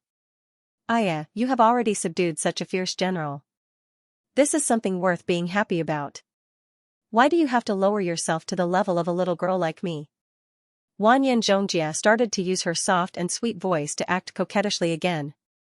Song Qingshu's eyebrows twitched from being swayed by her. He could only wave his hand and say, all right, I won't settle the score. Stop acting coquettishly. I knew you're the best. Wan Yanzhongjia's smile became even more radiant. Not long after, they arrived at the Grand Preceptor's residence. When Pucha Elihu married in, her husband hadn't separated from the family yet. Later on, her husband and her father-in-law, Wan Yanzongpan, were killed in a failed political battle. However, the imperial court remembered Wan Yanzongpan's contributions and still retained his title as the Grand Preceptor. Thus, the plaque of the Grand Preceptor's residence was still hung at the entrance. Hearing his words, the surrounding guards all had strange expressions on their faces. If they didn't enter through the main entrance, it was obvious that they had snuck in. They thought to themselves that the rumors in the capital about Zhongjia and his daughter being Sir's exclusive women seemed to be true. The two of them must have hooked up a long time ago. The group of guards were all filled with envy. They thought to themselves that Sir was indeed Sir. Only he could enjoy such rare luck with women. Monk Wan Yanchen, who was at the side, was expressionless from start to finish. He was only interested in what happened on the battlefield. Moreover, his lord was in a high position. It would be abnormal if he didn't have this little bit of romance. The doors of the Grand Preceptor's residence are always open for you. You can come in whenever you want. Wan Yanzhongjia's gentle words made the surrounding guards even more envious. Song Qingshu smiled and didn't comment. He was busy with many affairs and probably wouldn't have the chance to enter and exit this place. The Grand Preceptor's residence had long received the news. A group of people stood at the entrance to welcome him. However, Pucha Elihu didn't come out. After all, she was a woman and a widow. It wouldn't be good to welcome him at the entrance. Song Qingshu naturally didn't mind. Under Zhongjia's lead, the group of people entered the Grand Preceptor's residence. The guards that followed him had their own duties. Some ran to the surroundings to check for danger, some ran to the main roads to guard the exits, and the rest were to protect him. Even though he didn't need anyone to protect him with his current cultivation, Song Qingshu didn't reject them. It felt quite convenient to have someone take care of everything. After entering the mansion, a woman in palace attire came out to welcome them. Her dress was very fitting, accentuating her slender waist and perky breasts, revealing her curvaceous curves. Her bright red lips, full and plump breasts, and exquisite and sexy figure made men think of the bed at first glance. She is indeed a stunner. Song Qingshu sighed inwardly. As expected of the #1 beauty of the Jin kingdom. This servant greets Lord Marshal Du Pucha Elihu bowed gracefully. Her bulging clothes made it seem as though they were about to burst out. Madam, please get up.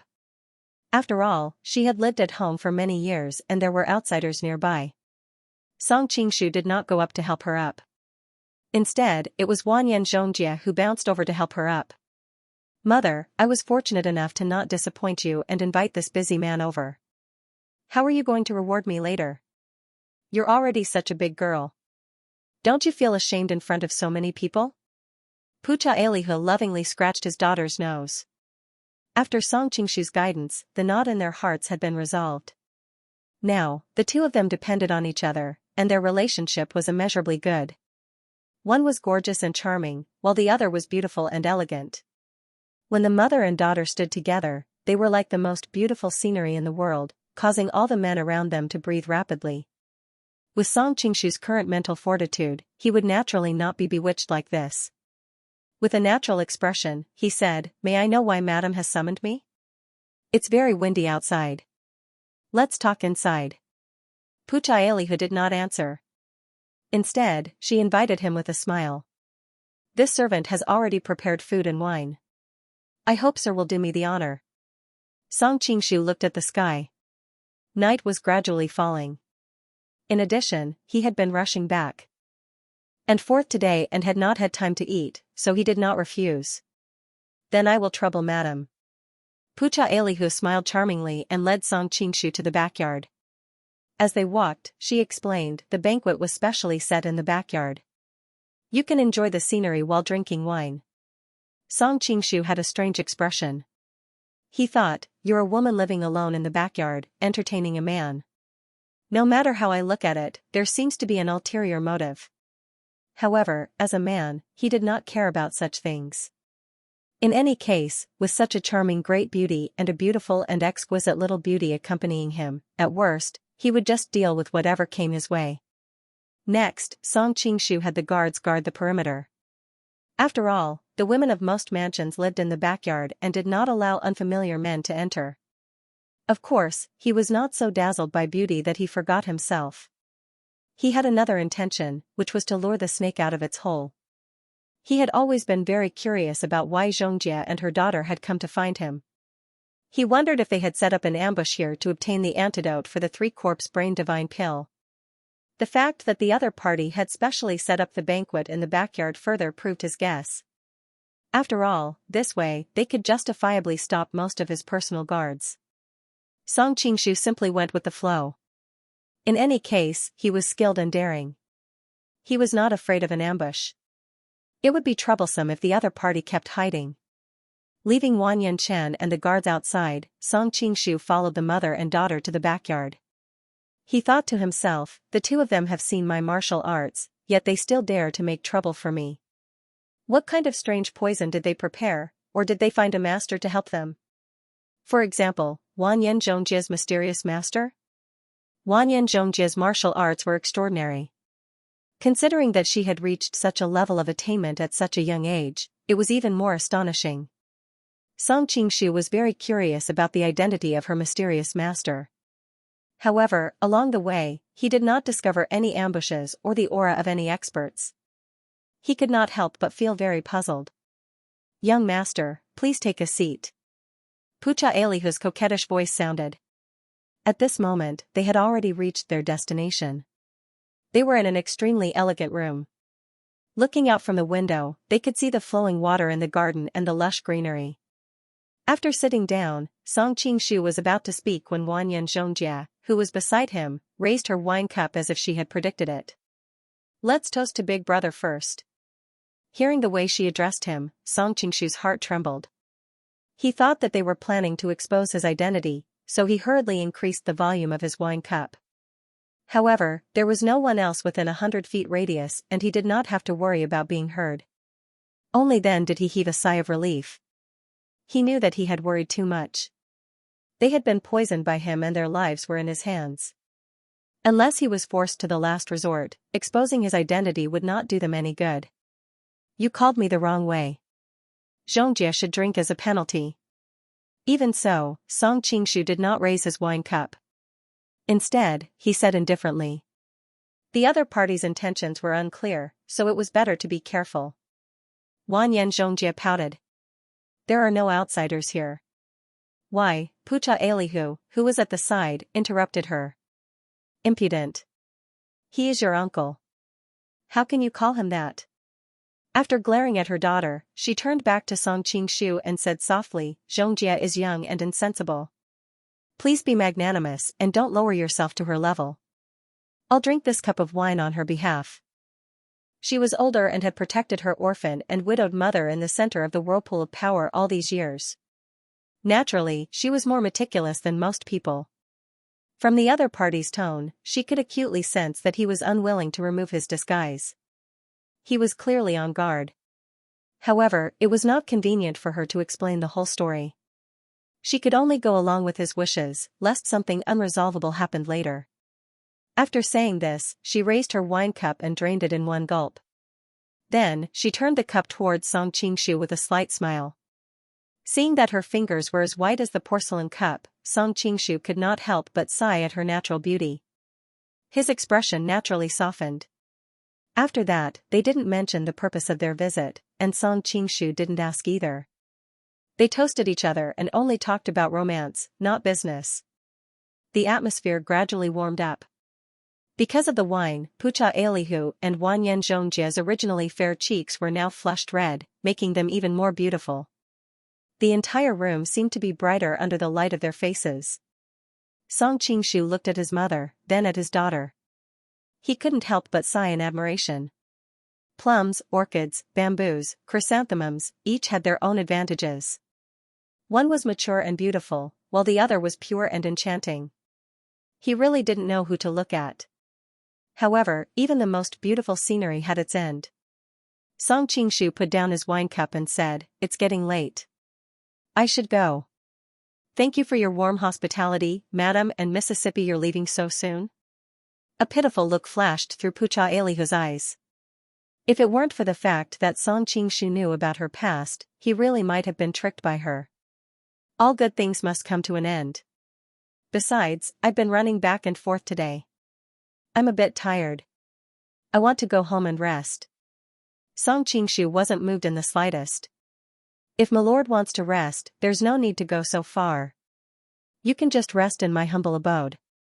Pucha Elihu's eyes were like limpid autumn waters, and she spoke shyly. Spend the night at Madam's place? Song Qingshu looked at her with a smile that wasn't quite a smile. I'm afraid that's not very convenient. In the past, there had been all sorts of rumors in the capital, but they were just rumors. He had come here with great fanfare. If he stayed here for a night, everyone in the capital would know what had happened the next day. At that time, the mother and daughter would become Tang Qibian's exclusive property, and it would be difficult for Wanyan Zhongjia to get married in the future. I and my daughter don't mind. Why are you afraid, my lord? Pucha Elihu said with a red face. Wanyan Zhongjia also lowered his head shyly. Song Qingshu's heart couldn't help but jump. What's going on? Are they really planning to do that? He knew that because of the death of their husband and father-in-law, the mother and daughter had been living very hard these past few years. Especially as Zhongjia gradually grew up, she became more and more beautiful. Her beautiful appearance did not bring them happiness, but instead brought them endless disasters. Moreover, now that their lives were in his hands, could it be that they were planning to completely rely on him? That way, they would be able to avoid any blind crazy bees and butterflies having designs on them, and it would also be able to cure the strange poison in their bodies? But I can't sleep anywhere. I'm not used to sleeping alone on an empty bed. I can only sleep soundly when my neck is crossed. Song Qingshu collected his thoughts and decided to test them first. Sir, don't worry. Pucha Elihu smiled charmingly and said to his daughter, Zhongjia, go and prepare. Yes, mother. Wanyan Zhongjia's face was so red that it looked like blood was about to drip out.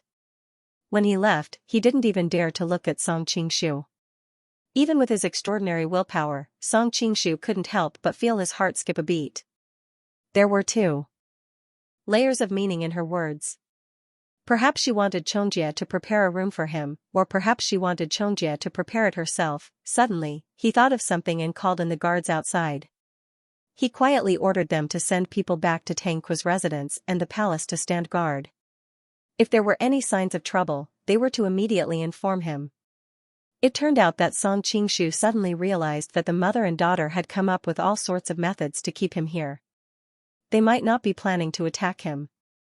Perhaps they were trying to lure him away from his territory, so that they could make a move on Tangqi's residence or the palace. Pucha Elihu, who was standing to the side, looked over in confusion. She didn't know why he had called in the guards. After the guards left, Song Qingshu relaxed and said, Madam, shall we continue drinking?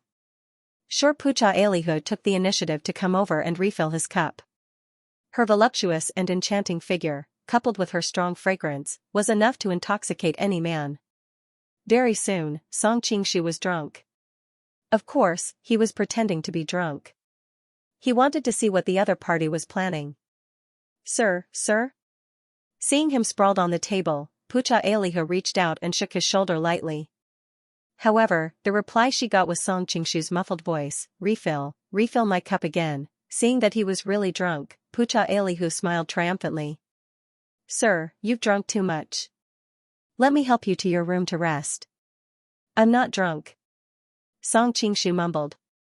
Unfortunately, he was like a dead pig, leaning heavily on Pucha Elihu. Feeling his weight, Pucha Elihu's smile froze. She could only grit her teeth and help him to the back. Fortunately, he could still walk on his own. Otherwise, she wouldn't have been able to bring him to his destination alone. Where is this? Song Qingshu pretended to be in a daze as he looked at the quiet room in front of him.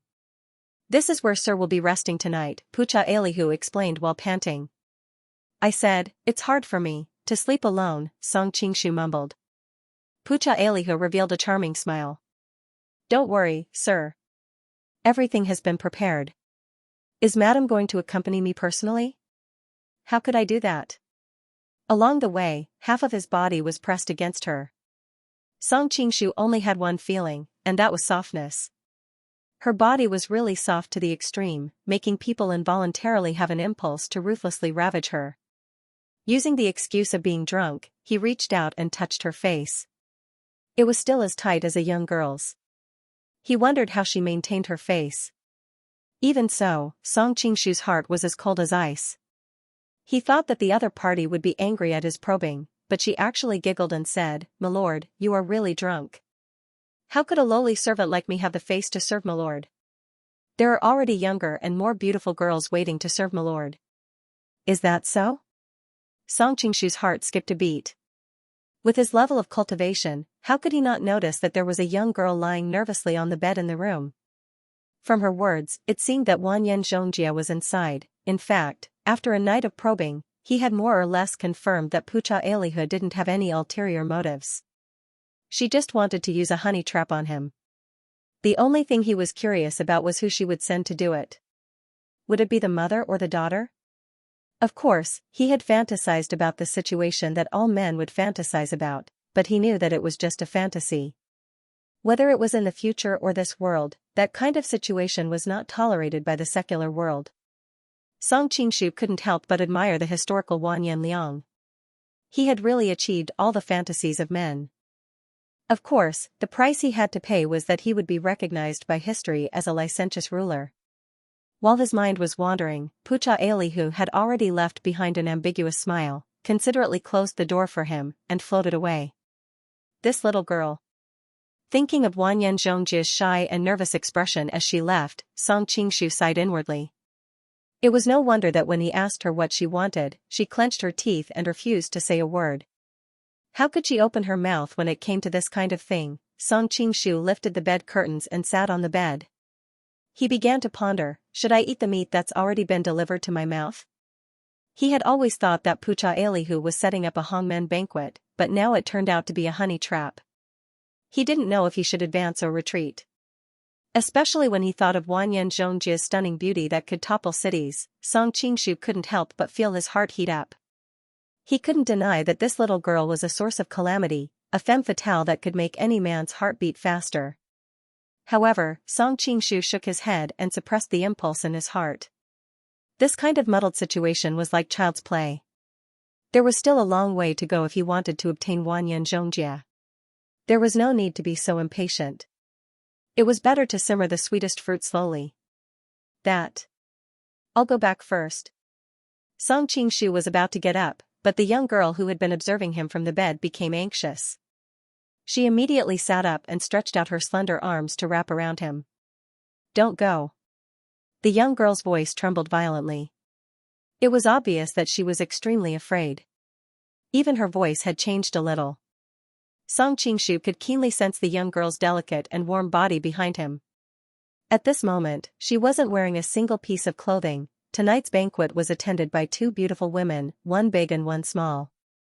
Song Qingshu didn't deliberately use his internal energy to force himself to drink. After the mother and daughter took turns to coax him to drink, he was already 50 to 60% tipsy. When he was stimulated by the young girl's warm and smooth skin, the desire that he had been suppressing exploded out with a bang.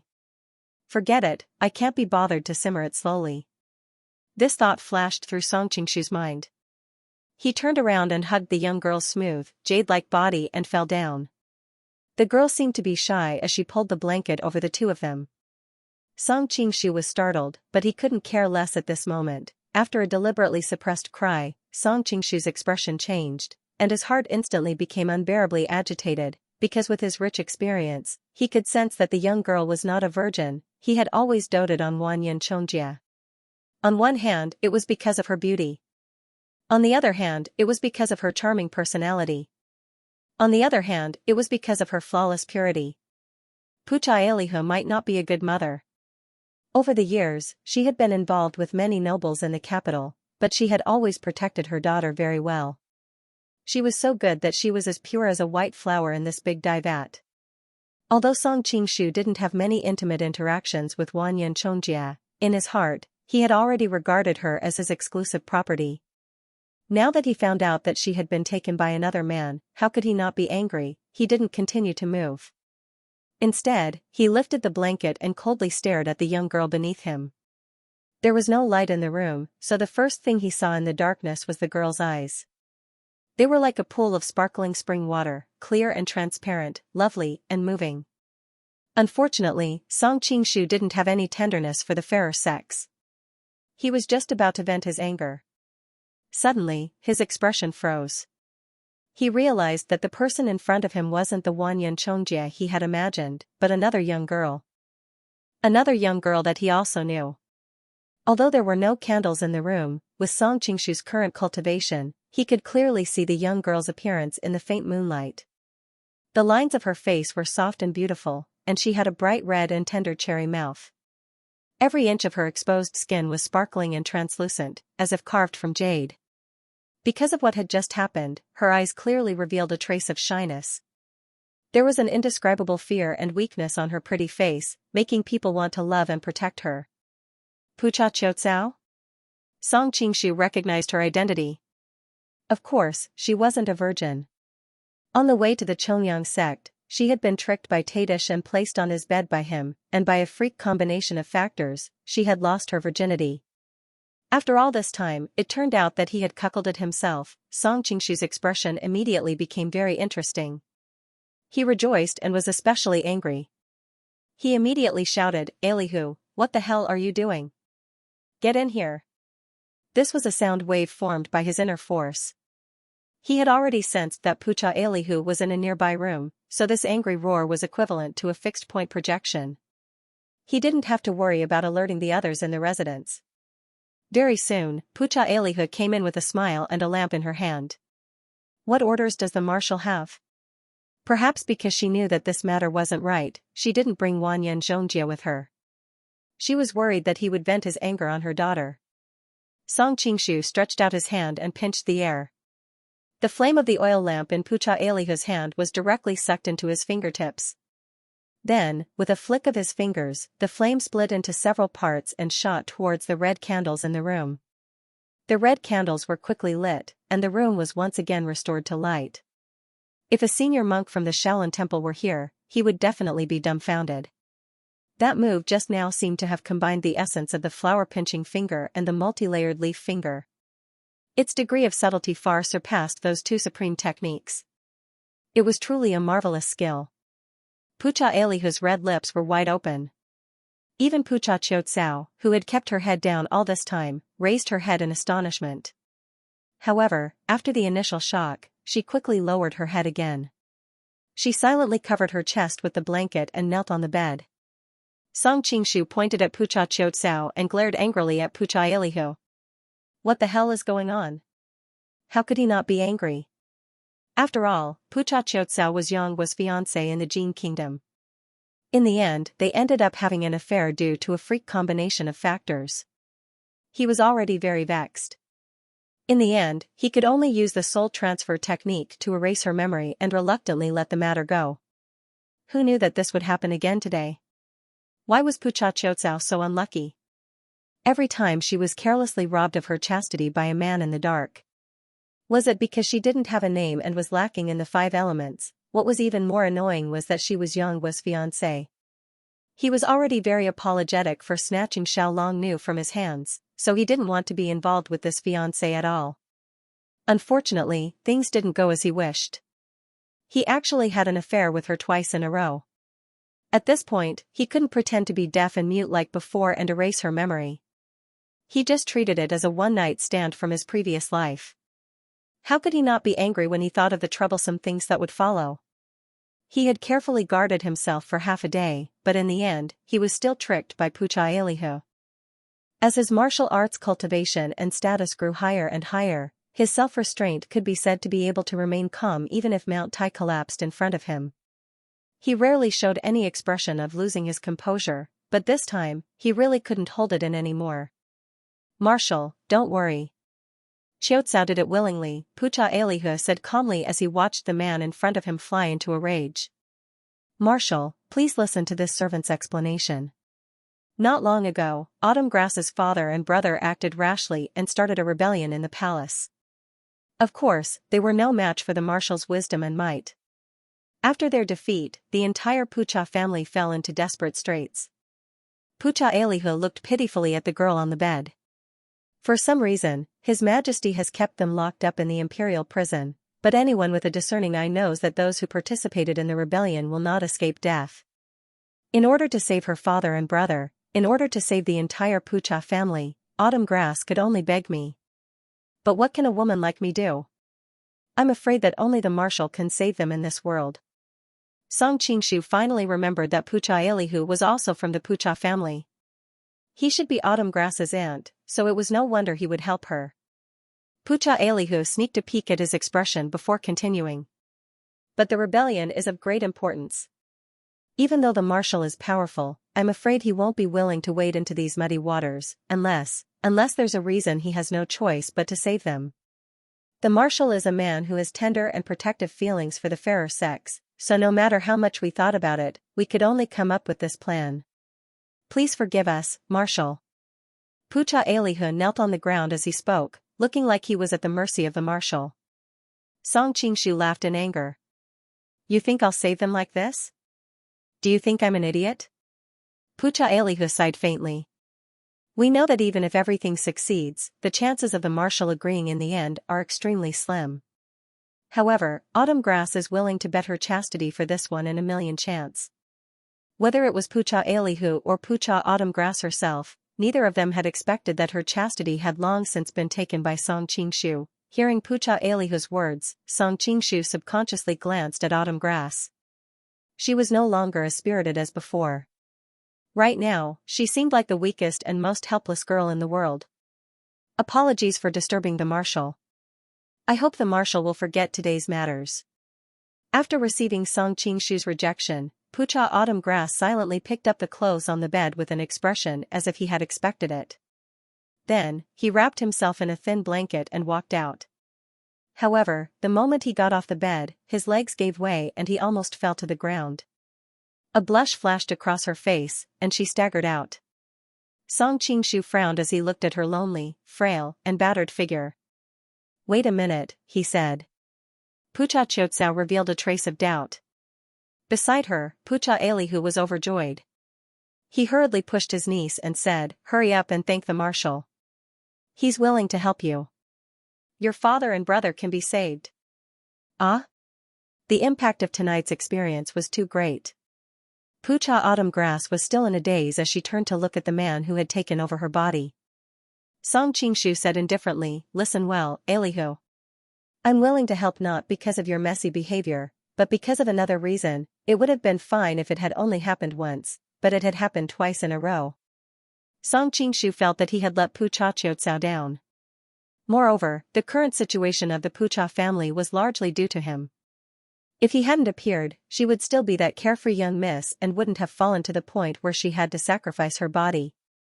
If he really didn't care, he would inevitably blame himself in the dead of night. At his current level, having a clear mind was the most important thing. Pucha Elihu clearly didn't care why he had changed his mind. The marshal is indeed a good person. Song Qingshu felt gloomy at being inexplicably labeled as a good person. He got up and said indifferently, "Don't be happy too early. She can be spared from death, but she can't escape punishment.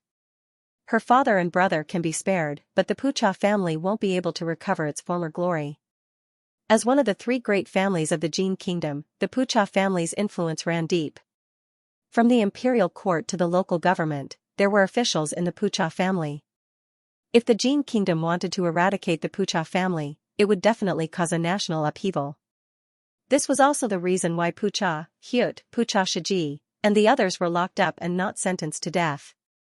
Since he had encountered such a thing tonight, he might as well go with the flow and sell them a favor. At the same time, he could also make up for the guilt he felt towards Pucha Xiaotsao. Pucha Xiaotsao, on the other hand, didn't know the whole story. She knelt on the ground with a thud and said with a choked voice, "I'm already satisfied to be able to save my family. I don't dare to hope for anything else." Song Qingshu nodded with a cold expression. Just as he was about to leave, Pucha Elihu hurriedly stopped him. "It's already so late, where's the marshal going? Besides, you're the benefactor of the Pucha family. Xiaotsao wants to thank you properly. Isn't that right, Xiaotsao?" She was worried that if she let Song Qingshu leave like this, things would change. It was safer to keep him in a gentle home. Beside her, Pucha Xiaotsao was taken aback, her face instantly turning red. However, since this concerned her family, she could only muster her courage and nod softly. Song Qingshu sneered, "Why didn't I realize that Madame was so good at pandering?" Pucha Elihu's expression changed. After all, it was embarrassing for a woman to be insulted like this.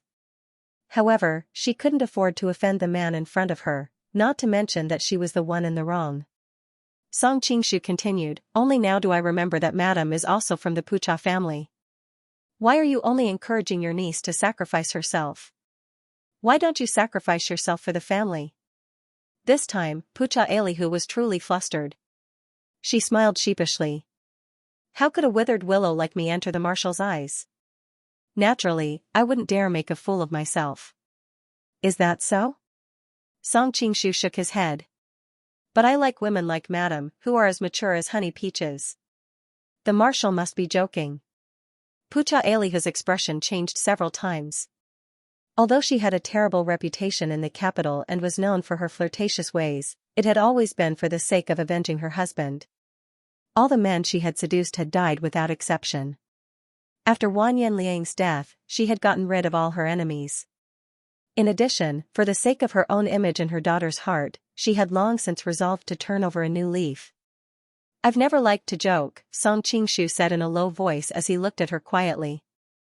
Pucha Elihu was flustered by his stare. In truth, she didn't reject this man, especially since he had avenged her and was the benefactor of the Grand Preceptor's household. Well, serving him once wasn't something she couldn't accept.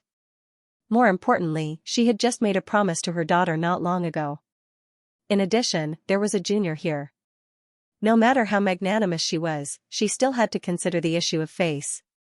Pucha Xiaotsao stood there awkwardly, not knowing if she should stay or leave. Thinking back to how this man had quickly retreated after entering her body, and connecting the dots to what he had said to her aunt, how could she not understand that he had no interest in her? Thinking about how she had made such a huge sacrifice, yet the other party didn't care about her most precious thing, Pucha Elihu felt so wrong that she was about to cry. "Did I say you could leave?"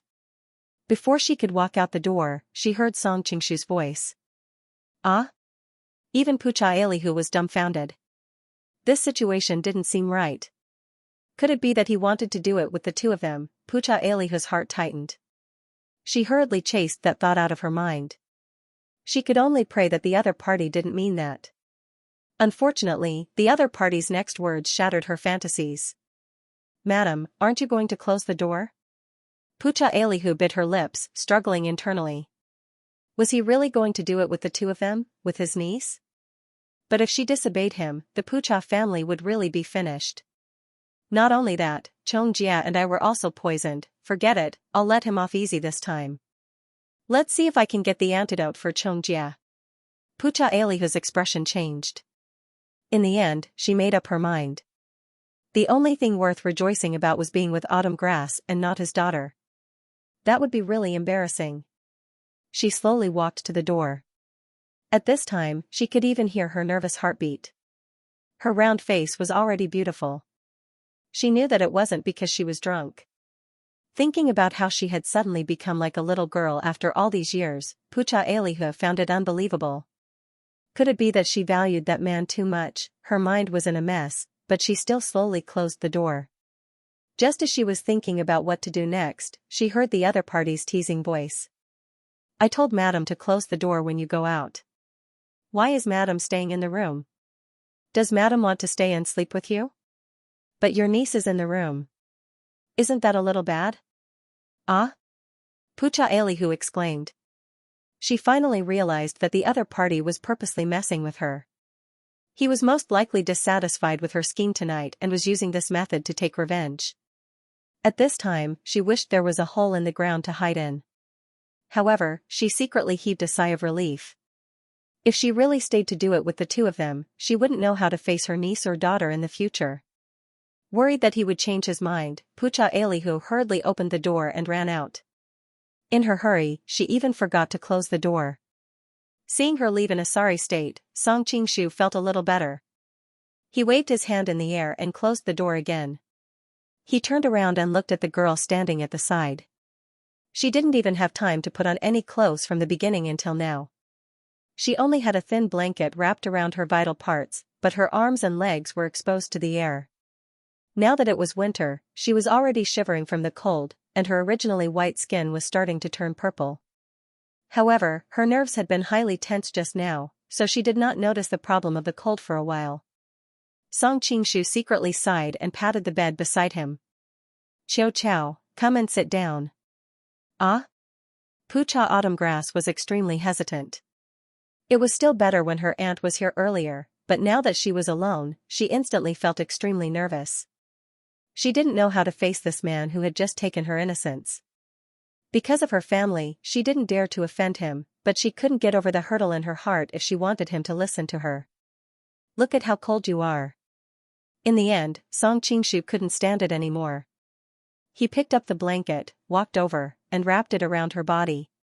Pucha Autumn Grass immediately felt warm all over and couldn't help but say in a small voice, "Thank you. Go sit over there for a while." Seeing her tottering appearance, Song Qingshu couldn't help but say. Pucha Autumn Grass hesitated for a moment, but in the end, she still nodded and followed him back to the bed. After all, no matter how unwilling she was, what should and shouldn't have happened had already happened. Why should she persist on some empty things? Give me your hand, Song Qingshu said. Pucha Autumn Grass blushed and sighed inwardly. In the end, she still handed her hand over. Holding the fair little hand in front of him, he felt that it was colder than ice. Knowing that she had probably caught a cold just standing there, Song Qingshu's mind moved, and a stream of Xianxia flowed into her hand. Pucha Autumn Grass originally thought that he was going to do something after holding her hand, and she had already resigned herself to her fate. Who knew that a stream of warmth would flow into her body, making her feel as comfortable as soaking in a hot spring? Only then did she realize that she had misunderstood him. Sometimes, women were just that strange. A second ago, they might hate you to the bone, but the next second, they would have a completely different impression of you because of a small matter. Pucha Autumn Grass was like this now. The man beside her wasn't as scary as she had imagined, and he had even saved her father and brother, and was also her first man. Unknowingly, she suddenly felt that the stubble on his face was somewhat pleasing to the eye. Alright, you should rest first. Sensing that her body had warmed up again, Song Qingshu retracted his internal energy and stood up. You. Where are you going? Pucha Autumn Grass hadn't expected that she would take the initiative to ask him. For a moment, she was embarrassed and at a loss. Song Qingshu smiled slightly. Of course I'm going back. Do you think I'm going to continue defiling you here? Don't worry, I won't go back on what I promised you. After saying this, he put on his clothes and walked out. Pucha Autumn Grass opened her mouth, but in the end, she didn't say anything to stop him.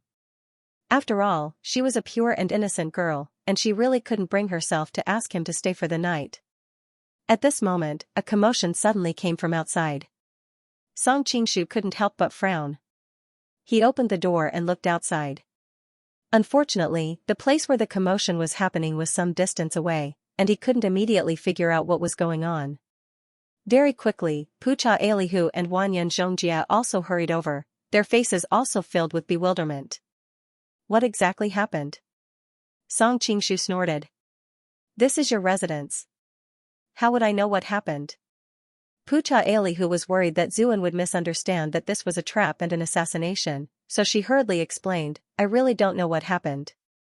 I'll go ask someone in the front. She had just moved when Song Qingshu grabbed her. Don't go. Someone is charging in from outside. If you go, not only will you not be able to help, but you'll also be easily taken hostage. With Song Qingshu's current cultivation, he could naturally sense that someone was charging into the rear courtyard. This also dispelled his suspicions. If Pucha Elihu really wanted to set up a trap and assassinate him, he definitely wouldn't use such a reckless method. Furthermore, he only sent one person. What could they do to him? Marshal, an assassin has charged in from outside. Right now, our brothers are delaying him. Marshal, please leave this place quickly. Monk Wan Yenshen hurried over and solemnly reported what had happened in the front courtyard. Monk Wan Yenshen smiled bitterly and said, although there is only one assassin, his martial arts skills are extremely high. Furthermore, the heavy sword in his hand is too powerful.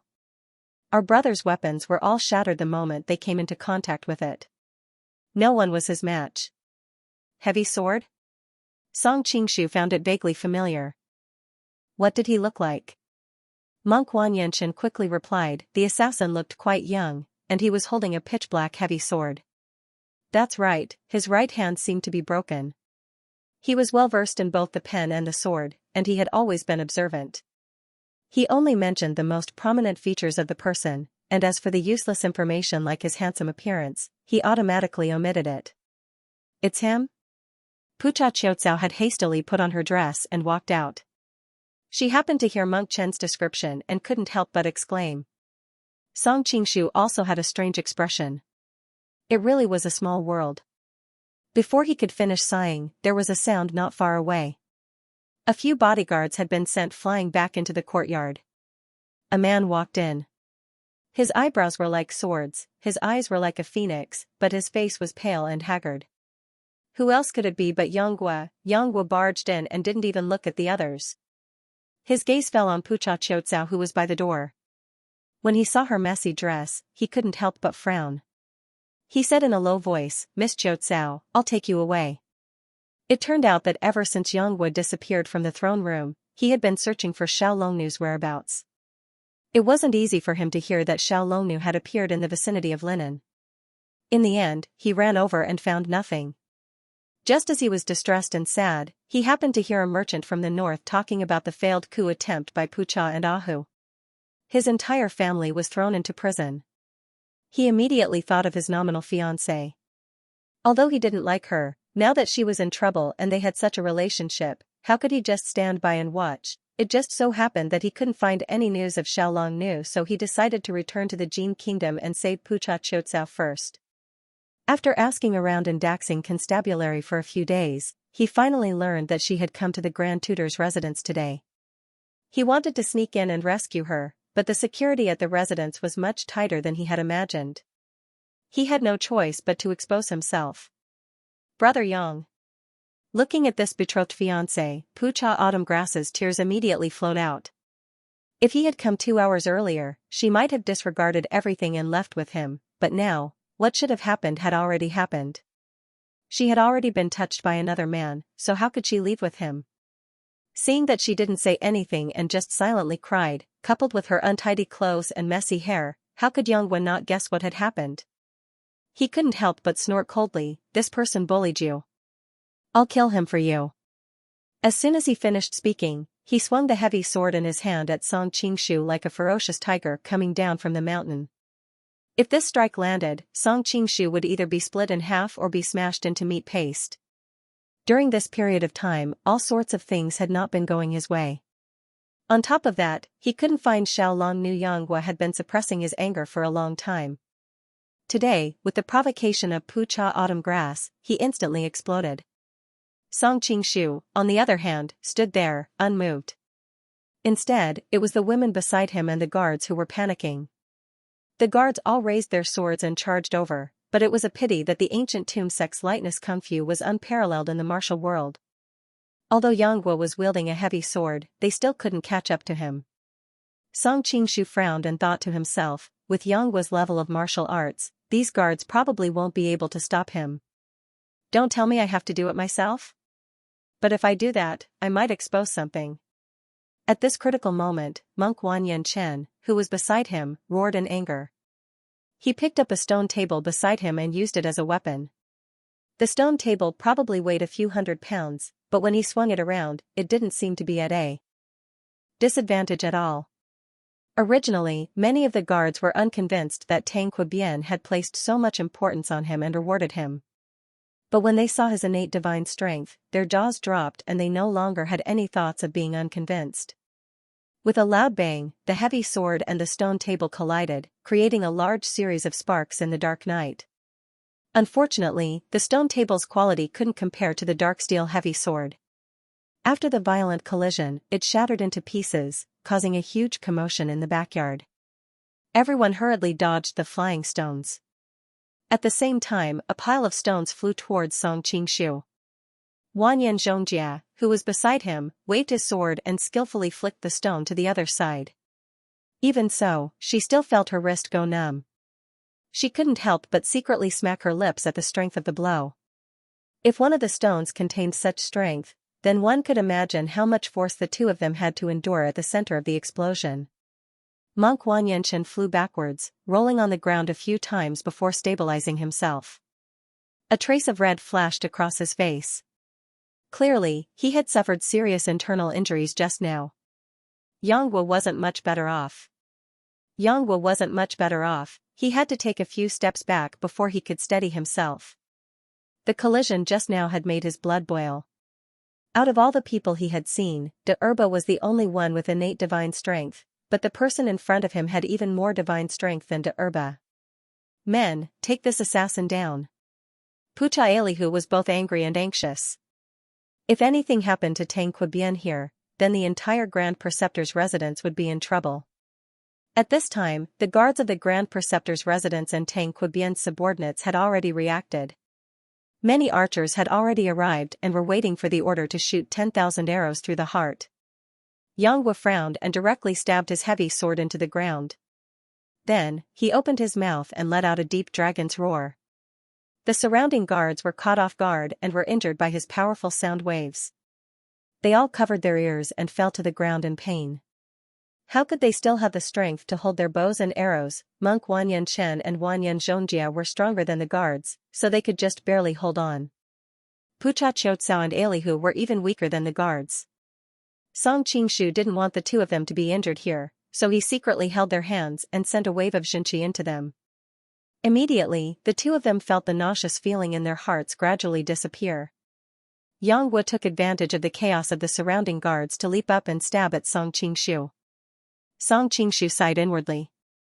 Now that things had come to this, he could only make a move. However, at this crucial moment, Pucha Qiutsao suddenly spread out her arms and stood in front of him. Wait! Pucha Qiutsao hurriedly shouted. At this time, she was also extremely afraid.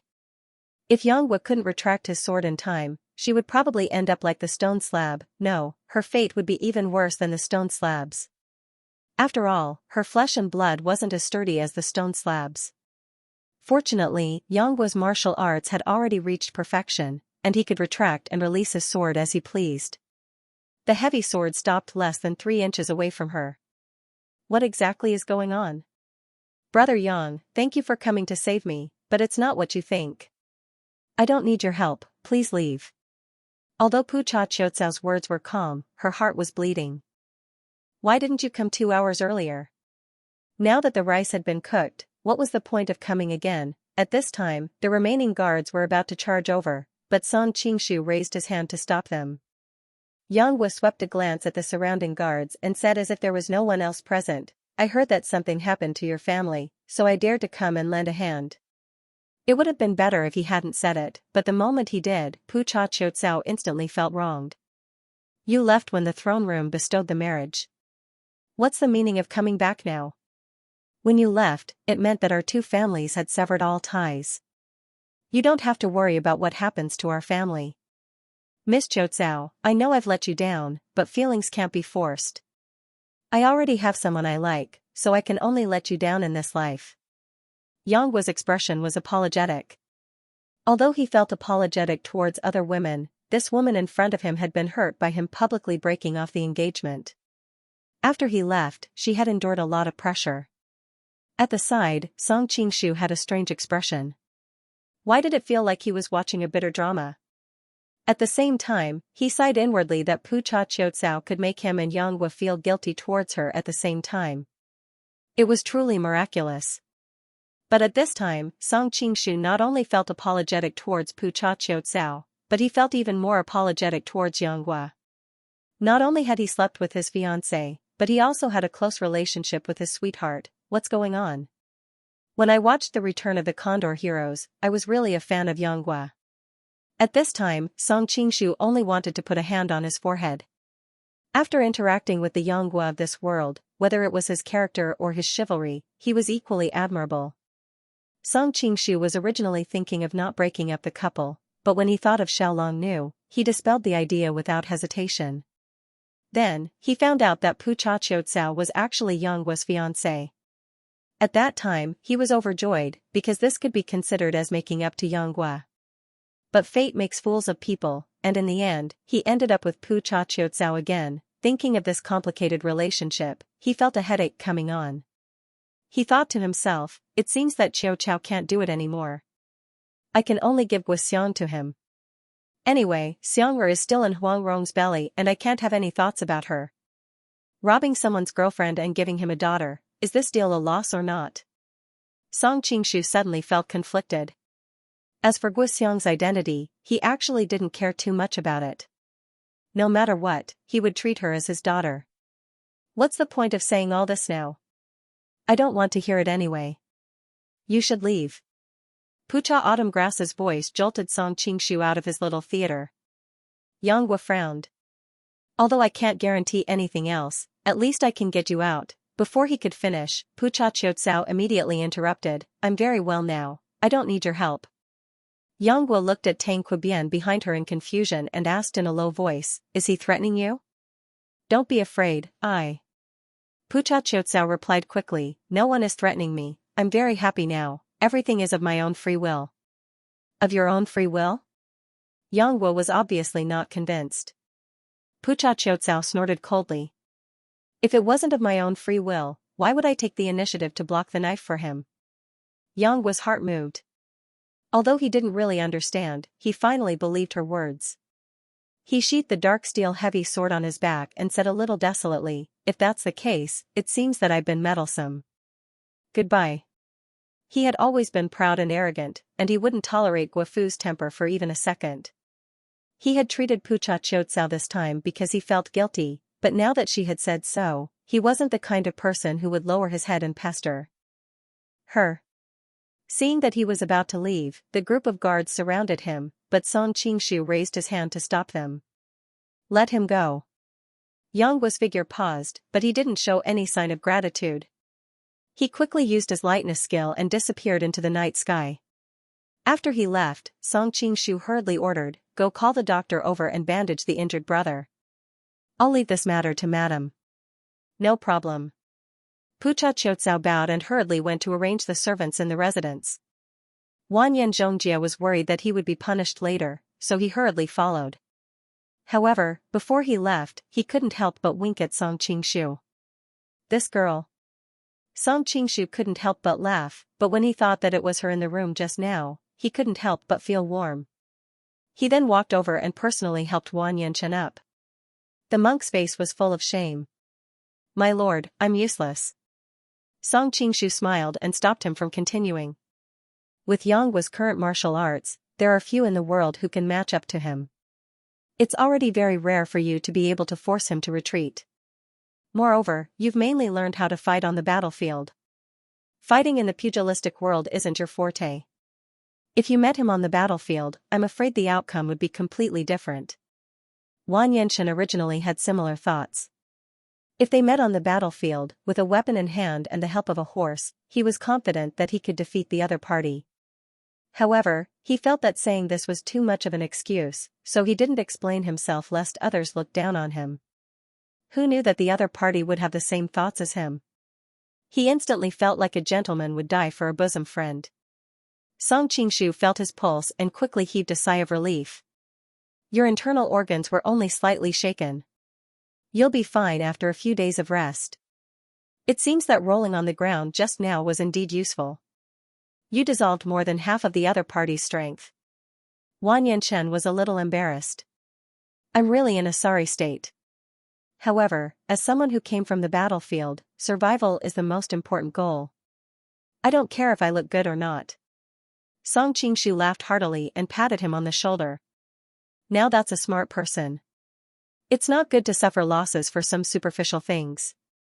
You should go and rest first. After arranging everything, only Song Qingshu and Pucha Qiucao were left in the courtyard. When he turned around, he saw that the young girl was already crying. He couldn't help but tease her. Since you can't bear to part with him, why didn't you leave with him just now? Pucha Qiucao was shocked and hurriedly explained. No, I'm not. She fell into a panic. What if she made him unhappy and he went back on his words? Song Qingshu laughed. You don't have to be nervous. I'm just joking. I was also present when His Majesty bestowed the marriage to the two of you. I know your past. It's normal for you to be a little sad now. If you really don't care, I'll feel cold instead. Thank you, Pucha Qiucao replied in a small voice. Hearing his words, she couldn't stop her tears from falling. Looking at her tear-stained face, Song Qingshu said meaningfully, misfortune may turn out to be a blessing in disguise. Perhaps this is a very sad thing for you today, but in the future, when you look back, you will find that this separation is a blessing in disguise. I hope so. Pucha Qiucao forced a smile, but she didn't think so. Today was probably the most difficult day of her life. This scene was familiar, but this time, Pucha Autumn Grass was much more natural than before. She slowly walked over and sat beside him. Perhaps what had just happened had made her realize her current situation, and she chose to give up. But that was no longer important. Song Qingshu stretched out his hand to gently wipe away the tears on her face. Pucha Qiucao's body trembled, but she did not reject him. His hand slid across her youthful face that was filled with collagen, down her slender and soft neck, before landing on her clothes. Since he had given up on the idea of fulfilling her wish, Song Qingshu naturally did not feel conflicted. After all the torment today, it was time for a good rest. When the man's fingers touched her skin, Pucha Autumn Grass's body tensed up, and a layer of goosebumps appeared on the surface of her skin. But on second thought, I've already been, why should I persist? So she lowered her head and acquiesced to his actions. Now that he knew the whole story, Song Qingshu naturally would not be as angry as before, and began to use his methods to flirt with the girl. Pucha Autumn Grass had never experienced this before, and soon her eyes became misty. Her body also let down her guard, and she became softer and softer. Now that he had returned to his hometown, his mood was completely different from before. Looking at the young girl's moist red lips, Song Qingshu suddenly felt a little disdainful of himself.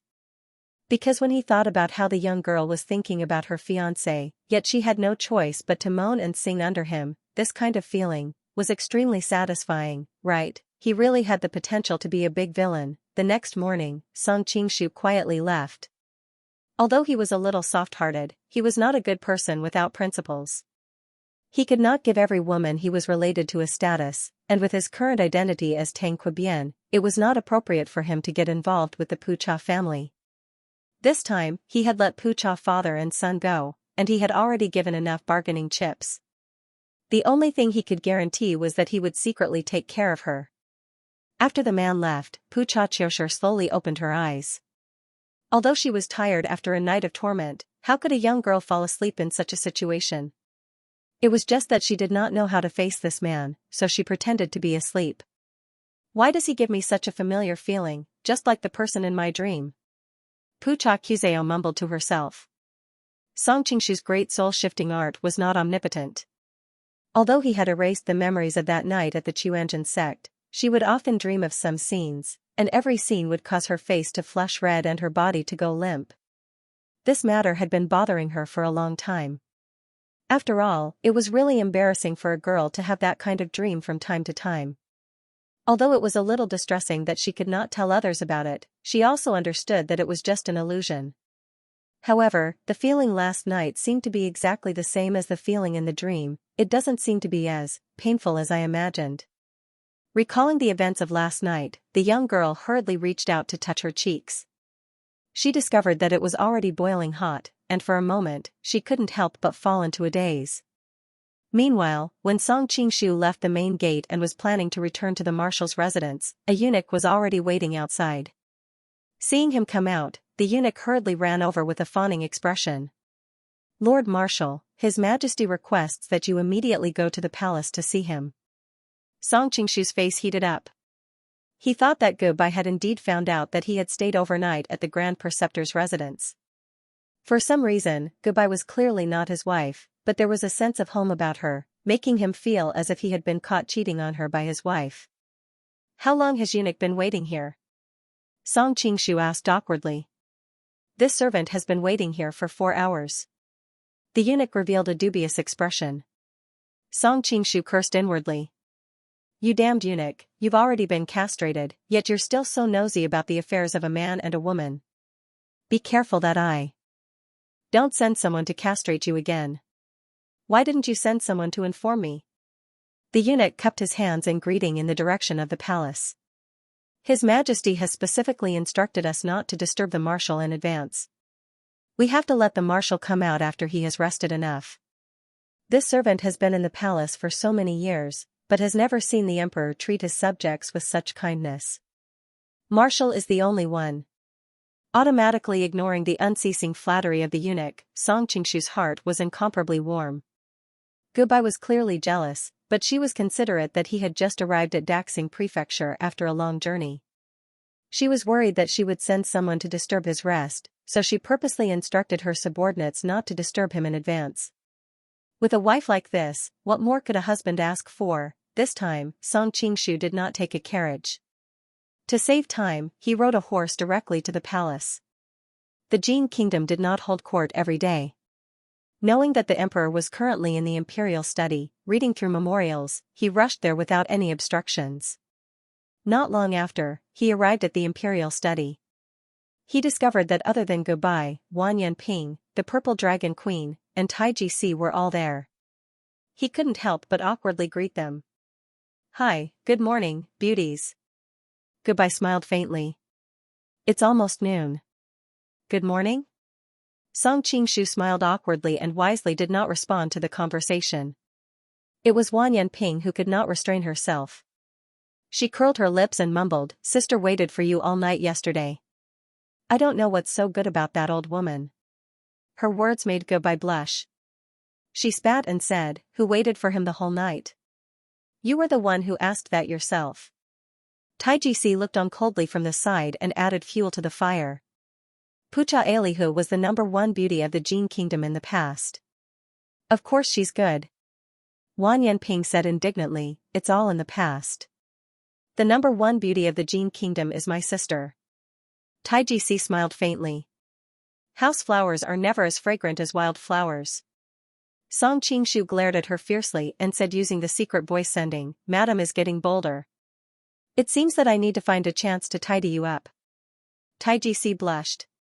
She turned her head away guiltily. However, she had fanned the flames enough. Wan Yanping glared at Song Qingshu. "Brother-in-law, you still want Elihu despite her bad reputation. Don't you think?" "Shut up." Gubai stopped her at the right time. "No matter what, she is still your sister-in-law." Wan Yanping stuck out her tongue.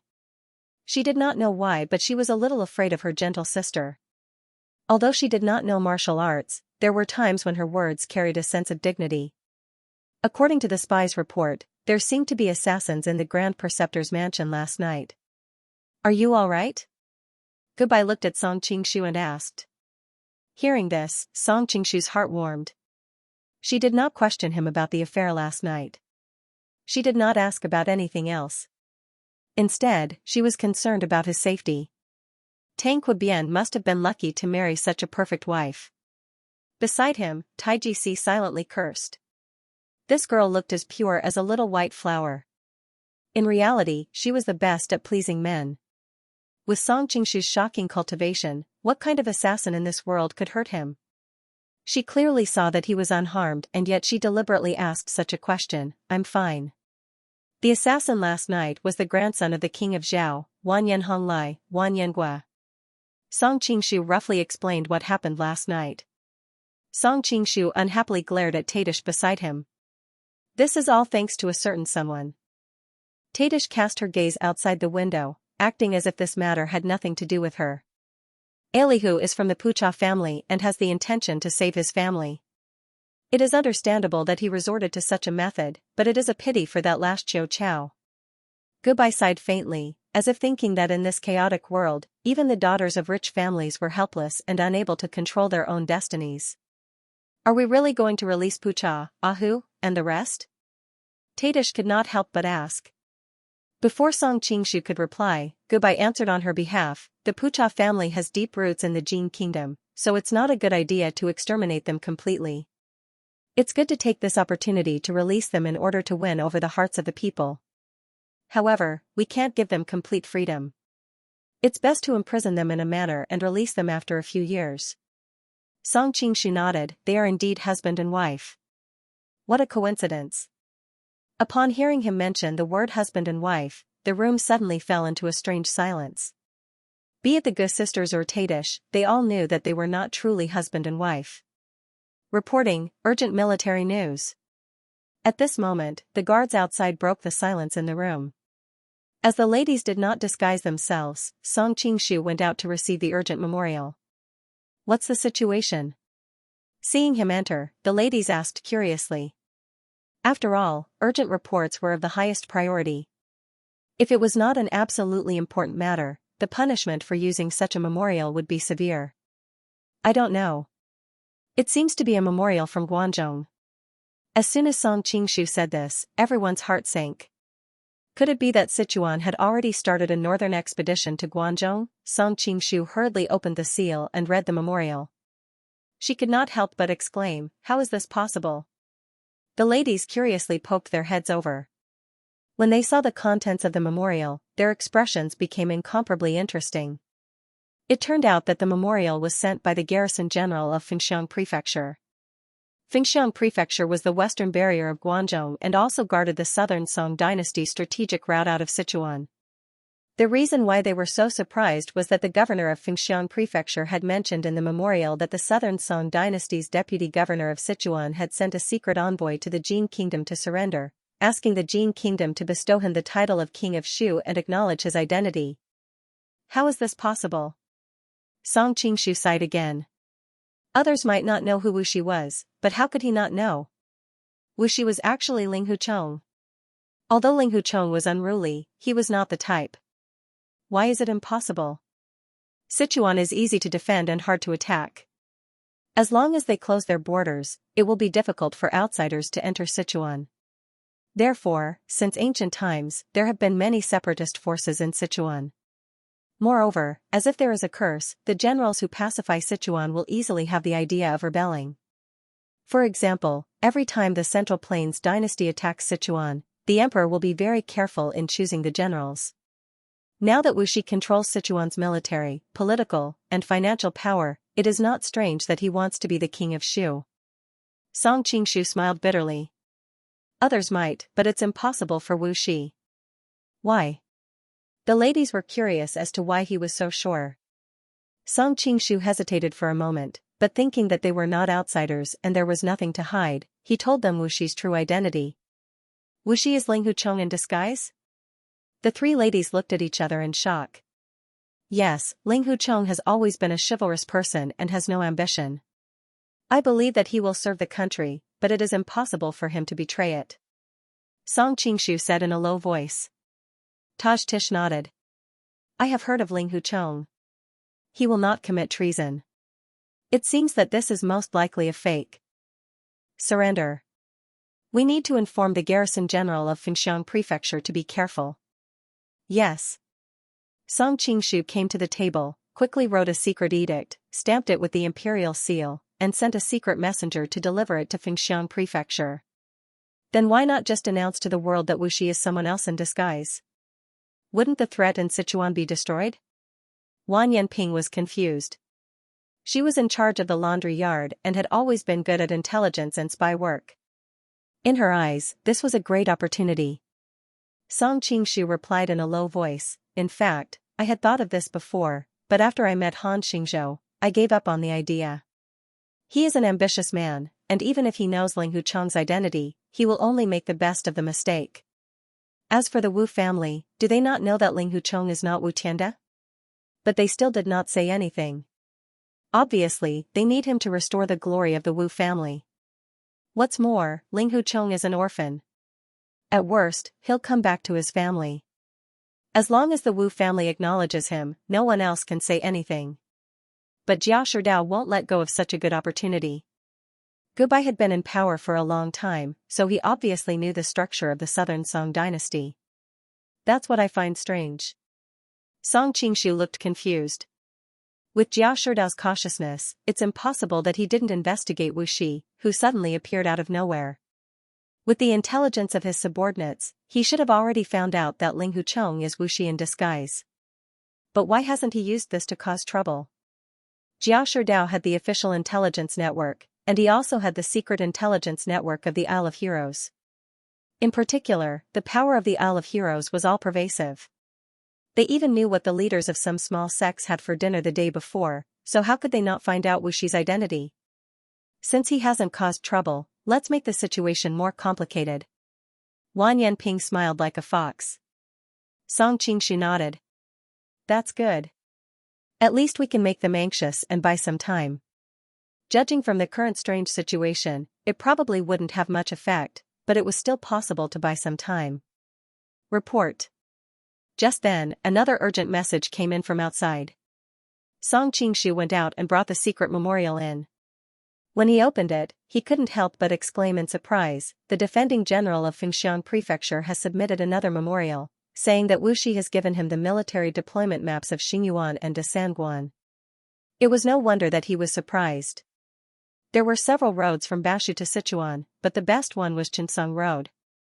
Desan Pass was in the middle of Chinsong Road. It was a very dangerous place to defend, and it was a very important place for military strategists.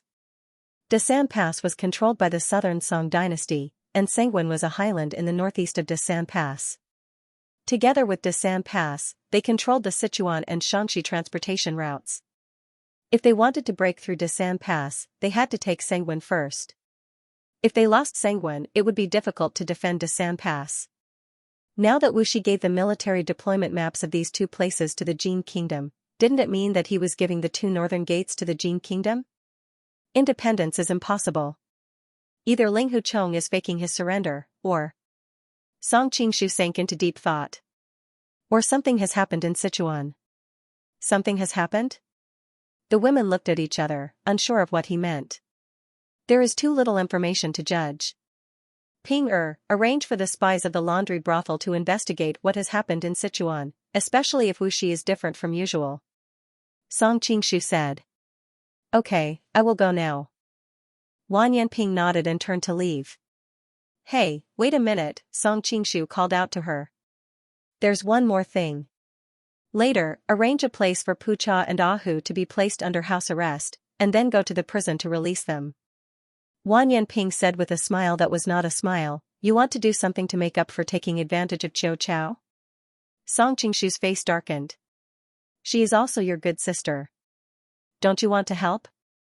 Qiu Chao did come to find me a few times, but I was worried that I would ruin your plans, so I did not let her go. Wan Yanping sighed. If I had known that you would let them go in the end, I would have let them go earlier. I could have done Qiu Chao a favor. As she spoke, she sighed and left, leaving the people in the room to look at each other. Song Qingshu's face heated up and he felt somewhat awkward. He quickly changed the topic. We cannot passively wait for the laundry brothel to investigate. We need to work from two fronts. Send an army to probe and attack. Then we will know if he has really surrendered or is faking it. Who should we send? Right now, Fusan Zhongyi and Hishur Lai Jining are leading the main force of the court to guard Huainan West Road and Dangtang Prefecture. Fusan Anjin is leading an army to confront the Red Coat Army. It is difficult to defend Guangzhong. If we take the initiative to attack, Gubai said with a worried expression. Song Qingshu said with confidence, I already have a suitable candidate in mind. How is the formation of the loyal army that Tajtish asked you to form? Naturally, Tadish knew what was on his mind. She hastily replied, we've already selected several valiant soldiers and promoted several middle-ranking officers. However, we haven't been able to find a suitable commander. Moreover, the entire army hasn't been trained for long. I'm afraid, I've already found a commander. As for the short training time, it's not a problem. Since they're all brave soldiers selected from the army, they naturally can't be trained like ordinary soldiers. Song Qingshu looked towards the southwest. The best training ground is always the real battlefield. Only through the tempering of blood and fire can a true tiger and wolf be trained. Will they suffer heavy losses if they enter the battlefield directly? Gubai asked worriedly. Under normal circumstances, it wouldn't be wise to let them enter the battlefield directly. However, we're only letting them test the waters. If the surrender is fake, they'll immediately retreat. If the surrender is real, then they'll be working together from the inside. Regardless of the situation, the danger they'll face will be much smaller than in a normal battle. Song Qingshu paused for a moment before continuing in a deep voice, if they can't even overcome such difficulties, then there's no need for their army to exist. His goal in establishing the loyal army was to create an elite of elites loyal to him. Moreover, with a historical general like Monk Wanyanshan leading them, he didn't believe that they couldn't accomplish such a simple task. First, bring me to the loyal army's barracks to take a look. During this period of time, he had been constantly on the move and hadn't had the chance to meet this army that would belong to him in the future. All right. The loyal army's barracks is 10 li west of the city. Do you want to take a look now? Tadish's eyes were filled with excitement. After all, she was the one who planned this matter. If she did it well, she would be able to raise her position in the other party's heart. Although she possessed a peerless beauty that could turn all living things upside down, she wasn't used to seducing people with her looks. Therefore, it was impossible for her to take the initiative to seduce Song Qingshu.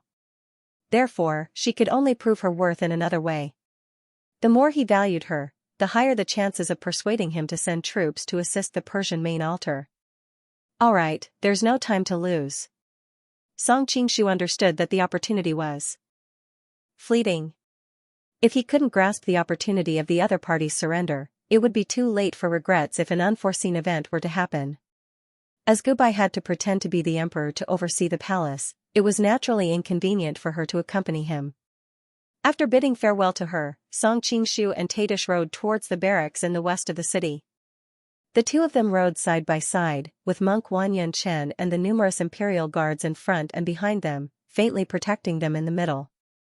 Tadish took this opportunity to whisper to Song Qingshu, according to the selection criteria you mentioned earlier, only 3,000 loyal and filial soldiers have been selected. However, once the war in the south is over, there should be more soldiers to choose from. The quality of the soldiers does not depend on the quantity. 3,000 is more than enough. Song Qingshu understood that due to the southern Song dynasty's northern expedition, most of the Jin imperial court's main forces had been transferred to the south. It was already a miracle that she could still select 3,000 elite soldiers. As for the number of soldiers, as a transmigrator, he naturally understood that in ancient wars, the more soldiers the better. Battles involving hundreds of thousands or even millions of soldiers would often end in failure. With the communication system of ancient times, it was impossible to effectively command hundreds of thousands of soldiers. Often, when the vanguard troops were routed, the follow-up troops would not be able to reach the battlefield in time. When they saw the defeated vanguard troops, they would also flee. This was because fear was contagious. The number of people who died from trampling each other far exceeded those who died in battle. Another fatal factor was logistics. The most important factor in a war was logistics. Once there was a problem with logistics, even the most elite troops would instantly lose their combat strength. With the transportation system of ancient times, it was practically a fantasy to supply food to an army of hundreds of thousands. In the past, the wealthy Sui dynasty sent an army of 1 million on an expedition to Korea. However, due to the long supply line, the government forced the people to rebel, causing the entire empire to collapse. Therefore, in history, those battles involving hundreds of thousands of soldiers were either exaggerated boasting by one side or the entire logistics force was taken into account. The actual combat force was only a fraction or even a tenth of the total. Therefore, in ancient times, an elite army of tens of thousands was the optimal choice. It balanced combat strength, flexibility, and logistical pressure. It was far more effective than simply sacrificing hundreds of thousands of soldiers. Although there were only 3,000 soldiers in the loyal army, after the baptism of blood and fire, these 3,000 elite soldiers were the seeds of the loyal army. They were the skeleton of the loyal army. As long as the skeleton remained, the loyal army could expand to several tens of thousands of soldiers at any time without a drop in combat strength. Taj-Tish then introduced him to the middle and high-ranking officers of the loyal army. Currently, the loyal army has a total of 6 deputy commanders. They were all selected according to your requirements. They are talented but have always been down and out. The first is Pusan Fayan. He used to be the deputy envoy of the Imperial Guard Bureau and the deputy commander of the Imperial Guard Bureau. Because he discussed the affairs of the Imperial Guards in private, he was reported and eventually dismissed. I've investigated him. He is an upright and decisive person. Moreover, in his early years at the border, he had outstanding military service. He is a rare talent. After so many years, the founding generals of the Jin Kingdom were mostly dead. The mainstays of the army were the Right Deputy Marshal Fu Sanzhongyi and the Deputy Privy Secretary and the Inhisher Lai Jining of Kaifeng. The two of them held high prestige in the army and could be said to be the pillars of the kingdom. Although they could barely be considered as Tang Quebian's faction, that was because Tang Quebian represented the imperial court. If the two of them knew his true identity, they would definitely turn against him. Song Qingshu's purpose of establishing the loyal army was to prepare for the future when his identity was exposed. In other words, he wanted to use the power of the Jin Kingdom to support Song Qingshu's private army. Under such circumstances, he naturally did not want the royalists to join him. Don't worry, he has nothing to do with Fu Sanzhongyi, explained Taj-Tish with a smile. Although they are from the same clan, you should know that these so-called clans of the grasslands are actually formed by neighboring tribes. For the sake of convenience, they all share the same surname. If they can trace back 7 or 8 generations, they might really be one family. But after so many generations, with countless children in each generation, the two sides are almost unrelated by blood. Otherwise, with the help of the Right Deputy Marshal and the Deputy Administrator, he wouldn't have been removed from office for so long. That's good. Only then did Song Qingshu relax. The second deputy commander is Heshur Lai Ziran. Don't worry, he has nothing to do with Heshur Lai Jining, said Taj-Tish with an expression as if she already knew he would ask. He is only from the Heshur Lai tribe. He used to be a deputy general under the southwest appeasing envoy Fu San Kuei. Everyone in the army said that he mastered the strategy of governing the borders. But later on, when the Prince of Hailing's power grew, he offended the prince's trusted aide and was falsely accused of being removed from office. I only found him recently. Mastering the strategy of governing the borders, he will definitely be a star general in the future. Song Qingshu's eyes lit up. The Pu Songkue mentioned by Taj-Kiss was the loyal son of Pu Songzhong and a famous general of the Jin Kingdom. His inheritance was naturally extraordinary. Suddenly, he frowned and said, the relationship between Pu Songkue and him, Taj-Tish explained, they do not have a master-disciple relationship. It's just that when he was in the army, Hechi and Lai Ziran were constantly influenced by him and he became a self-taught genius. I have also investigated them and found that they normally do not interact with each other. Even when he offended the Hailing King and was dismissed from his post, Pu Songkue still stood by idly. Song Qingshu was finally relieved, but he soon exclaimed, self-taught, that's even more impressive. Seeing that he was satisfied with her choice, Tadish couldn't help but smile, making her look even more alluring, attracting the attention of many men on the street. She is indeed the most beautiful woman in the Jin Kingdom. Marshal, you are really lucky with women. Are you blind? That's not Princess Goodbye, but Madame Peach Blossom, the most beautiful woman in the capital. Isn't Madame Peach Blossom the ever-victorious prince's wife? Why is she with Marshal Tangqua? Who asked ever-victorious prince to die so early? Madame Peach Blossom's beauty is not inferior to Princess Goodbye's. Hehe, if you become the #1 person in the imperial court, you will also want to touch her. Tang Bien is really a winner in life. If such a beautiful woman let me sleep with her for a night, oh no, let me hug her, I am willing to shorten my lifespan by 3 years. Do you want to die? How dare you dream of the marshal's exclusive property? Even though the people on the street deliberately lowered their voices, how could they hide from martial arts experts like Song Qingshu and Taj Tish? Taj Tish's brows flashed with anger. She casually waved her hand and a few golden flowers silently shot towards the 2 men. However, her expression quickly changed. She turned around and glared at Song Qingshu. Why did you stop me? As it turned out, the golden flowers that she shot out were currently resting on Song Qingshu's palm. Song Qingshu smiled faintly. Why are you bickering with these commoners? Although their mouths may be cheap, it is not a crime worthy of death. Before his transmigration, he was just an ordinary commoner. Naturally, he could not ignore such actions that treated human life as nothing more than grass. Humph. Taj Tish snorted coldly. One must know that when she roamed the pugilistic world, she would casually kill the most despicable person she met. Unfortunately, she was no match for him. Otherwise, she would have let him have a taste of her golden flowers. Song Qingshu suddenly asked curiously, it is reasonable for you to kill the one with the cheap mouth. However, why did you not let his companion off as well? Who told him to say that I am yours? Taj Tish's frosty face suddenly flushed red. She immediately kicked her horse's belly and galloped forward. Taboo? Song Qingshu smiled happily and hastily chased after her. Alright. Let's continue our previous conversation. Taj Tish's taut expression relaxed slightly. Humph, the 3rd Deputy Commander, Wan Yangang, the Vice Minister of the Ministry of Justice. He has never been convicted of any wrongdoing. However, someone obstructed him during his diplomatic mission to Western Xia, causing him to lose his country's integrity and was demoted. He has been idling away for the past few years. When I found him, he was wild with joy. What happened to losing his country's integrity? Song Qingshu wasn't curious as to why Taj Tish would choose a Ministry of Justice official to be the deputy commander. After all, for an army, the military law office is extremely important in order to ensure strict compliance with orders. This Wan Yangang had been in the Ministry of Justice for so many years and had never been convicted of any wrongdoing. In the future, when he presides over the military law office of the Loyal Army, he would definitely be able to convince everyone.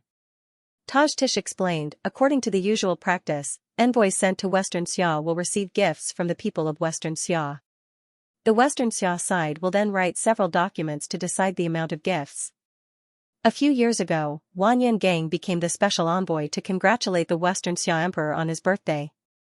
The Emperor ordered him to bring 3 imperial edicts. However, Sun Chuanyin, the Vice Minister of the Left, wrote that the imperial edicts should be 1. As Wan Yangang has always been an official of the Ministry of Justice, he didn't know much about these matters.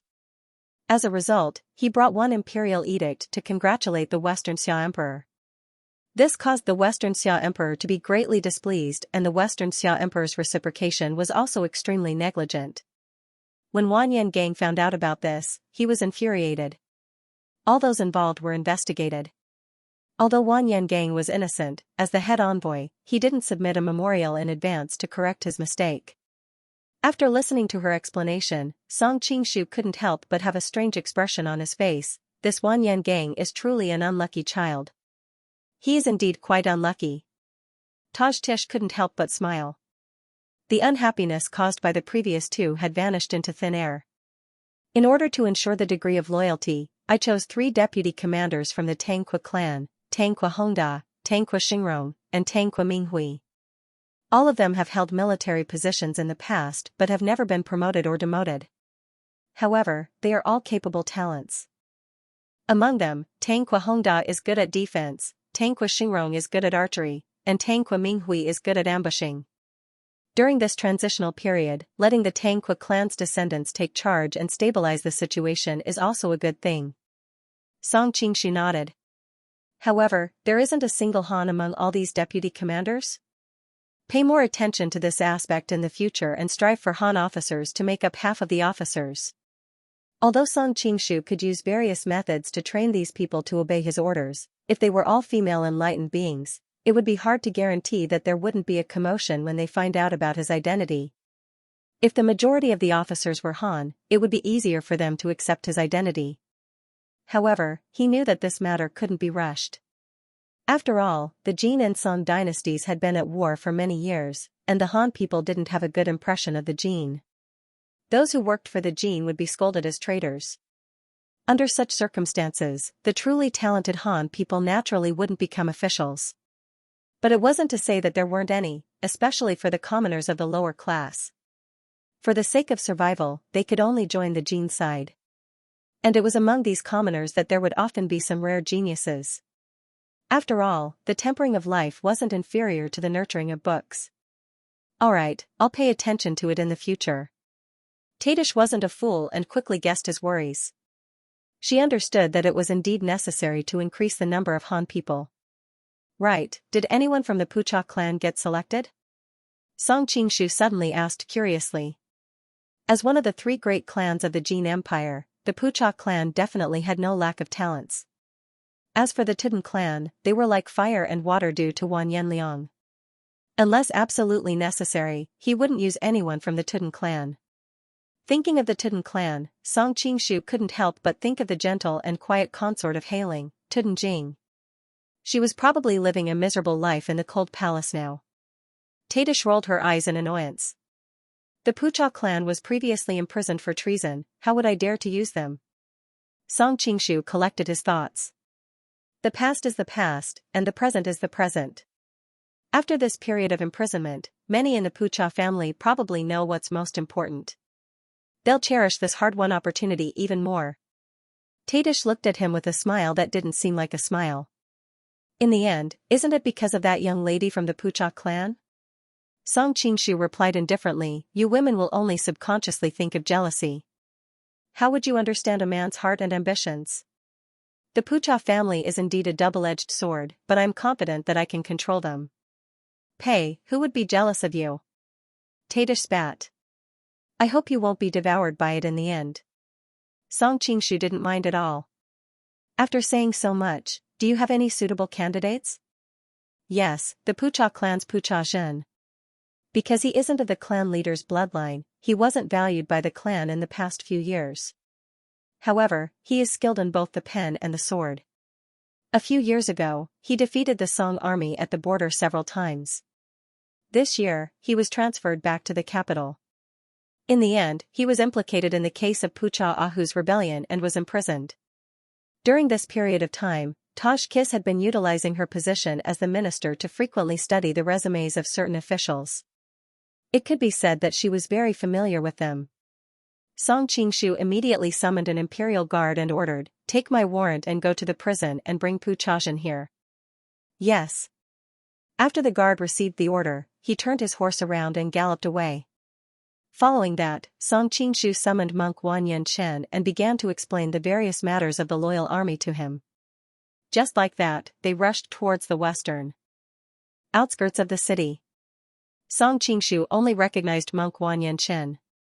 However, he didn't know that the few generals that Taj Tish had found were also famous generals of the Jin kingdom in history. They weren't the least bit inferior to Monk Chen. However, in terms of tragic endings, they weren't as famous as Monk Chen. The names of the three generals of Tang Kui's family were fabricated. Pusan Feian's original name was Pusan Kuei, but Pusan Kuei was the son of Pusan Zhongyi. It wasn't appropriate to add him to the loyal army in this book, so he was given a different name. The others were all famous generals of the Jin kingdom. At this time, in the Grand Preceptor's residence, Wanyan Xianxia was consoling Pucha Qiutsao in her room. Pucha Qiutsao only responded intermittently, clearly having a lot on her mind. Suddenly, Pucha Elihu returned in high spirits. Good news, good news. Unfortunately, Pucha Qiutsao's expression didn't change in the slightest. It was indeed difficult for her to be interested in anything now. Beside her, Wanyan Xianxia sighed inwardly, but still cooperated and asked, Mother, what's the good news? Pucha Elihu smiled and said, Big brother, Shijia, and the others have been released from the imperial prison. Ah? Pucha Qiucao finally turned her head and said with some disbelief, "My father and the others have really been released?" "Yes, not long ago, Wang Yanping went to the imperial prison to read out the imperial edict." Pucha Elihu pulled over a stool and sat down. "Sometimes, I can't help but admire Song. Ahem, Tang Qibian for being a man of his word. He's not the kind of irresponsible person who eats up everything." Pucha Qiucao's face instantly turned red. She was actually in the most awkward position in this matter. Now that she was being teased like this, how could a little girl like her bear it? Mother Wanyan Xianxia couldn't bear to watch any longer. He rolled his eyes at his mother. Pucha Elihu smiled slightly. "Who told you to keep a straight face all day? You look like you're about to escape into seclusion, so I had to find something to provoke you. But there's something I need to explain first. Even though your father and brother have been released from the imperial prison, they haven't obtained complete freedom. Instead, they'll be placed under house arrest in a residence." Pucha Qiucao finally spoke. "As long as they can be released safely, I'm satisfied. I don't have any extravagant hopes for anything else." "What a sensible girl." Pucha Elihu sighed inwardly. He then explained, "Qiucao, you don't have to worry too much. Big Brother was the one who led the rebellion, so he won't be released so quickly. However, he won't be under house arrest for life either. After a few years, he should be able to obtain complete freedom. And I just received news that that person has used Pucha Chajan to join the loyal army." Although Pucha Elihu knew of Song Qingshu's identity, it wasn't convenient for him to reveal it to Qiucao. At the same time, he wasn't used to calling him Tang Qibian, so he could only refer to him as that person. Although Pucha Chajan isn't a direct descendant of the clan leader, she's still a member of the Pucha clan. It's clear that there's hope for the clan to rise again in the future. "Qiucao, come to think of it, you single-handedly saved the fate of the entire clan. Auntie, you praise me too much." Pucha Qiucao lowered her head shyly. "I really have to thank you this time, Auntie." Pucha Qiucao smiled awkwardly. "What are you thanking me for? In the end, you still had to rely on yourself. Plus, that person likes you." On the other side, Song Qingshu and Tadish had already arrived at the camp of the loyal army west of the city. Just as they arrived at the entrance, they saw two armies in the midst of a battle. The attacks from one side were like a tidal wave, wave after wave of attacks, intensifying with each passing moment. On the other side, the attacks were as firm as a boulder, repelling wave after wave of attacks in an orderly manner without the slightest hint of chaos. Song Qingshu inwardly nodded in approval. In a war, the number of troops could vary. However, due to the battlefield's terrain, the number of troops that could be deployed at the same time was limited. Many mediocre individuals would lead an army of several 100,000, but only a few tens of thousands of frontline troops would be able to engage the enemy. A large portion of their strength would be wasted. Only a peerless genius like Han Xian would be able to mobilize the fighting strength of an army of several 100,000, splitting them into dozens of groups. Wave after wave, they would take turns to charge at the enemy's camp without the slightest pause. It was as though an army of several 100,000 was charging at the enemy's camp at the same time, until the enemy's camp was completely crushed. The crux of this was the problem of linking up in the middle. If there was even the slightest bit of ambiguity, it would be easy for the enemy to grasp the flaw and counter-attack. Song Qingshu was a man who had been on the battlefield several times. With his insight, the attacking side could be said to be impeccable, not revealing any flaws that could be grasped. The defending side was even more impressive. Under such a tidal wave of attacks, their formation was not the slightest bit disrupted. Tadish came to his side and reported, "The attacking side is commanded by Pusan Fayan, while the defending side is commanded by Tang Quahongda. One attacking and one defending, they are currently practicing." Song Qingshu couldn't help but exclaim in admiration, "I can't help but admire your insight. If placed on the battlefield, these two would be world-shaking generals." "Many thanks for the compliment." The corners of Tadish's lips curled up slightly. She didn't realize that a simple compliment from this man would actually make her feel happy from the bottom of her heart. Originally, Tadish intended to summon these mid-level commanders to meet with Song Qingshu. However, Song Qingshu stopped her and watched the entire drill with keen interest. However, Song Qingshu did not underestimate Fu Sanfeian at all. After all, both sides had the same number of troops in the drill, and the defending side had an advantage over the attacking side. In a real battle, the attacking side was the one with the initiative. They would look for a suitable opportunity to strike, and at the same time, they would not give the defending side a fair fight. Usually, they would surround and annihilate the defending side in a short period of time.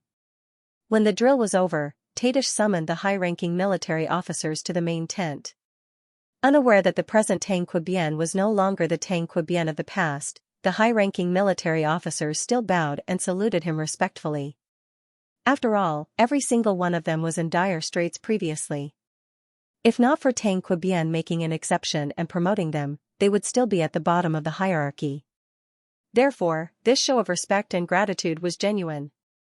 As these people paid their respects to Song Qingshu, Tadish secretly introduced their names to him through telepathy, allowing him to match their names with the information in his mind. This way, he wouldn't be exposed if he mistook them for someone else. After exchanging greetings, Song Qingshu cleared his throat and said, "I have come here for two matters. First, I would like to formally introduce you to the future commander of the Loyal Filial Piety Army, Monk Wanyan Chen." Commander was an official title of the Jin Kingdom, similar to the Chinese word for commander. His words caused an uproar. These deputy commanders were all men of great ability. They had always thought that the position of commander would be chosen among them. Therefore, each of them gave it their all in a competition. Unfortunately, each of them had their own unique skills and none of them could suppress the others. Deep down, they were secretly admiring each other. But now, an unknown person suddenly appeared out of nowhere to be their leader. Who could stand it? Tang Quebian's prestige was so great that they didn't dare to say anything. But towards Monk Wanyan Chen, they weren't so polite. Among them, Fu Sanfeian was the first to speak. "May I know what position this general held and what impressive achievements he had?" Tadish glanced worriedly at Song Qingshu. She had always disapproved of the appointment of a leader out of nowhere. This group of arrogant and valiant soldiers would never accept it. However, Song Qingshu persisted. Now, he was leisurely sipping on his tea, as if he didn't see the scene before him. Of course, Song Qingshu wasn't worried. After all, Monk Wanyan Chen was a famous and valiant general in history. He had defeated the insufferably arrogant Mongolian army several times. If he couldn't even handle such a small situation, how could he leave his name in history? Seeing that he didn't show any signs of dissatisfaction, the deputy commanders were instantly emboldened and began to join in the ridicule. On the way, when Song Qingshu mentioned to him that he wanted to promote him to commander of the loyal army, Monk Wanyan Chen had already expected such a situation. Seeing this, he calmly replied, "I didn't have an official position in the past, nor did I have any impressive achievements." Hearing his reply, the ridicule on the deputy commanders' faces intensified. "So you're a nameless pawn. I wonder where you get the confidence to become the commander of the loyal army? Seeing that you're tall and sturdy, we can make an exception and take you in as a small soldier." Monk Wanyan Chen snorted coldly and took a step forward. His whole body was like a mountain pressing down on them. "Even the six of you together are no match for me." Arrogant to the extreme. The deputy commanders had long been displeased with him. Among them, Tang Queminghui was the first to lose control and immediately threw a punch at Monk Wanyan. Song Qingshu watched calmly from the sidelines. According to Tadish's introduction, Tang Queminghui was an expert in surprise attacks. In history, generals who were experts in surprise attacks, such as Chang Yechen and Xiahou Yuan, were all hot-tempered and impetuous people. Naturally, Tang Queminghui was no exception. However, he could be considered a meticulous person. Most likely, he thought that since he was from the TangQue clan, he wouldn't receive any substantial punishment even if he were to be reprimanded. Tang Queminghui's martial arts were considered decent. It was a pity that he didn't know that Monk Wanyan Chen was born with godly strength. Facing his opponent's punch, Monk Wanyan Chen didn't even raise his hand. Instead, he leaned to the side and evaded the punch. Tang Queminghui instantly felt as if he had been hit by a ferocious beast. He was sent flying far away and fell to the ground. For a moment, his blood and qi were in turmoil and he couldn't get up. Tang Quehongda and Tang Quexingrong had always been on the same side as Minghui. Seeing this, they attacked monk Wang Yanchen from the left and right respectively. Monk Wang Yanchen remained motionless, allowing the two to grab him from the left and right. Tang Hongda and Tang Xingrong exerted their strength together, planning to throw their opponent to the ground to take revenge for their friend. Unfortunately, when they threw their opponent, he didn't even budge an inch. The two of them didn't hold back anymore. Their faces were as red as pig's liver. Unfortunately, monk Wang Yanchen stood there like a boulder. Fu Sanfei Han and Hishi Liziran looked at each other. Just a moment ago, they had the mentality of watching a show. But now, they could tell that the opponent's martial arts were far superior to theirs. If Tang Hongda and Hishi Liziran were defeated, it would be pointless for them to attack. Although the few of them usually fought fiercely, they were still a loyal army. Thus, they attacked each other at the same time. This time, monk Wang Yanchen finally made his move. He stretched out his huge palms and grabbed the opponent's fists. Fu Sanfei Han and Hishi Liziran felt as if their fists were being clamped by a vice. They couldn't advance or retreat even if they wanted to. The deputy commanders wished there was a hole in the ground where they could hide after losing 5 against 1. Of course, there were some who were unconvinced. For example, Tang Xingrong mumbled, "What's so great about brute force? If I had a bow and arrow, I could turn you into a porcupine in a few breaths." Although the others didn't say anything, it was obvious that they were unconvinced. Many of them believed that if they had weapons, they wouldn't have lost. Song Qingshu said, "You're a man. If you lose, you lose. Why do you have so many excuses? Do you think your enemies will reason with you on the battlefield?" Because they were from Tang Ku's family, he wasn't worried about scolding them. He also took the opportunity to teach the others a lesson. As expected, after hearing his reprimand, the others all revealed embarrassed expressions. Of course, there were still some who were unconvinced. For example, Fu Sanfei Han said, "As a general, you can't just rely on brute force. Everyone in the loyal army is the cream of the crop. If you don't know how to lead troops into battle, who would listen to you as a commander?" Wang Yanchen finally said, "During the drill, you were the one who commanded the offense, right? So what if I was?" Fu Sanfei Han's face flashed with pride. Although he had just lost, he had a good grasp of the rhythm of the offense. He was confident that if he met Tang Kui in a real battle, he would be the final winner. "Unfortunately, we still lost," Wang Yanchen said. "That's because the drill has all sorts of rules. When the opponent has the same number of soldiers, the offense is already at a disadvantage. Do you understand?" Fu Sanfei Han was enraged that his expertise was being questioned. At this moment, Song Qingshu's eyes were filled with curiosity. Monk Wang Yanchen said calmly, "Just now, there was a pattern to your commands. Wave after wave of attacks, although each wave was stronger than the last, it allowed the defenders to be mentally prepared. If I were the one in command, I wouldn't have increased the intensity of the offense. Instead, I would have made the offense stronger and weaker at times. I would have made it hard for the defense to anticipate, and then suddenly give them a fatal blow. Fists only hurt when you retract them first and then throw them out." His words made everyone's eyes light up. Even though they had not practiced it, everyone present was a veteran of the battlefield. Naturally, they knew that the attack rhythm he described was more useful and would most likely be able to break through the defensive camp. Song Qingshu nodded to himself. As expected of a famous general who left his name in history, he was indeed extraordinary. Now, it seems that no one has any objections to monk Wang Yanchen being the commander of the loyal army, right? The deputy commanders looked at each other. Although they were still unconvinced, they were much more accepting of it than before. "Yes, oh, that's right. Let me introduce you to another deputy commander, Pu Chazhen. He defeated the Song nation's army at the borders several times in the past." Song Qingshu beckoned to someone outside the tent. A man with a tired expression but a pair of bright eyes walked in. It turned out that during the time they were sparring with monk Wang Yanchen, the Imperial Guards had already brought Pu Chazhen over. After all, she had just been released from prison, so it was inevitable that she looked a little down and out. "I've heard of his name." Pu Chazhen was different from monk Wang Yanchen. He had been stationed at the southern border for a few years and was considered somewhat famous in the army.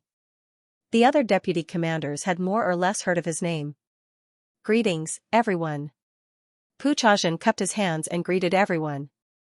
Finally, he bowed to Song Qingshu and said, Sinner Pu Chaozhen greets Lord Marshal.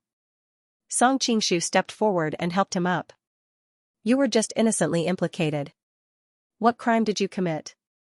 Don't mention what happened in the past anymore. In the future, do your best in the loyal army. At least I didn't let you out in vain. Thank you, Marshal.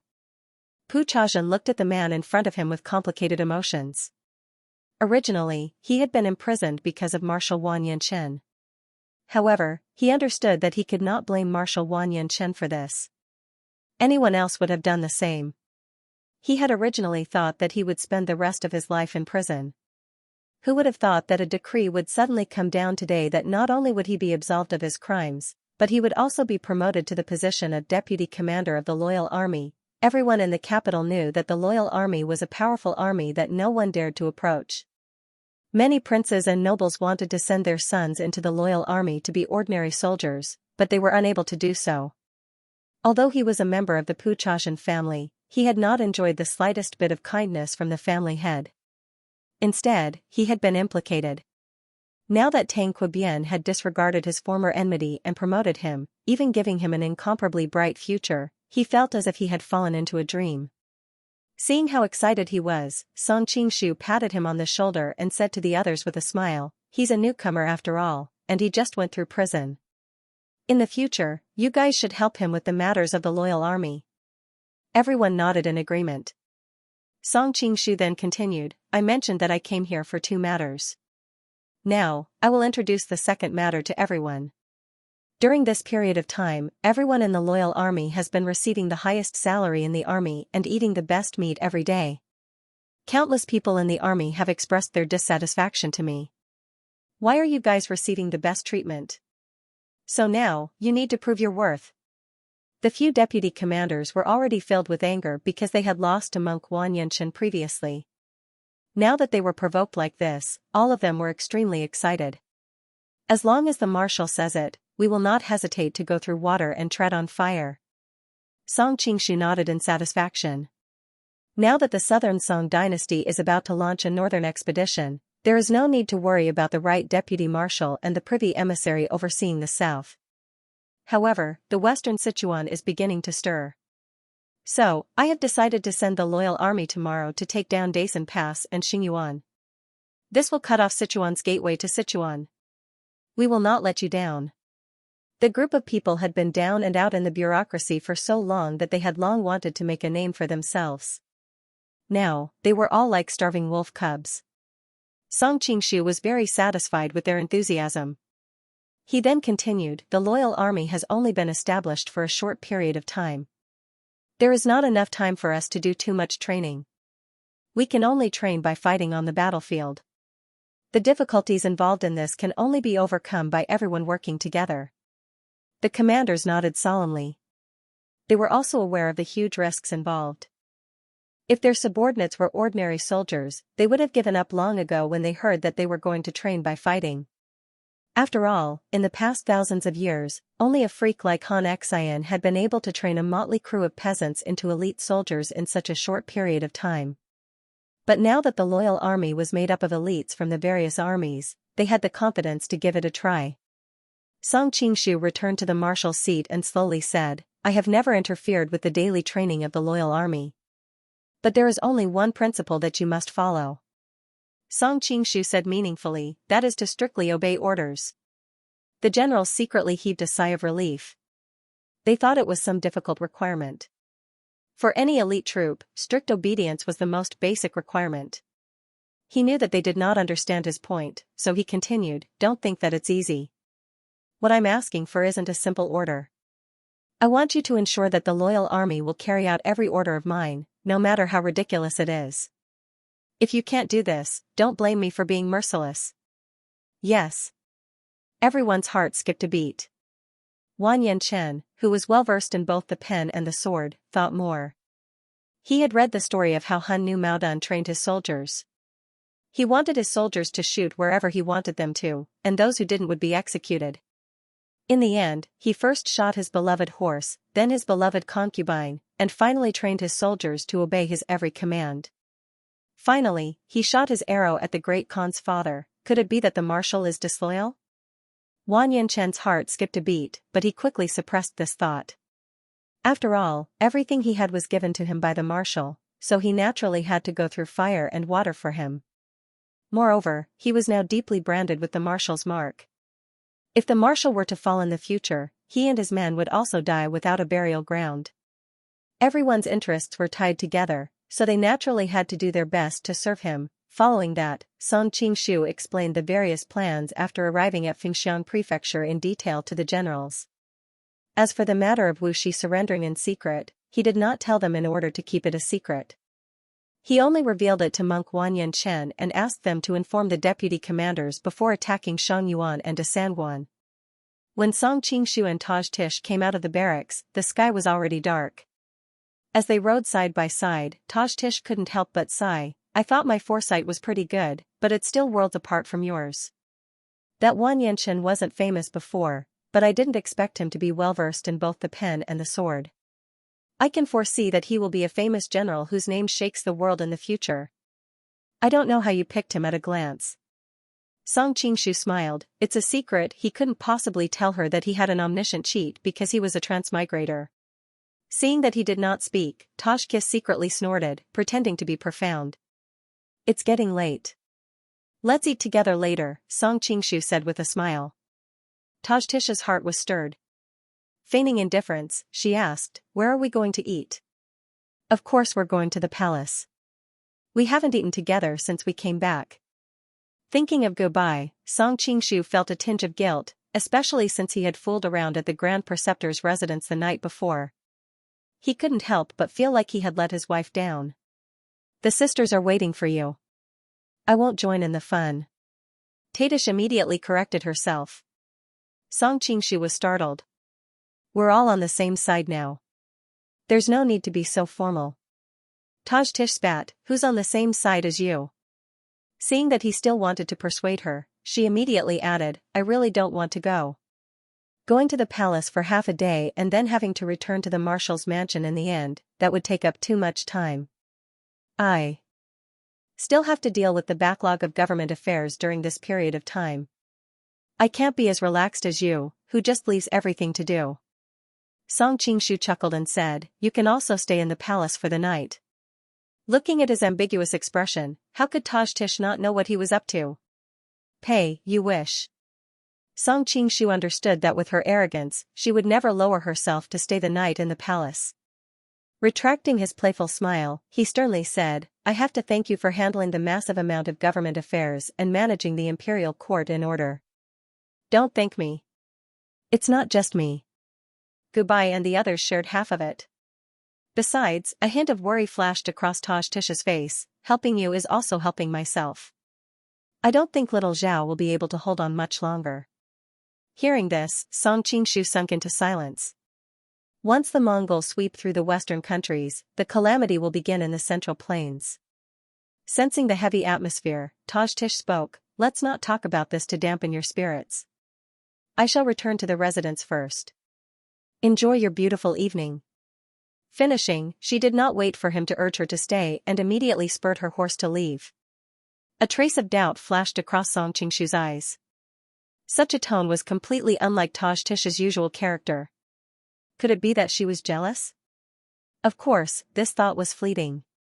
After all, it was even more absurd to think that the Purple Dragon Queen would be jealous of him. At the end of the day, both parties only had a cooperative relationship based on mutual benefits. Seeing that Song Qingshu had returned, Goodbye, who was resting her chin on one hand and holding a memorial in the other, could not help but be overjoyed. You're back? Song Qingshu teased, so you didn't want me to return? Of course not.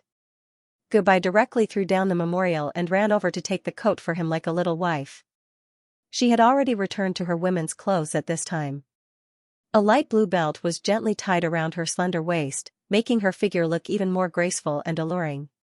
Now that they were in the inner palace, there was naturally no need to disguise himself. Song Qingshu was about to remove his mask when Gobai subconsciously pressed his hand down. Her voice was filled with panic. Don't, Song Qingshu furrowed his brows. He realized that the woman was more used to her husband's tang bien look, which made him a little jealous. It was fun to cosplay occasionally, but if he did it every time, it would make him feel like he was just a substitute, and that was not a good feeling at all. Just as he was about to reject, he suddenly saw her pleading eyes. Song Qingshu could not help but feel his heart soften. Gubai was a woman who was very loyal to her love. If not for the fact that they had an intimate relationship in the beginning due to a freak combination of factors, she probably would not have done anything that would let down her late husband. Now that she asked him to wear the mask of tang bien, although it was self-deceiving, it was also a kind of adherence to her past love and values. Forget it. Why must I provoke her? In the end, Song Qingshu gave up the idea of removing the mask. He thought that with time, she would eventually be able to calmly accept his true self in the future. You've been reducing these days. Song Qingshu gently pulled her into his arms, feeling her soft body. He could temporarily disregard his reputation, but he had to hold on to the substantial benefits. Being hugged by him, Gubai's body trembled, but she quickly relaxed. She gently pressed her face against his chest and hugged him tightly, as if she was feeling the breath of her husband. Gubai was thin-skinned and could not withstand such teasing. She quickly pushed away the man next to her and got out of his arms. She said in a panic, "Why are you here?" Wan Yanping rolled her eyes at her. "Jia, you're really distracted. You were the one who called me over to eat." Gubai finally remembered that this was indeed the case. In her panic, she had forgotten about this. She quickly called a palace maid over with a red face. "You can serve the dishes now." These palace maids were all carefully selected by her. Not only were they skilled in martial arts, they could protect her, but they were also trustworthy and loyal subordinates. This would also prevent her from having to appear in the harem with Wan Yanrui's appearance at all times. Very quickly, a large table of exquisite dishes was placed on the table. Wan Yanping ran over and hugged Song Qingshu's arm, pulling him to a seat. "Brother-in-law, thanks to you, I've been able to eat such good food for 2 days straight.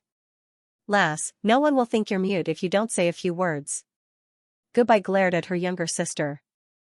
Although there was a hint of rebuke in her tone, she was not truly angry. Even when she saw her younger sister holding her husband's arm affectionately, she did not say anything. Now, it was just the two of them who were dependent on each other. Song Qingshu was startled. 2 days in a row? Wan Yanping grunted. "Jia was very happy to see you come back yesterday and specially prepared a large table of food and wine for you. Who knew that you would be taken away by that little demoness, Xianxia?" Song Qingshu held Gubai's hand apologetically. "Yesterday, I let down your good intentions." Gubai's face turned red and she quickly pulled her hand back. "I didn't think it through. I knew that you were invited to the Grand Tutor's residence by Xianxia and most likely wouldn't come back.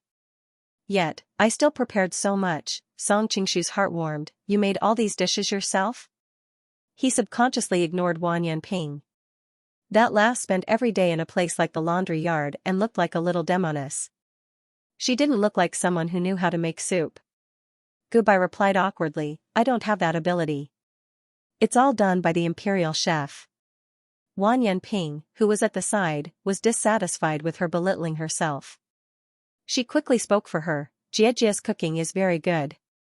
It's just that she's going to be the emperor and doesn't have much time. At the same time, it's not convenient for her to cook personally. However, she still took the time to make the soup. Here, this soup was made by her." Ping-er Gubai's face was tender. She couldn't stand her sister's flattery. Song Qingshu couldn't help but laugh. "So it was personally cooked by Madam. Then my first sip will definitely be this soup. I must definitely taste it." Hearing the word Madam from his mouth, Gubai was in a trance. The scene now seemed to have returned to several years ago, when she, her husband, and her younger sister, the family of 3 happily gathered together for a family banquet. "Brother-in-law, I'll scoop it for you." Wan Yanping, who was at the side, scooped a bowl of soup for him. "Thank you, Ping-er." Song Qingshu didn't use a spoon and picked up the bowl to take a sip. He couldn't help but feel relaxed. This soup is well cooked, the taste is thick but not heavy, crispy but not overbearing. The 9 ingredients are all of the highest quality, and there are 81 variations. Not only are the flavors distinct, but they're all one. It really is the highest quality of soup. Goodbye finally couldn't take it anymore and scolded laughingly, You're even better at bullshitting than Ping or Wan Yanping, who was at the side, quickly distanced herself. In terms of bullshitting, I can't compare to brother-in-law. TSK, TSK, TSK, this is a classic of flattery. Song Qingshu smiled. This was a line from the movie God of Cookery. He saw that Goodbye's brow seemed to be filled with deep worry and offered flowers to Buddha to make her laugh. It seemed that at least the effect had been achieved. The ancients said that beauty is a feast for the eyes. Now that beauty is beside us and delicacies are in front of us, how can there be no wine? Come, serve the wine. Looking at the two beautiful sisters, Song Qingshu's interest grew. I'm afraid today. Wan Yanping was about to say something when Goodbye interrupted her. It's rare that he's in such a good mood. Let's drink a few cups with him. A strange expression flashed across Wan Yanping's face. Since Jia isn't afraid, I naturally won't be afraid either. While Song Qingshu noticed that the two sisters' expressions were a bit strange, he didn't take it to heart. Sisters always had some private things to say in their boudoir. As a man, it wasn't appropriate for him to ask. The wine was quickly served. The few of them had the palace maids leave as if the three of them were already in the most perfect state. One more person would destroy the harmonious atmosphere. As they toasted, the atmosphere of the banquet became more and more lively. The three of them told each other about the things that had happened in the time since they had been apart. Occasionally, they would reveal the lovesickness that was even more intoxicating. Of course, it was mainly Song Qingshu who drank the most. Every time the two sisters clinked their cups with him, they would have a tacit understanding to take a sip. Song Qingshu didn't care when he saw this. He still drank the wine in his cup in one gulp. He was a man, and it wasn't good for him to bully two girls when it came to drinking. Also, he had a good tolerance for alcohol. But even so, after the two sisters drank a few cups of wine, their faces were still flushed red. They were even more beautiful than usual. Song Qingshu's heart warmed when he saw this. He patted the two chairs next to him. We are family, why are you sitting so far away? Come sit next to me. The three of them had originally sat around a small round table. The three of them formed an equilateral triangle. Song Qingshu felt that the distance was a bit distant. Hearing his words, the two sisters' faces became even redder. They unconsciously looked at each other and then hurriedly looked away with a bit of guilt. We are already so familiar with each other, are you still shy? Song Qingshu smiled. He didn't see how he moved, but he had already pulled the two sisters to his left and right to sit down. The two girls were indeed a bit shy at first, but they had already been pulled over, so they could only acquiesce. Seeing the two sisters' shyness when they lowered their heads, Song Qingshu's heart warmed. Would there be a chance today to complete the kind of scene that all men fantasized about? But now was clearly not the time, so he decided to get the two sisters to drink more wine. After drinking, their mood would improve. Maybe there would be a chance. Just like that, the three of them continued for nearly an hour. Of course, the two girls had long since lost their appetite. They just accompanied him to drink from time to time, and occasionally came together to whisper. Because the two women were separated by Song Qingshu, every time they talked, they had to pass in front of him. Smelling the unique fragrance of the two women, Song Qingshu only felt waves of dizziness. It was really like he was intoxicated by the wine. Seeing that the time was right, Song Qingshu asked tentatively, where will I sleep tonight? Goodbye giggled, and Wan Yanping also stared at him with a strange expression, causing Song Qingshu to feel a bit guilty. Why do you have such strange expressions? What foxtail? Song Qingshu's heart skipped a beat, but on the surface, he still tried to maintain his upright image. You just tried so hard to persuade sister to drink with me. Do you really think we don't know what you're thinking? Wan Yanping teased. Song Qingshu couldn't help but become angry. Since you know, why are you pretending not to know? Watch how I teach you a lesson. Song Qingshu made up his mind. He put his arm around the waists of the two girls and walked towards the dragon bed without saying anything. The two sisters were already a little drunk. Now, their faces were red and their heads were lowered. Even the lively Wan Yanping didn't say anything. Song Qingshu was delighted. There's a way. He carried the two girls to the dragon bed. He pretended to be drunk and fell onto the bed with them. Worried that they would be embarrassed, he didn't forget to wave his hand. The burning candles in the room were all extinguished, and the whole room was plunged into darkness. Aya, brother-in-law, you touched the wrong place. Sister is over there. That's right. Ping he's bullying me too. You played me like a monkey. Now, I'm going to make you pay. Woo woo hee hee, the room was filled with sounds that would make any man's blood boil. Huh? However, Song Qingshu quickly cried out in alarm. He hastily stretched out his hand and used the scorching power of his solitary young finger to light the candles in the room. At that moment, the two sisters' hair was in a mess. They covered their chests with their messy clothes and looked at him with ridicule. You're having that? Song Qingshu was so depressed that he almost vomited blood. He had finally thought that he could get what he wanted. Who knew that he would encounter the headache of all men? Wan Yanping giggled and said, otherwise, why would sister and I allow you to fool around and get us on the bed together? Goodbye also looked at him bitterly. You're really a bit of a pervert. How could you have such an absurd idea? Song Qingshu's head suddenly swelled. Not only did he not catch the fox, but he also felt hot all over. Why did you two come together so coincidentally? I remember that you two didn't live together in the past. No wonder the two women looked embarrassed before they drank. It turned out that this was the reason. His words immediately angered the two sisters. They picked up their pillows and began to throw them at him. It turned out that Song Qingshu had forgotten that this was ancient times. It was common to discuss menstruation with one's girlfriend, but in this era, it was the most private and shameful thing for a woman. However, how could the two girls be a match for Song Qingshu's dragon claw hand? They were quickly defeated by his hands, and could only cry out and beg for mercy.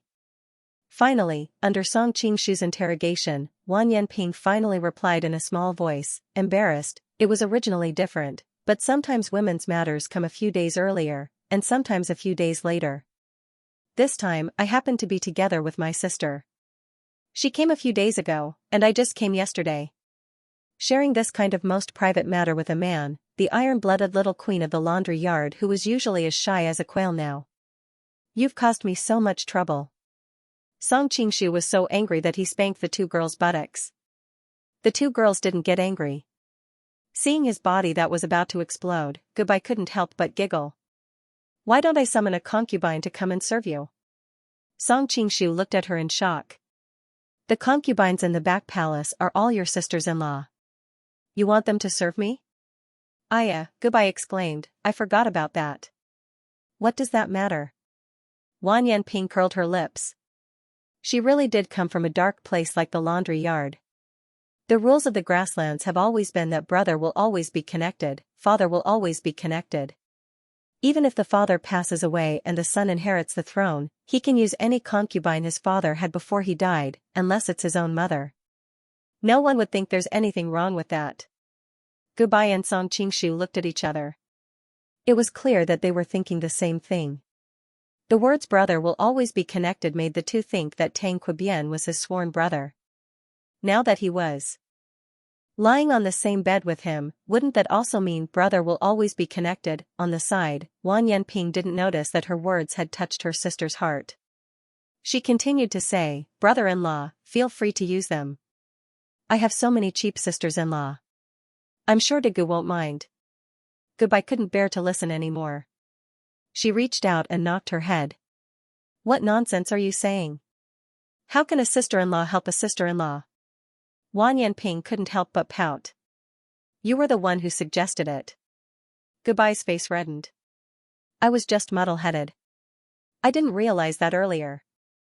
Hearing the two sisters bicker, Song Qingshu couldn't help but smile. He reached out and pulled them into his arms. Don't argue. I'm not a brainless beast.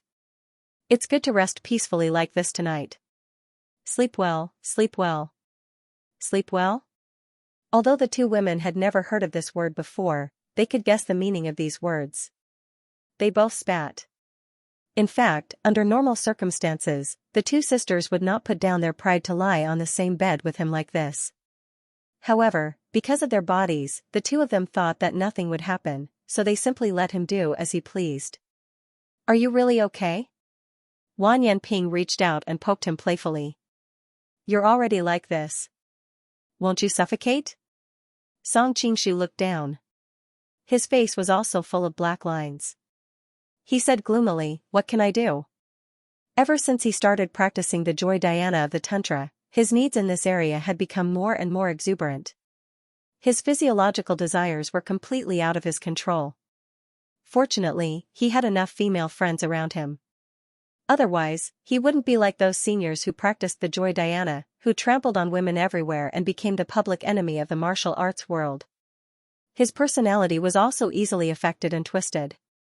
Wan Yanping smiled foolishly. She moved closer to his ear and said, do you want me to help you with my hands? Song Qingshu hurriedly waved his hand. Please don't.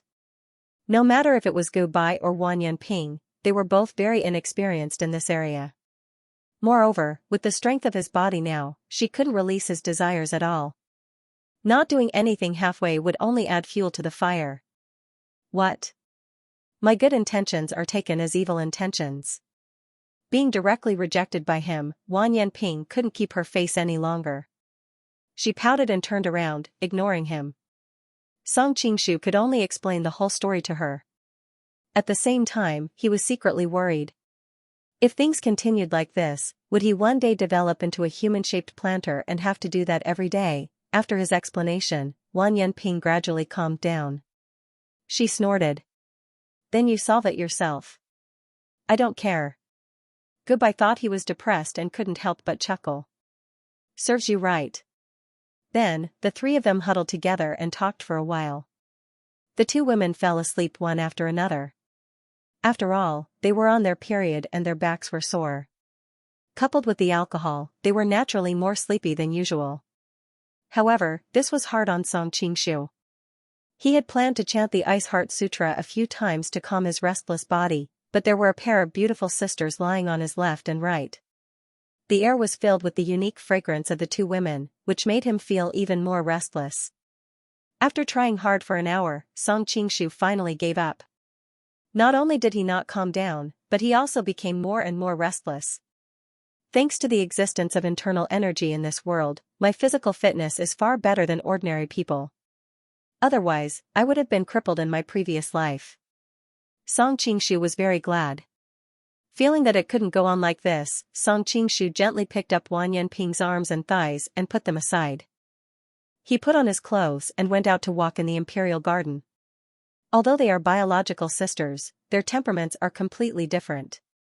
Song Qingshu couldn't help but laugh. From their sleeping positions, it could be seen that Gu Bai was so gentle and virtuous even when she was asleep.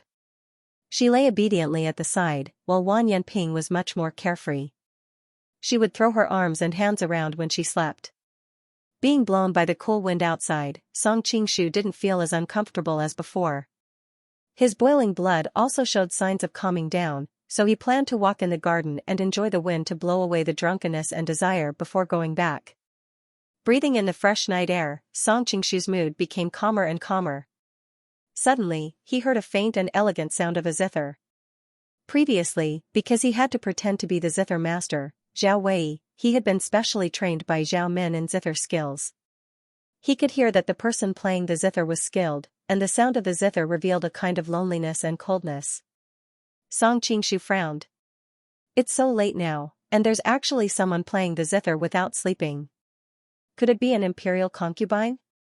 However, empresses and concubines' zither music would at most have feelings of bitterness and not this kind of death.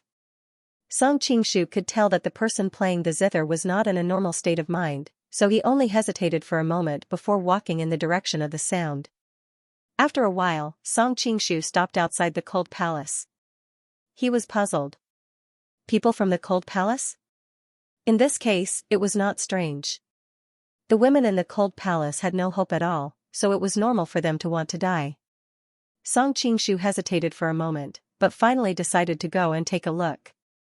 As the saying goes, saving a life is more meritorious than building a 7-storied pagoda. Now that he was in charge of the imperial palace, if he met any pitiful and desperate palace maid, he could let her out of the imperial palace and restore her freedom.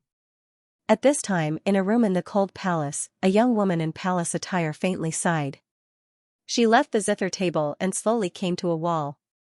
She pulled open the cover outside, revealing the spirit tablet inside. The young woman stretched out her slender hand and gently stroked the memorial tablet as she quietly said, "Tiganai, if you knew this day would come, why did you act in the first place?" Although the young woman's clothes were clearly exquisite and made of high-quality materials, the color was extremely plain, without a trace of bright red or purple. "I don't know how you're doing down there, but according to the sins you committed when you were alive, I'm afraid you'll be sent to the 18th level of hell." As the young woman spoke, a trace of tears unconsciously slid down her elegant face. "I don't think the king of hell will find some female ghosts to serve you. You had countless women when you were alive, so you probably aren't used to it after death." The young woman stroked the memorial tablet again and again. "Last night, you told me in my dream to burn a few paper palace maids for you. You really haven't changed. Do you think I'll burn them for you?" The more the young woman spoke, the angrier she became. She pretended to smash the memorial tablet on the ground, but in the end, she couldn't bear to really do it. She placed the memorial tablet back on the table, a deep sadness on her face. "Forget it, I've also done something wrong to you." As if recalling something from the past, the young woman's slightly pale face suddenly flushed red. "Speaking of which, it's all your fault. If you hadn't coveted his wife, how could you have harmed me? I really hated you at the beginning, but now that so much time has passed, I've come to accept everything. There's no longer any enmity between husband and wife. After all, you and I were childhood sweethearts, and I knew she was your wife for as long as I could remember." The young woman's face was already covered in tears. "Denai-gu, don't blame me for entering the palace. I was worried that the Tudun family would be implicated, so I had no choice but to agree to that person's conferment. However, some time ago, I saw that the Tudun family had settled down, so I took the initiative to live in the cold palace. I've never done anything wrong to you. Now that I have nothing to worry about, and since you told me in my dream that you were very lonely down there, I'll come and accompany you today." The young woman took out a piece of white silk she had already prepared and lightly tossed it around the beam. She stood on a stool and tied a knot, then took one last deep look at the memorial tablet. "I heard that people drink Granny Mang's soup after they die, completely forgetting everything about their past lives. I wonder if I'll be able to find you when the time comes." With a faint sigh, the young woman kicked the stool beneath her with the tip of her foot. Her entire body instantly hung from the white silk. Then, she felt as if the world was spinning around her, and she instantly became dizzy. "Is this what it feels like before death?" the young woman muttered to herself. To her surprise, she didn't feel any discomfort at all. She had heard that people who hung themselves would be in great pain before death. "Why are you seeking death?" a familiar voice suddenly sounded in her ear. The young woman trembled and hurriedly opened her eyes. She saw a familiar yet somewhat frightening face looking at her with a frown. "It's you?" The person who came was naturally Xianxia. When he arrived, he just happened to see the scene of the other party hanging herself.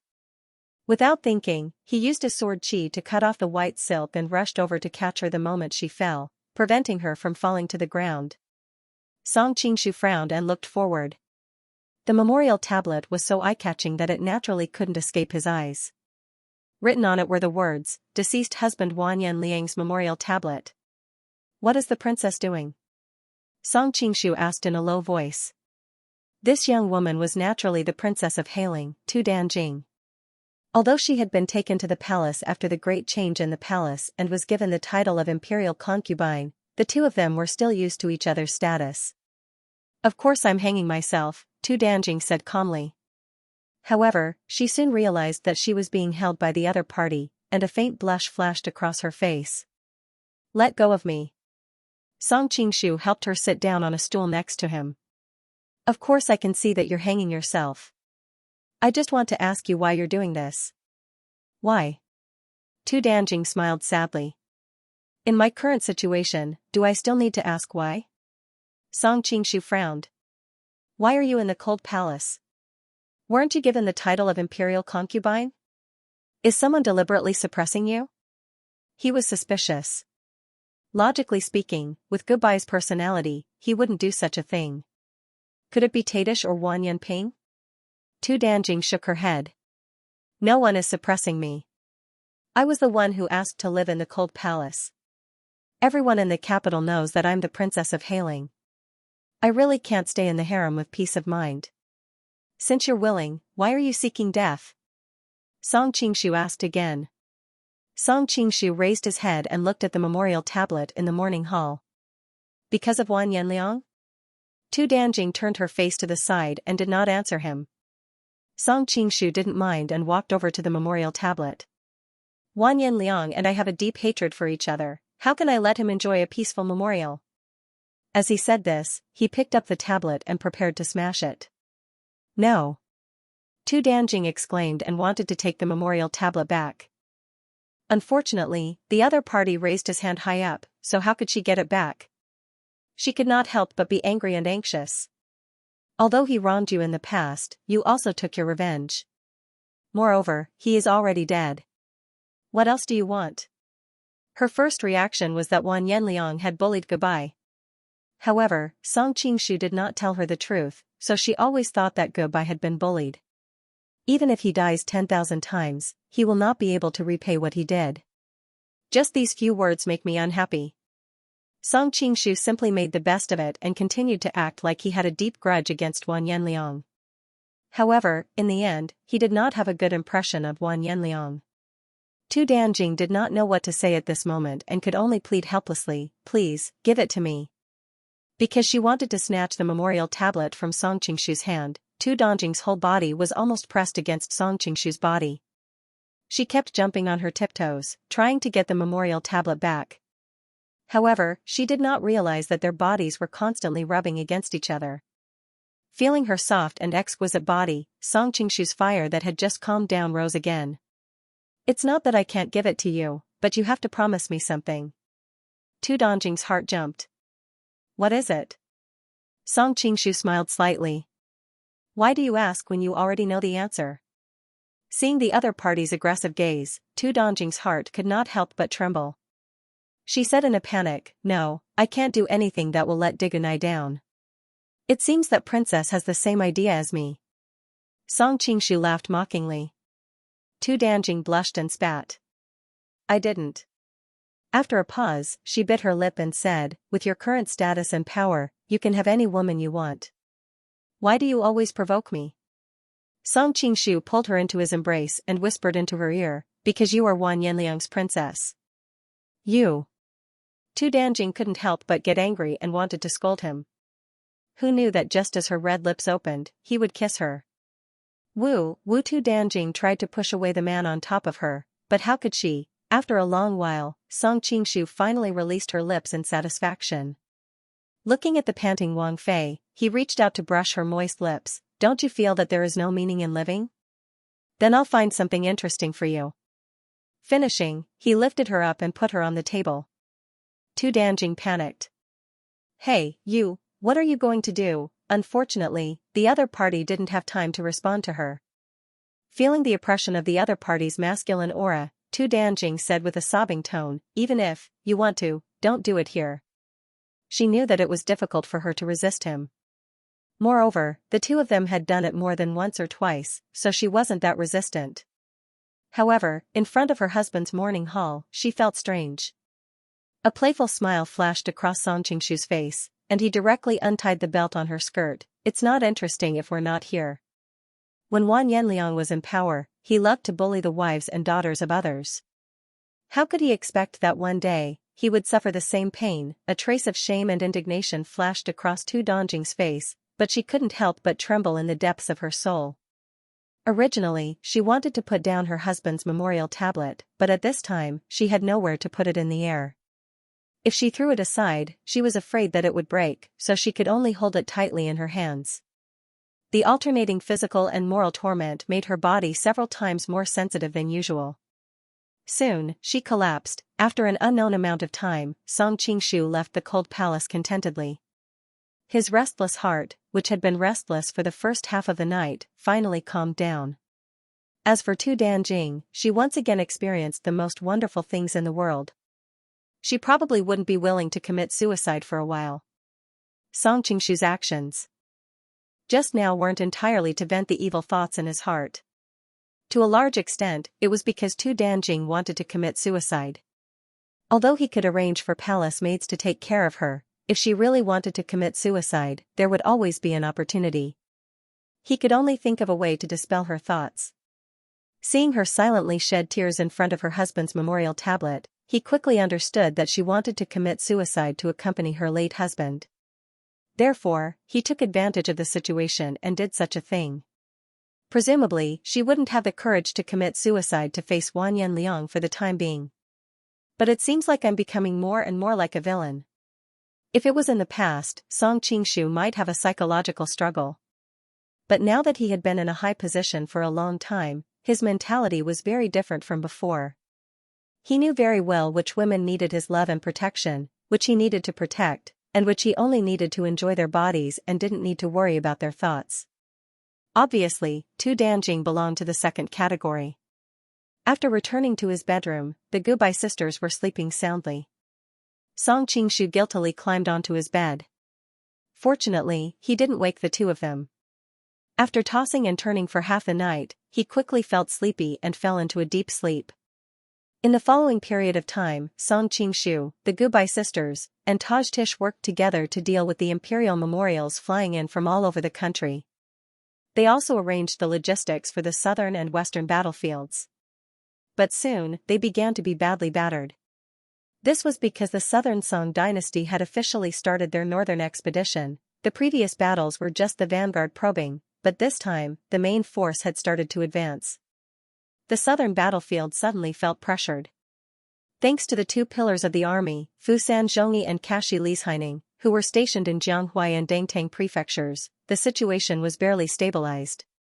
But the situation was precarious. Letters asking for help appeared one after another on the table in the imperial study. To make matters worse, in the eastern battlefields, in order to cooperate with the southern Song dynasty's northern expedition, the Red Coat Army had also started to attack the Jin kingdom. At that time, the imperial court had sent Fu Sanzhongyi's grandson, Fu Sananjin, to lead an army to contain the Red Coat Army in Hebei. Fu Sananjin came from a family of generals and could be considered an outstanding general. In the end, the two sides fought several times. Fu Sananjin was defeated by the fourth lady, Yang Miaozhen, and lost several prefectures and counties. This Yang Miaozhen is really a genius. Not only Song Qingshu, but the other women also had the same thought. Not only did this woman dominate the world with her pear blossom spear, but she was also an expert in battle. From time to time, the image of the other party using her legs as a spear appeared in his mind. Song Qingshu forced a smile and suppressed some of his random thoughts. Then, he began to arrange a countermeasure. Fortunately, he had a plan not long ago. He secretly sent someone to inform Liao, Xiao Guanin, and Zhao Min, asking them to send troops to attack the Red Coat Army's lair. After all, the Red Coat Army was active between Taihang Mountains and Hebei. They had always been in conflict with Liao. Now that Liao had taken the opportunity to send troops to expand their territory, it was understandable. Since Liao had already sent troops, the threat of the Red Coat Army had been resolved. Next, there was another problem. That was, the Golden Snake Battalion had also started to move out as promised. They were going to cooperate with the southern Song dynasty's northern expedition. Dongfang Muxue mobilized an army to attack the Golden Snake Battalion from the south, giving Auzhou an excuse to return to the north. Of course, the two sides would not really fight but tacitly stayed in a stalemate in Hebei, giving Song Qingshu time. Unlike the southern front, the western front had good news. Monk Wanyanshan led the loyal army to Fengxiang Prefecture, and Sun Pu Chazhen led the army to break through Xingyuan. General Wang Shi led the army to fight, but in the end, Wuxi ordered a retreat and the Song army was defeated. Wuxi then ordered the burning of Heqi and the retreat of Qingya. Xingyuan Governor Wu Qiuxi led a large number of troops to guard the pass, but when Monk Wanyanshan led the army to the pass, Wuxi secretly ordered a retreat. Wu Qiuxi's army was defeated, and Monkshan broke through the pass. Subsequently, the loyal army broke through Fengzhou, Qingzhou, Shihe Prefecture, and Jiezhou with irresistible force. The land north of Sichuan, Gansu, and Shaanxi all fell into the hands of the Jin. In less than a month, they had achieved such great results. Although Wu Xian's coordination was partly due to them, it also proved the fighting strength of the loyal army and the abilities of the generals. Song Qingshu ordered Tang Qua and Hong Da, who were the best at defense, to stay at the western front and continue to control the various choke points out of Sichuan. He then mobilized the loyal army along the Han River to support Dangzhou and Tangzhou via Shenyang. He then bid farewell to the Gubai sisters and led the army to support the Jianghuai front with Taj Kis. The reason why he brought Taj Kis was mainly because Song Qingshu was worried that something might happen and he had to deal with it. Taj Kis could continue to disguise herself as Tang Qubian and hold the fort in Jianghuai. What do you think happened to Ling Huchong? Why did he betray the southern Song and collude with the Jin? This was something that Song Qingshu could not understand. Previously, according to the information provided by Wu Shi and his cooperation, the Jin achieved brilliant results in the west without bloodshed. In return, they sent people to discuss an alliance with Wu Shi and secretly conferred him the title of King of Shu. However, the whole thing was really too abnormal. He believed that Ling Huchong's character would never do such a thing, but the victory he obtained was real, so he had no choice but to believe it. Could it be because you snatched away Blackwood Cliff's young Miss Ren, giving Ling Huchong a huge psychological blow? After all, the reason why Ren Wuxing chose you as his son-in-law was mainly because he valued the power under your command. Although Ling Huchong's swordsmanship is outstanding, he isn't your match in the martial arts that he is most proficient in. Therefore, he could only find another way to defeat you in terms of power. Taj Tish said with a hint of ridicule. After all, having one's love snatched away by a knife is the best way to stimulate a man's growth. Didn't you also erupt like this in the past? As a member of the martial arts world, she was naturally aware of the old affair between Song Qingshu and Zhang Wuji. As they were heading south to provide support, speed was of utmost importance. Naturally, they would not ride in carriages but on horseback. At present, the two of them were riding side by side on horseback. Because they were in the army, it was inconvenient for Taj Tish to appear as a woman. Therefore, she disguised herself as a man and became one of Tang Qubian's personal guards. Even so, her rosy lips and pearly white teeth still attracted the attention of many in the army. Occasionally, she would inadvertently reveal a frown or a smile, causing many inexperienced young soldiers to start doubting their own sexual orientation. After listening to Taj Tish's analysis, Song Qingshu could not help but be startled. It seemed that there was a real possibility of that happening.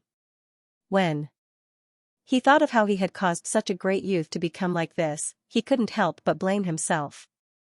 It's all my fault. Brother Linghu was originally such a noble and virtuous person, crocodiles tears. Taj Tish curled her lips in disdain. I was just speaking casually. Wushi's abnormality might not be due to that. After all, no matter how much a person changes, it is impossible for them to change so quickly and thoroughly. Song Qingshu nodded. That was indeed the case. Something huge must have happened in Sichuan. It was a pity that he was unable to split his time and energy to investigate. Taj Tish smiled faintly as she said. I only hope that Ling Huchong didn't betray us for the sake of power. Otherwise, when he finds out that he has sacrificed so much only to become the subordinate of a love rival who stole his wife, I reckon he will vomit blood and anger. What wife stealing? Ying and I are a pair of lovers who have experienced countless life and death tribulations. Song Qingshu glared at her fiercely, and at the same time a haze rose in his heart. Previously, Ying had used the great blood ignition technique to consume her lifespan, and he didn't know how to replenish it. After setting up camp that night, Song Qingshu grabbed Taj Tish's hand when no one was paying attention. Come to my tent tonight. Taj Tish spat. How can I come to this army? What's wrong with that? Song Qingshu replied without a care in the world. Your current identity is that of my personal guard. What's wrong with living together with me? No wonder you arranged such an identity for me. You have always harbored malicious intentions. Taj Tish glared at him hatefully. How can a matter of mutual consent be called malicious intentions? Song Qingshu chuckled. After leaving a sentence, he went to look for a high-ranking military officer. Anyway, I've already conveyed my message. Whether you come or not is up to you. Watching the other party leave with a hearty laugh, Taj Tish stood there in a daze. When Song Qingshu finished his official business and returned to his tent, he found Taj Tish already inside. His lips curled into a triumphant smile. Taj Tish noticed his smile and hastily explained, "Hey, don't misunderstand. It's just that my current identity isn't convenient. You didn't arrange a separate tent for me either. I can't possibly share a tent with another man." The ridicule on Song Qingshu's face intensified. "If I remember correctly, didn't you train a batch of personal female guards? They came with the army this time." Be it Taj Tish's disguise as Tang Quobian or Gabai's disguise as Wan Xian, as women, there were bound to be times when it was inconvenient. Therefore, they both trained a batch of personal female confidants. This way, it would be more convenient for them to protect or rest. Hearing his words, Taj Tish hurriedly stood up. "I nearly forgot about that. I'll be heading over to their place." After saying that, she stood up to leave. However, she was grabbed by Song Qingshu. "It's all my fault. I shouldn't have teased Madam. I nearly forgot that Purple Dragon Queen has always been a proud and arrogant person who doesn't place men in her eyes. It's already rare for her to take the initiative to come over. Let go of me." Taj Tish tried to shake his hand off, but unfortunately, he took the opportunity to pull her into his embrace. "Since you're already here, why be shy?" Song Qingshu moved closer to her ear and whispered. "Why is Madam still as shy as a little girl? I knew you despised me for being old." Taj Tish harumphed. However, she was inwardly surprised. Why did it sound like she was acting coquettishly? Along the way south, Song Qingshu was originally in an anxious mood, wishing that he could rush to the front lines immediately. However, with Tadish accompanying him, he was so happy that he forgot about his duties, wishing that the journey would be as long as possible. Especially during the day, Tadish's frosty and haughty demeanor, yet at night, she allowed him to enjoy the feeling of being as tender as water, passionate and moving. The former #1 beauty of the pugilistic world, her charm and taste were indeed incomparable to ordinary people. Along the way, Song Qingshu was completely bewitched, but how could Tadish be any better? Her husband's meridians had been damaged in the cold lake, causing him to be sickly and frail for the remaining years of his life. Tadish had basically never tasted the pleasures of being a woman. However, she was still young and naive back then, willing to sacrifice herself for love. Moreover, she had always been cold and arrogant, thus she didn't feel that there was anything wrong with it. That was until she met Song Qingshu. This man who was the embodiment of a devil and an angel had opened the door to a whole new world for her, allowing her to know that there were actually such happy things in this world. Even though she knew that it was inappropriate, she still couldn't resist her body's desire and tacitly visited his tent every night. Gazing at the glowing woman in the bronze mirror, Tadish couldn't believe that it was her. Ever since her husband passed away, she rarely looked into the mirror and spent most of her time roaming the pugilistic world in the guise of Grandma Golden Flower. Her peerlessly beautiful face was like a mirror covered in dust, withering bit by bit. However, recently, she felt as though she had become 10 years younger. Her current alluring beauty was perhaps only comparable to that of her wedding night. Have I fallen in love with that man? Tadish asked herself, but soon shook her head. After all, she wasn't an inexperienced young lady. After experiencing so many things over the years, experiencing life and death, the concept of love had long withered away. In this lifetime, she would never fall in love again. Yet, she was unable to resist that man, and couldn't help but want to get closer to him. I wonder what kind of demonic martial arts he has learned. My body has submitted to him, but my heart hasn't. Tadish incessantly hinted at herself. Skills in bed are also skills. Song Qingshu couldn't help but think proudly that for a man like him, unless he really fell in love with a woman, he wouldn't have the energy and patience to win a woman's heart first. He had to get on the boat first, as for whether he would pay for the ticket or not, that was a matter for later.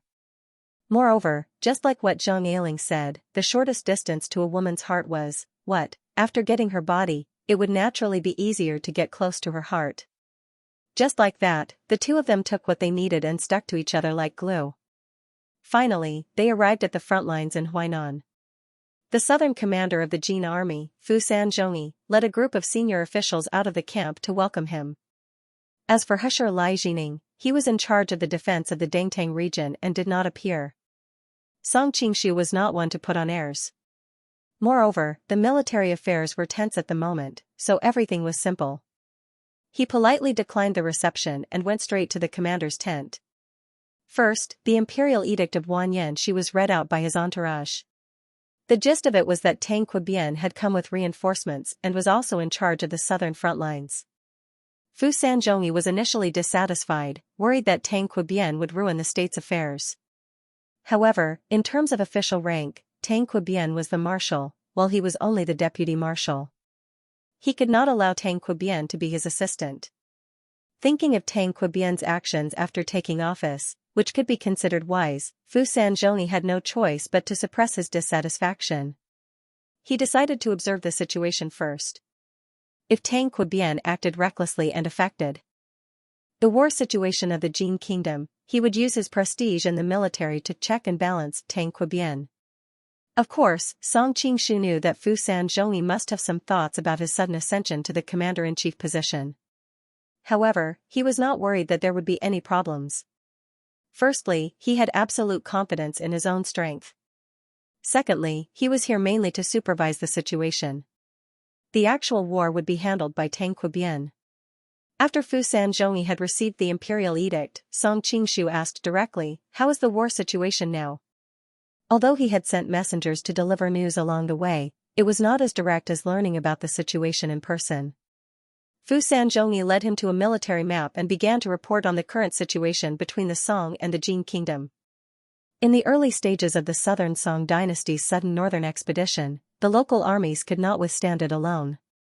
Therefore, there were many losses in the early stages. For example, Xinxia County was attacked by the Jiangzhou commander-in-chief, Baoxin County was attacked by the Guangzhou militia. Looking at the map, Song Qingshu recognized the places that had been lost. They were all border counties that bore the brunt of the Song and the Jin kingdom's border. It was not surprising that they could not hold on. Huh? The Song's main attack is in the direction of Xinyang? From the land of Jingchu to the north, there were originally two passageways. One was to go north from Shenyang and attack the Nanyang Basin, and then attack the Central Plains through the Fengqingxia Road at the northeast corner of the Nanyang Basin. The other passageway was to the east of Shenyang, through the Xinyang Passageway between the Tongbai Mountains and the Debi Mountains to attack the Central Plains. During the spring and autumn period, Wu Zishu of Wu led his army to attack the Chu state through the Xinyang Passageway.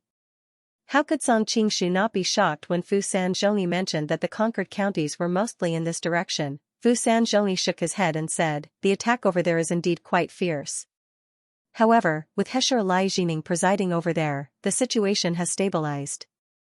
The Song Zhonglu's army is divided into two routes. One of them is led by Zhao Chun and Huang Fubin to take Tangzhou and Dangzhou. The other route is led by Jiangzhou Commander-in-Chief Wang Dajie to go north through the Xinyang Passage. Currently, they are blocked by Hesher Lai Jining at Kaizhou. The logistics route is far from the country's border, and they are now an arrow at the end of its flight." Song Qingshu nodded. In history, the reason why the southern Song's defenses were so strong and their attacks were such a mess was not only because of the lack of cavalry, but also because of the frequent problems with the logistics system during expeditions, causing the army to lose its combat effectiveness. Fu Sanzhongyi was a famous Jin general who had fought with the Song for many years. Since he had made such a judgment, it was clear that the war over there was nothing to worry about. Fu Sanzhongyi pointed to the area along the Huainan West Road and said with a serious expression, "The southern Song's main force is still here. The commander of the front hall, Wang Ziding, is leading the main force to Haozhou. The commander of Jiankong, Li Shuang, is attacking Shozhou. The minister of Wui, Qin Shaoqing, is attacking Lingbai, Wang Ziding?" Song Qingshu's heart skipped a beat.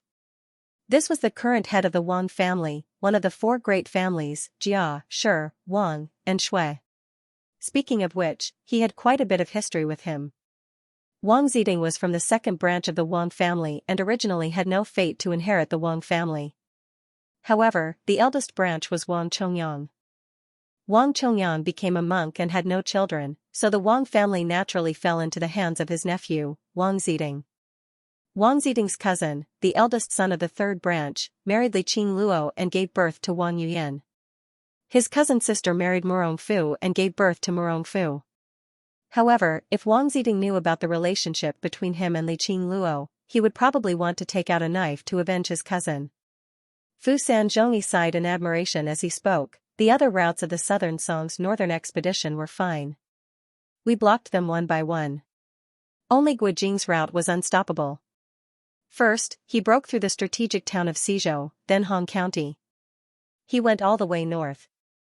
It was like a sharp knife stuck between Shuzhou and Suzhou, making us unable to eat or sleep in peace. Guojing, Song Qingshu sighed with emotion. When he was Mongolia's golden knife prince consort, he contributed greatly to the Mongolians' destruction of Khorasan.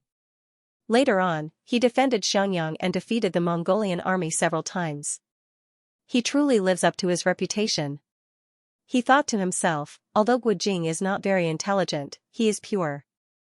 It can be said that he has no distractions. This way, he can achieve twice the results with half the effort. If he had not been burdened by military affairs these past few years, his martial arts would probably have improved by another level.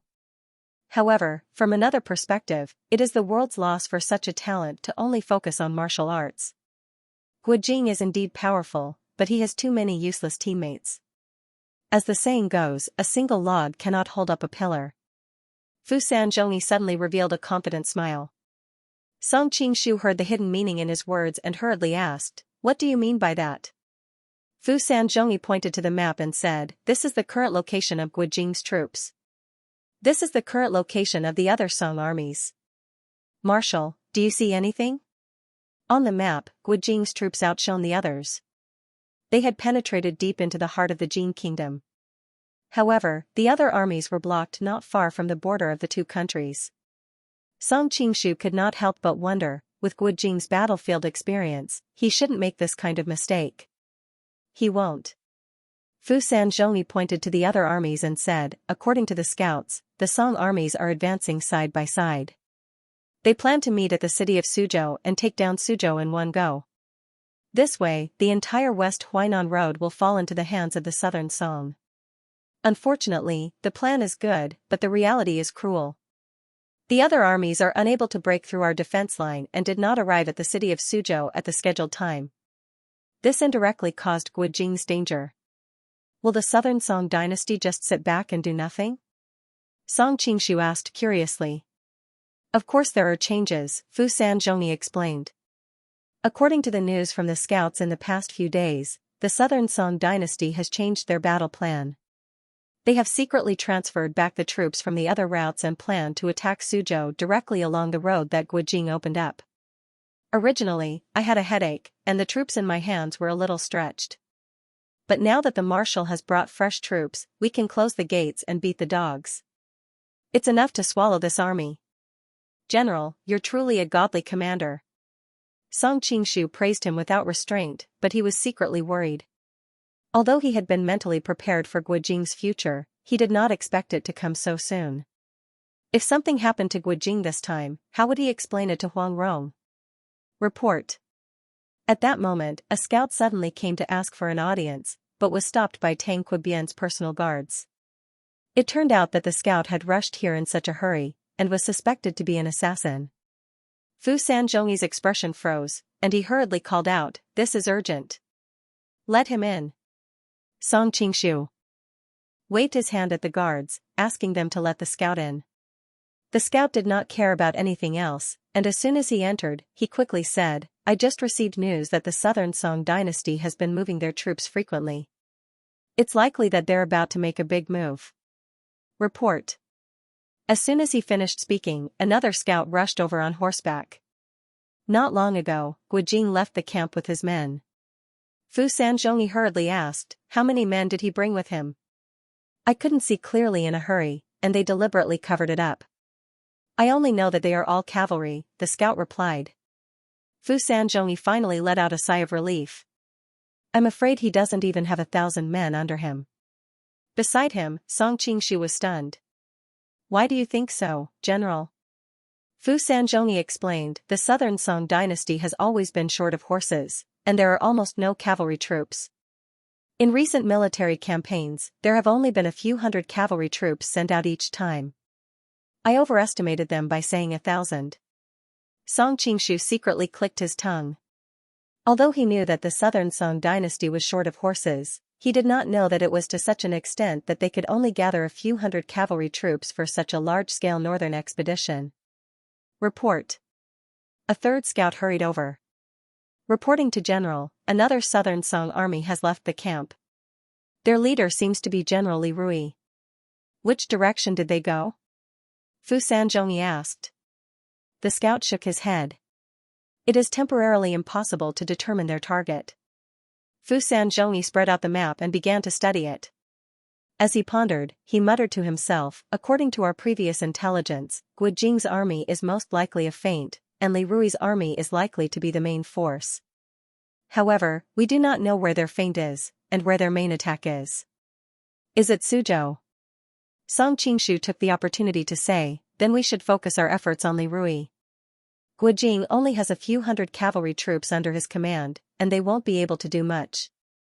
If he could avoid meeting Gu Jing on the battlefield, it would be best to avoid putting himself in a difficult position. Unexpectedly, Fu Sanzhongyi shook his head. No, our main target this time is Gu Jing. Song Qingshu was shocked. Why? Fu Sanzhongyi explained, I have dealt with Li Rui before. He is just a mediocre person, or rather, the entire southern Song army is composed of mediocre people. They can barely defend the city, but they are a mess when it comes to attacking. There is nothing to worry about. But Gu Jing is different. In his early years, he helped the Mongols in the western expedition. Later, he defeated the Mongols in Shenyang. This time, he is also outstanding in the northern expedition. I can predict that he will definitely be a great threat to the Jin Empire in the future. He alone is equivalent to 100,000 soldiers, so we need to take advantage of this once-in-a-lifetime opportunity to kill him. But we do not know where Li Rui's main force is. If we do not do anything, will it cause the entire front line to collapse? Song Qingshu tried his best to dispel the enemy's idea and save Gu Jing's life. Unfortunately, Fu Sanzhongyi had already made up his mind. Li Rui is not capable of this. This time, he is most likely going to attack Suzhou. I have already prepared a big gift for him there. Li Rui is just a scabbard, Gu Jing is the real threat. Since things had come to this, Song Qingshu could not say anything more. After all, he was now Tang Qibian, and he had to consider the interests of the Jin Empire. If he continued to speak, he might give himself away. I have just arrived, so I will not meddle in the specific deployment of troops. General, continue to be in charge. Remember to inform me at any time. Song Qingshu was well aware of the danger of changing generals at the last minute. Now that Fu Sanzhongyi had managed the front line well, there was no need for him to interfere. It would be troublesome if he accidentally caused the southern front line to collapse. Of course, he did not completely let go. Although he had handed over the specific strategic design and tactical implementation to Fu Sanzhongyi, he still retained the final approval power. Without his approval, Fu Sanzhongyi could not mobilize the troops. This was to avoid being a mere figurehead in the army. Yes, sir. Fu Sanzhongyi breathed a sigh of relief. What he was most afraid of was that Tang Qibian would come and seize power. Then, he would give orders blindly and ruin the good situation. Now that the two of them had divided the work, it was perfect. Next, Song Qingshu excused himself from the long journey and returned to the main tent to rest for a while. Fu Sanzhongyi continued to discuss the next battle plan with the generals. After returning to the main tent, Song Qingshu took off his clothes and said to Taj Tish, "Come here quickly." End of chapter 1650. Don't forget to subscribe, like, and share the video to support the channel.